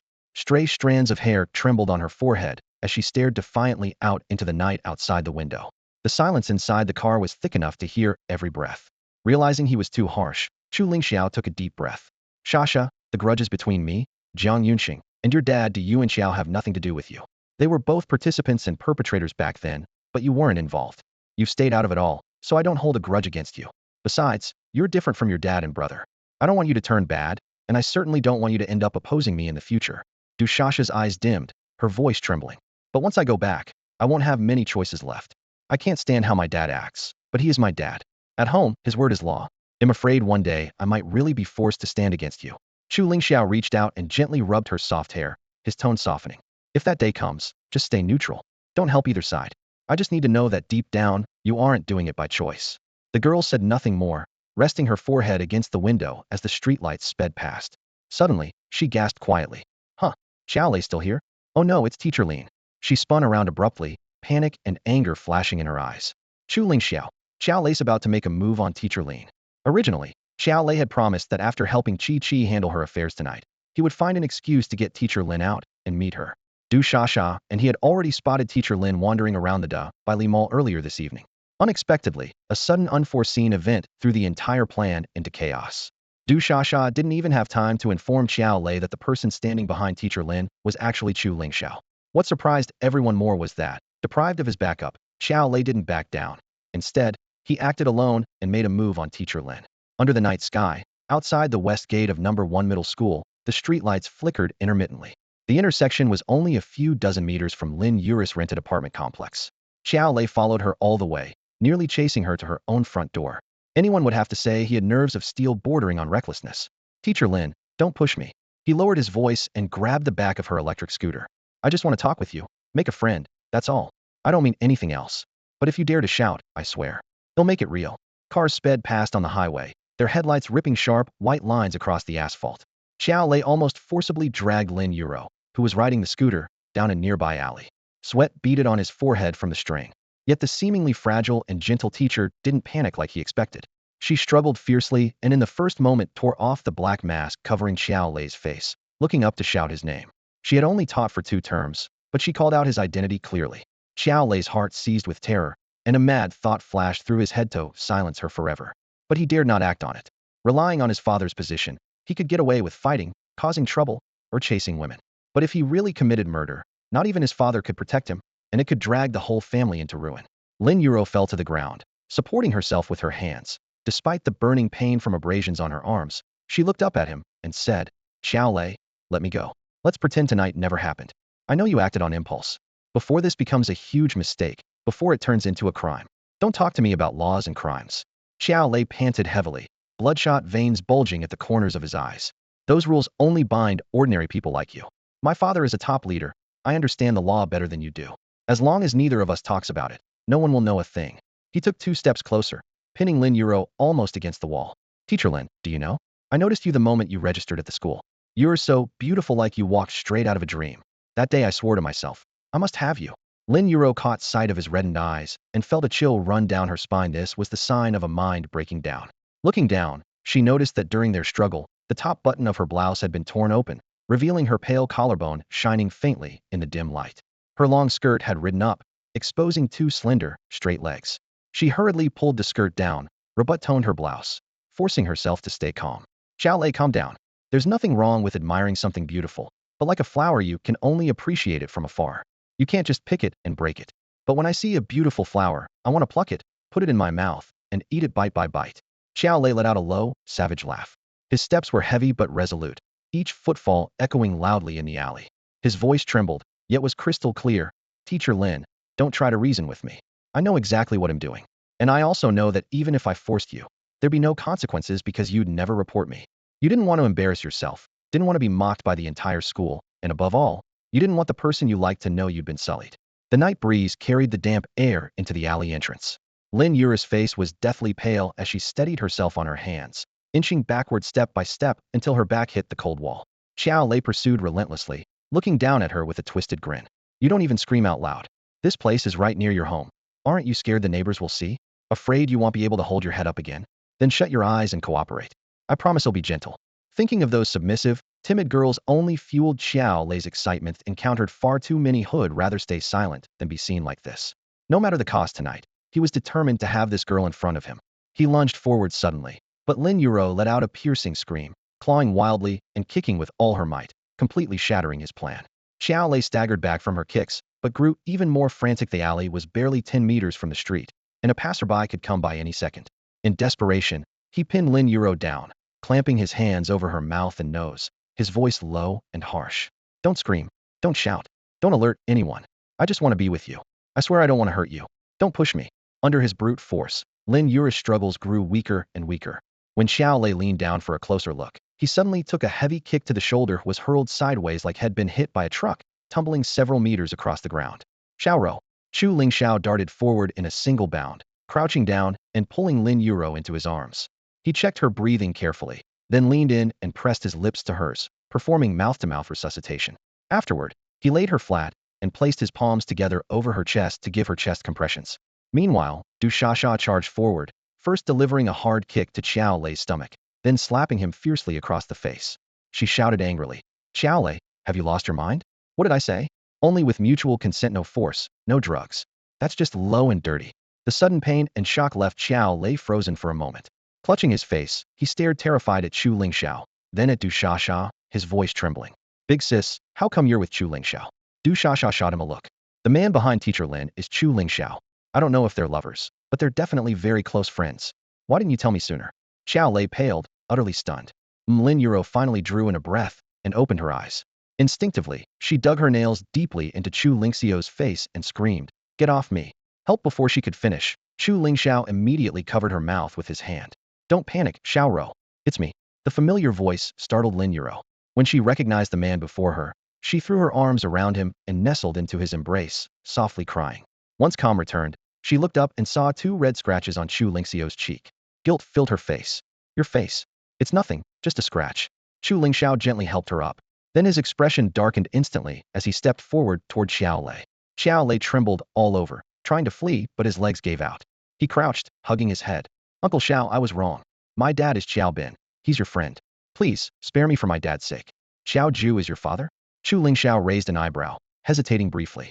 Xiao Lei caught a glimmer of hope and was about to explain when smack, Chu Lingxiao slapped him. The force spun Xiao Lei 3 times in place, blood seeping from the corner of his mouth. How could Xiao Bin have a son like you? Call him right now and tell him to come take you away. Xiao Lei collapsed to his knees, wailing, Uncle Xiao, don't. I really know I was wrong. I never wanted to hurt Teacher Lin. Please don't let my dad know. He'll kill me. Chu Lingxiao snorted coldly. You're afraid your dad will beat you, but not me? Do you have any idea what happened today? And do you know what methods I have for dealing with people like you? That night, Xiao Lei actually heard his dad talk about Yin Village's case. On the phone, his father was coordinating the police while briefly summarizing the situation. The bloody details were so vivid they made Xiao Lei's skin crawl and his legs tremble. After hearing everything, he thought Chu Lingxiao was incredibly ruthless but at the same time, deeply admirable. Now that's what a real man looks like. But when it came to facing such a brutal punishment himself, Xiao Lei couldn't even get his knees steady to kneel down. Brother Lingxiao. Lin Yuro quickly stepped forward to steady the trembling Xiao Lei, shaking her head at Chu Lingxiao. Enough already. Chu Lingxiao glanced at her coldly. Xiao, you can't be soft-hearted with people like this, or they never learn their lesson. Lin Yuro stood firm. Teenagers make mistakes. Giving him a chance means giving him a new life. Otherwise, his whole future is ruined. Education is not about destroying students. Some people deserve education, others don't. Chu Lingxiao's tone showed no sign of softening. A scumbag who uses family connections to lay hands on a teacher? Giving him chances is just enabling him. He might not dare touch you again, but he'll hurt other girls. Teachers can't be soft, nor stupid. Before she could reply, he raised his leg and kicked Xiao Lei down. Then with his right hand, he jabbed Xiao Lei's lower abdomen 3 times. Xiao Lei screamed, clutching his stomach, his face pale. What did you just do to me? The Demo lightning palm, Chu Lingxiao said expressionlessly. Locked Yang for 3 years. For 3 years, if you dare to have bad intentions toward any woman, you'll have to wear skirts for life. After 3 years, if your reputation is good, come find me. They'll lift the curse. Remember, I'm sparing your life only for your father's sake. Now get lost. Xiao Lei's face went ashen. Helpless and broken, he scrambled and crawled away from the scene. Chu Lingxiao turned to Dashasha and said, take a cab back to school yourself. They'll see Teacher Lin home. Always chasing new things and discarding the old. Dashasha scowled and stormed off. Chu Lingxiao smiled bitterly and muttered, what school taught you that? You used the phrase all wrong. Lin Yuro frowned. It's so late. It's dangerous to let a girl her age take a cab alone. My place is just ahead. There's no need for you to escort me. You underestimate the head girl of 3rd middle school. Chu Lingxiao waved her off, helped right the fallen electric bike, checked it wasn't damaged, then gathered the scattered stationery back onto the footrest. All right, let's go. They'll take you first, then come back for the car. I want to walk home, Lin Yuro said, cheeks flushed beside the bike. The 5-minute ride would take at least 20 minutes by foot. Chu Lingxiao nodded, fine. They'll push the bike, you walk. Under the night sky, they walked side by side. As if gathering courage, Lin Yuro suddenly linked her arm through his. Chu Lingxiao was momentarily stunned but said nothing, continuing to push the bike. When they reached a quiet spot, Lin Yuro quietly asked, that day? Why did you do that? HM. Chu Lingxiao didn't react right away and asked back with a hint of confusion. Lin Yuro's cheeks flushed slightly as she spoke in a low voice. It was in that room. Chu Lingxiao suddenly understood. What she described was exactly the situation that day when Jiang Xinjin and Du Shasha kidnapped her while he stayed behind in the room. That day, overwhelmed and distracted, he hadn't even closed the door, no avoidance at all. Since then, Lin Yuro never appeared before him until now. After all, she was an inexperienced, innocent girl who had never been in a relationship. The emotional impact of such an ordeal on her was obvious. Chu Lingxiao awkwardly cleared his throat twice, trying to stay composed. You may not believe this, but that was actually a method of my martial arts training. There's a fiery energy inside me that needs to be balanced by contact with a woman's. He trailed off, uncertain how to explain further. Lin Yuro nodded, her eyes steady. I believe you. Chu Lingxiao smiled faintly and nodded in thanks. She lowered her voice and asked, then will you forgive her? After all, you need to keep training, and you'll still have to do that.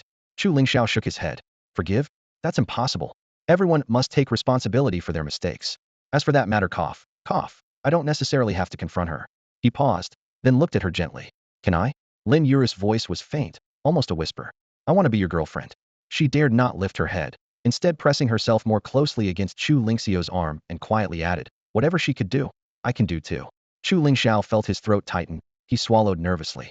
Don't you like heroes who fight for justice and save beauties? I'm not your white knight. Lin Yuro boldly raised her head, her gaze soft and devoted. You've already saved me twice. Her mix of hope and shyness was clear on her face. How could Chu Lingxiao not understand? For such a beautiful girl to confess so openly, it would be self-deception not to be moved. Blushing, Lin Yuro hugged his arm tightly and whispered, from now on, if you want to train, find me. Don't look for others, all right? Chu Lingxiao's body tensed before he calmed himself. As they approached the residential gate, he stopped the bike, held the handlebars firmly, turned to her, grasped her shoulders, and spoke seriously, Xiaoro, there's something I need to tell you. Nervous and uneasy, Lin Yuro's eyes reflected a fear that he might say something hurtful. Without hesitation, Chu Lingxiao was honest. I want a girlfriend like you, but I can't love only you. My martial art is too domineering, no one girl can satisfy me. I know this is hard to accept. I don't want to deceive you, I can only ask you to decide. If you can accept it, come to me. If not. He didn't finish, but Lin Yuro clearly understood. She stood there stunned, gazing at Chu Lingxiao with eyes full of struggle, seeming to want to say something. But he had already turned and ridden away. Can't accept? They'll make you accept. His heart burned with determination. A woman chosen by Chu Lingxiao will stay with me for a lifetime. When he returned home, everyone was already asleep and the door was closed. The sofa was prepared for sleeping, a bit larger than usual and suitable as a bed, not uncomfortable to lie on. Chu Lingxiao didn't care about such details. His pajamas and thick blanket were neatly placed beside him. After showering and changing, he sat on the sofa and turned off the light. Moonlight streamed through the curtains. Chu Lingxiao closed his eyes and cultivated his internal energy. Du Chunxiao had neutralized much of his fiery energy, turning it into a warm internal qi that healed his wounds and replenished his deficiencies. Time passed unknowingly before he was satisfied, and his eyelids grew heavy. Just as he was about to fall asleep, the bedroom door suddenly opened. A slender figure stumbled out, hands making strange gestures in the air. Bathed in bright moonlight, Chu Lingxiao instantly recognized Luo Hanzhuang. What made his heart tighten was that she wore only a white floral-patterned lingerie set, her exquisite curves fully revealed. She moved furtively in the living room, her odd gestures making his skin crawl. She was sleepwalking. You must never wake a sleepwalker directly. At best, they get paralyzed with fright. At worst, it could be deadly. So Chu Lingxiao lay on the sofa, barely daring to breathe, wide-eyed as he watched the girl flail around in the living room like some kind of shaman performing a ritual. This scene really deserved to be recorded. Showing it to her tomorrow would probably lead to her social suicide for half a year. But he was also too scared to move at all and accidentally startle her. That could cause real trouble.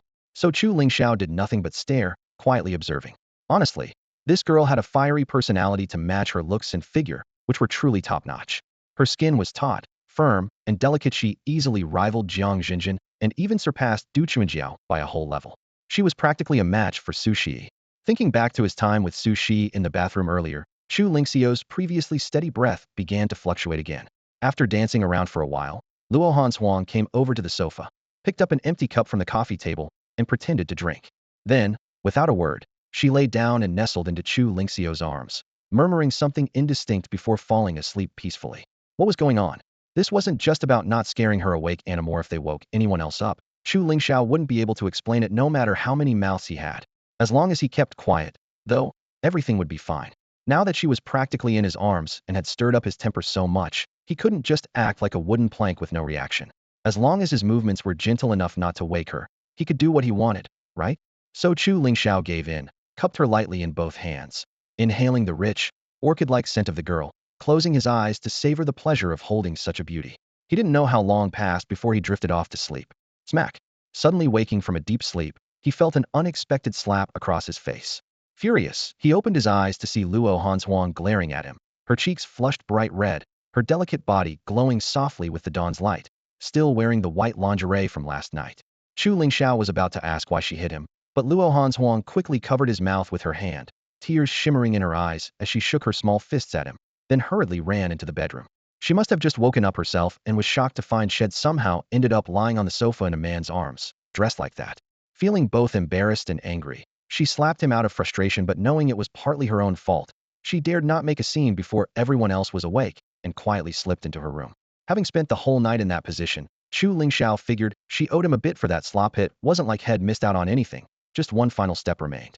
Now that she was awake, it was time to get up. After washing and changing, it was barely 6 in the morning. He went out to buy breakfast for everyone. When he returned, everyone was already up. Placing the food on the table, Chu Lingxiao casually asked, "Did you all sleep well last night?" The women nodded in response, but only Luo Hanzhuang's face was flushed with embarrassment and irritation as she shot Chu Lingxiao a look that clearly said, "You did this on purpose." Seeing something was off, Xiaogu approached Luo Hanzhuang and asked, "What's wrong, Xiaoshuang? Why is your face so red?" Luo Hanzhuang nervously waved her hand and spoke quickly, "It's nothing, really. I just love blushing. The window was closed last night, and it got stuffy and Hermy fault." Chu Yu felt even more guilty and quietly chimed in, "It's my fault for forgetting to open the window for you." Nearby, Hua Qingtong teased, "Hanzhuang, did you sleepwalk again last night? You always wander around when you're in a new place." "No." Luo Hanzhuang's cheeks flushed even deeper. When she spotted Su Shi coming out of the bathroom, she hurried over. "It's my turn. They'll brush my teeth and wash up first." Then she practically ran into the bathroom. "Slow down. No one's stealing your turn." Hua Qingtong laughed from behind. "You're always so reckless wherever you go." Chu Yu followed and reminded her, "There's a set of white toothbrush, cup, and towel for you all brand new and laid out." In the living room, Su Shi had just sat down on the sofa when Chu Lingxiao bent down and gently held her chin. "Look up." Obediently, Su Shi tilted her head up so he could examine the injury on her collarbone. Hua Qingtong glanced over and scoffed, "I almost think you're some kind of monster. That injury normally takes a week to heal. It scabbed over overnight because of the blood you gave her." Su Shi bit her lip and whispered to Chu Lingxiao, "Qingtong said you gave me a lot of blood?" Finally, Chu Lingxiao visibly relaxed and spoke softly, "What matters is you came back safe. Everything else is worth it. Promise me next time you have an event like this, tell me in advance. They'll go with you." "Okay."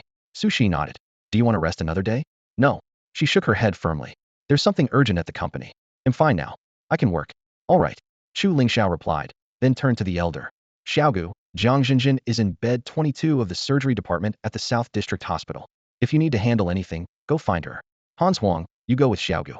Luo Hans Huang, just out of the bathroom, lowered her head and quietly said, okay, still afraid to meet his gaze. Hua Qingtong teased, big tough girl, why are you acting like a silly kid now? The more you avoid him, the more suspicious you look. Hans Huang, are you still scared of him? You know what kind of temper he has. He wouldn't bully his own people. Luo Hanshuang's heart hammered. He bullied me last night already. She stole a glance at Chu Lingxiao and quickly sat at the far end of the dining table, the farther from him, the safer. There weren't enough cars today, and the Cayman wouldn't be back until the day after tomorrow. So Chu Lingxiao let Xiaogu and the others take a taxi to the hospital. Downstairs at the company, the atmosphere was tense and uneasy. The employees looked at Chu Lingxiao with mixed fear and respect. The commotion last night was huge. A massive police presence, half the city's thugs, and some very powerful adversaries were involved, dragging in a lot of government officials. The TV station didn't dare report it, but rumors spread online, including some bloody pictures that were quickly deleted, but still shocking. Since the Vice Director Liao incident, everyone knew the new assistant was ruthless. Now it was common knowledge, and no one wanted to attract his attention. After escorting Su Shi into her office, Chu Lingxiao casually said, I'm going to check around the building, and left. Su Shi buried herself in work for nearly an hour before he returned, followed closely by Ma Mingmin, the HR manager. Director Su, I'm so sorry. Ma Mingmin burst into tears the moment she entered, her voice choking and pitch-breaking. I had no idea that vile girl was so heartless. Director Su, please punish me. This is all my fault. The new secretary Lu Jia was recommended by manager Mond. She's actually Lu Jia's own aunt. Chu Lingxiao narrowed his eyes slightly, fixing his gaze on Ma Mingmin across from him, his voice dropping to a low whisper. You're telling me you didn't know what kind of person Lu Jia really is? You don't know your own niece's personality or temper? Then why did you bring her in? Ma Mingmin clasped her hands tightly, her fingertips pale from the pressure. She forced a bitter smile as she defended herself. Assistant Chu, I'm her aunt, not her mother. How could I really know if she's good or bad? Besides, kids always put on a front sweet and obedient in front of parents, but their true nature shows up outside. That's very common. It is common. Chu Lingxiao nodded, then shifted tone sharply. But to say you didn't know anything at all, that's just strange.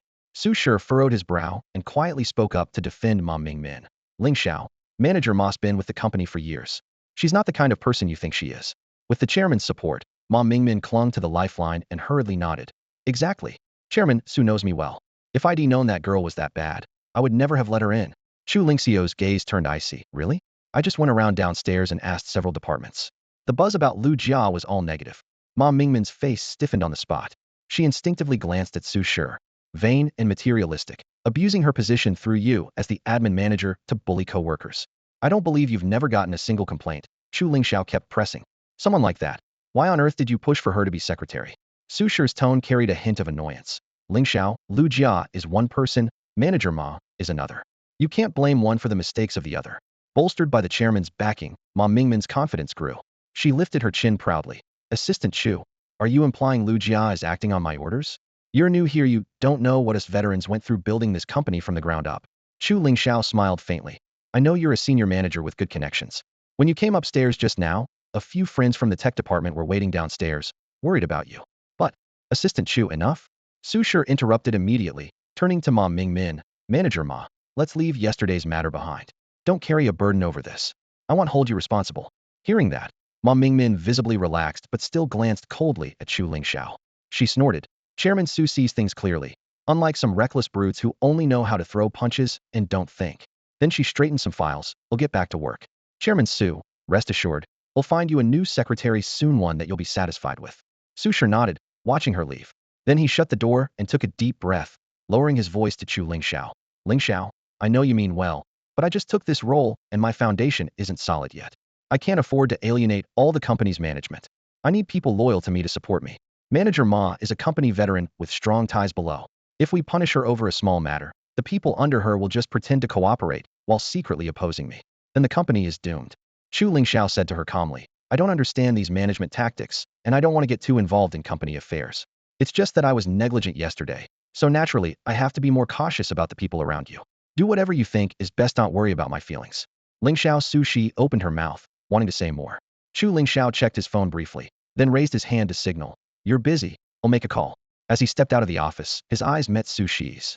Her face was full of worry, so he smiled and reminded her, I told you I'd be your assistant for a month, 23 days left. Unless there's something unusual, they'll stay at the company with you. If I have to go out, he'll ask for leave in advance. All right. Su Shi nodded, feeling reassured for the moment.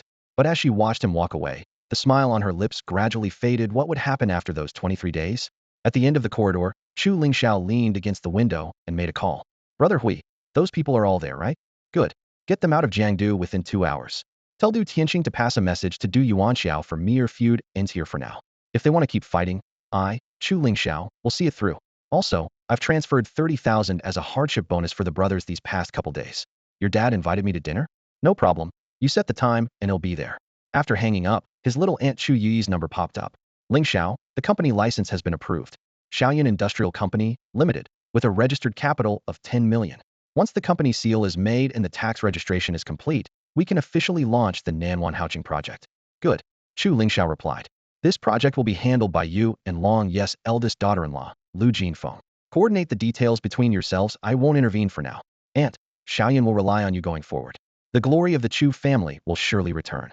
You're the real boss. I am just running errands. Chu Yi's voice trembled slightly. Lingxiao, you're the backbone of the Chu family. No matter who falls, you can't fall. Your aunt will always be by your side. After the call, he returned to the office. Before he could even open the door, the sound of pounding on the table leaked out, filled with frustration. He hurried in to see Su Shi tossing papers and samples onto the floor, her face flushed like a blazing firecracker. Chu Lingxiao closed the door behind him and bent down to pick up the scattered documents.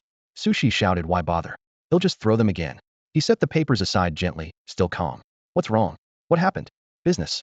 Do you think if I tell you, you'd understand? Asking is pointless. A bunch of useless people, not one can help me." Her voice was sharp with irritation. Chu Lingxiao stayed composed. "Right, I don't understand business. But I can listen, let you vent. Don't bottle up your emotions." Su Shi stared at him in surprise, her eyes watering. Softly she said, "Sorry, Lingxiao. I wasn't cursing you just now, I was only." He patted her hand lightly. "It's okay, me skin's thick. Even if you curse me, we'll just let it roll off." Su Shi finally laughed out loud, then gave him a reproachful glance. "Who talks about themselves like that?" Lingxiao asked again. "So what exactly happened?" Su Shi's expression darkened. "Our company makes smart home appliances, you know, and we're also the biggest supplier for Mingzhu Group. Mingzhu Group is China's largest home appliance manufacturer, and our Suyun Electric grew by outsourcing to them. But just a moment ago, I got a notice from Ming's Huthier cutting our orders by 60 next quarter. Their excuse is that our new motor technology plagiarized a competitor's idea, and they're giving the orders to the so-called plagiarized party, Haiming Appliances. But that tech was developed by our RD team over 2 years. Haiming was formed less than 6 months ago. How could we have copied them?" Chu Lingxiao frowned, murmuring, "Mingzhu Group? Old Jiangong?" The taxi pulled over by the roadside, and Chu Yui checked the location on her phone. Her destination was just ahead. Before she could steady herself, Luo Hanshuang came running over and hooked her arm with a bright smile. "Han, have you made up your mind about what I asked? You don't even have a boyfriend. Why is it so hard to decide? I used to think girls like Qing Tong were my type, but after seeing you yesterday, I finally know what I've really been looking for all these years." Her eyes flicked over Chu Yi's curvaceous figure, her Adam's apple bobbing as she silently admitted guilt. "Qing Tong, don't blame me for being fickle. Blame Han for having such an amazing figure and a gentle temperament. Who wouldn't be tempted?" Chu Yui sighed and took a step forward. "Cut it out. We'll be there soon. Try to behave. I'm serious, not messing around." Luo Hanshuang tightened her embrace. "It's okay if you can't accept it right away. I can wait. Just consider me your boyfriend. Whatever a man can give you, I can give. And whatever a man can't, I can." Chu Yui pointed at the hands wrapped around her arm. "Then tell me, which boyfriend holds his girlfriend like this?" Luo Hanshuang's cheeks flushed instantly, and she hurriedly let go. "I'm just afraid you'll reject me." Chu Yui pinched her cheek gently. "Actually, I talked to Qing Tong last night. She said you don't really like women. You just grew up without a mother, lacked motherly love, and that's why you have a mother complex." "That's not true," Luo Hanshuang snapped, eager to defend herself. Chu Yui already pointed ahead. "Enough. Business first." We've arrived. Inside the demolition office of the Nanwan Haoqing project, Lu Jinfeng, dressed in a tailored, fitted suit, was dialing her father-in-law's number. "Dad, you know how much we've invested in this project, yet now you want to give away half the shares, and on top of that, allocate a tenth to someone else out of what's left. The Tang family will only have 40% left. Why should we accept that?" On the other end, Tang Wenlong's voice was stern. "I told you, just listen to me on this. It doesn't matter if we give away 50% or even 80%. If the Tang family keeps 10 and the Chao family gets 10, I'm still in. The money isn't the important thing. What matters is getting involved with Chu Lingxiao." Lu Jinfeng bit back her anger. "It's your company, so you make the call. But Zakai is still bedridden, Yunhe is overseas, and Daodu's in university in the capital. All of them rely on money. If you hand over the business, what about my whole family? If you need money, ask me. The decision's final," Tang Wenlong said flatly. "In a moment, Chu Lingxiao's aunt will come to hand things over to you. Make sure you treat her well. If this falls through, I won't forgive you. The call ended with a harsh beep. Lu Jinfeng's face darkened as she put away her phone. When someone knocked outside, she responded in a foul mood. Chu Yui pushed open the office door and smiled at Lu Jinfeng. You must be Manager Lu, right? I'm Chu Yui from Xiaoyan Group. I just spoke with you on the phone. She warmly extended her hand toward Lu Jinfeng. Lu Jinfeng barely glanced up, turning to sit behind her desk. She tapped the thick stack of project documents beside her chair with the back of her hand, her voice cold. Here, look through the materials yourself. If you have any questions, just ask. Hey, we're here to cooperate, not to apply for a job. What's with your attitude? Luo Hanshuang frowned, her voice suddenly rising. Lu Jinfeng let out a slight snort. Cooperate? You want half the shares for an investment under 30 million? You know the total budget for this project? That's outright robbery. Luo Hanshuang opened her mouth to argue, but Chu Yui raised a hand to stop her, maintaining a polite smile. Manager Lu, this project was agreed on by our chairman Chu Lingxiao and your chairman Tang Wenlong. I don't know or care about the equity split. I'm just here to do my job and get a deeper understanding of the project, so. Lu Jinfeng crossed her arms and leaned back in her chair, chin lifted. I already said, all the documents are here. Now that you're majority shareholders, feel free to look through everything in this office. No need to ask me. Luo Hanshuang pointed at her, trembling with anger. I don't understand how you can be such a shuang. Chu Yui snapped, then turned to Lu Jinfeng politely. Thank you, Manager Lu. We'll just borrow your office to review the materials. Lu Jinfeng shrugged with a sarcastic tone. Don't mention it. Now that you're the big boss, I can even give you this office. I'm just a lowly employee. Luo Hanshuang wanted to slap her, but was held back by Chu Yui. The two of them grabbed piles of files and sat down in nearby chairs to read. They barely flipped through a few pages when suddenly loud noise erupted outside, shouting and cursing.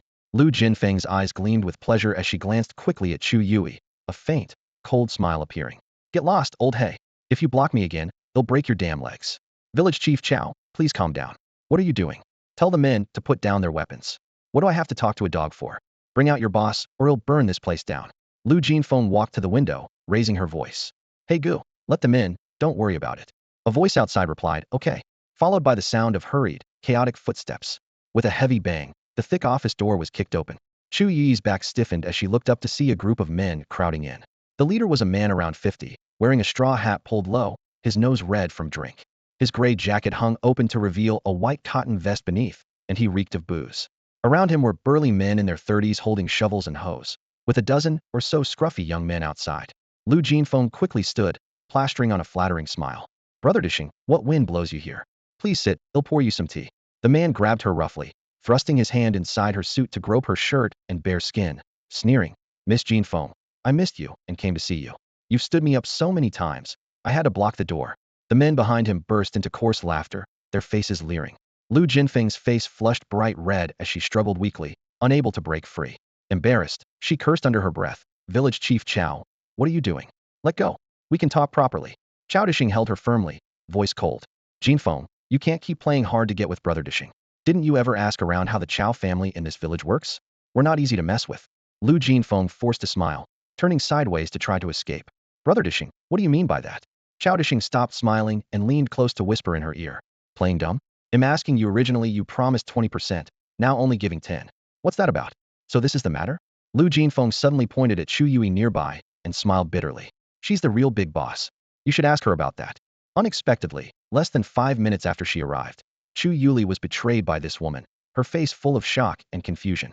But Chao Dishing and his group immediately fixed their greedy eyes on her and the woman beside her, Luo Hanshuang, their gazes shining with excitement. What do you want?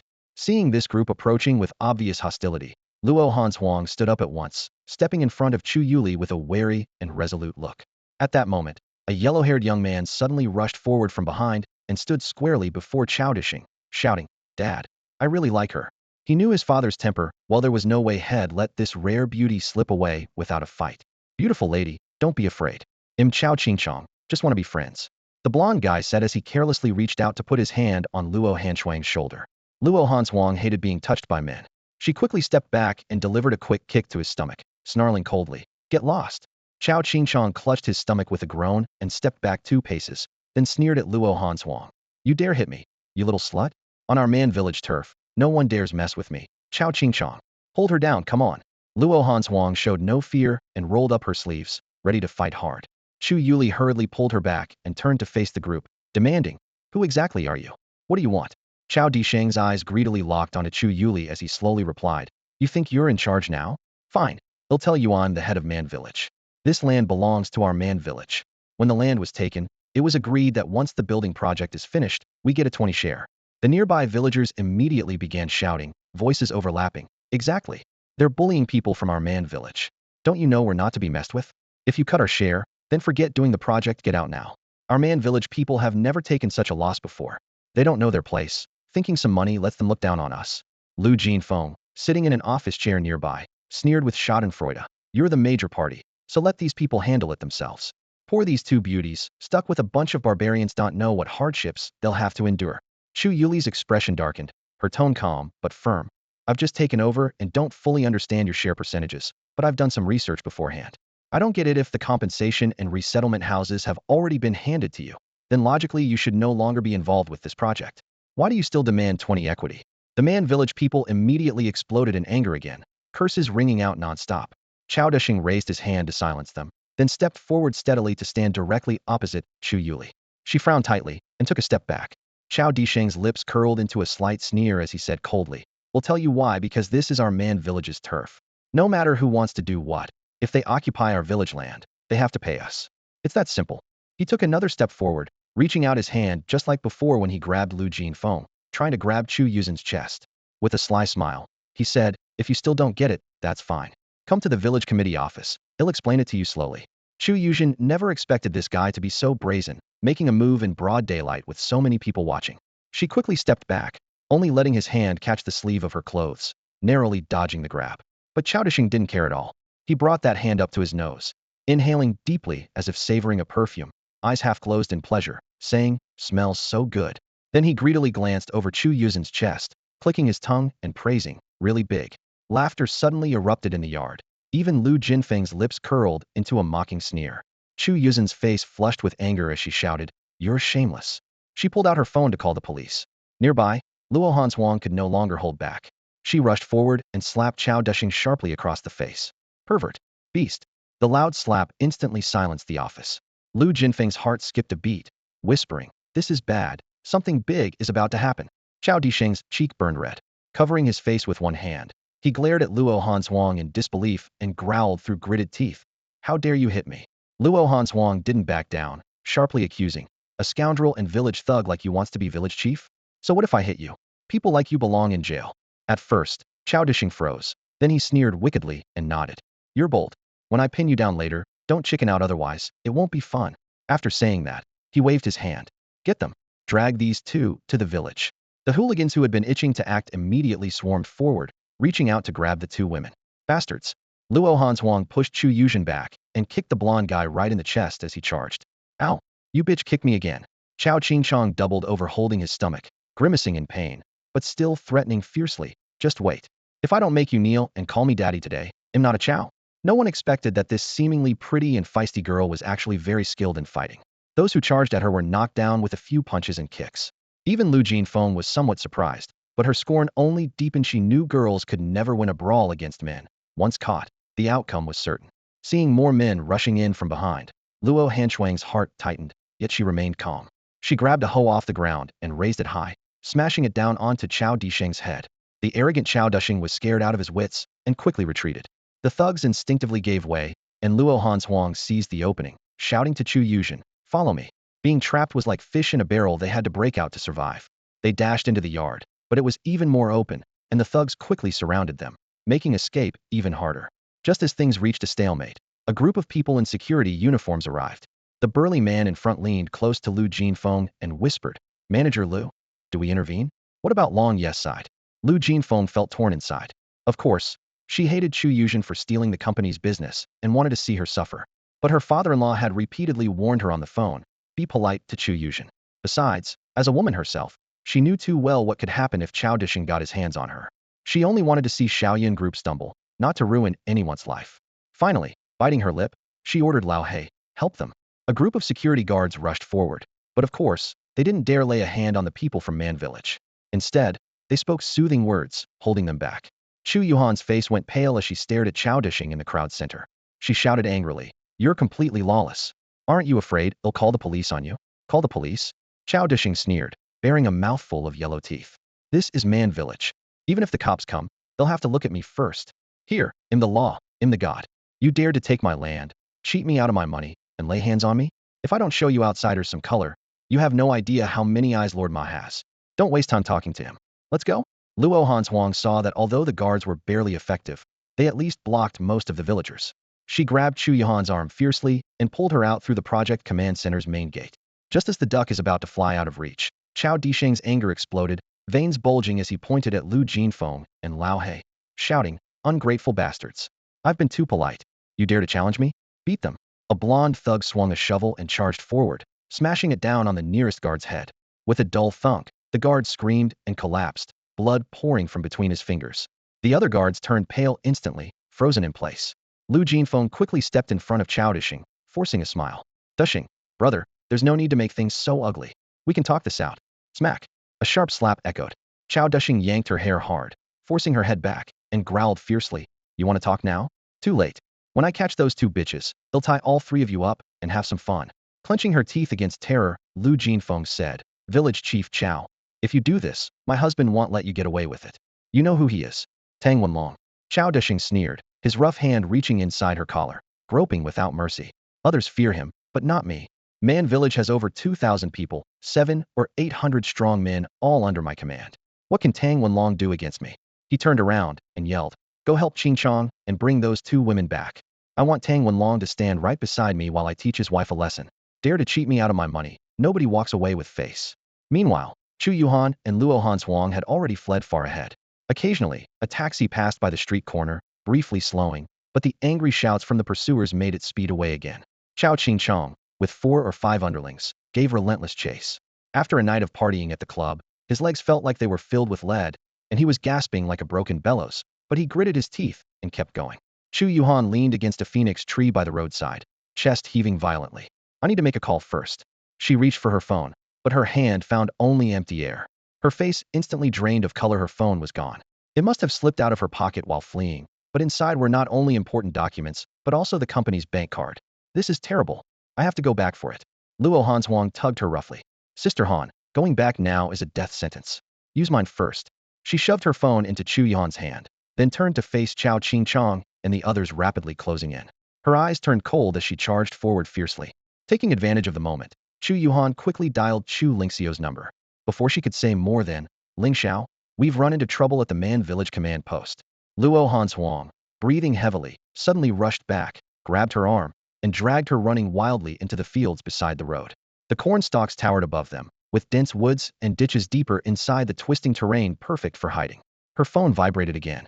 Chu Yuhan answered, hearing Chu Lingxiao's deep voice on the line. "Hide and stay safe. I'm on my way." At the same time, in the office of the president of Shengshi Group, Su Shi adjusted his glasses after hearing the news and seriously instructed Chu Lingxiao. "Lingxiao, go check it out. I've stayed in the company all day, not going out. They'll be waiting for you when you return." "All right."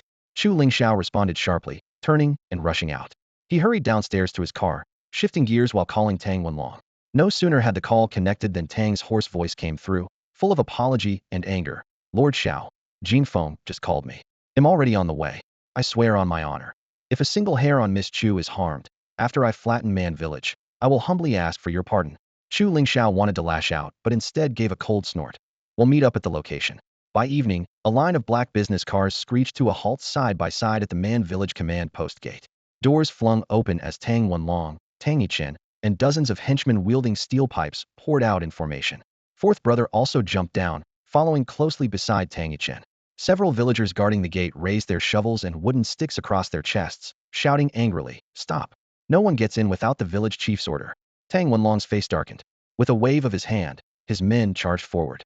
Steel pipes whistled through the air, and after a few swings, the villagers crumpled, clutching their heads and wailing. Then, with a kick, the iron gate was flung open. Security and command post staff were quickly knocked down in the courtyard, bruised and groaning. Under the awning near a pillar, Lu Jinfeng was tied up, her clothes disheveled, eyes red-rimmed. Spotting her father, she cried out in a choked voice, "Dad." Tang Yichen hurried over to untie her. As Lu Jinfeng tried to explain her grievances, Tang Wenlong cut her off coldly. "Just one question. How did Chao Disheng find out Chu Yuhan's identity? And how did the conflict start? Tell me the truth." Intimidated by her father's fury, Lu Jinfeng's face turned pale as she recounted everything in detail. Smack! A sharp slap landed across her cheek, the imprint of 5 fingers clear. Pointing at her nose, Tang Wenlong cursed. You useless disgrace. Are you trying to drag the Tang family into the fire? Covering her face, Lu Jinfeng retorted through tears. Dad, I just can't accept it. Since when has the Tang family stooped so low? Your entire life was honorable. Why are you kneeling and licking the boots of a reckless ex-con? Is it worth making a sacrifice for him? Tang Wenlong's anger exploded. You naive, foolish woman, what do you know? From now on, get out of Tang Yuan group. Go home and serve Zakai. Fine, they'll support all of you until the day I die. Leaving those words behind, his chest heaving with rage, he strode out. Tang Yichen sighed and quietly told Lu Jinfeng, sister-in-law, you crossed the line on this one. Chu Lingxiao isn't the reckless fool you accuse him of being. What you did today wasted all the goodwill the Tang family worked to build. We can only pray those 2 women are safe, otherwise, we're truly in deep trouble. Lu Jinfeng stood there pale and stunned, overwhelmed with regret. Night had fallen when Chu Lingxiao's car cut through the darkness and pulled up in front of the command post. He stepped out, his face cold as a winter frost. Tang Wenlong and his son hurried up, faces full of guilt. Spare the talk. Tell me where the people are. Chu Lingxiao's voice was as low and rumbling as distant thunder. Tang Wenlong sighed heavily. Still looking. The Man village residents are searching too. It's a race to see who finds them first.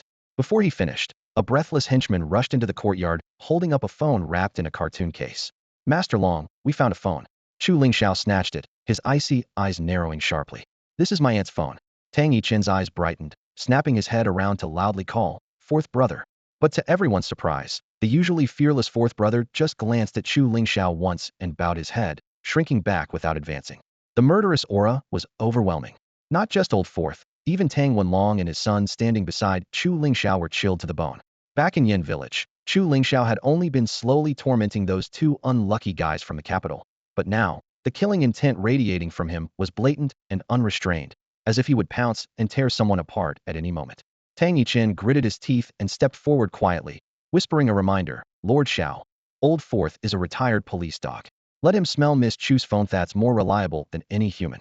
Chu Lingxiao gave a slight nod and beckoned the dog with a bent finger. Come here. Tang Yichen forced a smile and reached out. Lord Xiao, maybe just give me the phone. Old fourth doesn't have a good temper with strangers. I'm worried. Before he finished, old fourth obediently trotted to Chu Lingxiao's feet, circled him twice, and rubbed affectionately against his pant leg, as if memorizing his scent, or maybe trying to win favor. The father and son exchanged surprised looks. This dog had even bitten its owner before, yet it was completely submissive to Chu Lingxiao. Chu Lingxiao stooped and held the phone under old fourth's nose. Smell it. Then he lightly patted the dog's neck. Go. Without a sound, old fourth spun around and darted away. Chu Lingxiao said coldly, stay here. They'll go after them. That won't do. Tang Wenlong's anger flared. We're going together. I still have to deal with Chao Dishing, that bastard. Tang Yichen also wanted to follow, but Chu Lingxiao vanished like a flash of light so fast that not even driving could keep up. By the dry ditch, thick weeds shaded the ground. Chao Qingchong, bleeding and furious, snapped at Chao Dishing. Old man, you're too slow. I almost caught them. If you'd come a few minutes earlier, there's no way they'd have gotten away, and that bitch wouldn't have cracked my head open. You useless fool. Chao Dishing kicked him. Who else can you blame? Look at your legs, you can't even chase women. Enough nonsense. Did those 2 bastards run this way? No doubt. Chao Qingchong rubbed his injury bitterly. Though I couldn't catch up, I kept my eyes on them. They went into this ditch, there's nowhere else they could hide. Chao Dishing turned and waved at a group of young men behind him. Everyone heard me, right? Search the ditch. Whoever finds them first, no matter who, 300 reward. Him first, second goes to that guy there. Thanks, village chief. Came noisy cheers as a dozen men rushed into the wild ditch. At the bottom of the ditch, the weeds reached waist high. Luo Hanshuang, drenched in sweat, pressed herself against the muddy wall, gasping for breath. Hearing footsteps above, she wiped the sweat from her forehead and whispered to Chu Yuhan, Sister Han, they'll draw them away. You run while you can. Just as she was about to stand, her wrist was grabbed firmly. Hanshuang, if it weren't for you, I would have been caught long ago. Sister Han, there's no time for thanks. Just run. Luo Hanshuang struggled, only to find Chu Yuhan's grip tighten. Chu Yuhan brushed a dead leaf from her hair and smiled softly. What I mean is, Miss Luo, you've done your duty. I know you came because Lingxiao asked you to protect me. You've done that, and from now on, what happens is no longer your concern. This never had anything to do with you in the first place. Sister Han, it's not just because I promised Chu Lingxiao that Luo Hanshuang tried to defend herself quietly, but Chu Yuhan shook her head and cut her off. You ran faster because I was holding you back. If it weren't for me, you would have escaped long ago. But if you went with me to meet death, neither of us would have escaped those bastards' clutches. You're still just a kid. If you fall into their hands, your whole life will be ruined. Later, they'll draw their attention, then you find a chance to run. As long as you can see Lingxiao, he will avenge me. But Luo Hanzhuang wanted to say more, but Chu Yuhan suddenly pushed her down, then crouched to crawl through the grass. Seconds later, she jumped up and sprinted off in another direction. The crowd nearby shouted out immediately, "Over there! Don't let her get away." A wild mass of people surged after her, encircling Chu Yuhan in moments. Chao Qingchong looked around, frowning. What about the other one? Why do we only see her? Chao Deshing narrowed his eyes, staring intensely at Chu Yuhan. Don't worry, she'll tell us everything soon enough. Under the blazing sun, sweat drenched Chu Yuhan, her long dress clinging tightly to her delicate curves, drawing burning gazes from the men around, their atoms apples bobbing. I want this one. Find the other one. You can have her. Chao Deshing licked his lips, speaking like he was choosing livestock. I'm taking her back to be the village chief's wife. Chao Qingchong immediately voiced his displeasure. Why him, father? I had my eye on her too. The watching villagers started booing chaotically. What's going on? Both beauties going to you two old men? What about us? Not even a sip of soup? Chao Deshing glared and scolded his son. Since your mother passed, I raised you alone. Finally found a woman I want to remarry, and you want me to be unhappy? Chao Qingchong was silenced by the shout, and only curled his lips, closing his mouth. Strip her clothes off, leave the innermost layer on. That way she won't dare run. Chao Deshing ordered. The villagers swarmed forward, rough hands groping Chu Yuhan's body recklessly. Though she had been prepared to sacrifice herself, when the crowd closed in, she broke down, crying in despair. The skirt tore with a ripping sound, revealing snow-white skin glistening with sweat under the sun, like carved jade. The villagers were reluctant to strip her clean in one go, surrounding her like a game, pushing and shoving, tearing fabric, but refusing to let go. Chao Desheng's anger flared. He shoved the crowd aside, grabbed Chu Yuhan, and tore off the tattered dress, forcibly pulling her into his arms. No, get away. Chu Yuhan screamed, struggling desperately to push him off, but couldn't budge the strong farmer's grip. At that moment, a figure shot forward like the wind. It was Luo Hanzhuang. She kneed Chao Qingchong hard in the stomach, then pressed the sharp end of an iron shovel across his neck. Let her go, or I'll chop your son's head off. She grabbed Chao Qingchong by the hair and forced his head up with one hand, while pressing the cold shovel blade firmly against his throat with the other. Dad, save me. Chao Qingchang's voice shook with a mixture of fear and tears. Chao Desheng's face darkened. He warned Luo Hanzhuang, little girl, you better watch yourself. If my son gets hurt, he'll make sure you pay dearly. Then let Sister Han go. Luo Hanzhuang shouted back. Chao Desheng looked around cautiously, then suddenly grinned. Fine, take her. He roughly shoved Chu Yuhan forward from his arms. Luo Hanzhuang instinctively released Chao Qingchong and reached out to catch Chu Yuhan's then. A villager who had snuck up behind her raised a wooden stick and slammed it down hard on her hand with a sharp smack. Now neither of the two women could get away. They were completely surrounded by the villagers. Luo Hanzhuang wrapped one arm protectively around the barely clothed Chu Yuhan, while the other stretched out in front of her, shouting angrily to drive off the leering villagers. Then with a kick, she fiercely struck the first few who dared to come near. Filthy tramp. Chao Qingchong lunged forward like a madman, wrapping his arms tightly around Luo Hanzhuang and slamming her to the ground. Chu Yuhan tumbled down with them, her exposed skin scratched and bleeding from the thorny brush. Just as Luo Hanzhuang was about to fight back, her right hand was gripped tightly by Chao Qingchang's already injured hand and searing pain shot through her. She curled up, crying out in agony. You bitch! How dare you hit me? Now I'll teach you a lesson. Chao Qingchong shouted, swinging wildly, slapping Luo Hanzhuang twice across the face, then tearing at her clothes with both hands. Ignoring the painful thorns piercing her skin, Chu Yuhan scrambled forward, pushing him hard and shouting sharply. Let her go. Chao Qingchong sneered as he roughly groped her, going to rip off the last scraps of cloth covering her. At that moment, a sudden burst of barking shattered the chaos.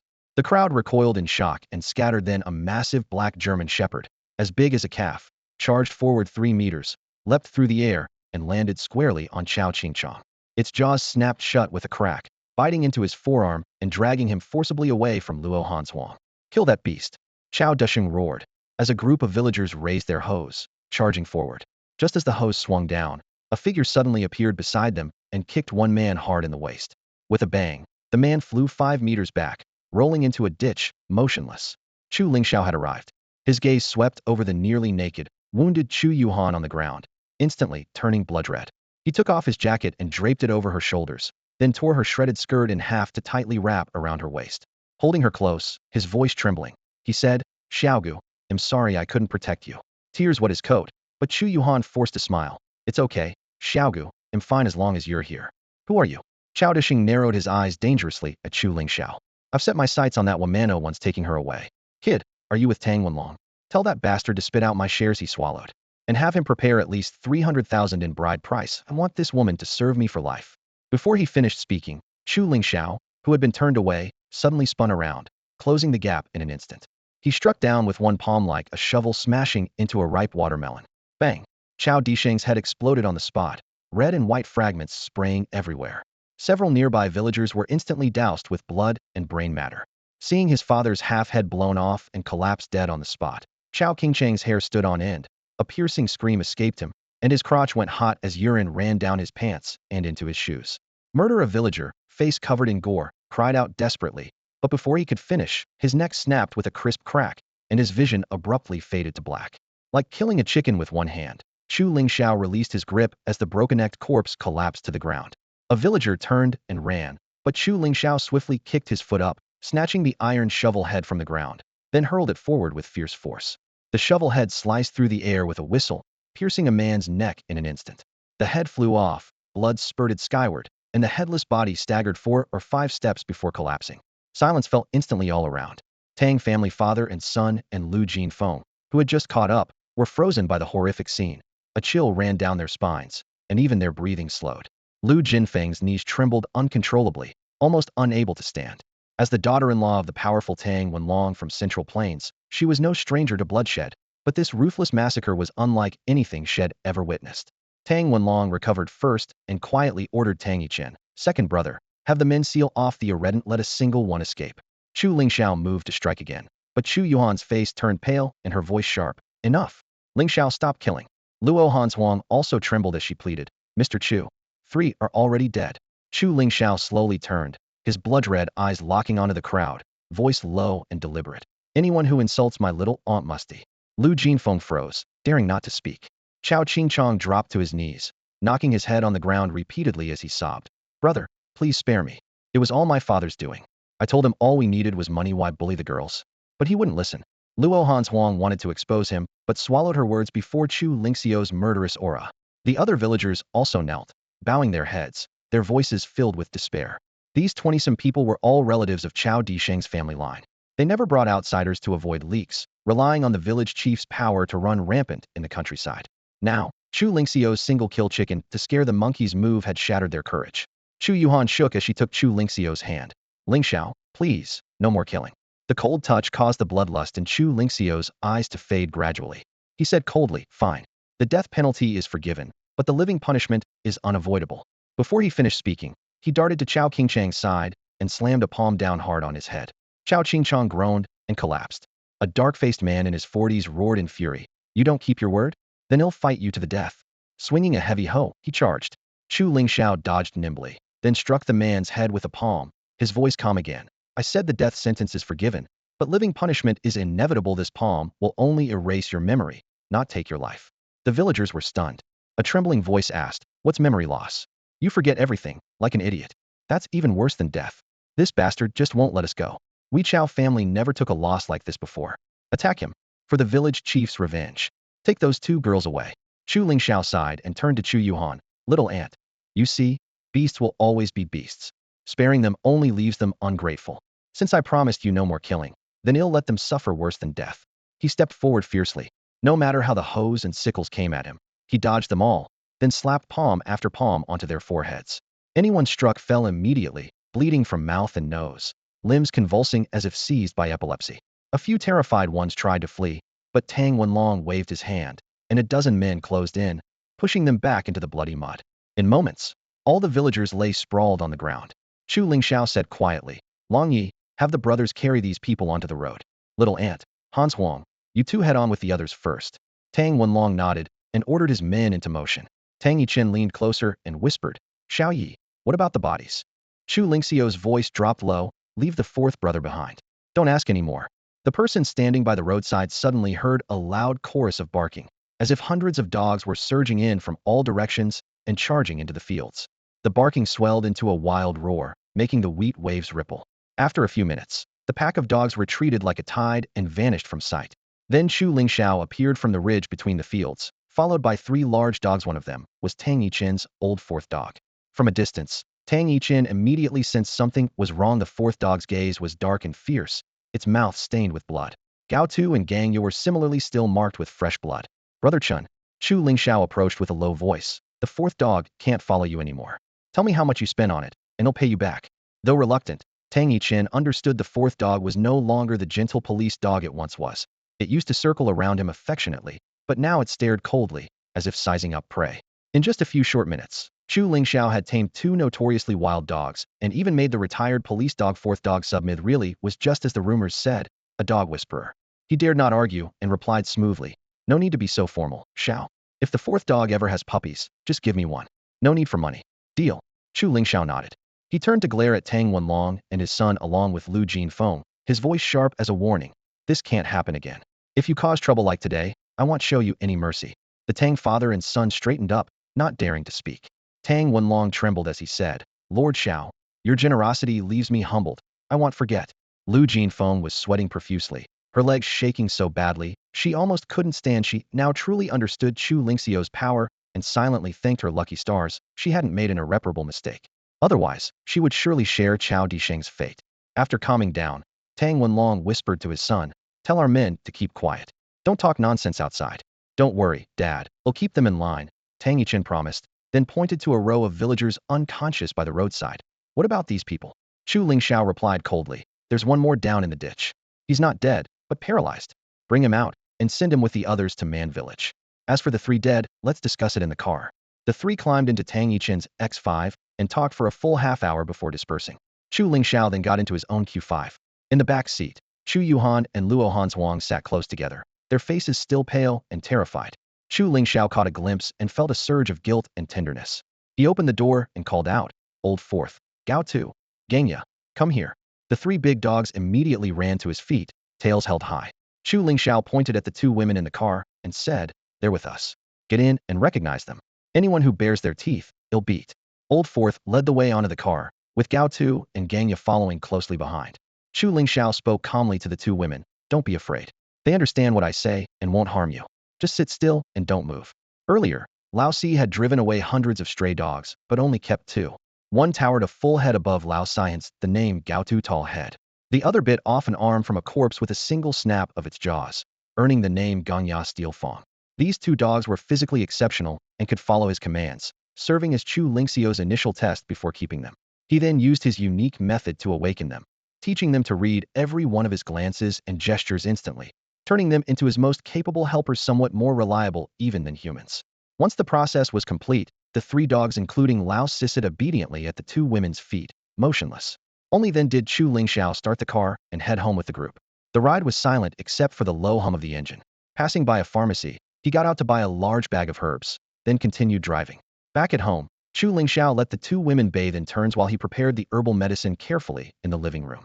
The three dogs lay quietly at his feet, neither chasing one another nor barking, perfectly still, like stone statues, a clear sign of their awakening. Before long, Chu Yuhan stepped out of the bathroom wrapped in a towel. Chu Lingxiao looked up, his voice gentle but firm. Xiaogu, go lie down in your room. Hans Huang, come to the next room later. I'll apply the medicine for you both. Okay, the two women replied simultaneously. After finishing the herbal mixture, he carried the bowl and gently closed the door behind him when entering. Chu Yuhan was lying face down on the bed, hugging a pillow, a towel wrapped around her waist. Chu Lingxiao took off his shoes and sat beside her. Her once flawless white shoulder was now covered in bloody marks, tightening his chest with pain and stirring a fierce anger toward the bastard Chao Disheng, who had torn her apart. He scooped some of the medicine into his palm, rubbing it warm, and quietly warned, Xiaogu, bear with it. It'll sting a bit. Go ahead, Chu Yuhan answered softly. The moment his fingertips touched her shoulder, both flinched, she from pain, he from heartache. Chu Lingxiao took a deep breath, methodically spreading the ointment over every thin wound, gently massaging with his fingertips. Ugh, Chu Yuhan bit her teeth hard, forcing down the pain, threatening to escape in a cry. The burning, stabbing sting was like heated wires cutting through her flesh. It felt as if her shoulder were on fire. The spiny grass was poisonous. If the scrapes covering her body went untreated, it would be difficult to dress or sleep for days. If infected and ulcerated, scars would remain. To prevent this, Chu Lingxiao had specially bought herbs to ensure significant relief that very night. Noticing her towel loosening slightly, Chu Yuhan quickly said, Lingxiao, can Hans Huang apply the medicine on my back? Han Shuang's hands are injured too. He shook his head. She gripped the towel tighter. Then wait for Yi to come back, maybe, asked Qingtong. Before she could finish, Chu Lingxiao's voice was resolute. No one else but me. I'm the most reliable. Xiaogu, don't be afraid. I'll cover your eyes. He took a towel he had prepared earlier, wrapped it carefully around her eyes, then re-dipped his fingers in the ointment and began treating her back with care. Not a trace of other thoughts crossed his mind, only genuine, tender concern for his family. As his fingertips traced the trails of wounds, he could imagine the agony she endured, torment more unbearable to him than losing his own limbs. At that thought, a sudden surge of regret welled up. That bastard Xiaodisheng had died far too easily. Xiaogu was the only family he had left in this life aside from his sister, whose fate remained unknown. He could not bear even the slightest injustice or harm coming to her. Yet those scoundrels had subjected her to such disgrace, injury, and terror. Death was far too mild a punishment for them. After leaving his aunt's room, Chu Lingxiao felt as if he had just come out of a sauna completely drenched in sweat. Inside that bedroom, Chu Yuhan still lay motionless on the bed. To let the medicine take effect quickly, she forced herself to lie still and pretend to sleep. But her mind kept replaying the absurd scene from moments ago. That brat had just touched her all over, front and back.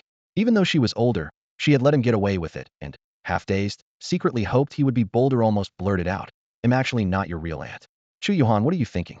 Whether he's your real nephew or not, he's been raised right in front of you." Her face burned fiercely. She covered her burning cheeks with her hands and could only whisper self-mockingly, "Chu Yuhan, you're done for." Chu Lingxiao carried a bowl of herbal medicine and pushed open the door to another bedroom. Luo Hanshuang sat on the edge of the bed, her head bowed like a child who had done something wrong. He set the bowl down on the bedside table and sat next to her. "Hold out your hand." Luo Hanshuang stiffened, glanced at him sideways, then shifted away. "What for?" "For treatment." Chu Lingxiao frowned. Luo Hanshuang lowered her head. "I failed to protect Sister Han. You must be mad at me. If you want to punish me, just say it." Chu Lingxiao chuckled and shook his head. "You did well." "Huh." Luo Hanshuang pouted cautiously.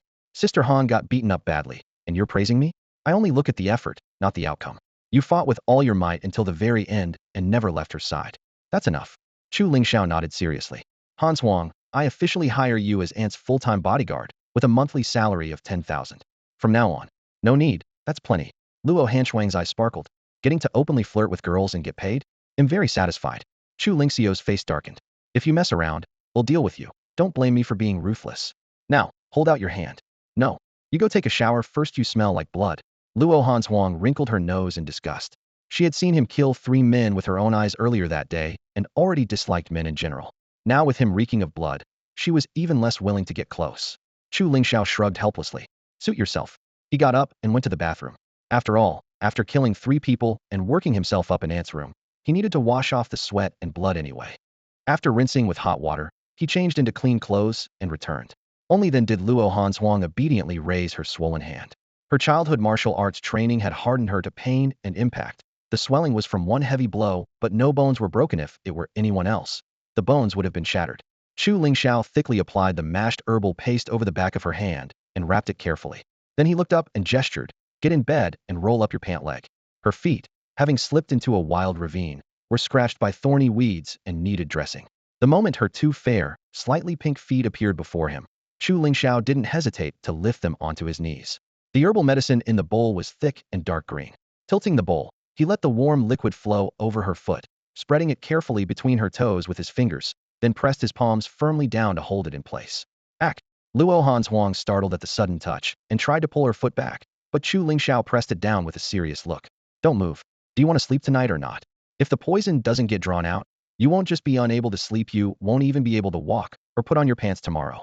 His words shocked her into stillness, her cheeks flushing as she refrained from struggling and let him massage the medicine in. The coolness of the potion mixed with the heat of his hands seeped into the wound, sending an itching sensation racing along her nerves. It wasn't just her foot that itched, it felt like a tickle deep in her heart. The more he rubbed, the itchier it grew, yet it became oddly soothing, like someone loosening every bone in her body bit by bit. Her limbs went limp and her head spun. She just wanted to lie there and let him keep massaging. Having always resisted male touch, even her own father and elder brother couldn't get close. She surprisingly found she didn't mind Chu Lingxiao's hands at all. In fact, they felt comforting. When he finally finished applying the medicine, her cheeks were flushed and she was breathing heavily, collapsed on the bed as if she had just run 5 kilometers. Reluctantly, Chu Lingxiao released her feet and carefully set them down, then got up and stepped out.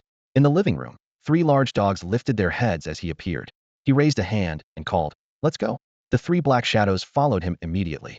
Outside in the night breeze, he drove to the office building downstairs. Su Shi had already finished work, her shoulder bag slung over one side as she walked wearily. Chu Lingxiao leaned against the car door and gestured for her to wait. Don't rush to get in. Stand here a moment. I'm really tired today. Su Shi rolled her eyes at him. I just finished a call with Sister Han. I have to hurry back to see her before finishing the sentence. She flung open the car door. Suddenly, a black shape darted into the car. Su Shi caught a glimpse of sharp fangs before Chu Lingxiao grabbed her fiercely into his arms. The shadow steel fang hadn't even touched his clothes before Lao Si blocked it with his body, snapping at its neck. Gao Tu cowered against the wall, trembling, too afraid to make a sound. Steel Fang yelped miserably and slunk down at Chu Lingxiao's feet, tail tucked tightly between its legs. Despite the name, even with Steel Fang teaming up, they stood no chance against Lao Si. Su Shi went pale. Where did this savage dog come from? I'm terrified of dogs like this. Chu Lingxiao, if you don't want me to get in the car, just say so. I'll take a taxi myself. Chu Lingxiao steadied her shoulder. They're here to protect you. Even when I'm not around, they'll stay by your side. But you have to build a relationship with them first. It takes time. Seeing her calm down slowly, he pointed at each dog, naming them one by one. This is Lao Si, this one's Gao Tu, and that's Steel Fang. You pulling the door open suddenly looked like an attack to them. That's why they lunged. Realizing she was to blame for not following his instructions, Su Shi lowered her head in guilt. Sorry. No need to apologize to me. Chu Lingxiao waved it off. Just remember, I wouldn't harm you.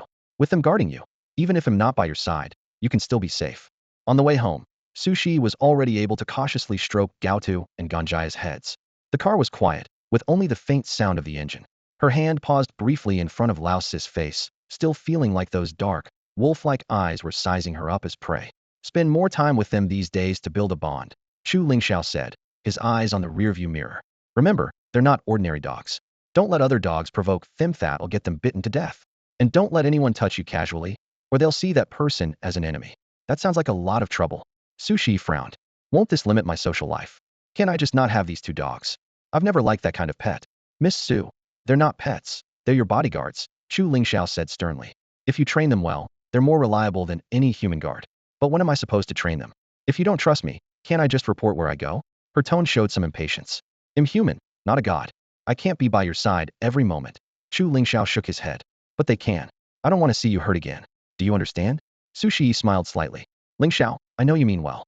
But I think you're too sensitive. Maybe your experiences have made you wary of the world. There are bad people, sure, but that doesn't mean I have to be on edge every day, dragging two dogs around. Chu Lingxiao fell silent, focusing on the road ahead. Su Shi switched to a lighter tone. You drove away Liao Buochuan and even chased off his son, Liao Mingliang. The people who pose the biggest threats are far away now. I'm not making enemies all over Jiangdu, am I? There are some people, Chu Lingxiao said expressionlessly, who would ruin your entire life, even take it, and you'd never know what you did to offend them. The memory of yesterday's close call flashed through Su Shi's mind. If not for Chu Lingxiao, she might have been destroyed by those two jerks from the capital. But she didn't want to hate everyone just because of two scumbags. Did that mean she should never go out or socialize, hiding at home forever? Seeing her resistance, Chu Lingxiao said no more, and the car fell silent again.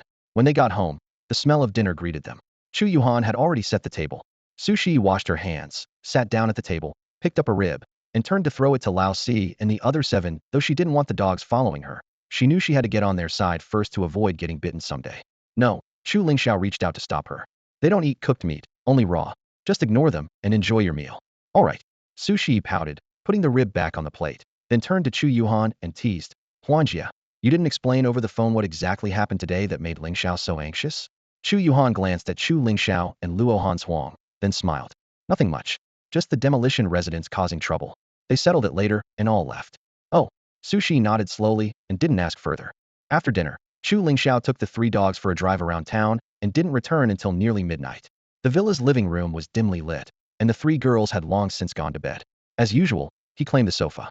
After showering, he walked barefoot into the living room and sat cross-legged to practice his cultivation. The 3 large dogs lay side by side on the wooden floor before the coffee table, alert and still, like 3 silent guardians. When he finished, he stretched out on the sofa. The dogs slowly settled down as well. Just as he was about to close his eyes, all 6 glowing blue eyes snapped toward the hallway in unison.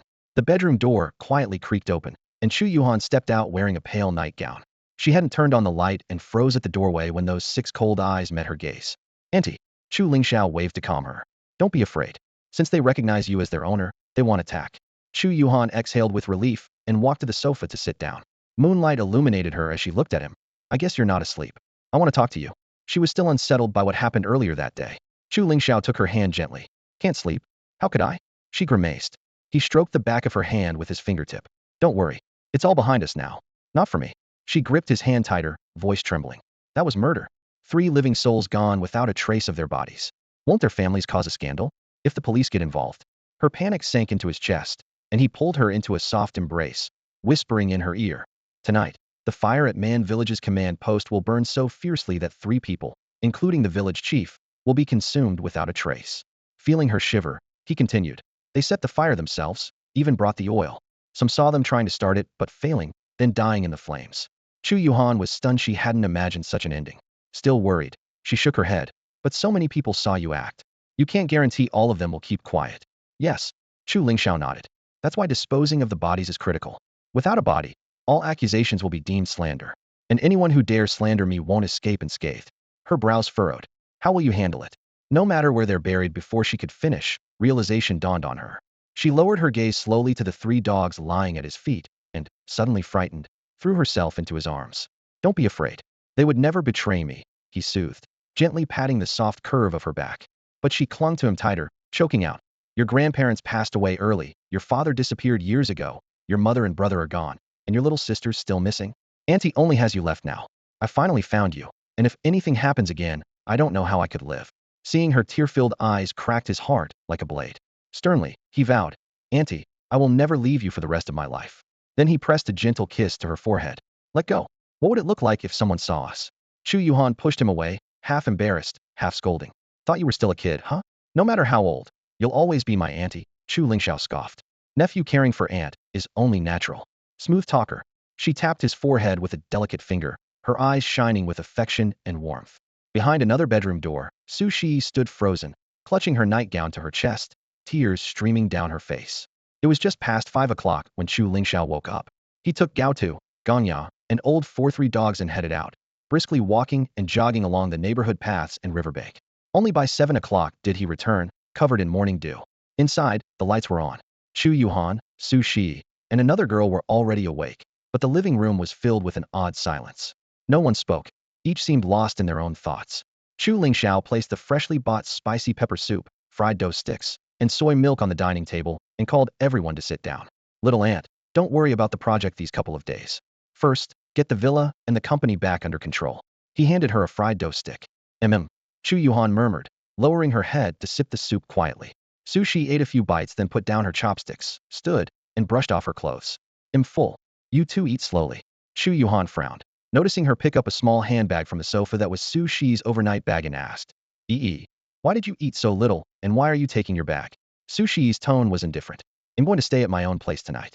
Can't keep living in your home all the time, letting Chu Lingxiao sleep on the sofa every night. Chu Yuhan wanted to ask more, but hadn't spoken when Su Shi pushed open the door. Chu Lingxiao, they'll wait for you downstairs. With that, she left directly. Only 3 remained in the dining room. They exchanged silent glances. Chu Lingxiao wiped his mouth, finished the soup, then said, all right, little aunt, if she wants to leave, she can. I'm going to the company now. Call me if there's anything. With that, he called the 3 dogs to follow and headed out. Downstairs by the car, Su Shi crossed her arms while standing. Chu Lingxiao unlocked the car and gestured for her to get in. Usually, she loved sitting in the front passenger seat, but this time she climbed into the back, playing with the 3 dogs as she buckled her seatbelt. As the car left the neighborhood, Chu Lingxiao glanced at the rearview mirror. I didn't get a chance to say yesterday manager Ma seems off. When someone from tech talked with him, he seemed to deliberately avoid me. So you'd better. Su Shi cut him off abruptly, her tone annoyed. Chu Lingxiao, stop doubting everything. Just focus on driving. You don't need to worry about anything else. Okay. Chu Lingxiao fell silent, expression calm. When they arrived at the company, he parked the car. You go up first. He'll wash the car downstairs. Su Shi nodded. I thought it over last night. Well, do it your way. Gao Tu and Ganya stay at the company. Good. Chu Lingxiao agreed. Since they're staying, you don't have to keep that month-long promise anymore. Go handle your own business. Hanging around here all day is just wasting time. Chu Lingxiao looked up at her. The flicker of surprise in his eyes was brief. He didn't ask further. Su Shi didn't explain either, just went straight into the lobby. The water from the hose gushed loudly in the parking lot, foam sliding down the car's surface. Halfway through washing, an abrupt shattering sound came from above. Something heavy smashed through glass and crashed down onto the roof of a parked electric scooter shelter. Chu Lingxiao snapped his head up and spotted the direction. It was the floor with the chairman's office. He immediately instructed Gao Tu and Ganya to stay guard, then grabbed old 4 and rushed into the lobby, taking the elevator straight up to the 16th floor. The chairman's office door was wide open. Papers were scattered across the floor, the tea table overturned, glass shards everywhere.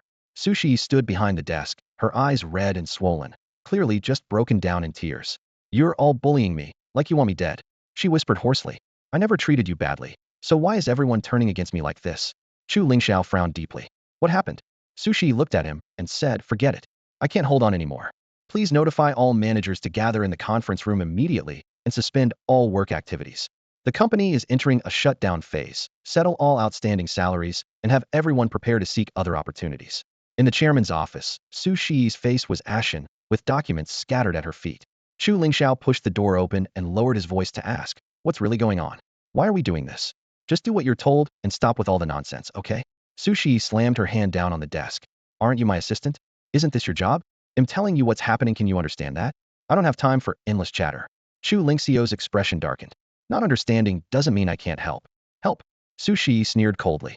Chu Lingxiao, do you really think you're some kind of immortal? This is business far more ruthless than a battlefield. You have to watch out for enemies and your so-called allies, who might stab you in the back at any moment. Before she finished, she grabbed a glass from the desk and hurled it at the window. The glass shattered into shards that rebounded toward them. Chu Lingxiao raised his arm to shield her head. The tiny fragments scratched the sleeve of his suit. Su Shi grit her teeth and cursed wildly. I was more than tolerant with her. Why would she do this? To disappear without a word and take 2 key tech members from the department, stealing all our latest achievements. How much did Haiming pay you to betray me? Chu Lingxiao understood now. So Ma Mingmin really quit and took those 2 technicians with her? I noticed something was off with them yesterday, so it's confirmed thief defected to Haiming Appliances? Su Shi's eyes reddened. You warned me, but I didn't listen. Now you must think I deserve this. I'm not that petty, Chu Lingxiao said coldly. Cut it out. None of you are good. You're all just waiting for me to fail, waiting for my downfall. Su Shi wiped a tear away, then gave up pretending. Fine. Don't waste any more time here. Go start your own company with your little aunt if you want.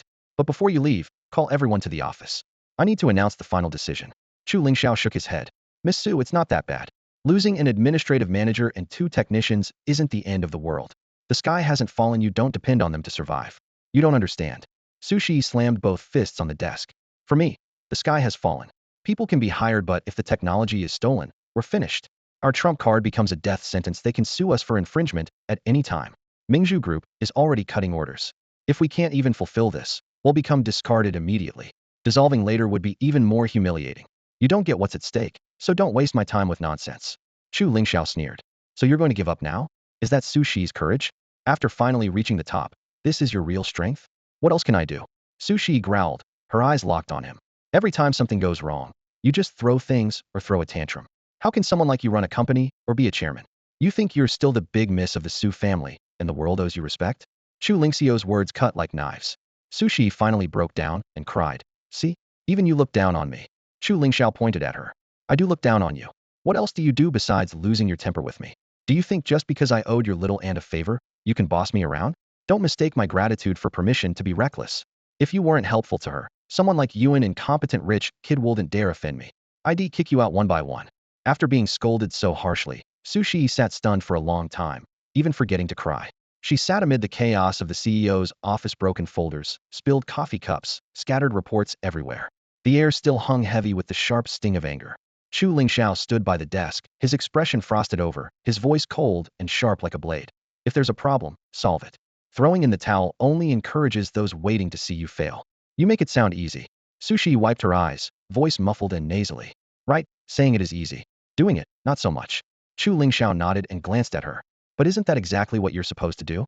Sitting in this seat, just thinking about coasting and taking the money, how are you any different from it? He raised his hand, pointing at the large gray wolf dog lying quietly on the carpet beside him. Lao Si. You're comparing me to a dog. Su Shi tensed, wishing there was something nearby to throw at him. Chu Lingxiao scoffed, voice even colder. Then who do you think you can compare yourself with right now? If Su Shi had that kind of ability, she would have handed off the company already instead of clinging to the chairman's chair. If you want to hold the position firmly, then put away your princess attitude. When setbacks come, don't bawl and throw tantrums. Heaven won't save you, only you can pull yourself out. Lao Si, let's go. As soon as he said go, he turned and headed for the door with Lao Si. Su Shi's heart panicked. She hurriedly called out, where are you going? Chu Lingxiao stopped at the door and looked back. Something to handle. They'll be back before the end of the day. Gao Tu and Gang Yu will come up later to keep watch. You'll be fine. Hey, Su Shi pointed at the mess on the floor. At least clean this up before you leave. Su Shi, I'm your assistant, not a maid. Chu Lingxiao's face was stern. You made the mess, clean it yourself. Stop spoiling those bad habits. With that, he pushed the door open and left. The hallway lights cast a cold white glow. Chu Lingxiao took out his phone and dialed a number. After a few rings, a young woman's voice came through. Who's this? I'm looking for Warden Fong. Chu Lingxiao frowned. Are you master? The voice on the other end hesitated, then brightened with surprise. Yes, Xiaozhua. Chu Lingxiao's voice softened. On vacation? Ah, I graduated already. Xiaozhua complained childishly. I wanted to visit you in Baishan, but you'd already left. Wait, my dad just went to the prison block. He'll be back soon. No need to wait. Chu Lingxiao raised a hand to signal Lao Si to follow. Tell him I'm coming now. Arrange for me to see the old electrician. He hung up, then patted Lao Si's broad back. Let's go. We have a place to be. Baishan Prison, Zhongzhou. Outside the warden's office. The heavy wooden door was flung open abruptly, without warning. The only person who could burst into the prison like that was Chu Lingxiao. Master. Feng Zhua, tidying the desk, spun around, his face lighting up in joy. But when he saw the imposing wolf dog at Chu Lingxiao's side, the moment he took a step forward, he froze in place again. Chu Lingxiao looked back and said, Lao Si, wait outside. Lao Si wagged his tail and obediently sat at the door. Chu Lingxiao stepped in and closed the door behind him. Only then did Feng Zhua rush over and cling to his arm, pouting. Master, I came yesterday, but didn't see you. Then I heard you'd left. It made me really sad. Today I even begged my dad for your contact info. I can't believe you called Mados that count as a telepathic connection. Chu Lingxiao raised a hand and tapped his forehead. Telepathic my foot. This is a prison. Me coming out isn't something good. You're still upset? How's your chi training going? Come practice next to me and show me. Feng Zhua nodded silently, gripping the back of a chair as she slowly moved over. She rolled up her right pant leg, looked down, and pressed gently. There was a sharp click as she detached her lower leg prosthetic, the scarred edges of her wound resembling a swarm of centipedes. After that, she sat cross-legged, eyes gently closed, focusing on her breathing and chi flow. Her breath was long and steady, her chest rising and falling rhythmically. Chu Lingxiao stood nearby with a calm expression, as if watching something completely ordinary. At that moment, the prison warden Feng Zheng emerged from the inner room carrying a worn purple clay tea set. The teapot's spout was chipped, but he cradled it like a precious treasure. Seeing Chu Lingxiao, he instinctively moved to add water to the electric stove. Don't bother. Chu Lingxiao raised his hand to stop him. I don't have time. He'll leave right after seeing the old electrician.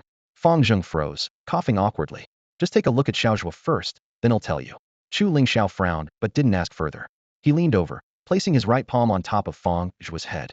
After a moment, he withdrew his hand, surprisingly gentle in tone. Good. Your chi flow is solid, no slacking. Far better than I expected. Feng Zhua's face lit up with a big smile. Of course. I practice what my master taught me every day, even on weekends. Chu Lingxiao crouched down and rolled up her pant leg again. The exposed stump of her damaged lower leg rippled with goosebumps in the air. He moved carefully, snapping her prosthetic leg back into place with a soft click, fastening the clasps with care. 3 years ago, Feng Zheng's wife and daughter were victims of a retaliatory car accident, an act deliberately planned by enemies released from prison. His wife died on the spot, and his daughter was dragged under the car for dozens of meters. When rushed to the hospital, her condition was critical. Feng Zheng, desperate, reached out to Chu Lingxiao, just making his mark at Baishan prison. Chu intervened and saved Feng Zhua from death's door, but couldn't save her leg. To ease her painful recovery, Chu personally taught her chi cultivation, helping the young girl endure her darkest days. What made Feng Zheng completely loyal to Chu Lingxiao was a different blood debt. The culprit was sentenced to only 7 years for fatal traffic accident, but was imprisoned at Baishan. In his second year, Chu killed him in the prison bathhouse, finally avenging Feng Zheng's wife and daughter. And remarkably, no one inside or outside Baishan ever investigated further. Feng Zheng took a deep breath, seemingly steeling himself. Lingxiao, I have to tell you something, please don't be angry. Chu Lingxiao raised his eyes slightly. Speak. The old electrician, he's broken. Both his hands and feet are shattered, barely hanging on in the hospital. Creak. Before Feng Zheng could finish, Chu Lingxiao slammed his foot against the side of Feng Zheng's desk. The sturdy table toppled, crushing Feng Zheng against the wall with a harsh screech. Feng Zheng. Chu growled through clenched teeth. I told you before, no matter how many die in Baishan prison, the old electrician must live well. Do you understand how important he is to me? Feng Zheng's face went deathly pale, struggling to breathe, but he didn't even dare to murmur. He bowed his head silently in remorse. Behind them, Feng Zhua trembled and called out, Master. Chu Lingxiao slowly withdrew his foot and righted the desk, his voice cold as iron. Who did this? Feng Zheng rubbed his chest hoarsely. Zhang Longhu, the tiger roaring king. Since you left, he's been the top dog at Baishan. But don't go after him yet. His death sentence will likely be approved within 6 months. That guy's dying to get out of here. If you strike now, you'd only be helping him. Wanna die? Chu sneered. In my hands. Hell neither find life nor death. Open the door. Let me in. During outdoor exercise time, the prison yard buzzed with noise. Suddenly, a scream shattered the chaos. A tall, thin prisoner in handcuffs and shackles violently broke free from the guards, lunging like a wild wolf at a bald, burly man, slamming him to the ground. Using the handcuffs like a hammer, he struck 2 heavy blows, splattering blood. The bald man's brow instantly caved in. The thin prisoner snarled, "How dare you call yourself a king alongside me? Even if I die, no deadbeat like you deserves to be the boss." Baishan Prison's only top dog is Mijang Longhu. Some inmates near the gate widened their eyes in shock, rubbing their eyes as if seeing a ghost. Beyond the iron gate, a long-awaited figure stepped slowly into the dim light. The next moment, a heart-rending shout tore through the sky. "He's back. Our master has returned. The god of Baishan Prison is here. Lord Xiao." Thousands of prisoners gathered together, standing straight in formation, and bowed deeply 90 degrees to Chu Lingxiao. The grayish-yellow prison yard shimmered with heat under the blazing sun, the air thick with the scent of sweat and the clinking of metal chains. Chu Lingxiao's expression was cold and stern as he strode slowly past the crowd, his gaze sharp as a blade. Jiang Longhu. At the edge of the crowd, Jiang Longhu cowered behind 2 prison guards. Hearing the call, he trembled violently. The guards casually stepped aside halfway, deliberately exposing him to the full scrutiny of all the prisoners. With nowhere left to hide, Jiang Longhu took a deep breath and forced himself upright, roaring loudly, "Chu Lingxiao, you're out, so why come back here?" Chu Lingxiao kept his footsteps steady and his voice icy cold. "Take off his handcuffs and shackles." The 2 guards exchanged a glance, showing no hesitation as they bent down to remove the cold metal restraints from Jiang Long's hands and feet. In Baishan Prison, if Chu Lingxiao gave an order, no one dared to disobey even without the warden's approval. The moment the chains clattered to the ground, Jiang Long's face drained of color and sweat beaded his forehead. But surrounded by the jeering glares of others, he gritted his teeth and forced himself to yell, "Chu Lingxiao, others fear you. But I, Jiang Longhu, do not. I was the one who beat old electrician. I don't kneel before those ragged fools in cell 6. If they don't respect me, they'll break his legs and see if he kneels." He ranted hysterically, voice hoarse, "You want revenge for old electrician? Then kill me. I stopped wanting to live long ago. The doctor said it's terminal, no time left. Dying by your hand is better than suffering this sickness." His arrogant laughter echoed across the yard as he raised a taunting finger, then pointed to his own head. Chu Lingxiao bent down and grabbed his arm firmly. "Go to hell." Jiang Longhu spat fiercely, jabbing his left hand straight into Chu Lingxiao's eye. Crack! Chu Lingxiao's fist struck the attacking hand, breaking 2 fingers instantly. Jiang Longhu didn't even grunt, instead twisting to lock Chu Lingxiao's neck in a chokehold, veins bulging. "I've killed 6 people, it's worth it. Baishan's killing God. Kill me then. If you don't, I want you dead." He squeezed tighter and bit hard on Chu Lingxiao's ear. Bang! Chu Lingxiao's right fist shot upward, smashing Jiang Long's chin. Blood sprayed as his eyes went blank. Chu Lingxiao twisted Jiang Long's arm off his throat, then slammed an elbow into the joint bone cracked sharply. "Ah!" The scream tore through the air like a knife. Expressionless, Chu Lingxiao lifted the crippled arm at a grotesque angle, methodically breaking each finger before finally shattering the wrist completely under Jiang Long's eyes. Piercing wails rose around the yard, but no one dared intervene. Thousands of prisoners stood frozen like statues. Letting go of the shattered arm, Chu Lingxiao unleashed a powerful side kick, striking Jiang Long's outer thigh. Crack! The thigh bone snapped loudly. Jiang Longhu collapsed, his cries now hoarse and inhuman. Chu Lingxiao remained unmoved, raising his foot and stamping down hard. Both lower legs snapped in quick succession, crackling mercilessly as the bones shattered one by one. Lying on the ground, Jiang Longhu had no strength left even to roll over. Still, spitting blood bubbles, he sneered. "Yeah, just like that. Feels great, doesn't it? No matter how powerful you, Chu Lingxiao, think you are, you're nothing but my tool. The so-called god of Baishan Prison? Bah, you're just the dutiful son escorting me to my death." Chu Lingxiao bent down, grabbed Jiang Longhu by the collar, and pulled him up to sit against the wall. Then he took out a transparent glass cup from his pocket. Jiang Longhu stubbornly scoffed, forcing a dry laugh. "What? Offering me some tea? How filial of you. Good son, just in time, I'm thirsty." Without a word, Chu Lingxiao twisted open the cup's lid and poured the water all over Jiang Long's bloodstained head. Jiang Longhu laughed uproariously, tilting his head back. "So you're washing my hair and face, making sure I'm clean before I head off. You really think of everything, good son." When the cup emptied, Chu Lingxiao raised it, and with a crisp crack crushed the glass into shards with his bare fingers. The terrifying strength made the nearby prisoners gasp, but remembering the legend of this Xiao Yi breaking through Baishan Prison with his fists and feet, their shock quickly turned numb. No one knew his limits. Jiang Longhu treated this like a show of force and mocked coldly. You think scaring me with tricks like this will work? Chu Lingxiao, you softened the moment you stepped outside? Not even killing me anymore? Huh. Chu Lingxiao picked up a sharp shard and carved a cross into Jiang Long's scalp with his left hand. Blood immediately welled and trickled down his temple. Jiang Longhu finally showed signs of fear, strangled voice trembling as he shouted. What do you want? If you have the guts, kill me already. Stop with this nonsense. It won't scare me. Chu Lingxiao tossed the bloodied shard into his right palm, closed his eyes, and concentrated his internal energy, grinding the shard between his fingers. In a blink, the sharp fragment was crushed into a fine, crystalline powder that slipped through his fingers. His palm was unscathed. The watching prisoners were stunned. Xiao Yi had become even more terrifying than before. Jiang Longhu attempted to turn his head, but was held down firmly by Chu Lingxiao's palm. A cold voice drilled into his ear. Since when did you think that once you're in my hands, you get to decide if you live or die? Panicked, Jiang Longhu screamed to two nearby guards. Take him away, or I'll report you. Amid his screams, Chu Lingxiao slowly sprinkled the powdered glass into the cross wound on his head. The powder met blood and fluids, quickly dissolving into his bloodstream. Chu Lingxiao whispered with a low tone, delivering the final blow. Do you know why I left you one hand? So you can scratch the itch. For the next 6 months, the glass powder will travel inside your body when it itches. It'll drive you to shred your own skin. When it hurts, it'll force you to bang your head into walls. But you won't die? Enjoy your torment. 6 months. Jiang Longhu trembled all over, memories of late-stage cancer pain mixing with this crueler agony, finally breaking down as he howled. Xiao Yi, I was wrong. Please kill me. Just give me a quick death. Before he finished, the unbearable itching tore through his body. He collapsed, clawing his face frantically, turning it into a bloody mess in moments. Chu Lingxiao ignored him and turned to leave the cell. Farewell, Xiao Yi. Thousands of prisoners bowed deeply, even lower and more respectfully than before. Outside the iron gates, Chu Lingxiao was about to speak when Fang Zheng asked, Where's the old electrician? I want to see him. Master, they'll take you. Fang Zheng eagerly volunteered. Fang Zheng patted Chu Lingxiao's shoulder and lowered his voice.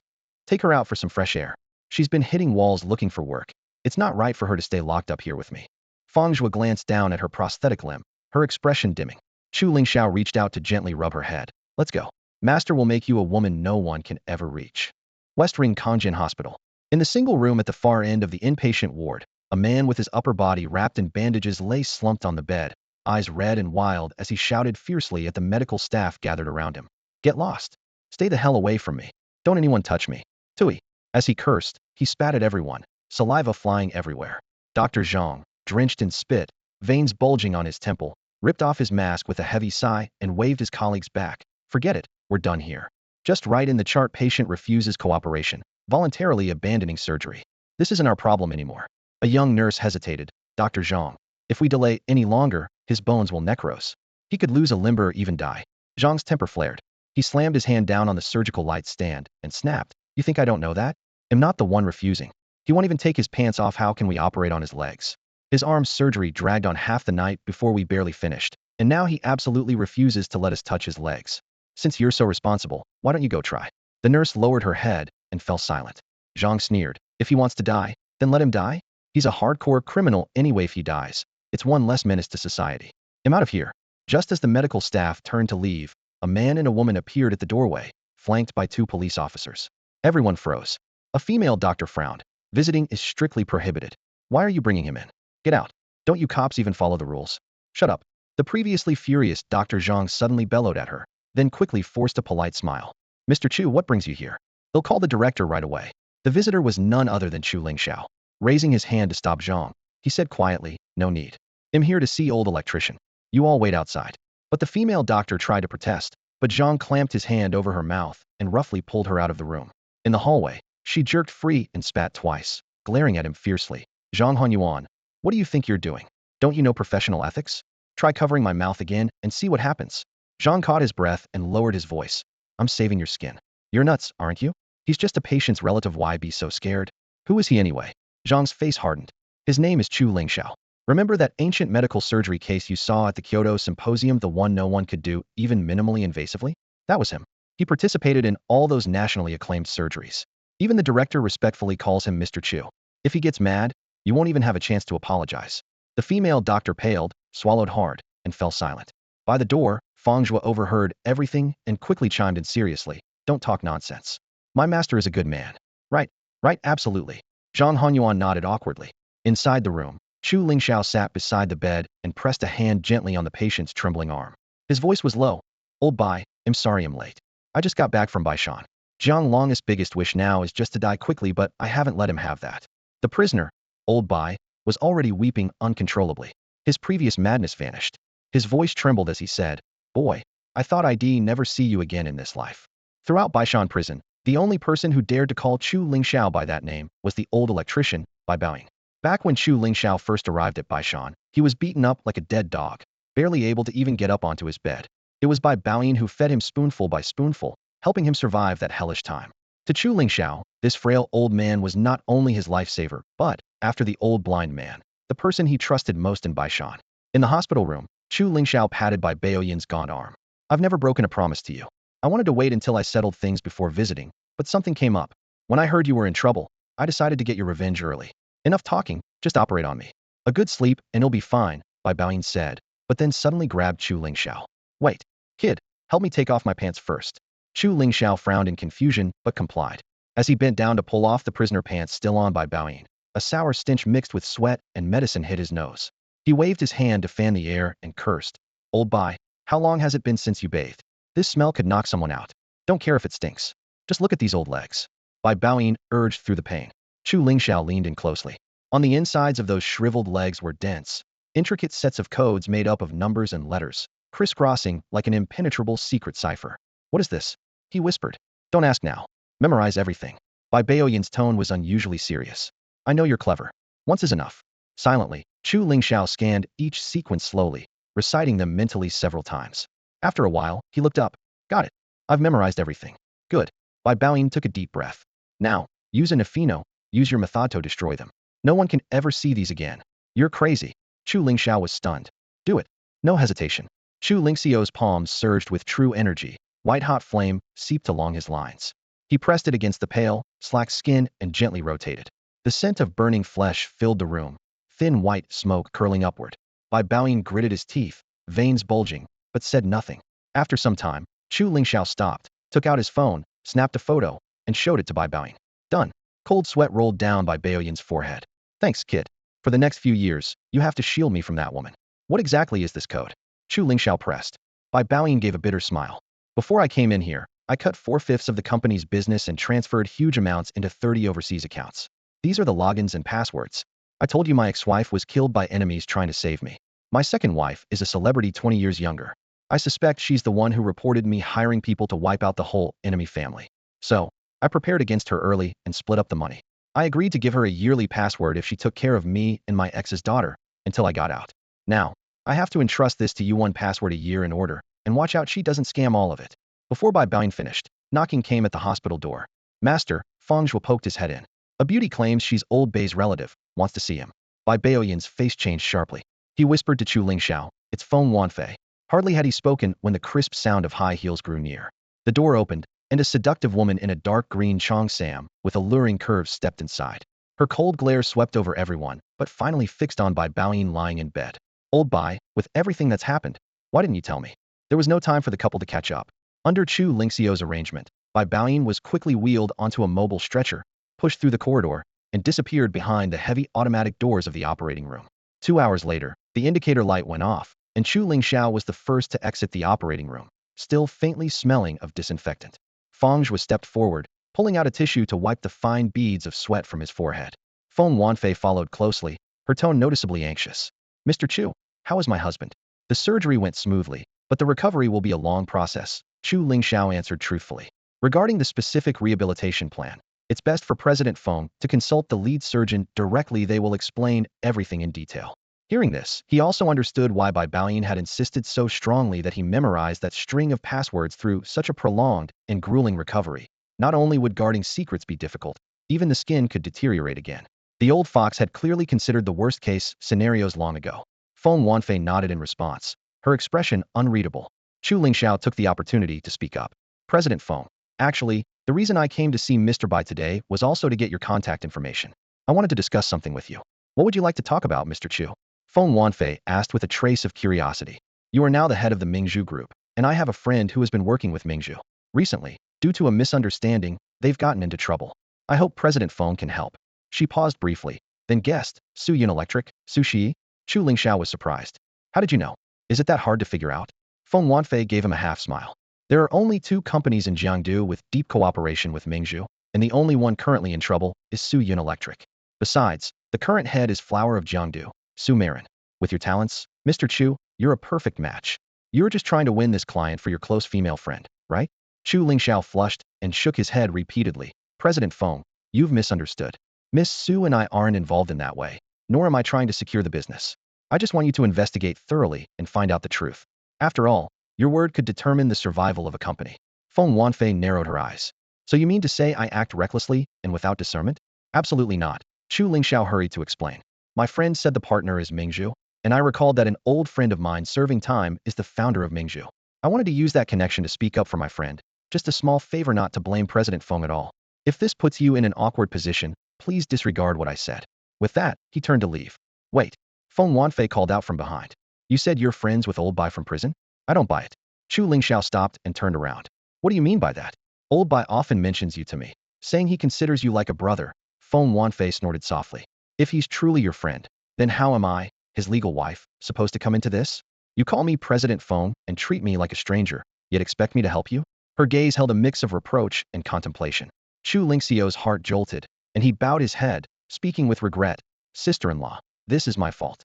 A faint smile lifted the corner of Feng Wanfei's lips. In that moment, the ice seemed to melt, and a quiet warmth arrived, so much so that even Feng Zhuan nearby paused to watch, captivated. Lingxiao, don't worry. The reason I came this time was specifically to visit Su Yun.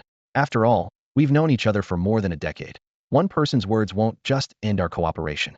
Hearing Feng Wanfei's words, Chu Lingxiao smiled politely and replied, Thank you, sister-in-law. They'll go notify Miss Su to look forward to your visit. Feng Wanfei waved her hand dismissively. No need to wait. I'm going with you now. Chu Lingxiao was momentarily taken aback, his eyes flicking to the operating room behind them, where a red light was glowing. Sister-in-law, don't you need to wait for Lao Bai to come out? We're not leaving immediately. He'll need to rest after the surgery anyway. They'll come back to be with him later, Feng Wanfei said calmly. Since she insisted, Chu Lingxiao didn't press further and nodded. Then let's go. The 3 of them went downstairs, where 2 bodyguards in suits immediately approached under the covered walkway. Feng Wanfei instructed, Wait here. I'm just stepping out for a moment. Madam, the 2 men looked wary, their gazes fixed warily on Chu Lingxiao, but oddly ignoring Feng Zhuan was standing behind him. Feng Wanfei raised her hand. He is Chu Lingxiao, the unbeatable tough guy from Baishan prison, far more capable than you. I'm going with him, so what else is there to worry about? Chu Lingxiao raised an eyebrow, thinking she was deliberately stirring the pot, watching the drama unfold. Sure enough, the guard's eyes sharpened. Wherever he's from, protecting Madam is our duty. Friend, if anything happens to Madam, can you take responsibility? Why don't we have a little demonstration? Chu Lingxiao ignored them, waving his hand lazily. Sorry, no time. Sister-in-law, since they don't trust me, bring them along. They'll go get the car. With that, he turned and headed down the steps, Feng Zhuan following closely. As the car pulled out of the underground garage, Feng Wanfei stood by the roadside holding her purse. Chu Lingxiao braked, and Feng Zhuan got out to open the door for her. Just as Feng Wanfei bent down to get in, a low growl came from inside the car. Fourth, lie down. Feng Wanfei glanced up and noticed a large black shepherd lying on the seat. After a moment's hesitation, she sat in the back seat, casting a quick glance at Fourth, its teeth bared. By the time they returned to the company, it was already afternoon. The front desk security informed them that Sushi was not there. Someone had just driven away in a Porsche after picking her up. Chu Lingxiao furrowed his brows and dialed her number. The phone was answered quickly, background filled with light laughter. Miss Su, where are you? I'm at Jinggang Cafe. Sushi's voice sounded cheerful. An old friend of mine just came back from abroad. We're meeting up for coffee. Want to join? At once, a young man interrupted from the other end. Who is this? My assistant, Sushi answered with a smile. The man teased, assistant checking on the boss? That's new. Looks like he cares about you. Zhou, stop joking. It's just work, Sushi retorted before asking Chu Lingxiao. Is something wrong? Chu Lingxiao, eyes on the curled-up Gaotu and Gangya in the carport, reminded seriously. Didn't I tell you to take Gaotu and Gangya with you when you go out? You're crazy, or am I? Sushi sounded annoyed. Meeting an old friend for coffee, why bring 2 dogs? So, is there something or not? If not, I'm hanging up. Chu Lingxiao took a deep breath. Sushi, I've brought an important person to see you. She doesn't have much time. Whether you meet her is your choice. We're waiting at the office. If you're not here within half an hour, they'll take her back. He hung up immediately. She was all dramatic and crying over the morning's mess, and now she's off dating an old friend. Chu Lingxiao felt exhausted, tempted to just give up. Feng Wanfei looked at him with a barely concealed smile. Are you jealous? Chu Lingxiao paused, then shook his head. Not at all. We've never gotten along since the beginning. If it weren't for her taking care of and protecting my little aunt, I wouldn't even give a woman like that the time of day. The sound of a car horn came through just then. Chu Lingxiao glanced out the window and saw a red Porsche slowly pull up downstairs. Through the floor-to-ceiling glass, he watched as Su Shi took off her sunglasses and casually tossed the car keys into her handbag. Knowing that since she was back at the company, she would likely appear soon, he pushed down the unease in his chest and turned back to the office area.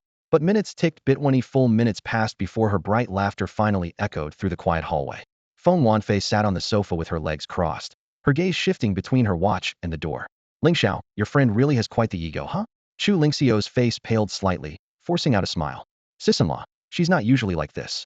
I don't know what's gotten into her today. Before he could finish, the door was pushed open. Su Shi entered, arm in arm with a tall, handsome young man. When she saw Chu Lingxiao and the two women on the sofa, her brow suddenly darkened. Chu Lingxiao took a deep breath and stood to introduce them. Miss Su, let me introduce you. This is my sister-in-law, Feng.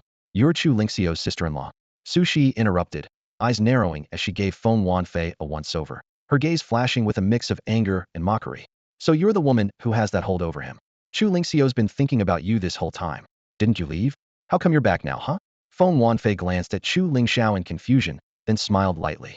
Miss Su, what are you talking about? I think you're mistaken. Chu Lingxiao frowned and tried to explain, but Su Shi waved him off. Don't pretend. You're just a shameless flirt who always goes after people around you. I thought you were off handling something important, but you've been out chasing after your sister-in-law. She turned to the man beside her with a laugh.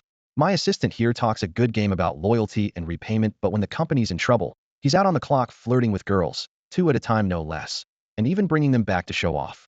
Feng Wanfei spread her hands and whispered to Chu Lingxiao. Lingxiao, I think Miss Su has the wrong idea. Feng Zhuo's face flushed deep red as he tried to speak. President Su, am not. I don't have time for you. Su Shi snapped impatiently, looping her arm through the man's. Come on, let me introduce you. This is my old classmate Zhou Yan, and he's also my boyfriend. She shot a provocative glance at Chu Lingxiao. You said an important guest was coming, but you had to interrupt me having coffee with my boyfriend. Where's this guest? Don't tell me it's these two beauties, just here to show off? Zhou Yan smiled faintly and pulled Su Shi closer. I knew you'd understand me. Don't waste your breath on a Q5 driving assistant. Not worth it. Su Shi instinctively tried to shrug him off, but caught Chu Lingxiao's gaze out of the corner of her eye and stifled her discomfort, leaning in closer instead. Chu Lingxiao squinted, watching her for a few moments before sighing and shaking his head. Forget it.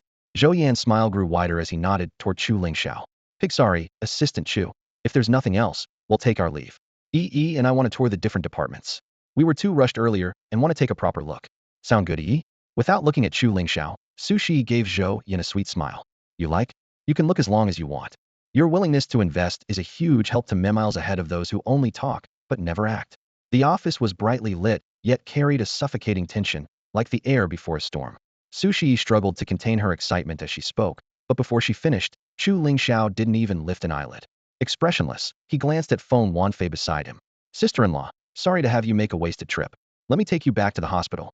Feng Wanfei waved off the offer and suddenly turned her head, fixing her gaze on the man who had stood silently nearby. You're Zhou Yan? Zhou Yan was momentarily taken aback, then forced a casual smile. Beautiful lady, do you know me? Su Shi was stunned. How could this old classmate who just returned to the country possibly know Chu Lingxiao's sister-in-law? She barely had time to think before a strange, uneasy feeling settled over her. What did you say? Su Shi snapped back to reality, her face paling as she stared hard at Zhou Yan. Zhou Yan, is Heiming Home Appliances yours? Zhou Yan's lips twitched nervously, panic flickering briefly in his eyes. Don't listen to her nonsense. I don't even know her, and I never reported you. I'm only asking once, is Heiming Home Appliances yours? Su Shi's voice suddenly sharpened. Zhou Yan frowned, feigning hurt. You'd rather believe a stranger than your old classmate? At the doorway, Chu Lingxiao's patience was wearing thin. He urged quietly, Sister-in-law, let's go. Don't bother with them. Xiaozhua, come on. Got it. Feng Zhuo replied, quickening his pace. As they prepared to leave, Zhou Yan's expression darkened. Suddenly, he reached out to grab Feng Wanfei's shoulder and snarled. Did I tell you to leave? You bitch, tell me clearly.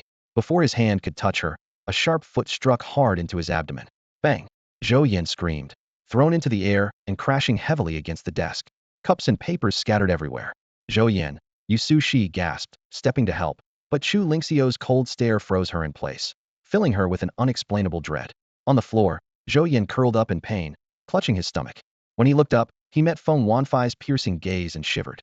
Feng Wanfei pulled out her phone, her tone snapping from gentle to fierce. Business department? Li Zhigao? Listen carefully. Terminate all cooperation with Haiming Home Appliances in Jiangdu immediately. All contracts are void and must be destroyed. They want a lawsuit? Let them come notify the legal team. I will see this through to the end. The words landed like thunder. Both Su Shi and Zhou Yan's faces drained of color as they spoke in unison. Your director, Feng Mingzhu. Feng Wanfei glanced coldly at Zhou Yan. So you not only want to squeeze out Su Yun, but also swallow the whole company under the pretense of investment. Want the company and the people too? You're quite the schemer. She turned to Su Shi, her voice dripping with sarcasm. Young lady, I don't think you truly understand who Chu Lingxiao is or the weight of his promises. He never begs anyone. Yet he came to me personally for Yuan. This is the thanks he gets. I pity my brother. You are blind to the truth, mistaking those plotting against you for saviors, while shutting out the ones who genuinely want to help. Honestly, with your judgment, I worry how far our cooperation can last, or how long Su Yun Electronics will survive. Chu Lingxiao interrupted calmly. Sister-in-law, enough. Let's go. I've done all I can, with a clear conscience. From now on, we're done. The three turned and left. In front of the elevator, Zhou Yan's roar echoed down the corridor. Don't you get it? Only by joining forces can our two companies secure that big export order from Mingzhu Group. Your top technician works for me, and I've already patented the latest technology. What do you have to fight me with? Foolish woman. Now no one can protect you. I can mess with you anytime on your own office. Wait a moment. Chu Lingxiao said without expression, then turned back. The office door slammed open. He strode directly to Zhou Yan, still collapsed over Su Shi, grabbed his arm, and twisted sharply. A loud crack. Zhou Yan's upper arm broke. Ignoring Zhou Yan's screams as he lay on the floor, Chu Lingxiao opened the nearby window, put his fingers to his lips, and blew a sharp whistle. Heavy footsteps echoed down the stairwell immediately. Three powerful wolf dogs, Gaotu, Ganya, and a black German shepherd, burst into the chairman's office, their fangs gleaming coldly as they pounced on Zhou Yan. The sounds of tearing flesh, cracking bones, and ripping fabric filled the air, while blood splattered everywhere. In just seconds, Zhou Yan was torn to pieces, his skin ripped open and a chunk pulled from his cheek, leaving him howling in pain like a broken horn. Enough. Lingxiao stopped them. Su Shi screamed sharply. Stop. Chu Lingxiao uttered a single word. The three wolf dogs froze immediately, panting as they circled Zhou Yan warily, but still on alert.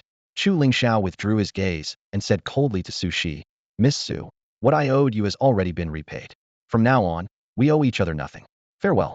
With that, he turned to leave. Su Shi suddenly lunged forward and wrapped her arms around him, her voice trembling with tears. I'm sorry, it was my fault. I misunderstood you. He was never my boyfriend. I only wanted to make you jealous. Lingxiao, don't go. You promised to protect me for a month, and there are still 20 days left. How can you leave now? She clung tightly to his waist, completely ignoring the stares from others. Her instinct told her that if she let go now, she might never cross paths with Chu Lingxiao again. Chu Lingxiao's brow furrowed deeply. Miss Su, why do this? If you don't trust me, why force me to stay? You know how I treated you, but what did you give in return? Su Shi's mind flooded with memories. From the first meeting until now, in every crisis, Chu Lingxiao was always the first to rush to her side. Others saw him as ruthless, but he was always patient with her. Yet she had repeatedly mocked, belittled, and humiliated him. Thinking of this, she wished she could slap herself twice. The 5 years of hard work to build the Chu family legacy had been wasted day by her own hands. Chu Lingxiao sighed softly. Let go. I will talk to Director Feng, explain the truth, and ask her to reevaluate your partnership. Whether it succeeds or fails is up to you. Gaotu and Ganya will stay to protect you, won't need to worry anymore. No, those were just angry words. Su Shi sobbed, struggling for breath and holding him even tighter. I won't let you leave. No one can replace you. Chu Lingxiao rubbed his temple, his tone annoyed but still restrained. Miss Su, you're just feeling guilty. There's no need. As I said, because you protected my aunt for 5 years, you are a benefactor of the Chu family. I won't hurt you. At most we just want to see each other again. Isn't that what you want? You never truly wanted to see me. I didn't. Su Shi burst into tears, clutching Chu Lingxiao tightly. It's not that I don't want to see you, or that I hate you, I just... Chu Lingxiao frowned deeply, looking at her with confusion. Honestly, the way you treat me makes it hard to believe you don't dislike me. And maybe it's true. You come from a wealthy, noble family, a rich young lady, while I'm just a former convict who was recently released from prison. That's not it. Su Shi suddenly lifted her head, sobbing uncontrollably. The way I acted was because I wanted you to pay attention to me. To please May was trying to hide how much I depended on you, how obsessed I am with you. I've realized. I've fallen in love with you. Chu Lingxiao's pupils dilated abruptly, stunned as he stared at her. Su Shi let go of him, wiping away her tears with a bitter smile. It must be hard to understand. With my background, I could have any man I wanted. So why someone like you? I don't know either, but I just can't help it. The problem is, your heart isn't with me. You rarely even glance at me. You're never short of beautiful women around you. Your exes Lin Euro, Hu Qingtong, Luo Hans Huang. I don't want to share you with them. I only want you to see me. But I can't compete with them. I'm not as gentle or as charming as they are. Chu Lingxiao frowned. Are you misunderstanding something? None of those girls mean anything to me except. Before he could finish, Su Shi interrupted, tears blurring her vision. You say you have no feelings for them, but what about Hanjia? What are you talking about? She's my aunt. Chu Lingxiao's face flushed with embarrassment as he glared at her. Su Shi shook her head quietly. Lingxiao, do you think I can't read the look in your eyes when you look at her? That's the gaze of a man looking at the woman he loves. Stop talking nonsense. Chu Lingxiao exploded in anger and frustration. No matter what, she's familiar me, aunt. There's no way anything could happen between us. What if you two aren't actually related? Su Shi stared at him intently. Chu Lingxiao narrowed his eyes. Su Shi, what are you implying? She still can't bring herself to tell you because she's afraid of something. Su Shi sighed. It's nothing serious. It's just that hearing it from her directly would mean more. I just want to tell you, Chu Lingxiao, I saw everything last night. That's why today I'm like this. So can you tell me, what should I do when I fall in love with a man who can't be faithful or take care of me? I don't know. Chu Lingxiao's expression was calm. You're right. I can't give my full attention to every girl who likes me. The reason? I won't say, because you'll think it's just an excuse. And honestly, if this relationship will only hurt you, it's better to give up before it even starts. Su Shi's face instantly lost all color as tears fell like rain. Chu Lingxiao added, I'm possessive too. I can't be faithful, yet I can't stand the thought of my woman betraying me. You're trying to make me jealous by putting yourself down. That's not something I can accept.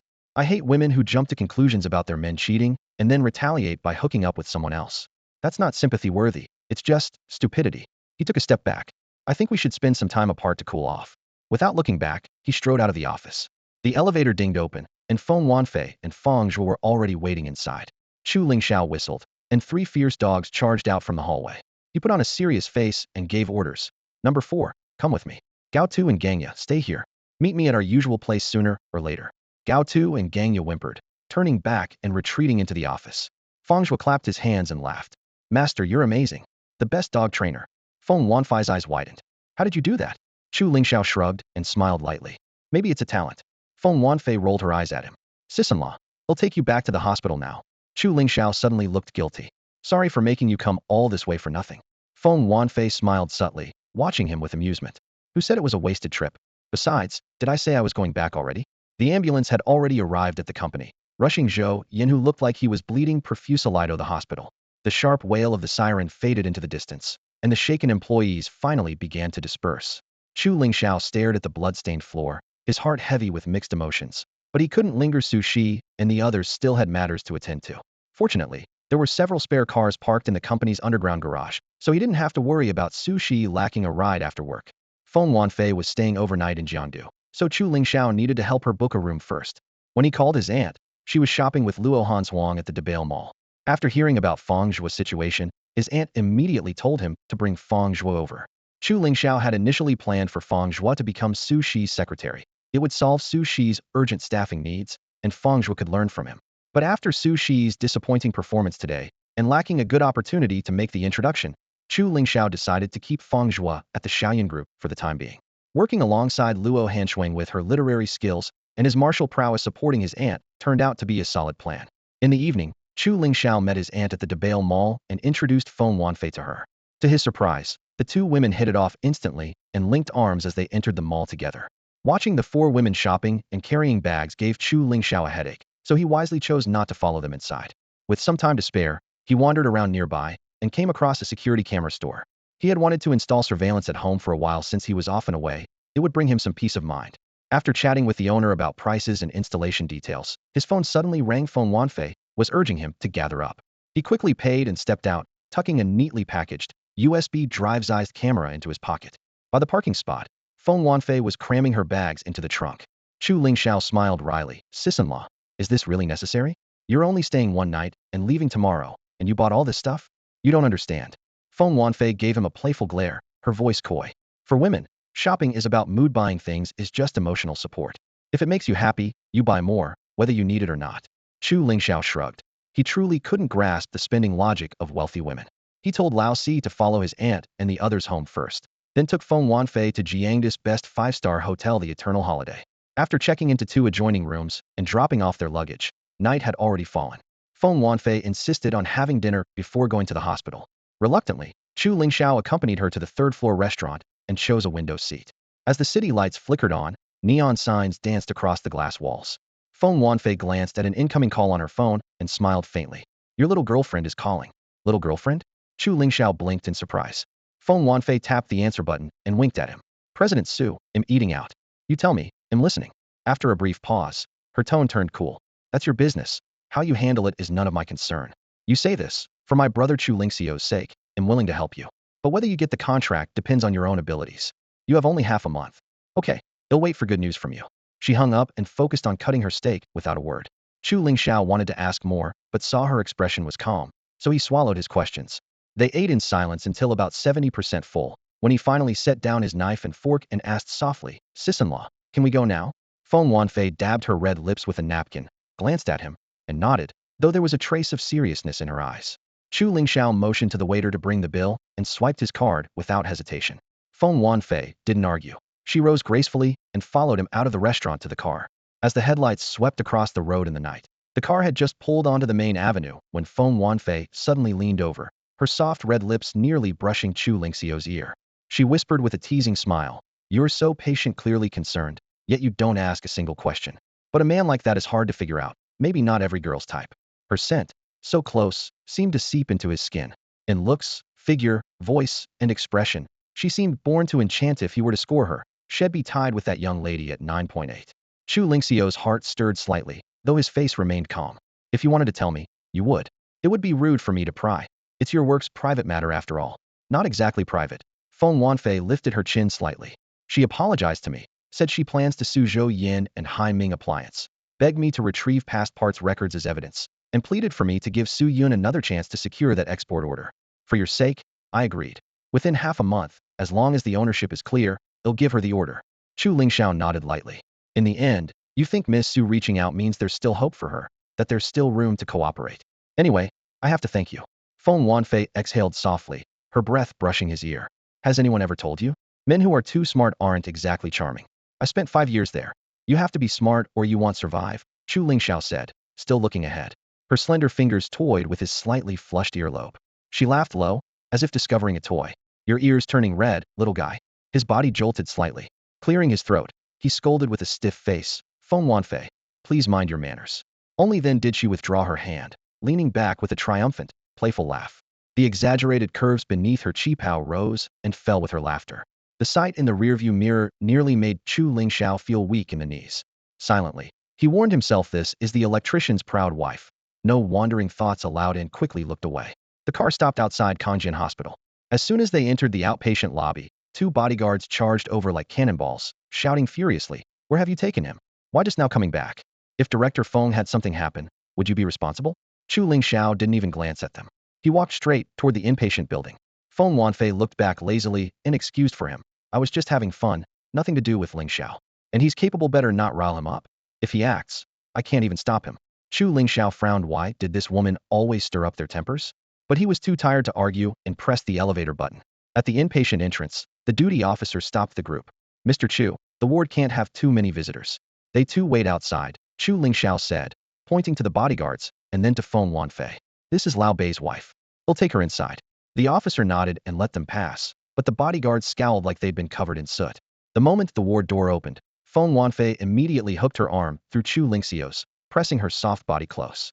Facing Bai Baoyin lying on the bed, she called out syrupy sweet, Husband, Lingxiao and I have come to see you. What the hell is going on?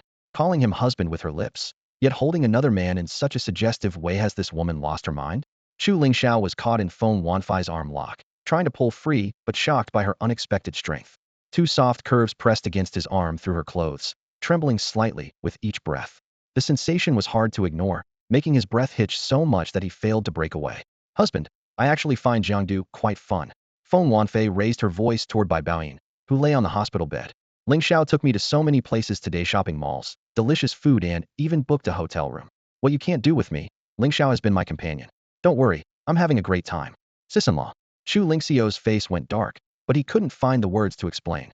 She wasn't lying, but hearing those words from her mouth in this tone felt completely different. Bai Baoyin reclined on the bed, one hand behind his head, smiling as he watched the two of them. Chu Lingxiao suddenly felt a guilty pang. like a thief caught in the act. He quickly grabbed Feng Wanfei's wrist, pulling her arm free, then strode to the bedside and asked quietly, "Old Bai, how are you feeling now? Still worried about taking action?" "I want die," Bai Baoyin replied calmly, then gestured for him to leave. "Wait outside for a bit. I want to talk to Fei Fei." "Got it." Chu Lingxiao was eager to escape the awkward atmosphere, secretly resenting, "You two can have your spousal battles, just don't drag me into it, okay?" He pushed open the door and stepped out of the ward. The duty officer glanced at him warily as he passed. Chu Lingxiao politely waved off the look and walked to the window at the end of the corridor to catch his breath. "Hey kid," a rough voice called from behind. Chu Lingxiao turned to see two burly bodyguards blocking the hallway. "We're talking to you, can hear me?" One short-haired, muscular man sized him up with a challenging glare. "Our boss says you're supposed to be tough, right? Then why can't I see it? Show the guy some moves." The other, named Lin Long, sneered. "Who lie? Maybe the boss wasn't talking about fighting skills. Could just be this kid's smooth talk. Look at him, sucking up like a pro has the boss eating out of his hand." Hu Lai laughed loudly and waved his hand as if conducting an orchestra. "Right? Lin Long, what did this guy feed the boss? They barely know each other, but the boss keeps singing his praises everywhere. A professional leech lives off his mouth, nothing like us fighters." Chu Lingxiao didn't even bother lifting his eyelids, his voice cold. "Get lost, and don't bother me." Both guards' expressions darkened simultaneously. Lin Long stepped forward and jabbed a finger at him. "Kid, you've got the nerve to act tough even while living off others." Hu Lai shrugged, cracking his knuckles with a menace. "Listen up, stay away from my boss. Your tricks with those old ladies won't work on us. Keep pestering the boss, and don't blame me if I get rough." Chu Lingxiao had wanted to ignore them. Bodyguards had a right to protect their boss. But seeing how far they pushed, he narrowed his eyes and retorted, "And what if you get rough?" "Oh, the kid's stubborn." Lin Long mocked Hu Lai. "He's got some spunk." Hu Lai stepped in closer, voice low and venomous. "You want to find out what happens next? They'll show you."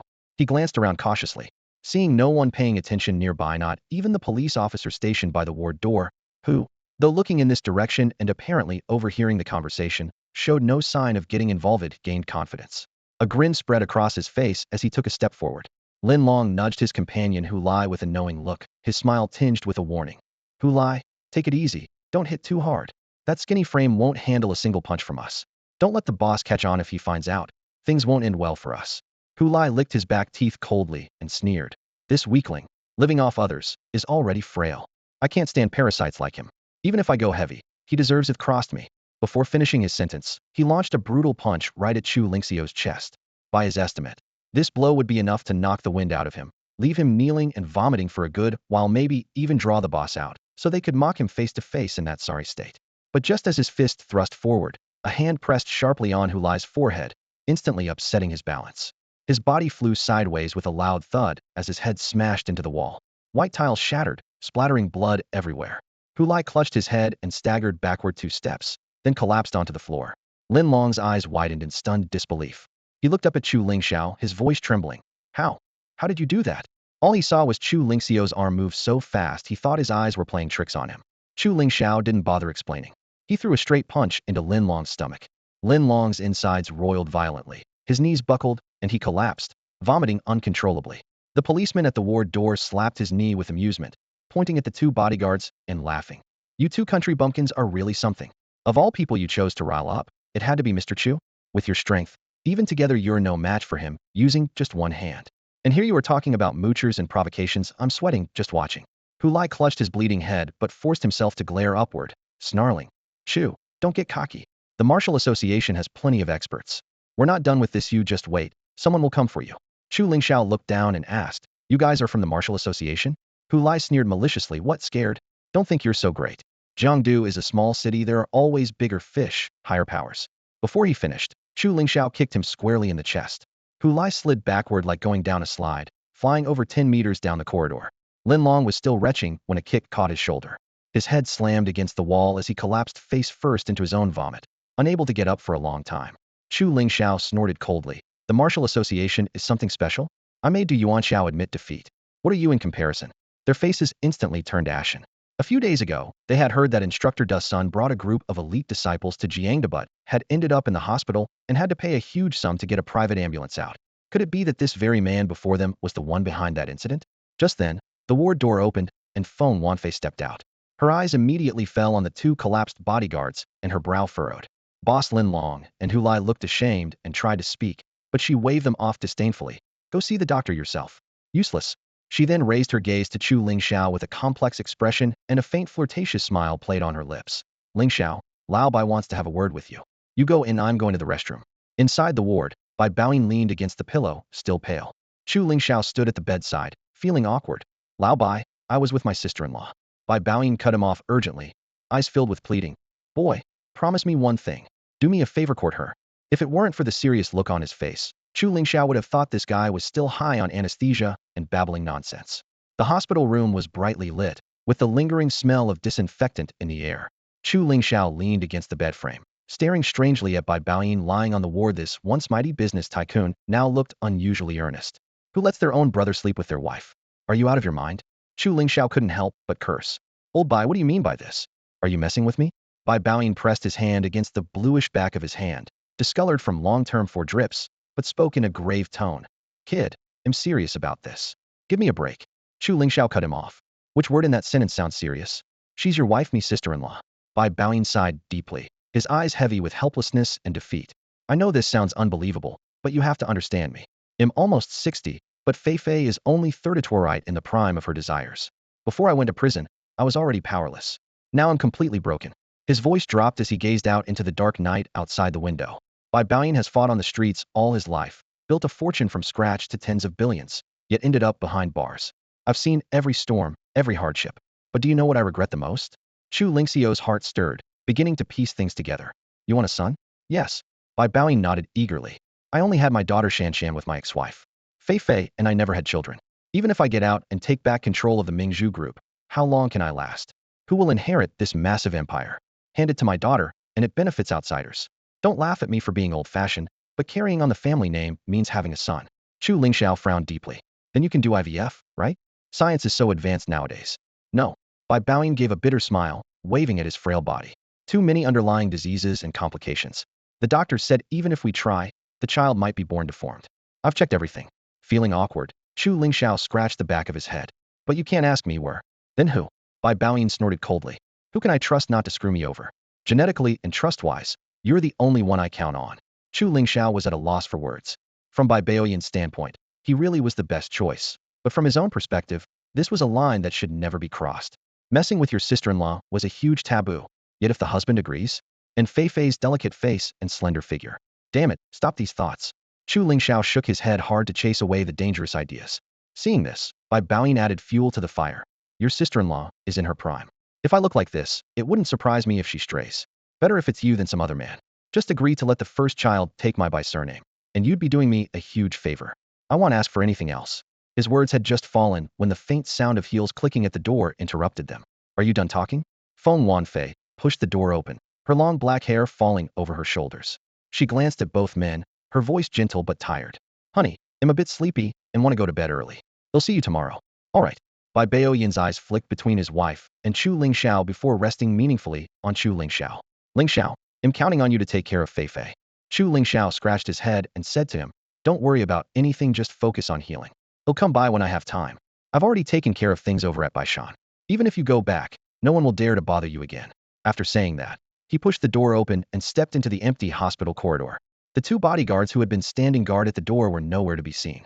By the elevator, Feng Wanfei was waiting. She waved the room card in her hand casually and explained, I gave the cards to them. They'll get to the hotel on their own. I'm taking your car. All right. Chu Lingxiao nodded and walked alongside her into the elevator. Silently, he wondered, if this woman threw herself at him the way she did before, how should he respond? Yet from the elevator, through the parking lot, all the way into the car, Feng Wanfei behaved properly, unusually quiet, leaving him slightly disappointed. As the car entered the city, Chu Lingxiao was about to drop her off at the Eternal Holiday Hotel when she suddenly said, don't go to the hotel yet. Take me out to have some fun. He glanced at the time. It's already after 10. Where do you want to go at this hour? Feng Wanfei widened her eyes in surprise, exaggerating. You don't have any nightlife? Chu Lingxiao, how old are you? You're even more old-fashioned than me. Chu Lingxiao sighed helplessly. 5 years behind bars had erased nightlife completely from his world, and even after more than 2 weeks since being released, he hadn't readjusted. Feng Wanfei shot him a glance, half reproachful. Forget it. Asking you is pointless. I'm telling you where to go, you're coming with me. I heard there's a place called Metalong nightclub around here that's a lot of fun. Take me for a drink. Before going to prison, Chu Lingxiao might have enjoyed this, but now he lacked enthusiasm. Seeing her stubborn gaze, he shook his head and pulled out his phone to navigate. I never said I wouldn't accompany you. Outside the Metalong nightclub, neon lights flickered. It was just past 10:50 p.m., the crowd beginning to swell. Although it wasn't yet the peak after midnight rush, every booth inside was already full, with noisy chatter blending into the electronic beat. Feng Wanfei didn't care. She led Chu Lingxiao straight to the bar and ordered 2 cocktails. Holding her stemmed glass, she swayed her shoulders gently to the music. The qipao outlined her exquisite curves like a ripe peach, instantly catching the eyes of many men. If it hadn't been for Chu Lingxiao beside her, she would likely have been surrounded by suitors already. Chu Lingxiao sat on a bar stool, clearly out of place in the lively atmosphere. He could only endure Feng Wanfei leaning close to whisper and laugh in his ear from time to time. The jealous glances from the men around almost seemed to pin him to the bar. Soon, several muscular men in tank tops squeezed in beside him. Their toned muscles gleamed in the colored lights, clearly fitness trainers. The leader, a handsome man with a crew cut, arrogantly glanced at Feng Wanfei past Chu Lingxiao and sneered. Hey buddy, not bad. Where'd you pick her up? Ever been with her? How's it taste? Mind if I have a go? The 3 muscle guys burst out laughing rudely, without any restraint. Chu Lingxiao's expression remained calm. Before he could respond, a bald man hollered loudly. Kid, first time here? You don't even know Wei from Longting Gym? I'm talking to you. Just as the tension grew thick and threatening, the club's music suddenly shifted beat, powerful drums shaking the glassware. Feng Wanfei's eyes lit up, and she grabbed Chu Lingxiao's hand. I love this song. Come on, dance with me. There was no room for refusal. He was dragged through a few booths and out onto the dance floor. Although Chu Lingxiao rarely came to nightclubs and seldom danced, being a prodigy in cultivation and martial arts gave him a strong foundation that made learning quick. Following the beat, he adjusted his breathing a few times and was soon stepping perfectly in rhythm, his arms and body moving naturally. Before long, he and Feng Wanfei were dancing in sync, spinning in a way that made her giggle softly. At that moment, Feng Wanfei looked like an innocent schoolgirl, pure and lively. Suddenly, the lights dimmed and a few burly figures pushed their way between them. They were Wei Gu and his 3 companions, the same ones Chu had seen earlier at the bar. Chu Lingxiao frowned slightly and was about to step aside, but noticed Feng Wanfei seemed unfazed. Instead, she took the initiative to dance with Wei Gu, her laughter even more uninhibited than before.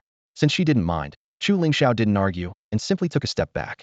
Seeing his retreat, the bald men exchanged glances and burst into smug laughter, making deliberately provocative punching gestures.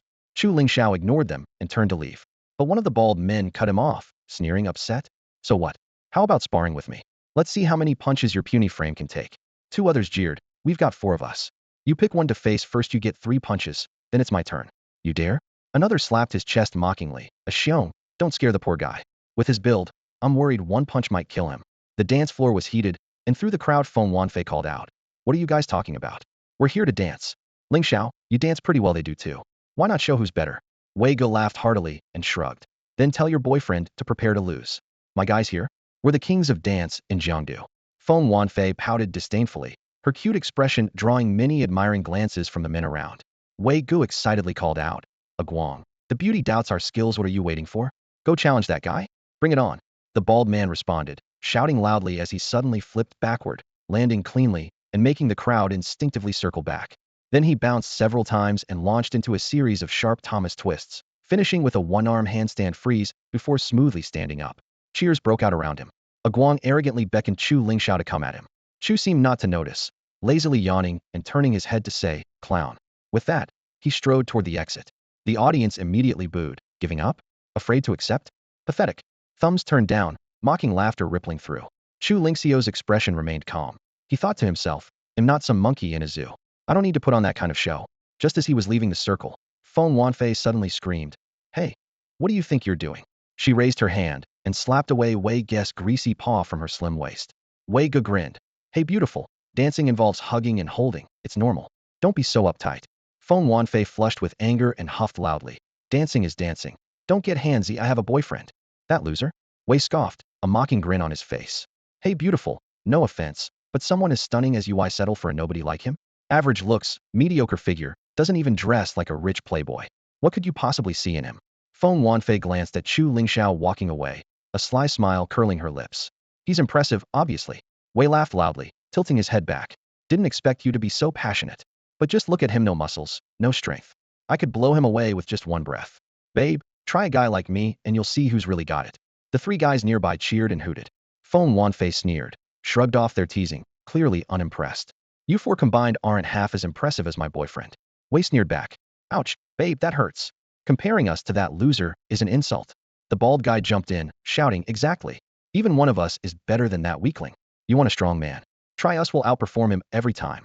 The four of them spread their arms wide like peacocks, flexing muscles and jostling for attention around Feng Wanfei.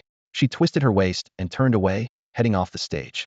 The spotlight caught her slender figure as she moved smoothly, instantly capturing everyone's gaze.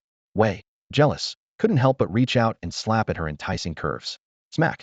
His hand hit a soft, supple curve with a sharp sound. His palm was filled with her scent. His friends burst out laughing. Feng Wanfei said nothing. She casually grabbed an unopened beer bottle from the card table and swung it hard at Wei's head. Clang. Shards of glass flew everywhere. The bald guy froze like a statue. Wei was stunned for a moment, feeling his unbroken scalp, then grinned wickedly. Ouch, spicy. I like it.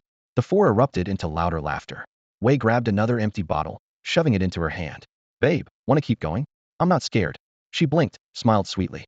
Oh, I'm really gonna do it now. Without taking the bottle, she slipped off one slender stiletto, gripped the heel, and swung it down hard onto Wei's head. Thud. Ah! Wei screamed, clutching his head and staggering back 2 steps, fresh blood flowing between his fingers. Wei. The bald guy and 2 others shouted in alarm. Feng Wanfei slipped her shoe back on and shrugged innocently. You dared me. Everyone heard that. Wei gritted his teeth, eyes dark with rage. Bitch, you're brutal. Take her to the back. Let her see what Liang Wei's really about. The 3 immediately spread out, blocking Feng Wanfei near the edge of the dance floor. She crossed her arms and tilted her head, feigning fear. Bad guys, if you don't come soon, this little lamb is gonna get eaten by wolves. The bald guy sneered. Little lamb? More like a sly vixen. No one here can save you. And that loser wouldn't dare, even if he came. Just then, a resigned sigh came from behind. Sis-in-law, what are you trying to do? Playing innocent here is pointless. Besides, they're dumb pigs, not tigers. Chu Lingxiao strolled slowly to the group, looking at Feng Wanfei with a hint of puzzlement. Who the hell are you calling dumb pigs? Wei yelled, shaking off his bleeding hand and swinging a punch at Chu Lingxiao's jaw. Chu Lingxiao didn't even blink. With a calm expression, he backhanded Wei on the top of his head and said flatly, get on your knees and talk to me. Wei's punch faltered mid-swing. The moment Chu's slap landed, he collapsed to his knees with a thud right in front of him. Apart from the music, no one else spoke.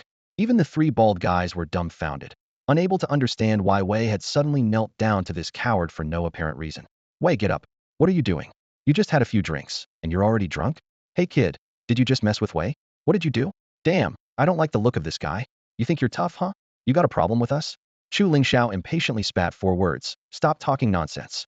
Then he raised his hand, pointing at the 3 men. Just like him, get down on your knees. Before anyone could react, he slapped Xiong, who was closest, right on the top of his head. Smack. Thud. The crisp slap and the heavy fall nearly overlapped. Xiong, who had been standing arrogantly in front of Chu Lingxiao, suddenly dropped to his knees with a stunned expression, striking the exact same posture as Wei. The bald guys and Zaiwa's faces changed drastically as they realized this coward was not to be underestimated. They glanced at each other and almost simultaneously lunged at Chu Lingxiao from the left, the other from the right with fists aiming for his head. The crowd gasped and scattered. That kid's weird, man. He wouldn't even dare to dance fight before. Thought he was a pushover, but he's got the guts to take on Wei and his gang. I thought Wei's crew was tough big guys. Turns out, they're just paper tigers, knocked down with a single slap. What do you know?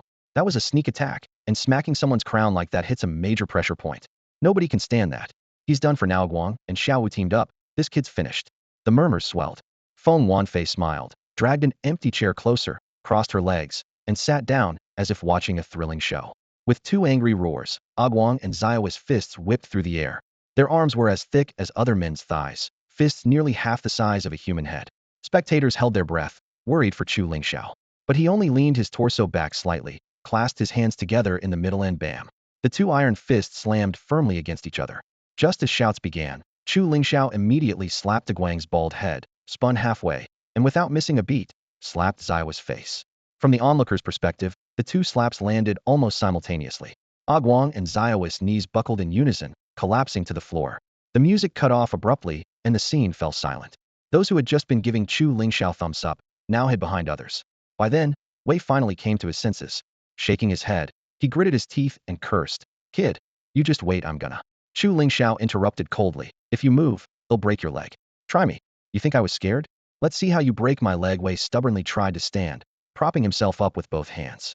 The next second, Chu Lingxiao delivered a heavy kick to his right knee. Crack. Wei's muscular right leg bent inward at almost a right angle in a sickening, terrifying way.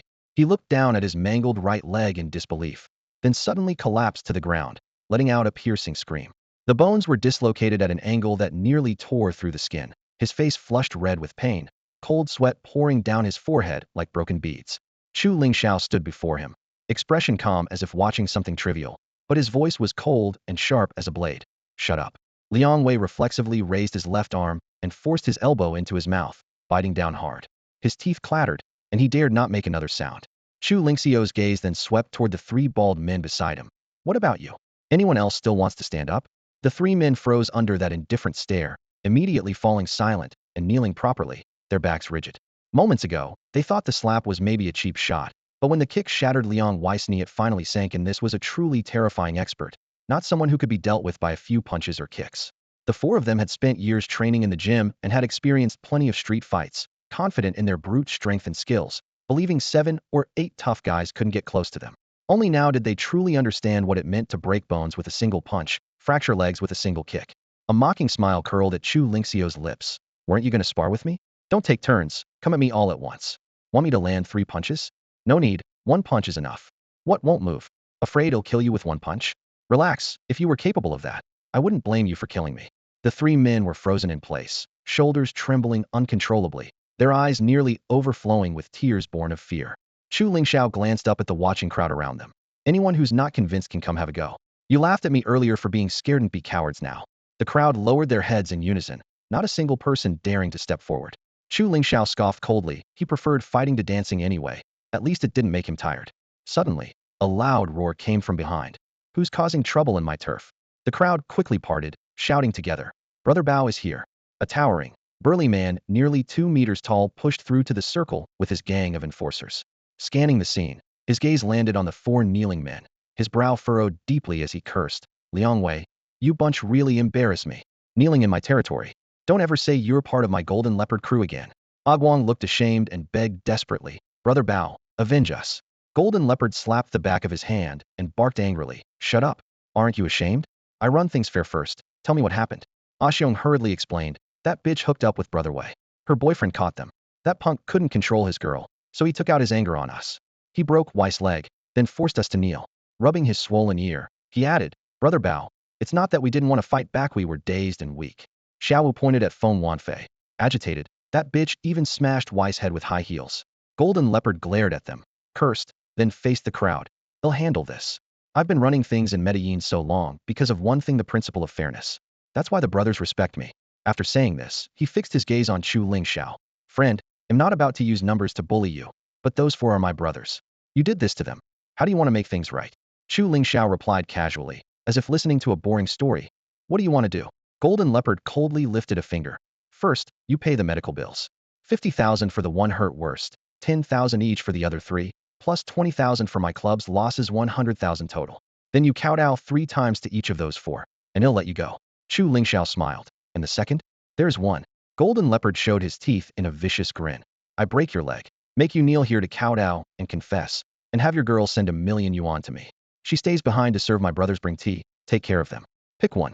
Feng Wanfei pouted, clutching Chu Lingxiao's arm pitifully. Lingxiao, I don't want to stay as a servant, let alone wiping butts and serving drinks. That's so gross. Chu Lingxiao glared at her in helplessness. Have you had enough fun? What exactly do you want? Feng Wanfei looked up with a wronged expression. I'm not playing, I just can't leave, because they won't let me. Chu Lingxiao sighed lightly, eyes drifting back to Golden Leopard. Golden Leopard, right? How about this, I give you a choice. You and your men, plus these useless ones, vanish from my sight right now, and he'll pretend this never happened. How's that? People around looked at Chu Lingxiao as if he were an idiot. They could hardly believe what he just said. Did he even know who he was facing? The Golden Leopard of Maidalong, whose name was known from one end of the street to the other. Even Long Yi from Zhongzhou had to show him some respect. And here was this reckless kid, daring to spit such wild words and publish was clearly asking for death. The Golden Leopard's face instantly darkened as he glared coldly at Chu Lingxiao. How shameless. The last person who talked to me like that is still lying in the hospital. If you want to die, fine, I'll give you what you want. Before he finished, Chu Lingxiao impatiently raised his hand and pressed down on the leopard's shoulder. Whether I want you to leave or fight, I'm the one in charge. Why do you have to babble so much? You're asking for death. The Golden Leopard roared in anger and reached for the short knife at his waist. But as he raised his arm, a crushing force like a mountain slammed down on his shoulder, pinning him in place like iron tongs. He couldn't even touch the knife handle. He had to straighten his back and strain with all his might to resist, his legs trembling as if he could snap at any moment. Chu Lingxiao snorted coldly and pressed down harder with his right hand. Bang! The golden leopard screamed in pain and collapsed to his knees, two heavy floor tiles shattering beneath him. His kneecap cracked as fresh blood soaked his pants. The entire place fell deadly silent. Brother Leopard! Several of his men shouted as they rushed forward. Chu Lingxiao lifted his leg and kicked the fastest runner flying, then coldly ordered, "All of you get out of here. Don't move if I didn't tell you to. If anyone dares come near, I'll deal with them myself." Laser lights flickered in the nightclub as Feng Wanfei clicked over in heels and smiled at Wei Go. "See, even all of you together can't beat my boyfriend." The golden leopard, sweat pouring from his face in pain, gritted his teeth and glared at Chu Lingxiao. "Kid, if you've got guts, make a name for yourself. I, golden leopard, am not one to forget a grudge." Feng Wanfei returned to Chu Lingxiao's side, draping her slender arm over his shoulder, her alluring curves glowing under the lights. She traced her finger along his sharp jawline and smiled at the golden leopard. "His name is Chu Lingxiao. Ever heard of him?" "Chu Lingxiao?" The golden leopard muttered, suddenly feeling the name strangely familiar. "Master Xiao?" A subordinate in the crowd suddenly yelled out in shock. The golden leopard's expression changed instantly, cold sweat pouring down his face as his body went limp. He kowtowed repeatedly. "Master Xiao, I was wrong. I didn't know you had arrived here. I deserve punishment. Please spare this dog's life." The men who had been eager moments ago all dropped to their knees, thoroughly cowed and no longer bold. After the battle at Man Village, Chu Lingxiao's already infamous name had been further sealed with the title Killing God. Rumor had it that the fight had been a bloodbath, with Chu Lingxiao single-handedly taking on hundreds of villagers, slaughtering most of the young warriors, including the village chief himself. The village chief's wife led the grieving families of those beaten to death in the village to the city bureau, demanding justice. However, during the investigation, records of the chief and several village committee members' ongoing criminal activities came to light. One by one, they fell silent under the scrutiny. They were all thoroughly corrupt, and several family members were even detained. Backstage at the Maidalong nightclub, under dim lighting, a group of henchmen knelt in two neat rows, barely daring to breathe. Standing before them was Chu Lingxiao, a notorious figure in Jiangdu. Tang Wenlong, a big shot from Zhongzhou, accompanied him but stood obediently off to the side like a subordinate. Jin Bao, merely a low-level doorman at the club, dared provoke Chu Lingxiao. He hadn't been dealt with on the spot, which was a huge mercy. Feng Wanfei scanned the crowd, initially eager to stir up trouble, but seeing everyone cowering, she lost interest. Her ruby lips curved as she leaned close to Chu Lingxiao's ear and smiled softly. "Little brother, looks like you're quite famous in Jiangdu." Chu Lingxiao reached out, pulling her into his embrace and pressing her body against his chest. He lowered his eyes to her laughing ones and said, "Sister-in-law, playing with fire usually burns yourself." With that, he slapped her firm hip hard. The qipao fluttered at the impact. Feng Wanfei gave a slight moan, her teasing gaze quickly replaced with panic and annoyance. She pushed him away with one palm on his chest, scolding, "You jerk, be gentle. My butt really hurts." Seizing the moment, she twisted free from Chu Lingxiao's arms, grabbed a chair to seat him, then leaned over his back and ordered coldly, "Get your boss here." The kneeling men fumbled for their phones urgently to notify their boss. Chu Lingxiao closed his eyes, letting the softness of her body rest against the back of his head, the scent of feminine perfume filling his nose. With her slender hands gently massaging his shoulders, he decided to just enjoy the moment instead of questioning Feng Wanfei's intentions. "The boss is here," someone shouted. Opening his eyes, Chu Lingxiao saw through the parted crowd a man pushed along in a wheelchair. He paused briefly, then burst into hearty laughter. The man in the wheelchair recognized him too, a mixture of fear and rage in his eyes. "Chu Lingxiao." Feng Wanfei's eyes widened. Pointing at the wheelchair-bound man, she asked, "You know him? Why is he injured like this?" Chu Lingxiao smirked, "I beat him. Mr. Zhou, nice to see you unharmed."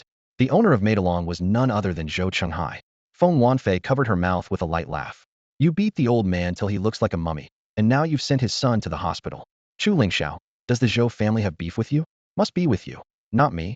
Chu Lingxiao replied with a sly smile. "I never said this guy was Zhou Yan's dad." Feng Wanfei rolled her eyes and turned to Zhou Chenghai. "I came to your club to have fun, but your people harassed me, humiliated me, and even tried to extort me. It's caused me serious psychological trauma. How do you plan to settle this?" Zhou Chenghai glanced over at his kneeling henchman, then at the unharmed couple, his face darkening as he ground his teeth. "So what do you want? Say 200? Feng Wanfei thoughtfully counted on her fingers. "That's a bit low, but since you're sincere, okay, 2 million. Cash or card?" Zhou Chenghai stared at her like she was crazy. "Are you nuts?" Feng Wanfei pouted and complained to Chu Lingxiao. "Lingxiao, he humiliated me." Chu Lingxiao rolled his eyes. 2 million in damages? Even if they did harass her, Getting insulted by them was normal. Feng Wanfei huffed defiantly and pulled out her phone to dial. I'm taking this trouble into my own hands. When the call connected, a woman's voice came through. Feng Wanfei spoke gently. Aunt Ru, I'm on your turf right now, setting that aside. I'm being bullied at this club called Maidalong. Both the boss and the thugs are harassing me. I suspect illegal operations here. Could you send someone for an inspection? Okay, you'll wait. Half an hour later, cars full of law enforcement pulled up outside Maidalong. A joint task force composed of multiple agencies began raiding the club. In the Maceron office, Zhou Chenghai sat in his wheelchair, his face pale and full of fear as he stared at the man and woman standing before him. Leaning casually against the doorframe with his hands in his pockets, Chu Lingxiao looked utterly indifferent. The unfamiliar woman beside him stood by the floor-to-ceiling window, lightly tapping her thumb on her phone, a faint, knowing smile playing on her lips. Just dealing with Chu Lingxiao was already a headache for him. And now there was this woman who could summon the joint enforcement team with a simple phone call. It felt like the sky was collapsing on Zhou Chenghai. Chu Lingxiao, what exactly do you want? Just say it straight. He gritted his teeth, trying to mask the tremor in his voice. He had rushed back from the hospital, where he had seen his tall, handsome son completely covered in bandages, looking worse than a mummy, reportedly bitten by a dog. At that moment, he wished he could jump out of the wheelchair and fight Chu Lingxiao. But even if his legs were fine, he had never been Chu Lingxiao's match. Fighting him would have been suicide. Chu Lingxiao didn't even bother to lift his eyelids. It's not what I want. It's what my sister-in-law wants. Tonight, your men offended her, Mr. Zhou. You're asking the wrong person. Zhou Chenghai took a deep breath and glanced at the woman. Miss, the person you called earlier. Aunt Ru? The Ru you mentioned, could it be? The woman smiled lightly, red lips curving upward. Not dumb, huh? Yes, guess someone at the very top, the last person you'd expect. At those words, Zhou Chenghai's face drained of color, but he still forced a smile. Miss, I'm willing to compensate. Just give me a number. The woman snorted. Wasn't it you who backed out just now? If you don't want to pay, they'll have the enforcement team come by every night during your busiest hours for a whole month, until you shut down. A place like Maceron always teetered on the edge of legality. A single large fine could wipe out profits, let alone constant inspections. Zhou's head was buzzing, but his anger boiled over. There's a limit to bullying. 2 million right off the bat, isn't that extortion? Don't think because you know so and so, you can act lawlessly. I've been in the underworld for decades. When a rabbit's cornered, it still bites back. If things get ugly, we're done. The woman clasped her hands to her chest, feigning shock as she turned to Chu Lingxiao. Lingxiao, he's yelling at me. Chu Lingxiao scratched his head lazily and said, he didn't jump on and bite you, so that's him holding back. Finding no support, the woman snorted and turned away. 2 million was a friendly price. If you can't even pay that, clearly you have no sincerity. Zhou Chenghai was nearly blinded by rage. How am I supposed to be sincere? What loss have I suffered? You touch me and insult me and then want 2 million? I don't have the money. I have one life. I might as well close up shop and quit. Do you take me for a sucker? Who do you think you are? The woman unhurriedly pulled out her phone, opened her photo gallery, and held the screen up to his eyes. How about this? Does this convince you? Zhou Chenghai glanced at his phone, his face suddenly paling as he looked at Feng Wanfei in shock. How did you get this? Who exactly are you? Feng Wanfei closed her phone, the metal case reflecting a cold gleam under the lights. She sneered. Our first business deal, and you made me lose an entire district's worth of customers. You sold me substandard motors that wrecked my whole market in that area. The damage you caused? Far beyond 2 million. Me asking you for this compensation is at a friendly price? The hall was brightly lit, but the atmosphere felt frozen. Zhou Chenghai's face went ashen, cold sweat beading on his forehead as his voice trembled. You're Chairman Feng of Mingzhu Group? Feng Wanfei crossed her arms and slowly leaned against Chu Lingxiao's shoulder, a faint, knowing smile playing on her lips. You think I don't know you're the real owner behind Heiming Appliances? You're the one who gives your son bad advice. Zhou Chenghai, do you know why I agreed to work with you even though I knew I was being cheated? It was to uncover the origins of those motors and settle the score once and for all. Compensation, blacklist, you'll have to face it all. Her words hammered into Zhou Chenghai's chest like blows. Drenched in sweat, he stared at this beautiful yet deadly woman in the qipao, his voice shaking. Chairman Feng, please give me a way out. Fine. Feng Wanfei nodded sharply. Give me Medellin, and that'll count as compensation for my lost market. Heiming Appliances will be delisted. This cancer in the industry must be cut out. Mingzhu Group will take over your Heiming investment projects in Kyoto. From now on, whenever there's a Heiming investment in Kyoto, we will come after it. Understand? Zhou Chenghai gritted his teeth, gripping the wheelchair arms tightly. Chairman Feng, must you be so ruthless? I can give up Medellin, but even if Mingzhu Group abandons Heiming Appliances, I still have other options. And my Kyoto project, 500 million in investment, is that something you can just let go? Fool, Feng Wanfei said coldly. You still don't see the real situation. Do you think Heiming Appliances can turn around without me cracking down? You and your son have severely underestimated that little girl at Suyun Appliances. Still dreaming of consuming Suyun? Huh. Let's see who swallows whom in the end. As for the 500 million in Kyoto, if you don't want it, keep throwing money at it. I'm not bothered. The hall fell silent except for the sound of breathing. Zhou Chunghai looked flustered, unable to find words for a long time. Without looking at him, Feng Wanfei's voice cut like a blade. Mr. Zhou, my patience is limited. If you don't have the guts to cut your losses clean, then tonight ends here.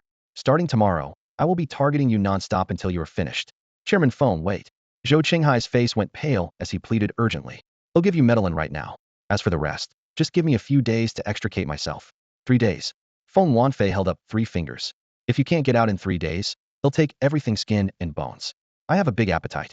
With that, she stopped looking at Zhou Chunghai, turned, and draped an arm around Chu Lingxiao's neck, whispering coquettishly, Lingxiao, you've helped me tonight, so help me one more time. Help your sister-in-law take over this place, all right? I'm in Kyoto most of the year and rarely come to Jiangdu. This place means little to me and managing it isn't worth the trouble. I can't have you working for method be insulting to my good little brother. So consider it a gift. Do you accept? Chu Lingxiao had been watching quietly all along. Now he smiled and nodded. Thanks, sister-in-law. Since it's a gift, how I manage it, or who I bring in ladder it has nothing to do with you. Of course. Feng Wanfei replied promptly. Chu Lingxiao took out his phone and dialed, his voice low and steady. Brother Hui, come pick up your dad from Medellin. They'll wait for you here.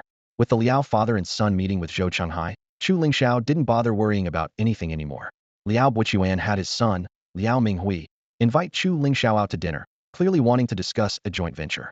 The bitter grudge born from Su Yun Electrical was finally settled once Liao Buchuan completely withdrew from the scene. At first, he was determined to take revenge, but after his eldest son's persuasion, he let it go. There was only one key reason now: the name Chu Lingxiao wasn't just well known in Jiangdu. Throughout the entire Zhongzhou region, it was like a thunderclap. After that battle in the tribal village, he killed on a whim, arrested people at will. Even an entire village couldn't stand against him. What did the Liao family amount to in his eyes? The more Liao Buchuan thought about it, the more he agreed with his son's decision. Making an ally of this man was far more advantageous than making an enemy. Naturally, the father and son wouldn't pass up tonight's opportunity. They planned to pool all their liquid assets to take over Melody, letting Chu Lingxiao not spend a penny, but still giving him half the shares. It seemed like throwing money into the water, but it was actually a smart deal. Who would dare cause trouble on the premises once the name Chu Lingxiao's place was mentioned? No one would misbehave. Plus, young people all over Zhongzhou would flock to the venue just to see their idol, turning it into a star-studded hotspot. So when Chu Lingxiao initially wanted to keep only a 30 stake, the father and son shook their heads right away. With too small a share, he wouldn't care. Holding 50 would make him treat Melody's rise and fall as his personal concern. After sealing the deal and returning to the hotel, Chu Lingxiao carried in 2 large bags of supermarket snacks and couldn't help but shake his head at the door. The respected captain of Mingzhu Group was actually addicted to these salty, sugary junk foods, and the bags even contained 2 bottles of pricey red wine. Could Director Feng be planning a sleepless night, drinking wine and snacking alone? He set the bags on the table and was about to leave when he heard a click behind him. Feng Wanfei closed the door and locked it from the inside. Chu Lingxiao furrowed his brow. It's late. I should get going. Don't leave yet, she said as she brushed her hair from her forehead. Wait until I finish showering, then have a drink with me and chat a bit. With that, she tossed her clutch on the bed, opened the nearby cabinet, and pulled out several delicate lingerie pieces, holding them up with a bright smile. Which one do you think looks best on me? Chu Lingxiao stared at the tiny lace item in her hand and felt a chill crawl up his spine. Sister-in-law, do you really think it's appropriate to ask me this? TSK, no sense of romance at all. Feng Wanfei huffed. Keep the wine, throw everything else away. Throw it away? Chu Lingxiao blinked in surprise. Weren't those just purchased? You don't like them? Why toss them? Who said I like them? She pouted. Then why buy them and make me carry them up? Feng Wanfei smiled slyly. Her eyes softened and shone. If I didn't do this, would you come upstairs with me, go into the room? Feng Wanfei laughed softly and gave him a playful glare. Chu Lingxiao rose from the sofa, his eyes tinged with concern. Director Feng, aren't you tired? Not at all. She swirled the wine in her slender glass, her expression full of pride. I'm actually not as fragile as you think. Chu Lingxiao saw her mood was light, but inwardly he was burning with frustration. His voice turned cold. What's wrong? Are you upset? Don't be so petty. Me petty? Chu Lingxiao sneered, a chill flickering in his gaze. Director Feng, everything tonight was your plan, right? You knew Melody's venue belonged to Zhou Yan's father all along. Bringing me there was just using me as a pawn. You deliberately provoked Lai and Jean Bao to stir up trouble so you could force Zhou Chunghai out to settle your business score. Even bringing me upstairs had some scheme behind it. You're constantly scheming. Aren't you exhausted? I am, Feng Wanfei admitted with a wry smile, taking a sip of her wine. But once you're used to it, it doesn't feel like anything. Otherwise, how do you think Lao Bai survived all these years inside? How do you think Mingzhu Group is still standing? Every day is a battlefield of deception and calculation. She leaned against the bar, tapping her fingers quietly on the surface. Her voice was calm. Do you really think I hold this position just because of charm? Chu Lingxiao, you're brilliant. But if someone cut a company's revenue by 4/5 and slashed its capital from nearly 100 billion to less than 10 billion, could you hold on? Chu Lingxiao gave a bitter smile and shook his head. No, I couldn't. I've never been cut out for business. If it came to that, I'd have no choice but to give up. But I did. Feng Wanfei raised her eyes, calm yet sharp. Even when banks refused loans and debt collectors came knocking, I pushed through. And don't look at me like that. I'm not stupid enough to rely on seduction or favors. Feng Wanfei hasn't stooped that low. Chu Lingxiao lowered his gaze awkwardly. I had indeed thought she took shortcuts to get where she was. I had my father sell off his lifetime treasures, even his apartment inside the third ring in Beijing, just to cover some of the debts and give Mingzhu room to breathe. Her lips curved faintly, but the smile was tinged with bitterness. What did it cost? My father almost went to prison. Luckily, he escaped that, but was forced into early retirement, and his political career was ruined. A shudder passed through Chu Lingxiao, sympathy flickering in his eyes. Feng Wanfei waved her hand, brushing aside the emotions. Forget it. I don't want to bore you with all that sweat and tears. After I shower, we'll open a bottle and talk it over. Then you can decide whether to give me those passwords. Chu Lingxiao had planned to take his leave, but was stopped by those words, hesitating awkwardly. Sister-in-law. Actually, we could do it during the day tomorrow. I'm heading back to Beijing first thing in the morning. She cut him off decisively. Since Lao Bai has already given you the passwords, I don't have to pretend at the hospital about our deep couples bond. He doesn't believe it, and frankly, I find it disgusting. She picked out a black silk nightgown from the wardrobe. He'll wear this. Tossing the rest of her clothes back into the closet, she tilted her fair neck back and undid the top button of her cheapao. Wait, you're not going to undress here, are you? Lingxiao, help me pull the curtains closed. She said it casually. Chu Lingxiao quickly turned away and drew the heavy drapes shut. When he faced back, the cheapao had slipped from Feng Wanfei's fragrant shoulder, leaving her graceful curves exposed under the dim light. He took a deep breath, forcing down the surge of desire boiling inside him. Lao Bei's permission was one thing, but this woman was still his brother's wife. That line in his mind was impossible to cross. Feng Wanfei stepped closer, her back to him, and murmured, "It's stuck at the back. Can you help me unhook it? This kipao's gotten too tight. I guess it's time to dye it. Even my underwear feels tight now." Chu Lingxiao reached out, his fingertips trembling as they touched the red strap. Her smooth, warm skin sent a jolt through both of them. But those 2 rows of hooks were impossible for him to undo no matter how long he tried. The sound of water trickled through the bathroom, and behind the semi-transparent glass wall, a pale, blurred silhouette could be seen. Chu Lingxiao sat on the edge of the bed, his Adam's apple bobbing as a hot rush surged through his nasal passages. He desperately wanted to kick open the bathroom door and pounce inside like a feral wolf. No matter how cunning that enchantress was, absolute force would make her surrender. But if he did that, he'd be no better than a brute. He just couldn't bring himself to cross that line. Back then, the old blind man had indeed said, the more women, the better, but never taught him to use force. Chu Lingxiao knew he wasn't a saint. He, too, could be stirred by beauty and overcome by possessiveness. Yet he had his boundaries. It had to be mutual, willing, consensual, born from pure love, not coercion or manipulation. By that principle, he let Su Shi go, and also Lin Yu Routhoff feelings had stirred. Neither could meet his standards for a partner, so he painfully parted ways and sent them his blessings. Of course, Jiang Zhenjin was an exception. That woman was the root cause of his 5 years' misery in seclusion. Every time he saw her, he didn't care whether she wanted him or not. All he wished was to make her suffer, to break her spirit, to make her regret everything they had once shared. As for Feng Wanfei, that was an entirely different matter. Chu Lingxiao could tell she was deliberately seducing him, with only one goal in mind: the passwords. Their relationship was both a transaction and a game of endurance, a battle to see who would hold out longest. Since there was no real affection involved, he couldn't bring himself to act rashly for now. Squeak. The bathroom door swung open, and a wave of steam rushed out. Feng Wanfei stepped out, wrapped in an oversized pink t-shirt that just covered her thighs. Her fair, slender legs gleamed softly under the light. Lingxiao, hand me the hairdryer, please. Blow my hair dry. She bent down to stand in front of the mirror beside the TV, her wet hair dripping over her shoulder. Seeing Chu Lingxiao still motionless, she stamped her foot and coaxed playfully. Come on, hurry up and help. If my clothes get wet again, I have to change, and that's such a hassle. With a resigned sigh, Chu Lingxiao stood and pulled the hairdryer from under the TV cabinet. Plugging it in and flipping it on, a gentle hum filled the room. He aimed the warm air at her long hair, leaning in slightly in unobstructed view before him. What man could remain indifferent? Chu Lingxiao's hand holding the dryer froze midair. His breath heated, his eyes reddened, and he fixed an intense gaze on Feng Wanfei's figure. Noticing the stopped wind, Feng Wanfei tilted her head in confusion, then flinched at the burning look in his eyes. She recalled those brief 2 months of honeymoon bliss with Lao Bai, followed by many lonely years of being single again. Whether Lao Bai was in prison or not made little difference to her.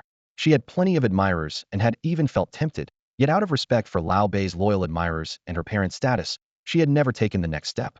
So at this moment, with Chu Lingxiao's bloodshot eyes and restrained breaths, she understood all too well how could she not, as someone who had been through it before. But to achieve her goal, she forced herself to keep going. Otherwise, this trip would have been for nothing. Lingxiao, hurry up and blow it. Otherwise, sister-in-law's going to get drenched. Chu Lingxiao handed the hairdryer over to her silently, watching her without a word. Feng Wanfei was stunned, then asked curiously, "What's wrong with you?" Chu Lingxiao said, "Blow it yourself," then turned and walked away. Feng Wanfei flushed angrily, glaring at him, and said, "Lingxiao, you're not a real man at all." She took the hairdryer herself and started blowing her hair fiercely. Chu Lingxiao sat back down to calm the restless fire inside him and glanced at her, which only fueled his anger. Feng Wanfei kept blowing her hair while muttering bitterly, "Useless guy. Even worse than Lao Bai, so cowardly and weak. No wonder Miss Su is such a beautiful lady. You just push her away without hesitation. Blowing my hair is a privilege most men could only dream of, and yet you're reluctant? Are you even a man? No way. You're so close to Lao Bai. Does that mean you two were in prison together, huh? That explains it." So the new big shot shaking Zhongshan Road, Chu Lingxiao, isn't interested in women at al's a castrated rabbit. I'm going to tell everyone right now before she could finish. Chu Lingxiao suddenly lunged at her in a fury, grabbing her around the waist from behind, roughly throwing her onto the bed, then pinning her down, gritting his teeth and scolding. "They'll show you right now whether I'm a eunuch or not." Caught completely off guard, Feng Wanfei's face finally showed real fear. She twisted her body, trying to push him away, her voice trembling. "Lingxiao, calm down. I was just joking. I wasn't really insulting you.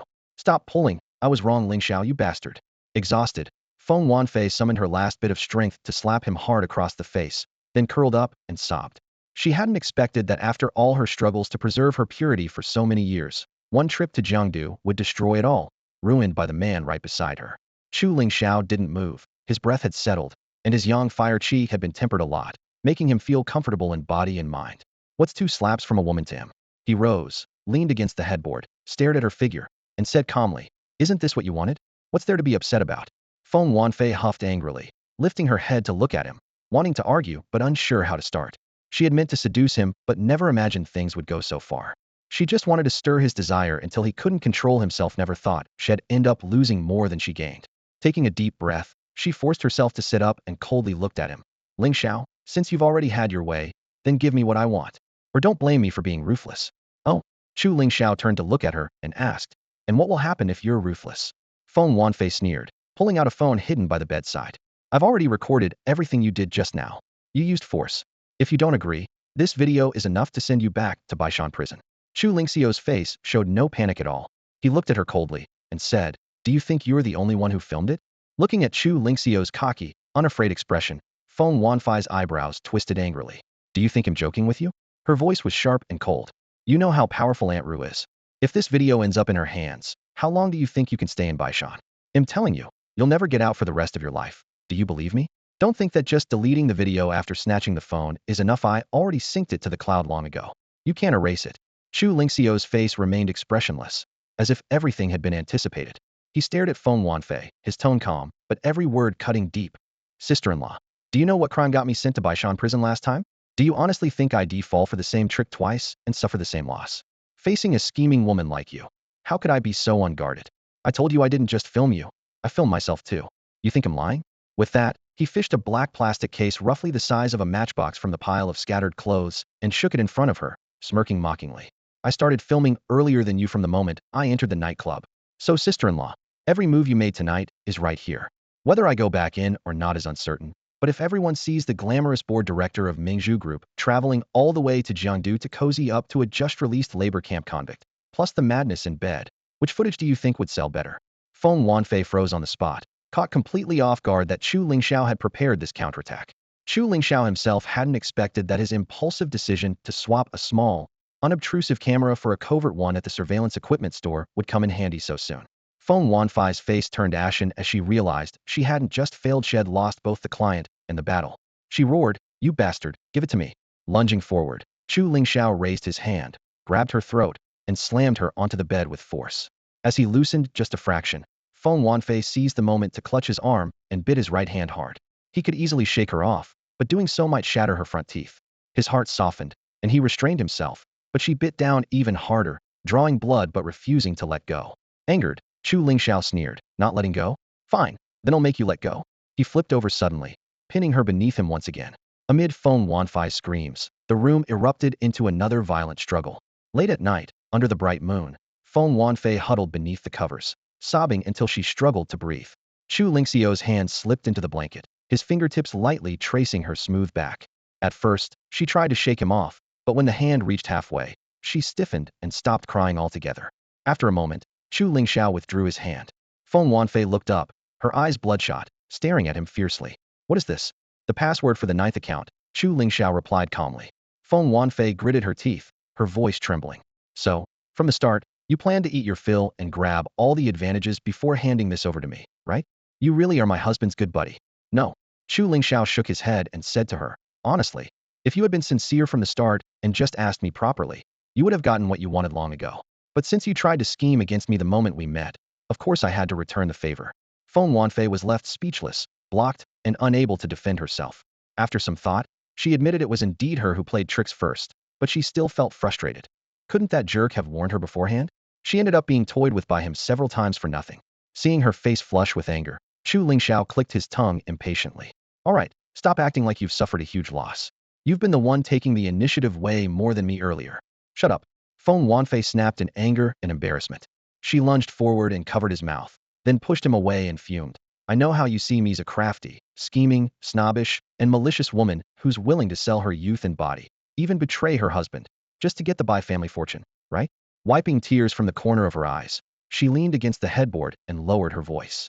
"I had a boyfriend for 3 years and was ready to marry him, but that bastard Bai Baoyin, who's friends with my father, had bad intentions toward me. When I interned as a secretary at his company during college, he got me drunk at a business party and even arranged for my boyfriend to walk in on us." Bai Baoyin had told Chu Lingxiao similar stories from prison. According to Bai, everyone was drunk, and he mistook Feng Wanfei for his ex-wife in a moment of impulse. It wasn't deliberate. Both sides had their reasons, and Chu Lingxiao usually avoided digging into the past. "That one night ruined my entire life. Even after I married, people mocked me for marrying into money.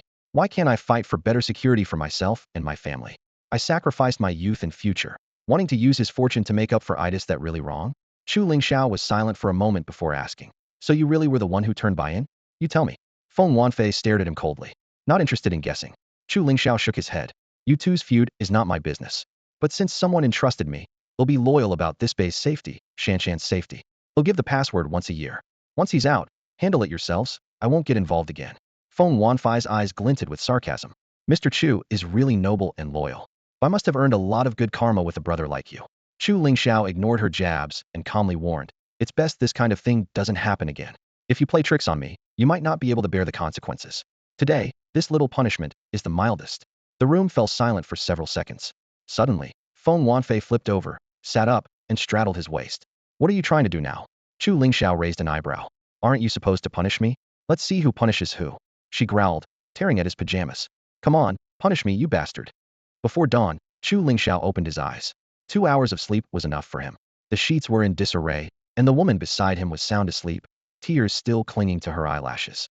He shook his head helplessly and tucked the blanket around her. After a shower and getting dressed, he scribbled a string of numbers and a password on a note, folded it, and placed it on the bedside table. Then, he quietly slipped out. The streets were deserted in the early morning. He drove around for a while, and only when the sky began to lighten did he head back to Gushui Bay. At the gate, Gao Tu and Gang Yao were waiting. He casually ordered, "You two report to Suyun Electronics directly." Then, carrying breakfast, he went upstairs with the fourth brother. Everyone in the house was already up, but no one asked where had been the night before. Feng Zhuo clapped his hands excitedly. "Master, Director Su called Sister Han last night. I'm interning at Suyun Electronics today. Sister Han even showed me the bus route. I can manage on my own. No need." Chu Lingxiao waved his hand.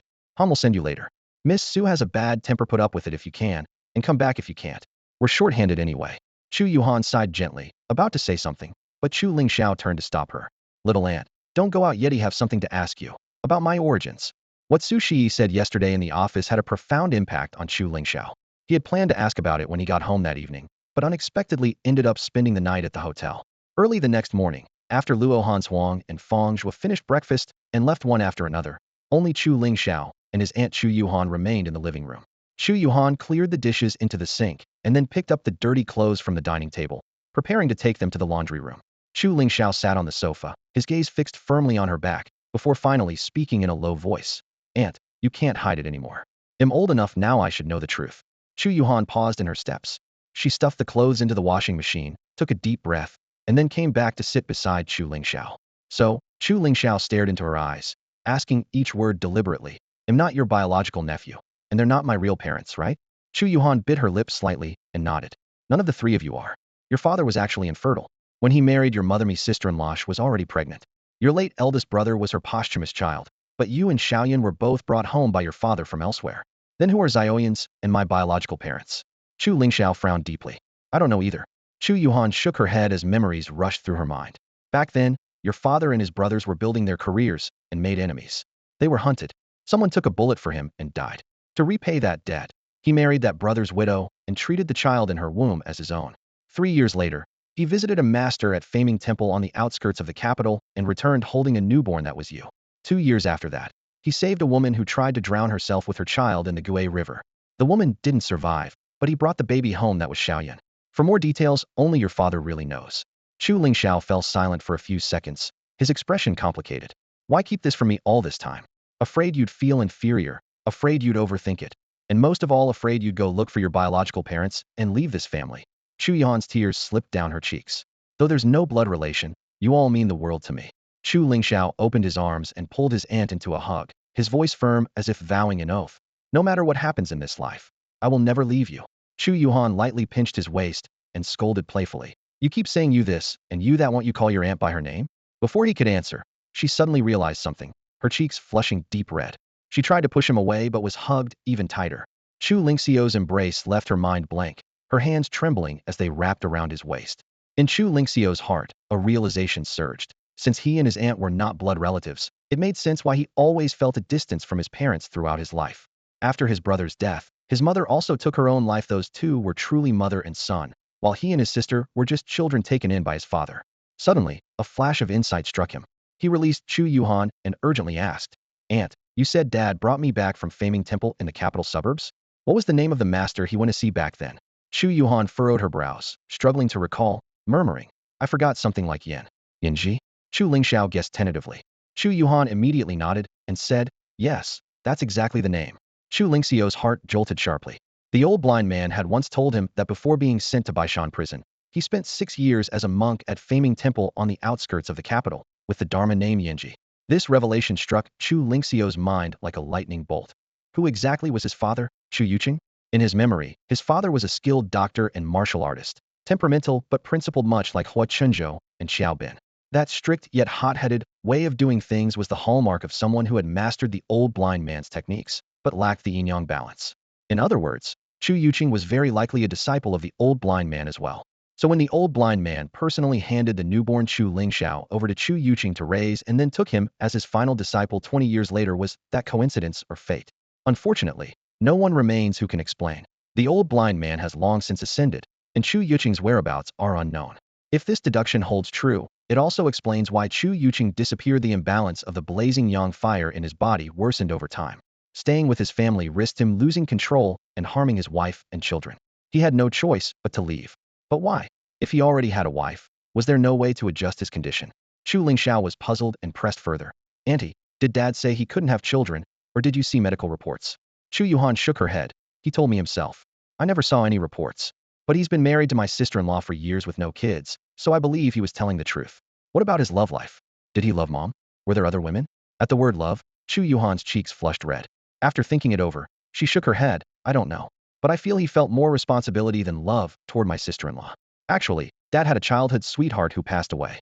After she died, he couldn't get over it for 3 full years. I never saw him smile once in that time. The pieces started to come together.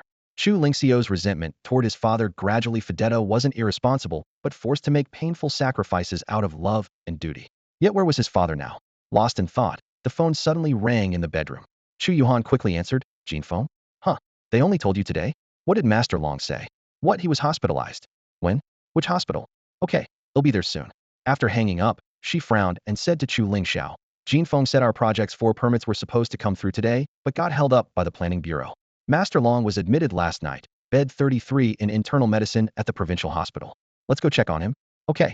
Chu Lingxiao agreed, but wondered why Han Shuang still hadn't returned. He took out his phone and called Luo Han Huang.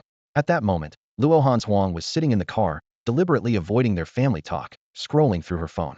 Seeing the call, she raised her voice. They'll drive. Where to? Provincial hospital. Stop by a supermarket on the way to get some gifts, Chu Yuhan instructed. After parking outside the hospital, Han Huang put the car away and waved to them. You guys go in first. He'll park, then find Qing Tong to hang out with. Call me when you're done. Got it. The two carried the gifts and headed into the inpatient department. Following the room numbers to bed 33, they stopped at the door and immediately heard sharp complaints inside. With only this small a share, why are you so worked up? Everything relies on you, old man. Acting like a boss while being a hands-off manager at such a young age. Getting yourself hospitalized over Thisto, you think this is worth it? If anything happened to you, what would I do? Dad, from the start, giving Chu Lingxiao 50% was a mistake. He's at best a fighter, clueless about business. Now we've offended the officials, and the Tang family is the one taking the hit. Walking into the hospital room, the mother and her son sitting by the bedside fell silent, their faces falling as they ignored the two who had just entered. Tang Wenlong lay on the bed. When he saw Chu Lingxiao come in, he tried to prop himself up, but Chu Lingxiao reached out and pressed him down. The old man took a breath and forced a smile. It's nothing, just the old heart condition acting up. Getting old is like that. Xiaoyi, don't worry about me. Nearby, Tang Jiahao, feeling more confident with his mother present, snorted coldly and muttered under his breath, Dad, you've earned the respect people give you by age and experience. You deserve to be called Ye Lord.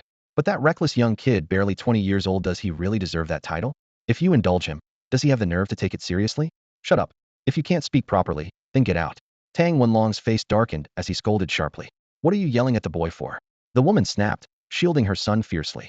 He's not wrong. That little punk barely out of his teens, what right does he have to be called Ye? Does he really have the nerve to accept it? Tang Wenlong's anger caused his fingers to tremble as he tried to respond. But suddenly he clutched his chest, his face turning pale, lips going purple. Old man, don't scare me like that. The woman panicked. Dad, what's wrong? Dad. Tang Jiahao was also alarmed. Chu Lingxiao, get out of here right now. You're not welcome. Everything was fine until you showed up and caused my dad to have a problem. The woman shouted sharply. Lord Long. Chu Yuhan put down the things in her hand and hurried to the bedside. As she bent down to help, Tang Jiahao suddenly waved her away forcefully. Don't touch my dad. Smack. Chu Lingxiao slapped his wrist away so hard it burned. Tang Jiahao cried out in pain, holding his reddened hand, and before he could say anything, he met Chu Lingxiao's piercing glare. Say another word and he'll slap you again, got it? Chu Lingxiao warned, pointing at his nose. Remembering how Chu Lingxiao had beaten Kai Chong near to death and almost broken his leg not long ago, Tang Jiahao shrank back, silencing himself instantly. The woman sneered. No surprise, a lowlife who's been to prison. Rude and ungrateful. Fed by our family, and yet snarling at your master? You'd better not lay a hand on my old man, or he'll make sure you regret it. Chu Lingxiao ignored her. He bent down, unbuttoned Tang Wenlong's hospital gown, and quietly ordered, help me lift Lord Long's head. Okay. Chu Yuhan immediately moved to the head of the bed. But before she could touch him, the woman screamed and rushed over, roughly shoving Chu Yuhan aside. Take your filthy hands off. Smack. Chu Lingxiao raised his hand and delivered a solid slap to the woman's face. Before she could recover, another blow followed swiftly. She covered her face with both hands, eyes wide with shock and humiliation. You dare hit me? Proud of her husband's status, she had always been arrogant and had never been slapped before. Receiving 2 slaps back to back crushed her far more than the pain. Chu Lingxiao placed both hands firmly on Tang Wenlong's chest to steady him, his gaze icy and sharp as a blade. Who gave you the nerve to speak to me that way? If it weren't for Tang Wenlong, you two mother and son would both be lying right here with him right now. The woman's face turned pale with anger as she was about to speak, but Chu Lingxiao shot her a sidelong glance and said, think carefully before you speak. If you keep making me uncomfortable, be prepared to wear dentures for the rest of your life. Her chest tightened involuntarily, and she instinctively glanced toward the door. Chu Lingxiao sneered coldly. You can go ask Wang Qi whether he listens to you or is just afraid of me. Wang Qi remained outside the door, not daring to step inside, even half a step. The woman clenched her fists tightly, but ultimately grit her teeth and stayed silent. Chu Lingxiao swept his gaze over the mother and son. What are you glaring at? If you have the guts, get revenge. If not, lower your head and act like a grandson. Remember, I'm friends with Tang Wenlong, but I never acknowledged any ties with you. Now I'm starting to suspect you're enemies sent by the Dragon Lord's rivals. Here, just to drive him crazy. You're slandering us. The woman snarled in anger. That's my dad. Tang Jiahao glared and shouted, I care more about him than you do. Care my ass. Chu Lingxiao was ruthless. If you really cared about him, you wouldn't constantly argue and provoke him, nor do the things he least wants to see. Honestly, if I had a son like you who's so hell-bent on self-destruction, I'd have strangled you long ago. Then he turned back to the woman, his voice cold and sharp. Listen carefully. Don't think just because the Dragon Lord gave me a 50 stake, I owe him anything. That half share was bought with your son's life, me stepping stone to stand shoulder to shoulder with him, and a card I hold over the Tang family from now on. The woman forced herself to stay silent, but a mocking, disdainful expression crossed her face. Chu Lingxiao scoffed. Stop looking like you just ate something awful. With your long hair and short wit, you have no idea why your man did what he did. If you really were sensible, you'd do as he wishes. But you insist on self-destruction, ruining my relationship with him. That kind of consequence is more than you can bear. Understand? You. She had never been reprimanded like this before, her lips trembling with rage. Yet when she met Chu Lingxiao's piercing gaze, a burning pain spread across her cheeks. Chu Lingxiao's voice suddenly turned serious and low. Did you understand me or not? Her heart quivered. She couldn't look him in the eye and lowered her head, whispering, I understand. Chu Lingxiao then faced Tang Jiahao. The boy's face was deathly pale. Before he could speak, Chu Lingxiao cut in. Got it. Whether you understand or not doesn't matter, Chu Lingxiao sneered. If you dare mess with me, you'll get dealt with accordingly. Your life isn't necessarily worth more than the people from the Jiang family or that Man village. The rumors about the bloody incident involving the Jiang family and Man village had been mentioned before by Tang Yichen, though they sounded like mere gossip at the time. Now they sent chills down the mother and son's spines. The man in front of them was a genuinely ruthless figure who had actually killed. Elsewhere, Chu Lingxiao's fingers continued pressing rhythmically against Tang Wenlong's chest. The latter had regained his composure and had heard everything clearly. At this moment, he wished he could get up and slap this foolish mother and son himself. Gritting his teeth, he snarled, Go home. Tang Jiahao, your flight is tomorrow. From now until then, you're not allowed to leave the house for a single step. First thing tomorrow morning, you leave the country immediately. Tang Jiahao and his mother saw the genuine anger in Tang Wenlong's eyes. They both lowered their heads and left the hospital room dejectedly. When their footsteps faded, Tang Wenlong sighed deeply, his face full of remorse. Xiaoyi, I'm sorry. I failed to raise them well, causing them to offend you. Chu Lingxiao pressed his hand firmly on Tang Wenlong's chest, his tone unwavering. Longyi, I'm putting them in their place to save you trouble in the future. We have our friendship, but I will never tolerate your family casually offending me or mine. If it happens again, that means you're not disciplining them properly, and I won't hold back when I deal with them. If you want to keep them safe, then you better manage them well. That's your responsibility. Tang Wenlong paled and nodded repeatedly. After a moment, he forced a bitter smile.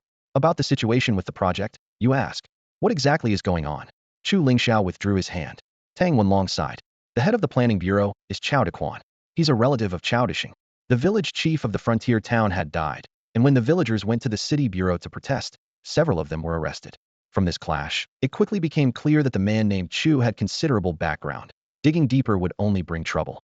But since the deceased was his own brother, Chao Dequan couldn't pretend to be indifferent otherwise. How could his relatives back home face him? So, gritting his teeth, he blocked the issuance of the already approved 4 certificates, halting the entire project completely, turning hundreds of millions of investment into nothing overnight. Tang Wenlong, a major power player from central China, came personally to plead, but Chao Dequan repeatedly kicked him out the door. After several attempts, Tang Wenlong was so furious he ended up hospitalized. In the ward, Chu Lingxiao adjusted Tang Wenlong's position, pulled over a chair, and sat down by the bedside with calm but unmistakably firm tone. Don't worry about the 4 certificates. He'll handle that. Just tell me where Chao Dequan lives. Chu Yuhan stood aside, anxious and hesitant, stealing a glance at Tang Wenlong but remaining silent. Tang Wenlong furrowed his brow, thinking. He owns several scattered properties in Jiangdu. The one I went to was his wife's house. He only stays there 2 or 3 days a month, so catching him is tough. I've sent Wang Qi to investigate. He'll let you know as soon as there's news. Good. Chu Lingxiao nodded, then added, if the project hits any more unsolvable snags, come straight to me. Your wife was right, I'm holding the major stake, so I can't just stand by. Understood. Tang Wenlong relaxed, nodding repeatedly. Chu Lingxiao stood up, smiling lightly as he reminded. Find a time to have Yuqi come over and serve me tea. Tang Wenlong couldn't contain his excitement, raising his voice just a bit. Got it. He'll arrange it as soon as possible. Don't make it too formal. Just a tea, on the weekend. You can have someone pick her up at my place, so you and your wife don't have to make the trip. After saying goodbye, Chu Lingxiao and Chu Yuhan left the ward, pressed into the elevator among a crowd. Chu Yuhan leaned in, lowering her voice. Lingxiao, why not just go straight to the office and see Leader Chao? You'll meet him later, but the normal channels don't work here. Chu Lingxiao's eyes were cool. He's deliberately blocking us. He won't budge. Be careful. Chu Yuhan frowned, pressing close to his chest in a quiet warning. Don't pick a fight with officials. He's one of them, and his status is clear. If this escalates, it'll cause a lot of trouble. Don't worry. I know what I'm doing. He took her hand gently, a calming squeeze. Surrounded in the elevator with no room to move, Chu Yuan's cheeks flushed as she hissed, let go. What will people think if they see this? Instead, Chu Lingxiao interlaced his fingers with hers firmly. I'm your aunt. She whispered, her face burning, voice barely audible. That's not blood. He said plainly, as if stating an obvious fact. Chu Yuhan's heart raced almost to her throat, instantly regretting telling him the truth. The elevator dinged at the first floor. As the doors opened, Chu Lingxiao finally released her hand. Chu Yuhan patted her chest, finally breathing easy. The look of relief and sweetness on her face almost made Chu Lingxiao want to hug her right there in front of all those people. Taking out his phone, he called Luo Hanshuang. Soon she arrived with Hu Qingtong and a man in a white coat. The hallway was brightly lit as their footsteps grew closer. Hu Qingtong got straight to the point. I was planning to find you tonight, and here you are.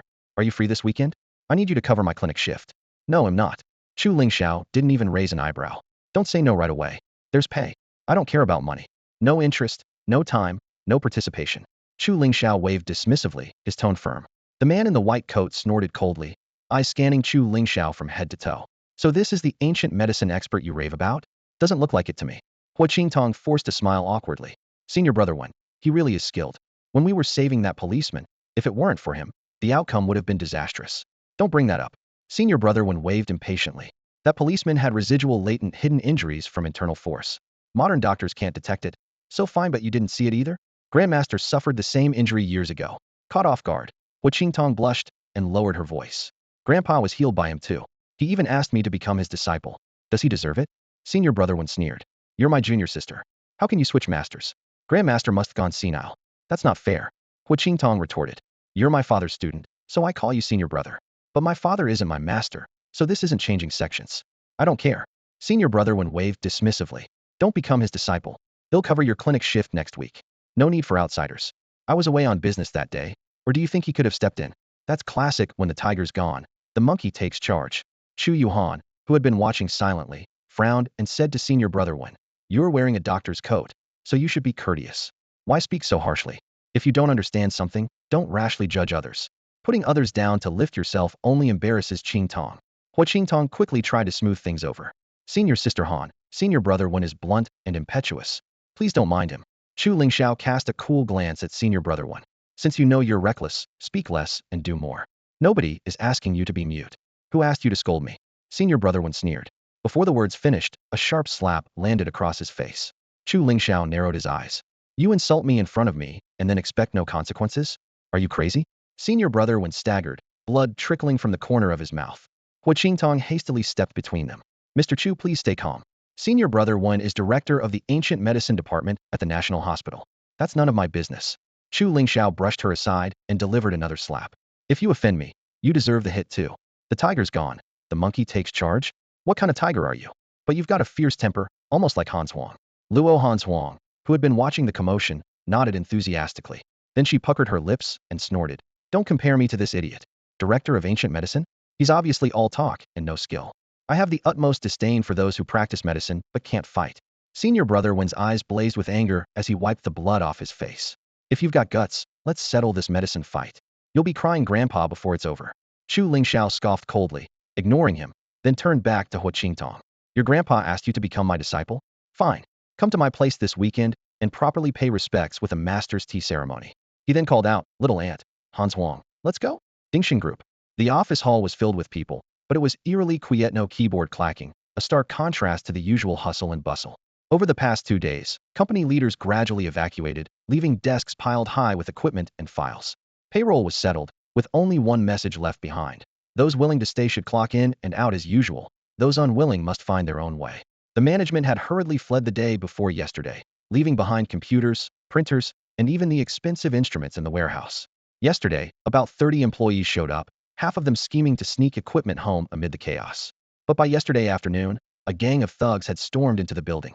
Their leader, a man named Liao Mingliang, had driven the security guards outside and stood blocking the lobby entrance, controlling all comings and goings. Fewer than 10 employees came to work tonight. Heads were bowed over phones, glancing occasionally toward the corridor if no news came. These last few probably wouldn't show up tomorrow either. Suddenly, Loud voices echoed from the corridor. Everyone peeked out to see a confrontation between some security staff and the gang. Security manager Wang Hai had long fled, leaving deputy manager Pang Zhenghua in charge. Pang and 7 or 8 others were packing to leave, but found their way barred. Pang glared coldly at Liao Mingliang, taunting, "Young Master Liao, you come from a wealthy family in Jiangdu City. When you dined at any restaurant before, I wouldn't even dare offer a toast. And now, serving as someone's lapdog?" The security guards burst into laughter. Liao Mingliang cast a sideways glance, a cold smile creeping over his lips. "You're vicious with insults, even yourself you don't spare. Dog, you were the ones who started acting like dogs." Pang snorted, turning to his men. "This is our livelihood. From poor families, no way out. So we do security to eat. Young Master Liao, with your status and background, what do you gain by playing someone's watchdog?" Several guards joined in the jeering. Maybe he likes being a dog, that's his old trade from a past life. Back to basics. Huh, blocking the gate all day, do you think we're scared of you? Another spat harshly. "I'm heading back home anyway. Doesn't matter who you're guarding for. Used to see this guy dressed to the nines. Now standing here put on a security uniform, and you're still beneath us." A blonde youth standing behind Liao Mingliang snapped in fury, pointing at the guards and swearing loudly, "Shut up. You idiots talk too much." The insults kept flying back and forth, but one guard matched them without hesitation. "My mouth's on my face. They'll say whatever I want. What's it to you?" Liao Mingliang raised a hand to calm the crowd and turned to his men. "Don't get angry. Forgot what Sister Han said. Be civil on duty, don't get into fights. They're already like lost dogs inside. If we pour fuel on their fire, that won't be kind." "You've got to be kidding me." The guards grew even angrier, shouting curses at him. Liao Mingliang grinned, eyes flicking over their luggage. "Want to leave? Fine. But leave your stuff behind or no one gets out that door." Pang sneered, voice low and heavy with disdain. "Dog's nose is pretty sharp, huh?" He waved his hand. The security guards behind him set down the luggage and pulled out all the gear they'd hidden under their bedding. Bulkier, low-value items like rubber batons and steel forks were tossed casually into a corner, while their bags contained only prized equipment like powerful flashlights, stun batons, and spray devices. Pang Zhenghua sneered with a sarcastic tone, "These were meant for our brothers. They weren't bought by your new boss, so why can't we take them with us?" Liao Mingliang narrowed his eyes, his voice turning cold. "Don't play dumb. If it was just these, I might have let you off with a blind eye. But you took other stuff. Don't think I don't know. Liao, spell it out. What else did we take? Don't accuse us without evidence." "Exactly. Trying to pin crap on us. Do you think we're fools? Who knows if you're the ones who actually stole something and are framing us?" Liao Mingliang sneered. "Knew you wouldn't admit it. I was prepared. Open your eyes and look at this." He raised a hand to the ceiling and pulled out his phone with the other. Pang Zhenghua followed the gesture and looked up, seeing nothing at first. But his companion's face suddenly changed. Next to the fire hose valve, there's a hidden camera. Liao Mingliang tapped his phone and played a video. "We suspected you'd sabotage the obvious cameras, so Sister Han had us install this hidden one. Look closely, you sneaking in at night, tearing down computers, stealing graphics cards and hard drives, all recorded. Security guards? More like thieves." The group of guards turned pale, instinctively backing away. Pang Zhenghua forced a defiant tone. "That stuff belongs to our boss. Taking it out is just returning it to its rightful owner." "Nonsense." A blonde guy cursed loudly. "You don't even know how Jiang's Dingsheng group came about. All this stuff was originally Shaoyan groups. The swapped gear is just upgrades on the original. You stealing it out means either you're not returning it to the boss or you are trying to sell it yourselves. Hand it over." Pang Zhenghua glanced sharply at them, grit his teeth and growled. "Even if I took it, it's got nothing to do with you dogs. Good dogs don't block the way. Move or don't blame me for being ruthless." Liao Mingliang sighed and gestured to his men behind him. "See? Sister Han's peaceful ways don't work on them. Xiaoya was right with those who don't listen. Fists speak louder than words. What are you waiting for? Go get them." At that, a group of blonde guys pulled out sticks tied behind their backs and charged at the security guards. A few people in the office came over, unsure who to support, so they just watched from the sidelines. The numbers were similar, but the skill gap was huge. Liao's gang were street thugs who relied on bullying but lacked real fighting ability. The security guards were system trained, some raised in martial arts from a young age. In just a few moves, the blonde guys were driven back step by step. "Damn bastards." Pang Zhenghua kicked Liao Mingliang hard in the stomach, forcing him to double over and stumble back. Pointing in his face, he cursed. "Remember how you humiliated me back when I worked as a hotel guard? Thinking that serving Chu Lingxiao as your dog would make me afraid of you? Even if your boss shows up, I don't give a damn. Who do you think you are?" A cold snort suddenly came from down the corridor. "There are still people bold enough to talk like that here? How have I never seen this before?" At that voice, the guards all changed expression, but Liao Mingliang and the blonde guys broke into smiles. "Xiao Yi is here." Chu Lingxiao entered the corridor expressionless, followed closely by Chu Yuhan and Luo Hanshuang. Pang Zhenghua, trying bravado but inwardly trembling, just opened his mouth. "Chu Lingxiao, About your feud with Jiang. Before he could finish, Chu Lingxiao struck him hard in the stomach, sending him airborne, landing on his knees with a heavy thud. Who gave you permission to stand and talk to me? Get down on your knees. The security guards lay sprawled all over the corridor, and the employees in the office hall were so terrified they hardly dared to breathe. Chu Yuhan was used to scenes like this. She stepped steadily into the hall, glanced around, and said calmly, "Only a few of you left, huh? Let me ask, does anyone still want to leave now?" The remaining employees didn't dare nod. Instead, they all shook their heads nervously like rattles. Good, Chu Yuhan nodded. Write down your previous positions and names on paper and hand them to me. After you finish, help pack everything back up. Luo Hanshuang set down a heavy cardboard box on the nearest desk with a thud. It was stuffed with computer parts the guards had stolen piled to the brim. At the other end of the corridor, Chu Lingxiao released the swollen arm of a blond young man. All right, go put some red flower oil on it. The bruise will be gone by tomorrow. The blonde's eyes lit up in delight. Please, Lord Xiao, give me a massage yourself. I won't wash this arm for a whole month. Get out of here. Chu Lingxiao swatted the back of his head. If you don't mind the smell, others sure do. The onlookers burst out laughing, and the tense atmosphere eased considerably. When the laughter died down, Chu Lingxiao turned his head to look at Liao Mingliang. Liao Gongzi, don't you get mad being called my dog? Liao Mingliang's face flushed bright red, like a boiled shrimp, but he gritted his teeth and said, I'd be lying if I said I wasn't mad. But Lord Xiao has forgiven me and given me something to do. I'm happier than ever. A few insults are nothing. Well, that's progress. Chu Lingxiao patted him on the shoulder, satisfied. Your brother told me about something, and I agree to do it. The company will be called Jiangdu City Weian Security Company, Limited, under the Shaoyan Group name. You take care of the licensing and site selection. Once the company is established, you'll be in charge. Thank you, Lord Xiao. Liao Mingliang nearly jumped in place. His older brother was right. Throwing in with Lord Xiao was the true way for the Liao family to turn things around. After being called a second-generation trust fund brat for so long, he was finally about to have his own business and status. In the hall, the employees quickly wrote down their names and positions and handed the lists to Chu Yuhan. After reviewing them, she announced, the new signboard arrives tomorrow. Once it's up, the company officially starts operations. I'm renting a bus for us to visit the new project command center to review materials. When all 5 licenses are ready and the project launches, we'll recruit on a large scale. If you have reliable friends, especially experienced ones, bring them over. We guarantee salaries won't be worse than before. Her words ignited everyone's spirits. They all replied in unison, all right, followed by enthusiastic applause. Jiangdu City Planning Bureau. Chao Dequan stared at the messages on his phone, his brow furrowed tightly. After shooting back a few dismissive replies, he slammed the phone down on the desk. Bunch of idiots.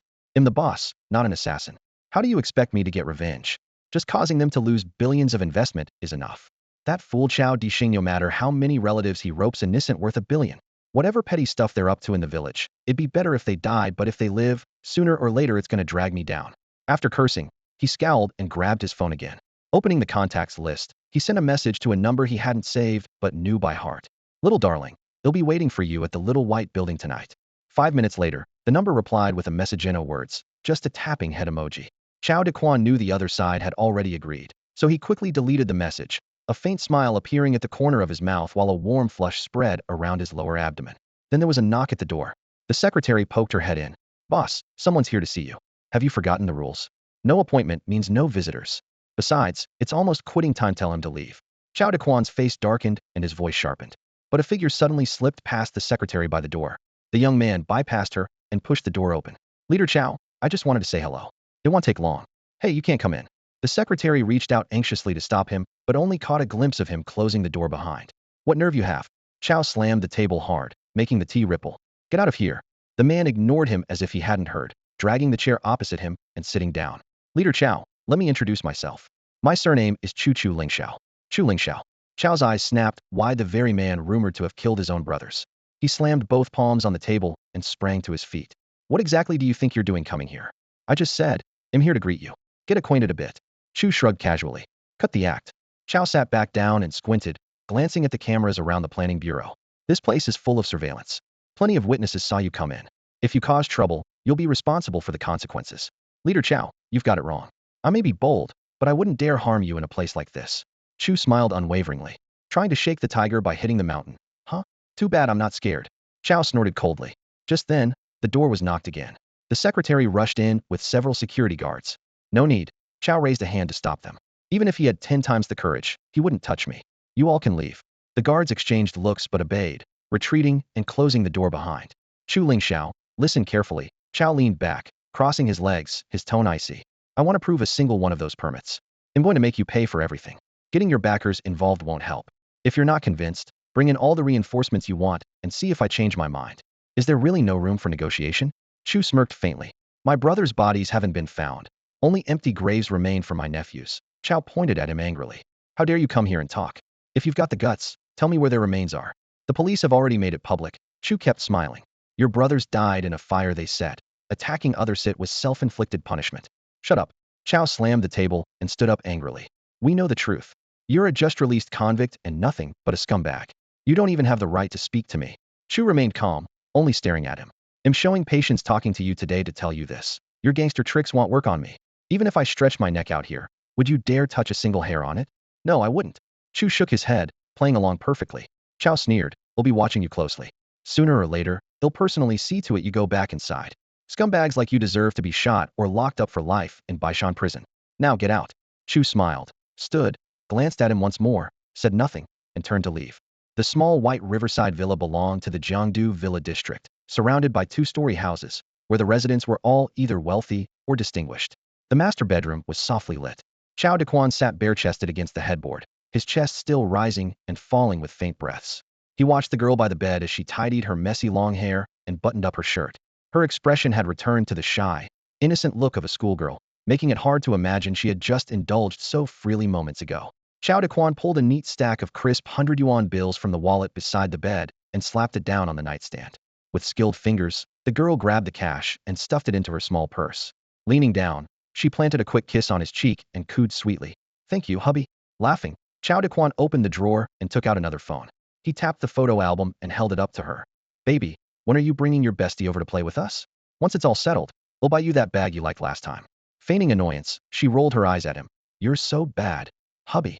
It's not easy getting my bestie out, but I'll see what I can do. Chao Dequan pulled her closer, slipping his hand under her shirt to cup her softness roughly. Don't worry, no one's not into money. As for me, I've got plenty. If she really is as innocent as you say, Virginia, I'll give you 5,000, and her 10. I just finally put my clothes on. Don't mess them up again. She pouted, pulling his hand away before muttering. Men are all the same, never satisfied with what they have. He'll ask her, but if she refuses, there's nothing I can do. She glanced at her wristwatch, grabbed her bag, and was about to leave.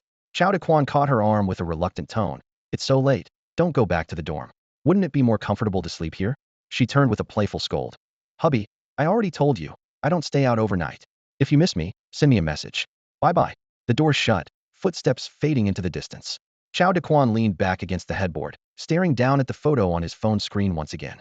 A greedy excitement flickered in his eyes. He yawned long, set the phone back on the nightstand, turned off the light, and soon drifted into steady breathing. No one knew how long had passed before moonlight streamed through a gap in the curtains, spreading a silver glow across the floor. A shadow silently glided into the room and came to the bedside. The figure pinched the phone from the table and gently pressed Chao Dequan's finger to the fingerprint sensor. Unlock successful. The shadow turned and sat calmly in the chair by the window, casually scrolling through the screen. This was not the phone Chao Dequan used at work, likely one kept at home for entertainment. Paging through the gallery, surprisingly there was little scandalous content, just a few ordinary landscape shots, and one photo of two youthful, radiant girls making heart shapes with their hands in front of a school gate. The shadow's lips curled as they stared at the brightly smiling girl in the picture, then pulled out their own phone to type a message. Sasha, what's the name of that bestie you got paid for? After sending, the shadow continued browsing, finally finding a folder labeled good stuff. Just as they were engrossed, a reply came in. Despite the phone on silent, the screen lit up with a notification. Ding Yale. Mr. Chu, why are you asking that? Do you want to pay her too? I'm jealous. Pay me instead. The shadow quickly shot back. No way. Just asking about your bestie. Do you still have those videos with the old guy? Any clear shots of her face? Want to make some extra cash? Less than 10 seconds later, a new message popped up. She said yes. There's fresh stuff tonight. Mr. Chu, want to take a look? Hei Ying replied immediately. Send it over. As long as it's clear front shots, send me several clips. Then you two can go to sleep. Don't bother with anything else. Putting down his phone, Hei Ying grabbed Chao Dequan's device and forwarded all those documents to his own phone. The video clips came through to each under 5 minutes, but all explosive, like blockbuster scenes. This old guy really knows how to play full of tricks and genuinely thrilling. Who's there? Half asleep and about to go to the bathroom. Chao Dequan suddenly noticed the phone glowing by the chair. Startled awake, he snapped on the light. Seeing a stranger sitting there, anger flared inside him. Who the hell are you? How did you get in here? Get out now, or I'll call the cops. But the man didn't even flinch, calmly scrolling on his phone with a strange smile. Chao Daquan's skin crawled. He thought he'd encountered a ghost. Yet the more he looked, the more familiar the face seemed. Suddenly, a shock. He knew exactly who this guy was. Still not giving up, huh? I told you, I'm watching your every move. As long as I'm in charge here, no project, not one, even 10 or 8 if it involves you, will make sure it all falls apart. Get out now, or I'm calling the police. He yanked open the nightstand drawer and pulled out his work phone, just as playful voices came from Chu Lingxiao's phone nearby. Baby hire. Yes, just like that, so beautiful. This is my favorite position. You're terrible. Making me pose so shamelessly, no respect at all. That was his conversation with Lele tonight. Chao Daquan's face went pale. Glaring at Chu Lingxiao, he shouted, "How do you have recordings like this? It's fake. Damn it. How dare you fabricate evidence to frame a public officer? You deserve to die. Believe me, I have 100 ways to ruin you." Chu Lingxiao said nothing, just scrolling through the phone. Then Chao realized that one of the two phones Chu held was his personal, one where confidential things must never be seen by others, not even his wife. Panic surged through him. Chu Lingxiao, let's talk this through, give me back the phone. Wrapping a sheet around himself, Chao took a few steps to grab it, but froze when Chu gave him a cold glance. The chill hit him hard. The man before him was a killing machine who wiped out 3 people in Man Village and left dozens traumatized. Chao was a pampered middle-aged guy, might file reports, but wasn't a fighter. He wasn't a match even for one of Chu's hands. Mr. Chao, you're quite the player. Chu smirked as he browsed through the phone. Girls from school number 3? This variety, guess you've watched a lot of videos. What's this? A list of victims? Made quite a bit of money this year, huh? A secret room in the office bookshelf? And this? Enemies list? Check marks for the ones you've taken down, red lines for those in progress or failed attempts. He asked coolly, if I send these to them, what do you think will happen to you? With a thud, Chao knelt down, sweating buckets, sobbing, Mr. Chu, I was wrong. Tomorrow I'll hand over all 4 certificates to you personally. Please show mercy and spare me. Don't let this get out. If it does, I'm finished. Chu stared coldly. Don't plead like a coward. Mr. Chao, I prefer your defiant side. I truly know I'm wrong. Chao kept kowtowing, begging, please spare me, Mr. Chu. My son is about to be promoted, my daughter's preparing for the civil service exams. If something happens to me, it's all over. Chu's expression remained unreadable as he said, you say you're sorry. You say you're scared, but since you want to watch me closely, do you really think he'll let you live? Former head of the Urban Planning Bureau, Chao Daquan, succumbed to a depressive episode and tragically took his own life this morning at exactly 10 a.m. by jumping out of the office window. The news barely made a ripple when it first appeared in Jiangdu media. Outsiders barely paid it any attention. Yet inside the new project headquarters, an eerie silence fell instantly. For pristine certificates lay flat on the desk, a few thin pages that felt as heavy as 1,000 pounds. Lu Jinfeng gripped them tightly, fearful that loosening her hands might mean losing her hold altogether. She knew better than anyone how Chao Daquan died and why. Thinking back on her own secret calculations and how she had emerged unscathed, she felt as if she had narrowly escaped the gates of death. Jinfeng. Chu Yuhan called twice beside her, pulling her back from her daze. Lu Jinfeng hurriedly handed over the certificates, forcing a smile. Yuhan, you keep these safe. The project can finally start. He'll arrange for the construction crew to move in these next couple of days, and he'll supervise the site personally. Chu Yuhan accepted the certificates and nodded solemnly. Thank you so much, Jinfeng. There's a mountain of work waiting back at the company, so we really need you holding down the site. It's my duty, Lu Jinfeng replied with a respectful smile, sincere and without a hint of pretense. Now she followed Chu Yuhan's lead without question. Meanwhile, Chu Lingxiao sat in the car, on the phone. Don't talk nonsense. He committed suicide by jumping. This has nothing to do with me. He lowered his voice. Fine, you get 200,000. Ding Yale gets 300,000. That's their hush money from before his death. Keep quiet from now on, or I've got ways to deal with you. All right, focus on your classes.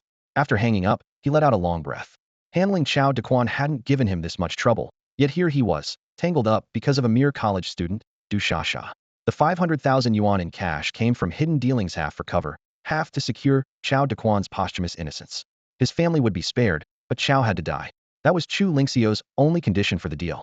Cornered by blackmail, Chao Daquan had no choice. That night, he and Chu Lingxiao snuck back into the office and cleared out the secret room.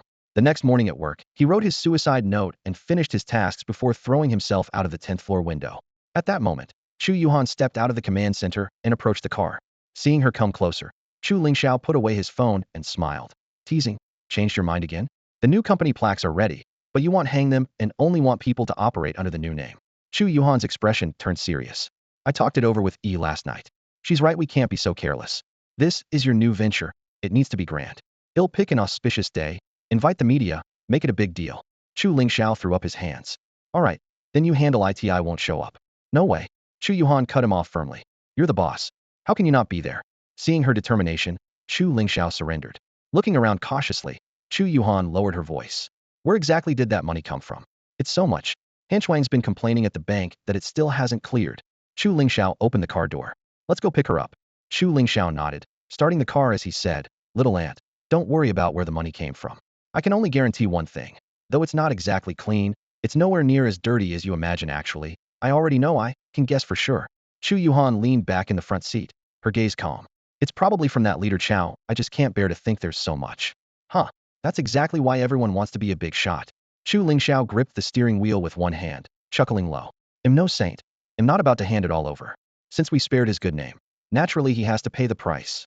My worry is you might lose your way, she said, turning to him, eyes full of concern. Money that comes too easily always feels dangerous. Don't worry. Chu Lingxiao's voice was steady, but his eyes were cold. I have my limits. I'm no saint, but I'm no villain either. If no one crosses me, I don't cross anyone. But if they dot in, I cut them down to the roots. I don't give enemies a chance to breathe. That's how I operate. Thinking of her nephew's hardships over the years, Chu Yuhan simply sighed and nodded quietly, no longer trying to reason with him. Saturday night, Gui Shui Bay was brightly lit. In the living room, the coffee table had been pushed aside, soft cushions lined up in a row. Hua Qingtong, Feng Zhua, and Tang Yuka, three girls, each with her own style, stood in front of the cushions. Luo Hanshuang carefully placed a tray down, holding steaming cups of fragrant tea. The three girls knelt simultaneously, raising their cups above their heads with clear voices. Master, please have some tea. Chu Lingxiao sipped each cup in turn, then set the cups down. His gaze swept from left to right. Hua Qingtong, Feng Zhua, Tang Yuqi, from now on, you are Chu Lingxiao's disciples. That will be your ranking order. Any objections? The three answered in unison, no objections. All right, stand up. Thank you, master. The three bowed respectfully before rising. Luo Hanshuang stood nearby with her hands on her hips, grumbling, Young master, this is way too sloppy. If word gets out, people will laugh us to death. I told you to let me handle this, but you wouldn't listen. In front of outsiders, she claimed to be the boss, but when alone she had to call him young mister, a rule she made for herself. Seriously, what century is this? Still playing those old games? Chu Lingxiao rolled his eyes. If you're not embarrassed, I sure am. Enough, let's eat. The dining table was already piled with delicious dishes. Chu Yuhan opened a bottle of red wine and invited everyone. Come on over. From now on, we're a family. During the meal, Tang Yuqi wrinkled her nose, glancing around. Master, why do you live here? It's such a remote place, and the house is old. Do it suit your status? Hua Qingtong raised a hand to lightly tap her head. Master is indifferent to fame and fortune. Those things are just external. Indifferent, my foot. Chu Lingxiao scoffed. Who'd want to suffer with bad conditions if they had a choice? I'm no ascetic monk. Chu Yuhan raised her glass to explain. The certificate for Linhu number 3 comes in 2 days, and it needs remodeling. It'll be at least 3 months before we can move. We'll be staying here a while longer. As they spoke, Hua Qingtong hesitated. Master, tomorrow. He'll be there. Chu Lingxiao set his glass down. It didn't concern you before, but now that you're my disciple, I want to see the opening ceremony. That's great. Hua Qingtong clapped. Tomorrow the Ancient Medicine Association is sending experts, too.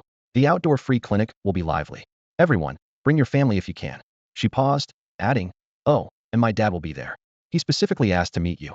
Luo Hanshuang jeered with a smirk. Young master, Qingtong's father, Huanqing, is vice president of the Chinese Medical Association and head of the Kyoto Ancient Medicine Association.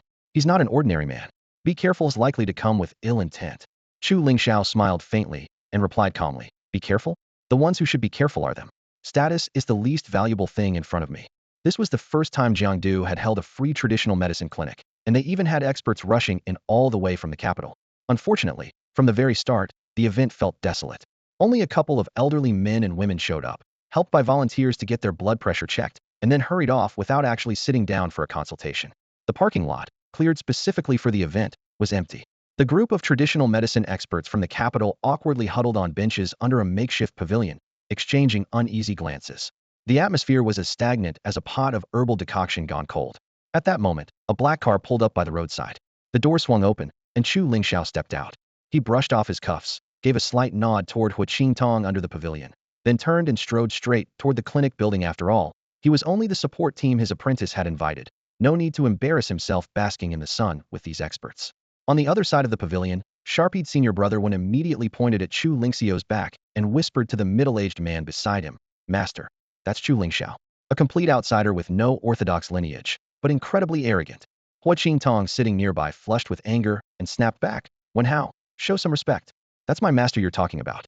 If you're disrespectful, you're insulting me. Don't test me, or I'll slap you. Both of you shut up. The middle-aged man growled sharply, then raised his voice at Chu Lingxiao. Young man, come here. Chu Lingxiao didn't even bother to raise an eyebrow.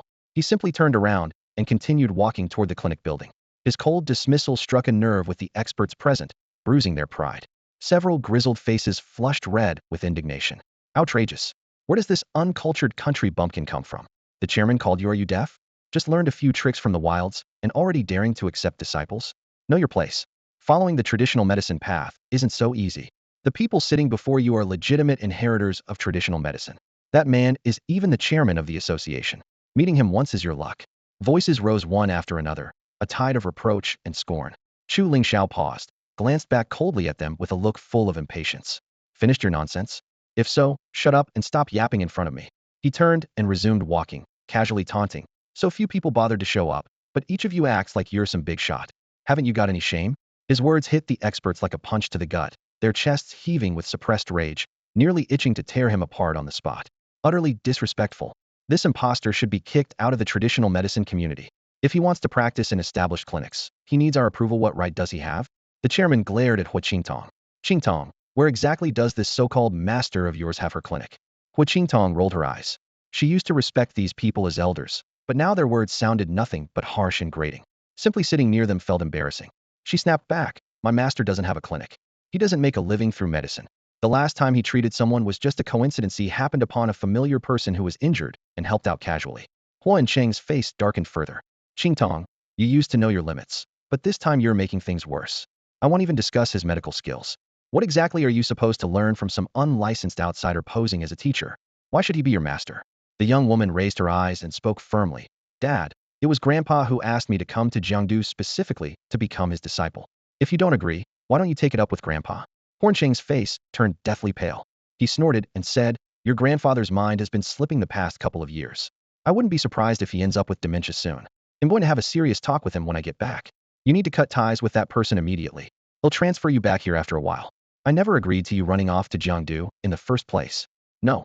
Hua Qingtong crossed her arms stubbornly and stood her ground. Although it was Grandpa's idea for me to apprentice, if that person really wasn't capable, I wouldn't have agreed. Since I've taken him as my master, he will be my teacher for life. Quitting halfway is out of the question. How dare you? Horncheng slammed his hand down on the table, causing the tea to ripple slightly. I'm your father. How dare you disobey me? You want to study traditional medicine? Can I teach you? Why do you have to apprentice under someone else? You're openly humiliating me. Dad, my introduction to traditional medicine was from Grandpa, not you, Hua Qingtong said coldly. He warned me. If I wanted to master it, I couldn't learn from you. You all have already ruined traditional medicine. Nonsense. Horncheng's fingers trembled with anger. Your grandfather is senile, and now you're following his nonsense? Is that what a daughter should say? Nearby, Wen Hao frowned and tried to calm things down. Qingtong, how can you say such things in front of your master and so many senior experts? Without your master and these seniors, traditional Chinese medicine would have long been lost. That's right. The group nodded and whispered among themselves. How could Old Horn say that about us? That's not Old Horn speaking. It's obviously the so-called master that Qingtong mentioned, who's stirring trouble. A rogue with no medical qualifications, the real cause of the chaos in traditional medicine. Exactly. That guy is so arrogant. He definitely has bad intentions. Chairman, him taking your daughter as a disciple must be some trick to swindle money or worse. Quiet. Hua Qingtong suddenly turned around, glaring fiercely. Don't you dare slander my master. This is exactly what Grandpa said, and you are just too ashamed to admit it. A great skill like this has been reduced by you all into a money-grabbing scheme selling courses. The flashy techniques you teach have no real clinical value. Cases that should be cured with one injection become excuses to drag treatment over a dozen sessions, leaving patients physically drained and bankrupt. She glanced at the empty registration desk and scoffed. How long have we been here? How many patients have come? Wen Hao cleared his throat. It's still early. Maybe the locals live far away. Before he finished, a man in his 40s helped a faltering old woman out of the clinic lobby. The woman pointed quietly toward the traditional medicine-free Clinic 10 outside. Shall we go there for a look? The man immediately grabbed her arm, his voice urgent and harsh. Mom, why would we go there? They're all frauds, just tricking people into buying herbal medicine and getting acupuncture. Don't you remember my father spent over 5,000 and didn't get better? The hospital fixed him with 2 4 drips. Don't let them scam you again.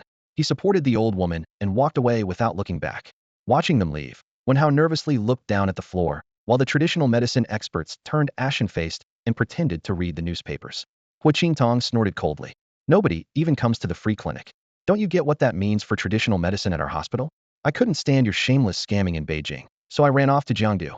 Wen Hao shot back, unwilling to back down. Then your so-called master must be no better. This is the industry reality. Even if he's your teacher, it's just for money and who knows what else. Humph. Hu Qingtong lifted her chin defiantly. He's nothing like you all. He's truly capable combined. You don't amount to a finger of his. Being spoken to like this by his own daughter, Hua Enqing showed remarkable restraint in not spitting blood in anger. He knew full well that over the years, he had been busy with his career while his daughter grew up mostly with her grandparents. Naturally, she was quite distant from him as a father and even closer to her mother. The noon sun had scorched the ground outside the free clinic tent, yet no patients had arrived, and everyone waited patiently. Finally, a silver-gray sedan pulled over by the roadside. The door opened, and a woman wearing a sun hat and sunglasses helped an elderly lady with snowy white hair slowly get out. They had been heading toward the clinic building but stopped and turned back when they spotted the free clinic tent nearby.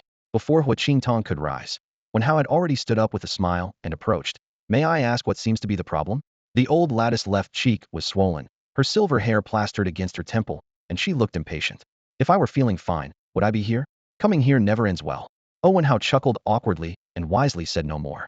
The woman with sunglasses reminded her mother, Mom, be polite when speaking to the doctors. Forget it, he'll explain. She helped the elderly lady sit down and then turned to Wen Hao. My mom started getting mouth ulcers last month, and the pain has been getting worse. Now her whole head hurts, she can't eat or sleep well, and her temper's gotten worse too. Wen Hao took out a flashlight and gently prompted, Ma'am, please open your mouth so I can take a look. The elderly woman cooperated, tilting her head back and opening wide. The accompanying specialists gathered around one by one, their expressions growing serious almost simultaneously. Hu Qingtong looked at the woman in sunglasses. Ma'am, these symptoms look like shingles. Has she had any tests done before? Wen Hao and the experts nodded in agreement, and Hua Enqing showed a faint approving smile. His daughter's assessment was accurate. The woman shook her head. I've been busy with work, didn't have time. I planned to go to the hospital for tests today and then happened to see your free clinic, so we stopped by. Preliminary diagnosis is indeed shingles, Wen Hao added, but just to be safe, it's best to go inside the building for testing. Once we have the results, we can discuss the treatment plan. The old lady immediately burst out. Then what are you good for? I thought you traditional doctors were something special, but in the end, you still need machines. Wen Hao hastened to explain, please don't misunderstand, ma'am. The tests are only to confirm the condition. The actual treatment will follow traditional methods. In fact, this condition is best treated with traditional medicine, and even modern medicine sometimes depends on our therapies. The old lady waved her hand. Fine, do it your way. I'm old and don't want to keep going back and forth. That might not work, Wen Hao began to say when Hua Enqing cleared his throat, exchanged a glance with Wen Hao, and stepped forward himself. Ma'am, treating shingles is complicated and requires a full course of therapy and observation. Even when it heals, lingering pain can remain sometimes for months, sometimes for life. I want to make sure you understand this clearly. The old lady scowled. Then why bother treating it at all? It's no different from not treating pointless.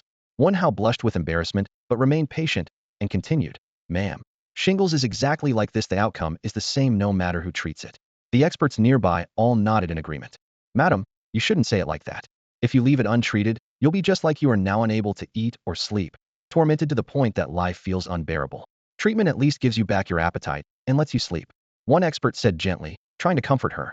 The old lady, holding back her anger, suddenly slammed her hand on the armrest and raised her voice. Are all the current inheritors of traditional medicine this weak? How can they still take patients if they can't even cure them? The traditional doctors I've seen before never claimed to cure every illness, but once they started treatment, I always felt some relief. Another expert's face darkened as he adjusted his glasses on his nose. Madam, let me be blunt. If even we can't cure this, I'm afraid no one in the country can. Modern medicine is helpless against shingles, especially on the face, and if complications arise, things get worse. The old lady was about to retort angrily when a woman wearing sunglasses gently placed her hand on the lattice shoulder and asked the experts, given her condition now, what's the specific treatment plan? Wen Hao heard the question and turned to look at his master. Hua Enqing tapped his fingers on the table and glanced sideways at his daughter. Qingtong, what do you think? Hua Qingtong furrowed her brows thoughtfully. Facial shingles are extremely rare, and since the lesions are on the head, we need to be extra cautious. I believe acupuncture is necessary. Wen Hao nodded in agreement. Hua Enqing smiled faintly. Ordinary acupuncture won't work here, right? Takes too long. One course is 7 days, and at least 4 or 5 courses are needed before you see results. To get quick relief, we need to use fire acupuncture. Fire acupuncture? Hu Qingtong's eyes widened. Although she knew the technique, she had always been hesitant to use it. It could cause severe damage if not done carefully. Nearby, One expert quickly introduced the sunglasses-wearing woman. Rest assured, this gentleman is the president of the Kyoto Traditional Medicine Association. Fire acupuncture is his signature skill, and the results are remarkable. The woman lowered her head and consultatively asked, "Mom, what do you think?" The old lady shot Hua inching a glance and snorted. "Since we're here, let him try. Can you start right away?" "Yes," Hua inching replied decisively, then signaled Wen Hao. Wen Hao immediately took out a needle box and an alcohol lamp. The flame flared up, making the silver needles glisten. Hua Inqing picked out a thick needle and was about to hold it in the flame when a calm, yet clear voice came from behind. "Aren't you going to tell madam that using a thick needle for fire acupuncture will leave scars?" Everyone turned sharply to see Chu Lingxiao standing quietly nearby, frowning as he stared at the thick needle. "Master!" Hu Qingtong exclaimed in surprise. Hua Inqing's expression darkened instantly. "What do you know? My fast needle technique doesn't leave scars." Chu Lingxiao shrugged. "The lesions are inside the mouth. Using a thick needle for fire acupuncture means piercing through the entire facial skin. How fast can you really be? Besides, this method only treats the symptoms. The shingles recede, but the skin decays. Madam will still suffer. Treatment like this is worse than none. How dare you?" Several experts slammed the table and shouted. "Nonsense. How can an uncertified person like you question President Hua's acupuncture skills? The whole world is powerless against this disease. How can you claim to have a better way?" The old lady raised her hand to quiet the commotion and looked at Chu Lingxiao. "Young man, you sound like you know traditional medicine too?" Chu Lingxiao nodded. "Something like that. I've studied it." The old lad's eyes brightened a little. "Then what can you do?" He spread his hands. "Also acupuncture."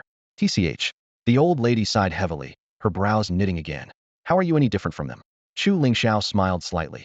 "The biggest difference is that their methods leave after effects. My acupuncture can make you fully well, completely healed."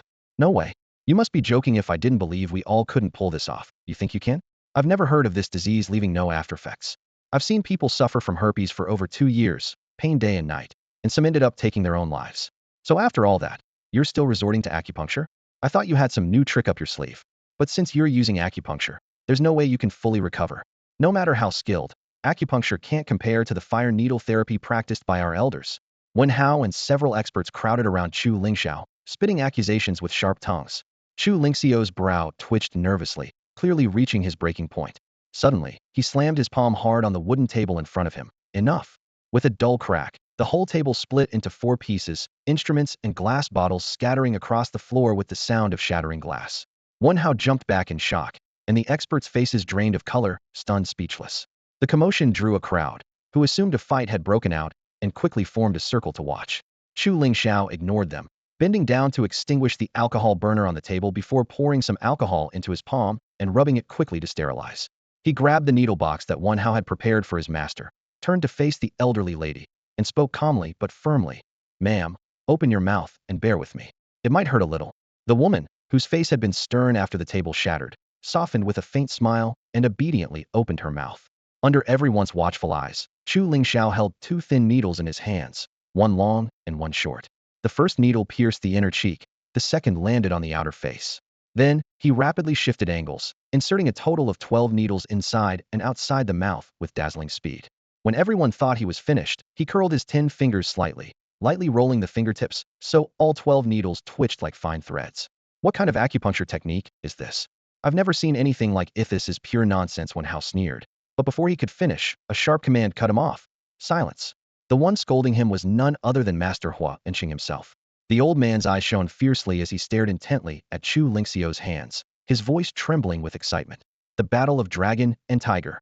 This is a long-lost ancient acupuncture technique. I never thought I'd live to see it again." The other experts were completely dumbfounded, exchanging glances filled with disbelief. No wonder the old president values him so much. No wonder Qingtong wants to apprentice under him. Truly is the inheritor of the ancient healing arts. There really are hidden masters among the people who blend medical and martial arts. At his age, to have such skill, he has a bright future. If we don't recruit such talent into our ancient medicine association, wouldn't that be a huge loss for all of us? Someone immediately proposed. "President, we must invite Mr. Chu to join the association." Wen Hao was completely stunned. How did they all change their tune so quickly? Just moments ago they were mocking him, and now they're eager to pull him in? All because he smashed a table and performed some lost acupuncture method? In the crowd, Hu Qingtong pressed her lips into a smile, her eyes shining with pride and admiration. Grandpa really has a keen eye. He didn't make a mistake. More and more onlookers gathered, all wide-eyed and staring at Chu Lingxiao. Originally there just to watch the commotion, The crowd soon found themselves captivated by his exceptional medical skills. It became clear to everyone that ancient medicine was not simply the quackery often seen in the martial world. When placed in the hands of a true inheritor, it could still perform miracles. Many had thought the twisting needle technique represented the entire essence of the lost acupuncture art. Yet the series of maneuvers that Chu Lingxiao executed next left all the medical experts present dazzled and stunned. At first, experts like Hua Enqing had hoped to stealthily learn some of his secrets. But after watching for only half the time, they completely lost hope. The entire needle method looked deceptively simple, but each distinct technique seemed to require years, even a lifetime of practice, just to barely begin to master. Chu Lingxiao's two hands moved independently, yet harmoniously, far beyond mere multitasking. Each insertion had to be steady, precise, and forceful, allowing no margin for error, and there could be no more than a 3-second pause between moves. For these experts, seasoned by countless surgeries, such demands bordered on impossible. Yet this young man performed it all with effortless grace and fluidity. When he finally withdrew the last silver needle, he supported the elderly woman and calmly said, "Come with me." Before the woman in sunglasses could react, the old lady had already been led to a nearby trash bin. Chu Lingxiao pressed 2 fingers lightly against the back of her head. She suddenly bent over and coughed up a large mouthful of foul-smelling blood and phlegm. The woman in sunglasses quickly handed her a tissue. Then together with Chu Lingxiao they helped the old lady sit down under a cool shelter. "Master." His apprentice Hua Qingtong hurried forward and gently wiped sweat from his temple with a tissue. Chu Lingxiao tried to take it, but accidentally brushed her hand. The young girl's cheeks flushed slightly, her fingertips trembled, but she did not pull away. He didn't think much of it and turned to ask the old woman, "How do you feel now, ma'am?" "Much better." The old woman smiled with eyes nearly closed, speaking with relief. "It's like a 1,000-pound weight has been lifted from my entire head. Young man, you're far better than those experts from the capital." Warm applause erupted all around. Experts like Hua Enqing turned red-faced and sheepishly avoided eye contact. The woman in sunglasses stepped forward earnestly. "Sir, will follow-up treatment be needed? Where do you see patients? If it's convenient, you could come to our home for consultations and set whatever fees you consider fair." Chu Lingxiao waved his hand dismissively. "No need. If all goes well, the shingles will be completely gone by tomorrow morning without any after-effects." He spoke casually, but no one dared to question him. This dragon-tiger dual acupuncture technique was known as a method to wrest souls from the underworld. Curing shingles with it was naturally quick and certain. Meanwhile, when Hao and other experts sighed in frustration privately, his medical skills are brilliant, but he's missing a few screws upstairs. Someone offers to pay any price, and he just refuses to accept? Look at how well off that mother and daughter are dressed. The old woman nodded with satisfaction, then turned to her daughter with instructions. "Shinru, give him your number." The woman in sunglasses immediately asked, "Sir, may I exchange contact information with you? So if anything comes up later, we can call you directly for treatment. Payment is no issue." Chu Lingxiao raised a hand and gestured toward Hua Qingtong. "Don't contact her. Her name is Hua Qingtong. She is a traditional medicine doctor at the provincial hospital and my apprentice. Whatever I know, she must know as well. Going to her is just like going to me." Realizing her master was boosting her reputation, Hua Qingtong's eyes moistened as she stared at him blankly. The old woman gave Chu Lingxiao a sharp look, patted his shoulder, and whispered into his ear, "You silly boy, my daughter's not just anyone. Her number isn't given out easily. Keep it, you'll benefit in the future." Chu Lingxiao smiled lightly and shook his head. "Thank you, ma'am, but I treat you not for this." Hua Qingtong had to explain on his behalf. "My master's name is Chu Lingxiao. He won't give out his number, and I don't dare to either." "Chu Lingxiao?" The woman in sunglasses raised an eyebrow and sized him up, snorting coldly. "So it's you. I still have some unfinished business with you. Tell me, a hat did you do to Feifei?" Chu Lingxiao was momentarily stunned, looking at her with confusion. "Feifei? That Feifei wait. Xinru Aunt Ru?" Looking at the woman named Kai Xinru standing before him, Chu Lingxiao scratched his head, feeling a bit uneasy. She was not only Feng Wanfei's aunt, but also one of the most powerful women in Zhongzhou. Just 2 days ago, Wanfei had made a single phone call, and Kai Xinru had mobilized the joint enforcement team to seal off Maid Along, which showed just how doting she was toward her niece. Now that Kai Xinru was addressing him by name, it was clear that Feng Wanfei had already tattled on all his misdeeds before leaving. That seductive woman had been thoroughly dealt with by him the night before, and still bitter, she was naturally venting her anger through a fierce complaint as she departed. Though uneasy, Chu Lingxiao wasn't scared. If she dared to scheme against him, she would have to pay the price, no matter who was backing her. "Ah, you, help the old lady into the car," Kai Xinru said, tilting her head. The crew-cut man immediately responded and approached. He was tall and broad-shouldered, standing at least half a head taller than Chu Lingxiao. Every move he made exuded the calm power of a trained martial artist, clearly a bodyguard and driver. "Yes, ma'am." Ayu nodded and carefully supported the old lady. As he passed Chu Lingxiao, his sharp gaze swept over him, instantly assessing that he was no ordinary person and raising his guard accordingly. But the old lady still held Chu Lingxiao's hand tightly, smiling warmly. Young man, if you don't want my second daughter's number, then just leave me yours. That's fair, right? No problem. Chu Lingxiao took the phone she handed him without hesitation, entered the number, and dialed in front of her. When his phone rang, he ended the call and smiled at the old lady. It's done, ma'am. You seemed about to advise her against this, but Kai Xinru raised a hand to signal him to keep quiet. The old lady nodded in satisfaction. They'll definitely call you. You've got real skill, kid. Those old folks are sure to like you. Mom, please get in the car with you first. I want to talk to him for a bit, Kai Xinru urged helplessly. Now that her headache was gone, the old lady was in a much better mood and smiled as Ayu helped her away. Master. Inside the free clinic tent, Hua Qingtong stood up with concern. Chu Lingxiao waved her off. Go ahead, don't worry about me. They'll go back on my own later. Thanks to the earlier publicity, a long queue had formed outside the tent, and the experts were finally busy. He followed Kai Xinru to a large tree by the parking lot. The woman wore a sun hat and sunglasses, revealing only tightly pressed red lips, but her voice was as cold as a blade. How do you know Fei Fei? What's your relationship with her? What did you do to her? What exactly happened that night? Were those men you hit? A faint smile played on Chu Lingxiao's lips. Am I being interrogated by the boss now? Kai Xinru snorted coldly. Don't give me any cheek. You know who I am, and you know what happens to those who cross me even better. For saving my mother just now, I advise you to behave yourself. You answer my questions, no more, no less. Squinting his eyes, Chu Lingxiao repeated, So, boss, am I being interrogated now? So what? Kai Xinru said coldly, Fei Fei is my niece. She's been bullied, and as her aunt, there's no way I can just stand by and do nothing. Faced with this undeniable resolve, Chu Lingxiao barely raised his eyes and replied coolly, Then just arrest me. The higher-ups hold all the power, so dealing with a nobody like me is just a flick of their fingers. Why waste words here? Are you threatening me? Do you think I don't dare? Kai Xinru's voice dropped sharply, but she kept her volume in check, wary of disturbing passing patients. Her personal bodyguard immediately stepped forward but stopped 2 meters away, the perfect range for quick action. Kai Xinru clearly trusted him and didn't tell him to stand down. Chu Lingxiao rolled his eyes, clearly uninterested. He never liked explaining himself, nor felt the need. What's done is done. There's no point in denial or excuses. Locking him back in Baishan prison? That place might as well be his domain, not much of a punishment in his eyes. Kid, the boss is asking questions. You'd better answer everything truthfully. The bodyguard, known as Xiaoyu, scowled and spoke up for Kai Xinru. Chu Lingxiao glanced at him sideways, but said nothing. Kai Xinru ignored Xiaoyu's interruption and fixed her gaze on Chu Lingxiao. Since you just saved my mother, I'm giving you one chance to explain yourself. You'd better not waste it. Otherwise, don't blame me for being ruthless. Oh, so I have some kind of favor with the boss. I'm flattered, Chu Lingxiao smirked mockingly. Don't talk to the boss like that. Xiaoyu glared, eyes wide. Do you even know who you're facing? Who gave you the nerve to be so sarcastic? Chu Lingxiao turned his head, his eyes cold. Then why are you yelling at me like that? Who gave you the guts to shout in front of me? Xiaoyu's face flushed as he struggled to respond, then turned to Kai Xinru for instructions. Boss, this guy's attitude is out of line. Should I teach him a lesson? Don't be reckless. Kai Xinru snapped sharply. Do you know where you are? Yes. Xiaoyu took a deep breath, gritted his teeth, and said to Chu Lingxiao, Consider yourself lucky. The boss is merciful and won't make a fuss, or else I. Before he could finish, Chu Lingxiao suddenly stepped forward and kicked Xiaoyu hard in the chest, growling low. If you want to fight, then fight. Quit whining like a girl. Caught off guard, Xiaoyu quickly raised his arms to block. The force ricocheted through his arms, and he staggered back 5 steps, nearly falling. His arms numb from the blow, his expression turned serious.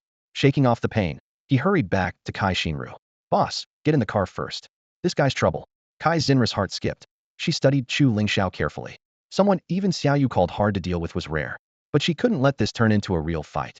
Putting aside the impact, Chu Lingxiao had just saved her mother, and if she turned around and let her bodyguard seriously harm him, she wouldn't be able to live with such ingratitude. Earlier, she had pressed Chu Lingxiao just to try to get some truth. Her precious niece had been evasive over the phone and could only tell her to watch Chu Lingxiao carefully, but didn't clarify whether she should look out for him or keep tabs on him closely. Unable to get a clear answer, Kai Xinru came herself. But this guy's nerve was absurdly thick. Her decades of political pressure had no effect on him, which only put her in a bind. If she acted recklessly now, no matter the outcome, it would be wrong. Yu Zhanxiang, no fighting. She ordered decisively. Xiaoyu looked back, holding back his frustration, and warned Chu Lingxiao coldly. You're lucky the boss doesn't want. Before he could finish, Chu Lingxiao lifted his leg again, nearly repeating the previous kick, landing hard in the same spot. This time, Xiaoyu was knocked to the ground. If you want to fight, then fight. Quit whining like a girl. Your boss can't control me. That first kick was already a true display of the young man's skill. He was definitely a formidable fighter, evenly matched with Yu Zhanxiang. But before the second kick even made a sound, Yu was sent flying backward, crushing all of Yu Zhanqiang's prediction. She hadn't even seen how the kick was delivered, much less defended against it. The outcome was clear at once. This young man was clearly superior. Xiaoyu, Kai Xinru exclaimed, hurrying forward to help, but instinctively clutching her lower back from a sudden twinge in an old injury. Yu Zhanxiang gritted his teeth, lifting his head and struggling to stand up. Leader, I'm fine. I just got careless for a moment. Then continue. Chu Lingxiao put his hands in his pockets, his expression calm as he beckoned with a finger. Or we can switch places. I'll keep going. Chu Lingxiao. Kai Xinru interrupted sternly. Chu Lingxiao glanced sideways at her, voice still even. You're the big boss and Feng Wanfei's aunt, so we'll give you some respect. But that doesn't mean I'm afraid of you. Or of him. Want to bully me by force? I'm ready whenever. I'll see if you can take me down. Seeing that Yu Zhanxiang could barely raise his hand, Kai Xinru, assuming the injury was serious, replied coldly, if you wanted to bully, I wouldn't waste words with you. I was just showing concern as an elder for my niece, and casually testing her friend. Forget it, we won't talk today. I'll take him for a checkup. No need. Chu Lingxiao waved his hand. It's just some stagnant internal energy, a few minutes, and it'll pass. I didn't hit him hard, or his arms would be useless. Since he's fine, I'm leaving. Without another word, he turned and walked away, his hands still in his pockets. Kai Xinru gritted her teeth in anger.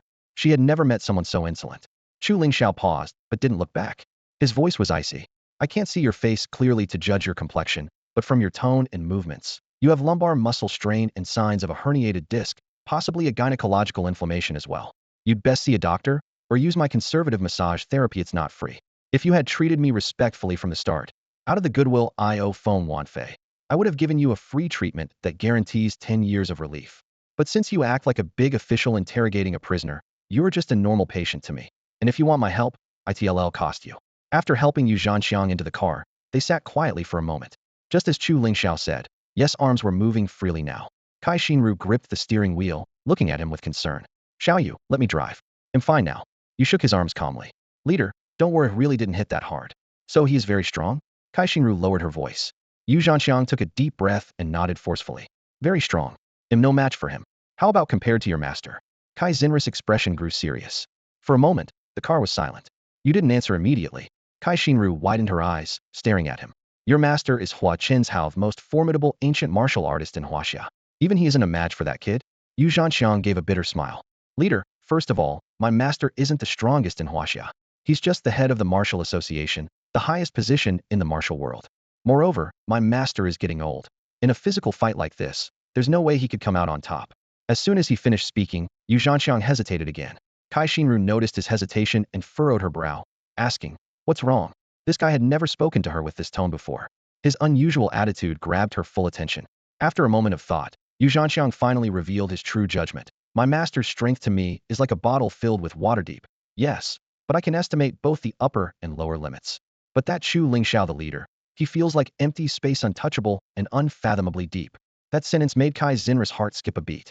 This bodyguard was handpicked and rigorously tested by her eldest sister, an absolute badass who usually looked down on everyone. For him to say unfathomably deep after just a couple of exchanges showed how terrifying Chu Lingxiao really was. How does that brat Feifei even know someone like him on my turf? Zhongzhou, no less.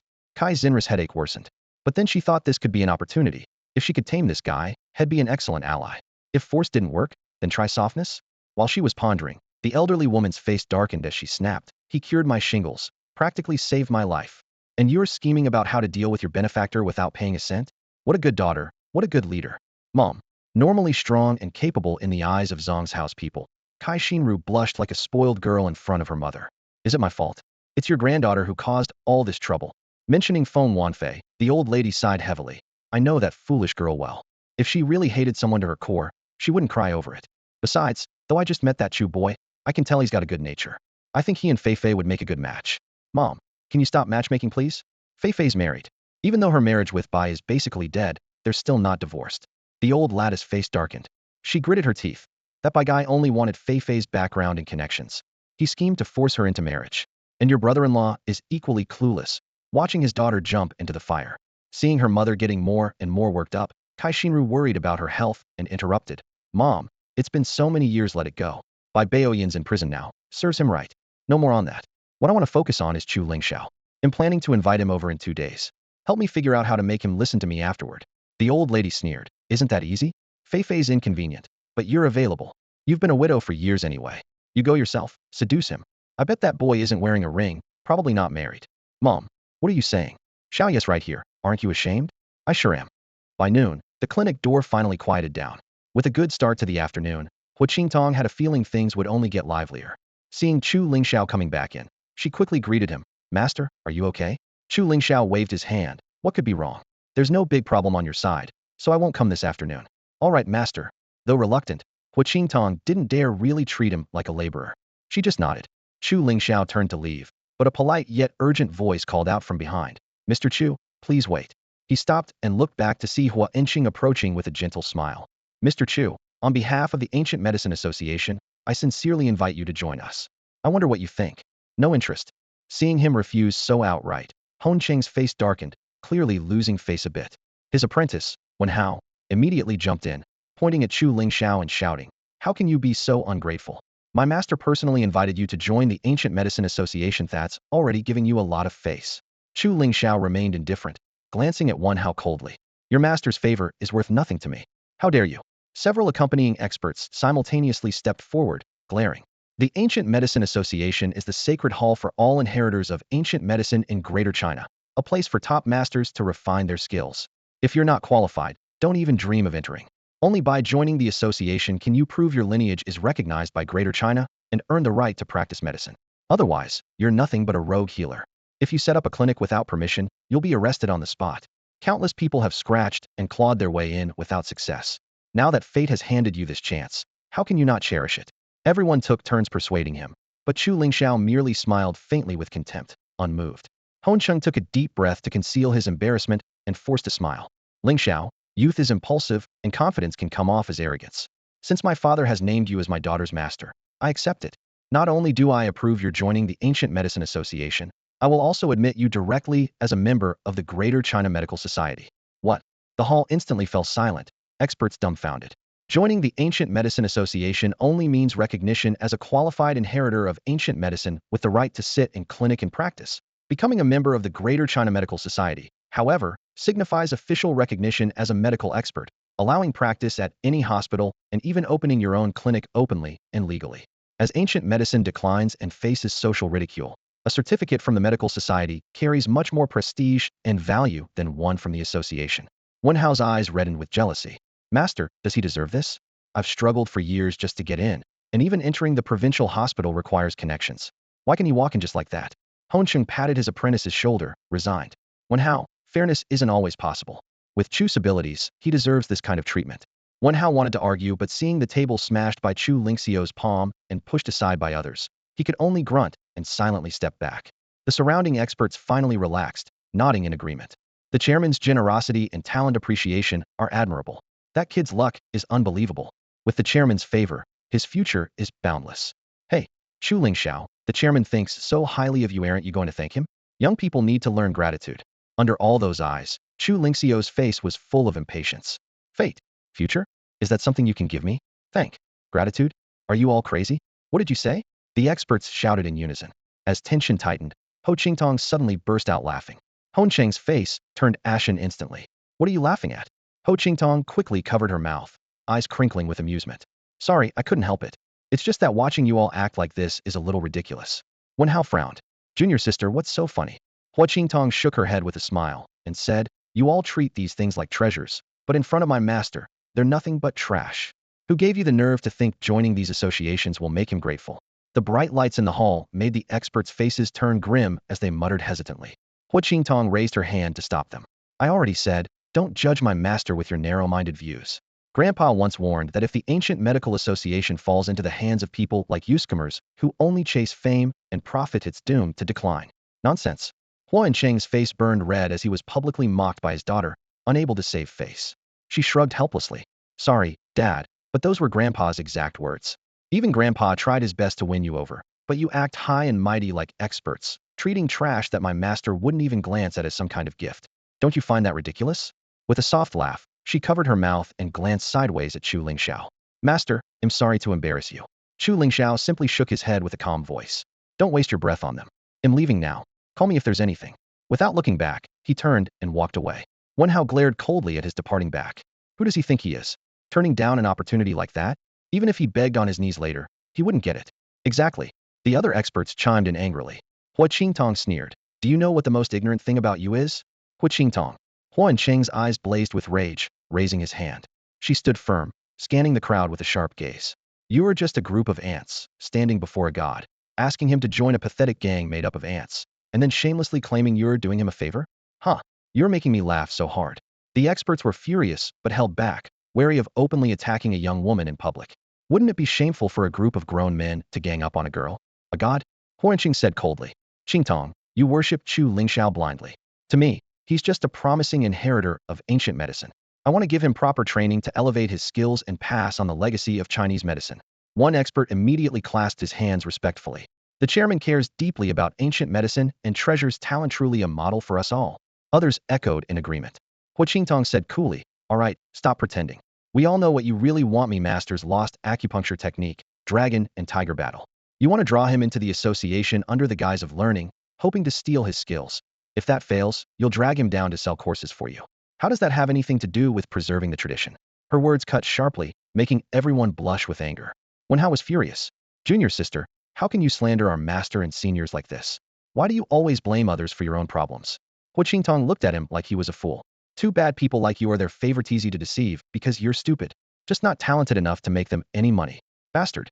Huan Qing finally lost control, raising his hand and slapping his daughter hard across the face. The sharp slap drew the attention of passersby, who quickly gathered around. How can you hit her? Call the police. I saw him hit the girl with my own eyes. Isn't he a doctor? How can a doctor hit someone? That's unethical. I've already recorded it, posting it online. This man is disgusting. Must be an abuse of power by a leader. Way have to expose him. My aunt bought another new energy vehicle, which makes going out much more convenient. She originally wanted to pick out a nice car for Chu Lingxiao as well. After all, he's now the chairman of Shaoyan Group, but he politely declined and still drives his own car.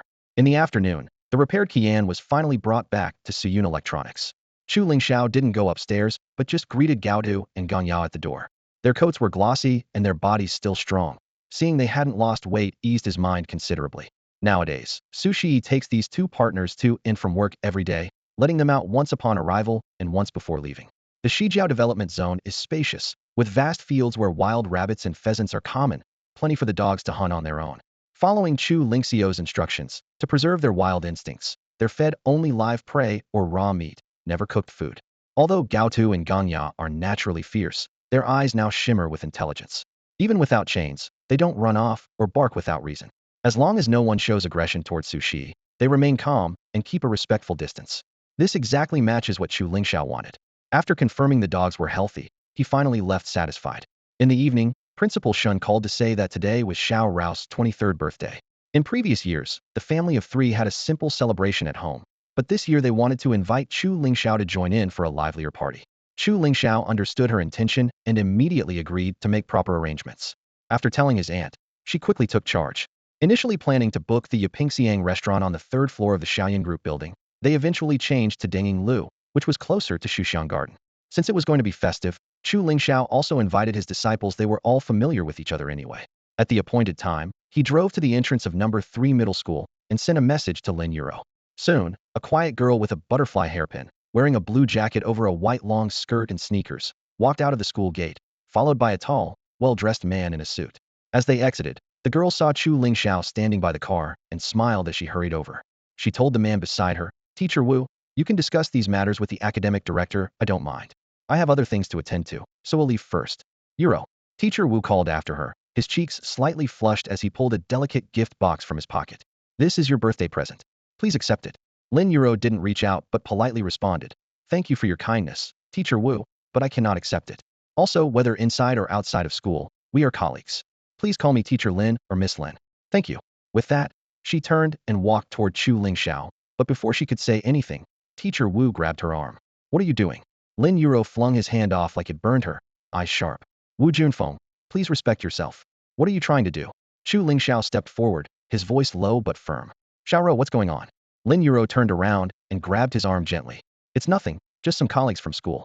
Hearing Chu Lingxiao's affectionate way of addressing Lin Yuro, and seeing the woman he admired so much hold another man's arm so naturally, Wu Junfeng felt a sharp pang in his chest. Jealousy welled up so strongly it threatened to overflow from his eyes. He forced himself to stay calm, ignoring Chu Lingxiao and locking his gaze stubbornly on Lin Yuro.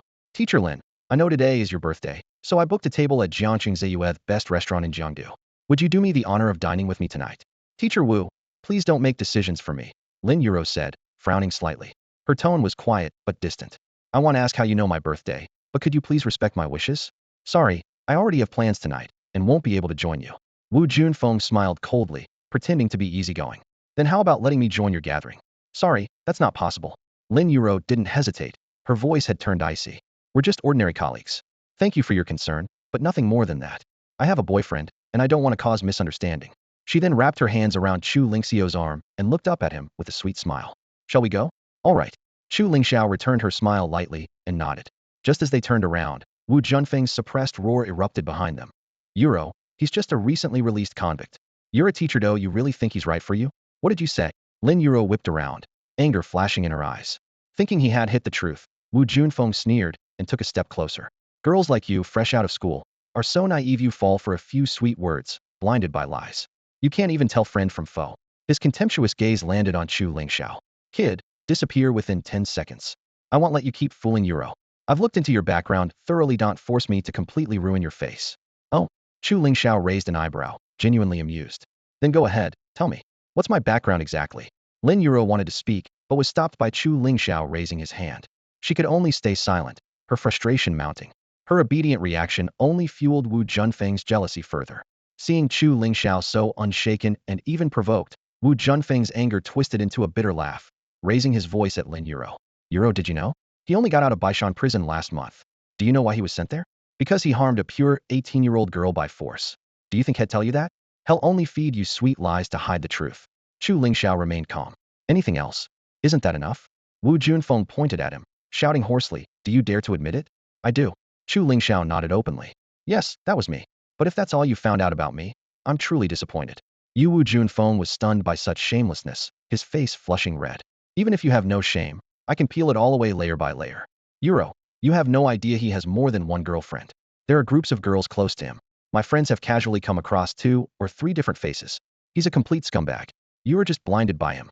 He turned and glared angrily at Chu Lingxiao. Do you dare admit that to Yuro? Stop denying it. Chu Lingxiao nodded openly.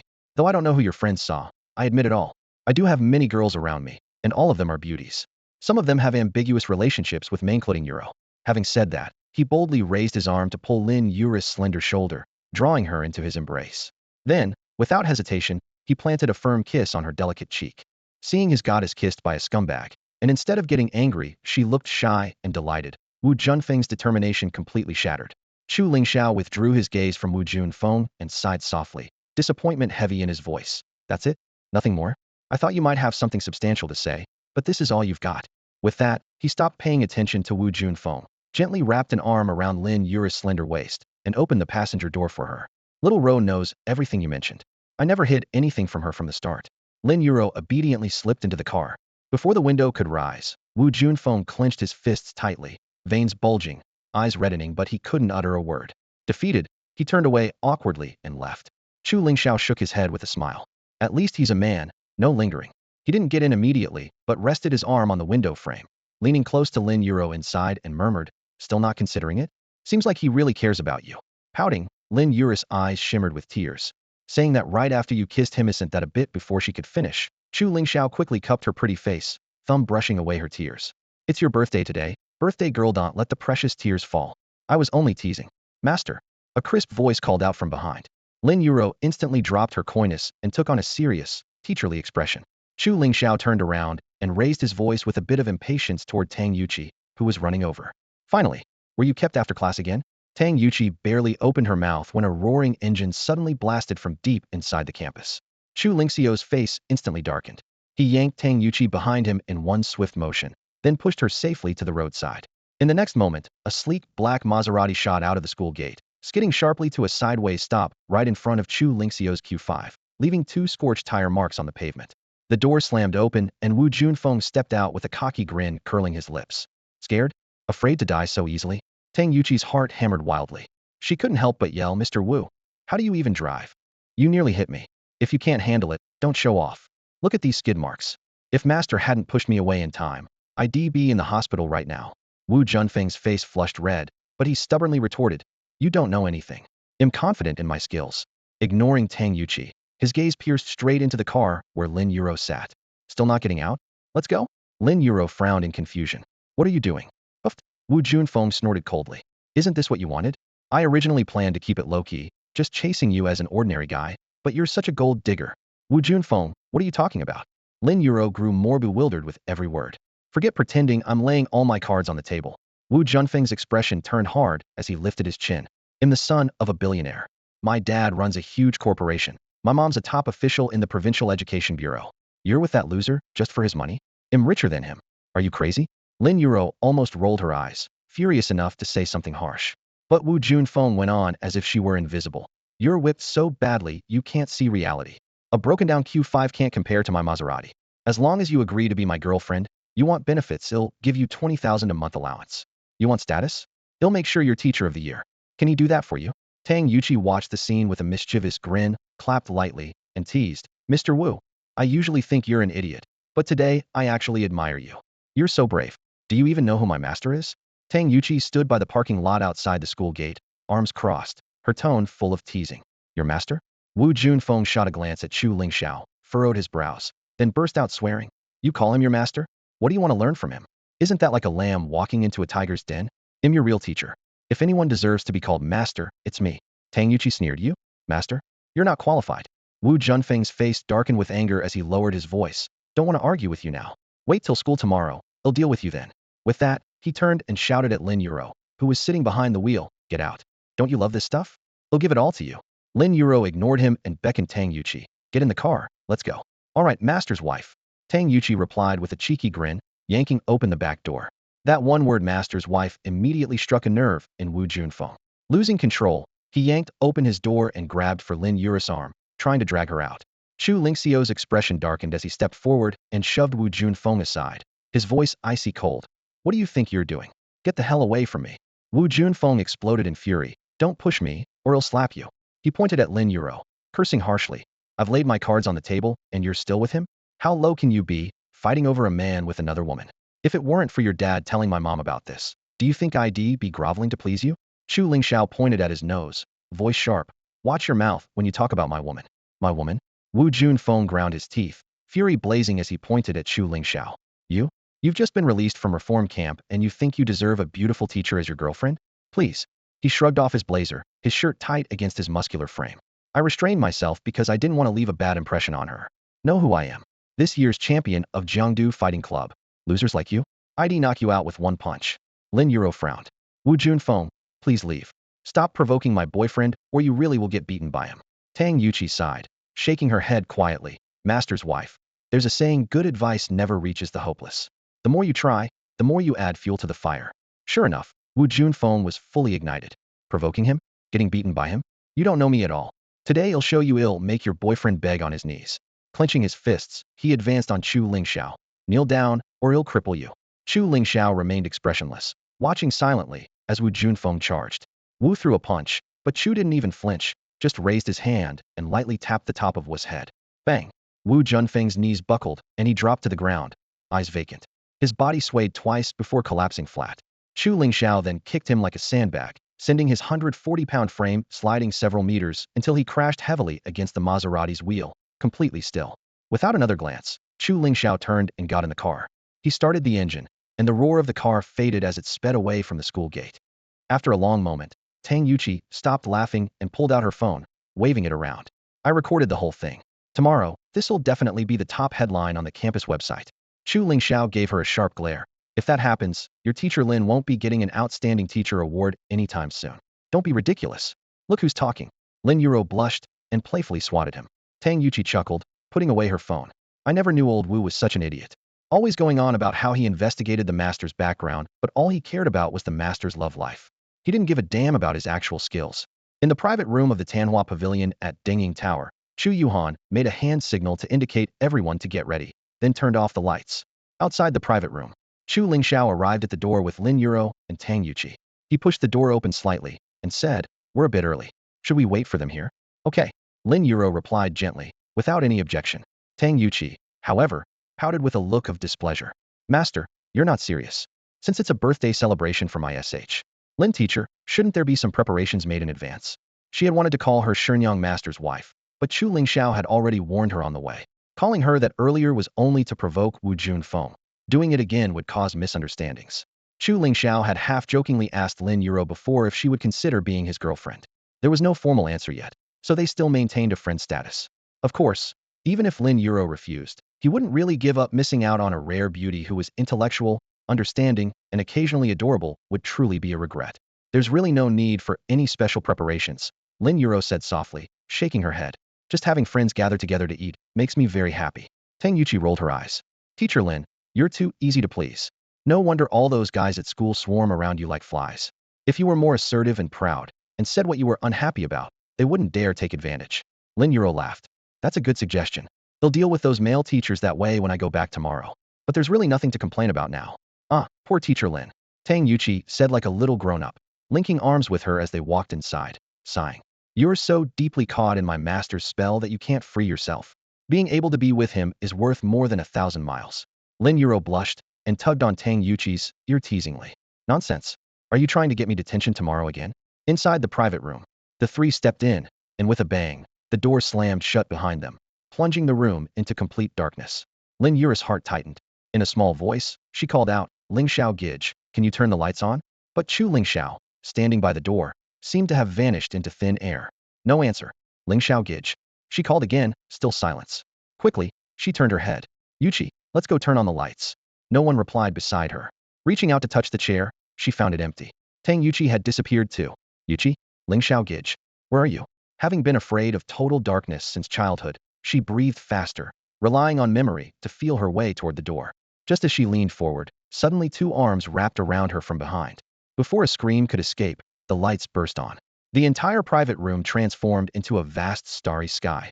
Dazzling stars projected across the ceiling, colored lights on the walls flashed, spelling out Lin Yuro and Happy Birthday in large characters. The birthday song played softly while the round table was piled high with exquisite gifts.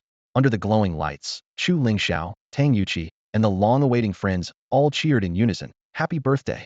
Tears welled up in Lin Yuro's eyes as she looked at everyone, deeply moved. She bowed and said, Thank you. Thank you all so much. Tang Yuqi, who was holding her from behind, peeked out with a cheeky grin. Were you scared just now? Just so you know, this was all Master's idea. We planned it this afternoon together, so don't blame me. And no punishing me with detention tomorrow. The women burst into laughter. Chu Lingxiao shot Tang Yuqi a sharp glance, then gently explained to Lin Yuro, Xiaogu and Han Huang have been working all afternoon to give you this surprise. That's why. I helped too. Hua Qingtong raised her hand eagerly. I came straight after work, and I set up the 3D projection. Do you like it, Teacher Lin? I do. Lin Yuro nodded vigorously, repeating I do 3 times. Su Shi pushed an exquisitely wrapped gift box across to Lin Yuro with sincere words. Yuro, happy birthday. I really envy you for having so many friends by your side. At the door of the private room, Chu Yuhan gently tugged on Chu Lingxiao's sleeve and lowered her voice. He's been off these past few days. Xiao Zhuo is staying with her now. I heard she drinks as soon as she gets home, has to get herself drunk every night just to sleep. Lingxiao, please try to talk some sense into her. Chu Lingxiao shook his head, his tone resigned. Xiaogu, this is something she has to get through on her own. Some choices only she can make. The same went for Su Shi. If he can't accept he's not her only one, hell let her go. Yura's strong-willed nature means pushing her will backfire. Better to let her choose for herself, even if it means regret later. Chu Yuhan's expression darkened and she sighed, saying no more. She glanced back at the room and instructed 2 nosy waiters by the door. Please serve the dishes. Sure, coming right up. One said, eyes darting eagerly inside. The other stretched his neck to sneak a peek. When Chu Lingxiao caught him, he didn't look guilty.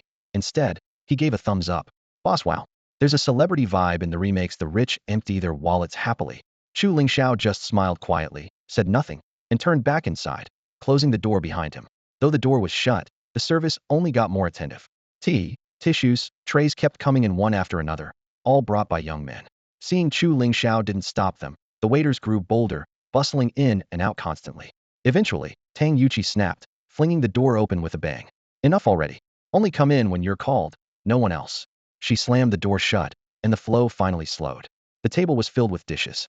Since most were girls, everyone only ordered juice and soft drinks. When they were about 70% full, Tang Yuqi let out a belch, then leaned over to second senior sister Fang Zhua and whispered something. They both stood up and left. Minutes later, Hurried footsteps suddenly echoed outside. The private room door was slammed open, and Feng Zhuo appeared pale and alarmed, shouting, "Master! Someone's been secretly filming in the restroom." Chu Lingxiao frowned deeply, striding out while asking, "Did you catch them? Where's Yuqi?" The person ran toward the kitchen, and Yuqi went after them. Feng Zhuo pointed toward the back. Nearby servers wore sly grins. Chu Lingxiao gave them a cold glare. "Call your boss and have him wait here for me. If he's not here when I return, he'll face the consequences." With that, he turned and dashed toward the kitchen. There was a passage in the kitchen that led straight to the restaurant's back door. As Chu Lingxiao rushed out through it, he ran into Tang Yuqi, her face full of frustration and disappointment, clutching a handful of jet black hair. "Master, I failed. That guy got away." Tang Yuqi threw the hair on the ground, then stomped on it twice in anger, cursing, "If I catch him, he'll blind those damn eyes of his." Chu Lingxiao looked down and saw it was a wig. He said, "So he disguised himself as a woman to sneak into the ladies' restroom and take secret photos?" "Yeah." Tang Yuqi nodded quickly. He scared second senior sister. She was just about to crouch down, and that pervert stretched his phone out. "As soon as I heard her shout, I rushed over, but he ran out, and I was half a step too slow to catch him. Let's head back to the private room first." Chu Lingxiao bent down to pick up the wig and led Tang Yuqi back. Inside the kitchen, a few chefs kept their heads down, busy at work, pretending not to notice anything. Just as Chu Lingxiao was about to step out, he caught the sight of the chubby head chef wearing a tall hat. The chef's mouth opened as if to speak, but when their eyes met, he quickly turned away, clattering pots and pans loudly. At the private room entrance, the two waiters were still stationed there. When Chu Lingxiao returned, they sneered and fixed their gaze on Tang Yuqi, exchanging a knowing look. Chu Lingxiao motioned for Tang Yuqi to enter, then stood in front of the two men with a cold tone. "Didn't I tell you to call the boss?" "Sorry, the boss is busy." One waiter gave a perfunctory smile. Luo Han's Huang stood at the door, displeased. They didn't even try to call. When Han asked them, they pretended not to hear. The other waiter gave a fake grin. "Dear guests, if you have anything to say, just tell me. The boss is very busy and can't always come running." "Fine." Chu Lingxiao nodded faintly, pushed open the door, and went into the private room, closing the door behind him. Outside, the two waiters exchanged a glance and sneered quietly to each other. Do they think anyone can meet the boss? With so many beauties here, they won't even be generous enough to let us take a peek, and they want to boss us around? Inside the private room, the atmosphere had relaxed again. Chu Lingxiao looked around the group with a smile. "Have you all eaten enough?" Since the earlier incident hadn't given anyone any advantage, the girls all eased up and nodded. He looked at Lin Yuro. "The cake's ready, but not here. Let's head over to Madelong. That's our own venue now, so feel free to have fun tonight, okay?" "Awesome." Tang Yuqi clapped excitedly and jumped up. The others had no objections. "Then you go ahead. They'll follow shortly." Chu Lingxiao opened the private room door and nodded to the women. The seven beauties split into two cars. Luo Hanshuang drove the new energy vehicle carrying Chu Yuhan and Lin Yuro. Su Shi, Hu Qingtong, Feng Zhuo, and Tang Yuqi got in the Porsche Qian. Chu Lingxiao had already called Liao Minghui and reserved a spot. After they left, Chu Lingxiao remained seated where he had been, calling out to the waiter outside, "Come in." Two waiters pushed the door open. Their eyes first landed on the mess on the table, several chopsticks resting at odd angles on the bowl rims, plates smeared with oily sauce. They had come to clean up, but when their gaze settled on the man by the table, they involuntarily swallowed hard. One of them steeled himself and stepped forward. "Sir, would you like to settle the bill?" Chu Lingxiao raised a hand and beckoned him closer with a curl of his finger. When the waiter leaned in, Chu Lingxiao whispered, "Go fetch your boss." The waiter frowned but still mechanically recited the routine, "Sorry, sir, the boss." Before he could finish, Chu Lingxiao grabbed the back of his neck and slammed him into the round table. Plates shattered with a crash, soup splattered everywhere. The cutlery bounced and clanked loudly. The waiter's forehead split open, blood smeared his face, and he rolled his eyes, collapsing instantly. Without even blinking, Chu Lingxiao turned to the second waiter. "Tell your boss to come here." This time, the waiter said nothing and practically scrambled out of the room. Within 5 minutes, hurried footsteps echoed outside. A huge man weighing about 300 pounds burst in, flanked by 7 or 8 male waiters and several kitchen staff wielding cleavers. Spotting the man lying on the floor, his expression darkened, but he forced a smile. "Brother, I'm the boss. What's going on here? What's the meaning of this?" Chu Lingxiao wiped his mouth with a napkin and looked at him coolly. "Did I ask you to sit down?" The big man froze, then forced a laugh as he pulled out a chair to sit. "Brother, let's talk it out, don't cause trouble. If there's an issue, just say it. In Wanjianbong, around Yizhong Road, I still have some standing." Bang! Chu Lingxiao kicked hard, sending the mountain of flesh crashing to the floor. "Did I ask you to sit?" His voice was as cold as a blade. "Boss." Several waiters tried to pull him up, but couldn't budge him. Wanjianbong lay there fuming. "Get him, damn it. How dare he hit me? Tonight he won't leave this place." At that, the men grabbed sticks, pans, and cleavers and surged forward. Cries of pain broke out. Several waiters at the front hadn't even seen the blows coming before their knees buckled, and they were struck unconscious. In moments, 5 or 6 lay sprawled in front of Chu Lingxiao. Those left at the doorway were blocked by the piled-up bodies, barely able to step inside without trampling their comrades. Throughout it all, Chu Lingxiao sat calmly in his chair. Wang Jinbang finally propped himself up on the table, trembling, and cursed at him. "Kid, you're in deep trouble tonight. Just you wait." Then he pulled out his phone and started dialing furiously. Chu Lingxiao ignored him, stood up, and stepped over the scattered bodies toward the door. The waiters blocking the exit backed off at his cold glance. Yet Chu Lingxiao beckoned again with a curl of his finger inviting them to come on. Soon, screams and howls erupted outside. Less than 2 minutes later, everything fell into silence. Inside the room, Wang Jinbang was shaking like a leaf, yelling at a stunned waiter who had just gotten up. "What kind of person did you get mixed up with? Over what?" The waiter rubbed his neck miserably. "No idea.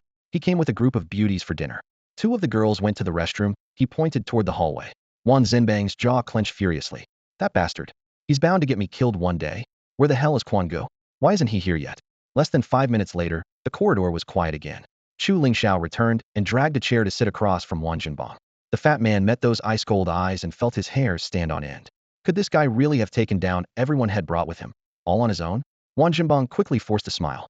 "Brother, you're ruthless. I admit defeat. Let's talk this through calmly. No need to make enemies." Chu Lingxiao's voice was frosty. "When I tried to talk calmly, you didn't take me seriously. Now I don't want to talk anymore. Didn't you call for reinforcements? They'll be waiting.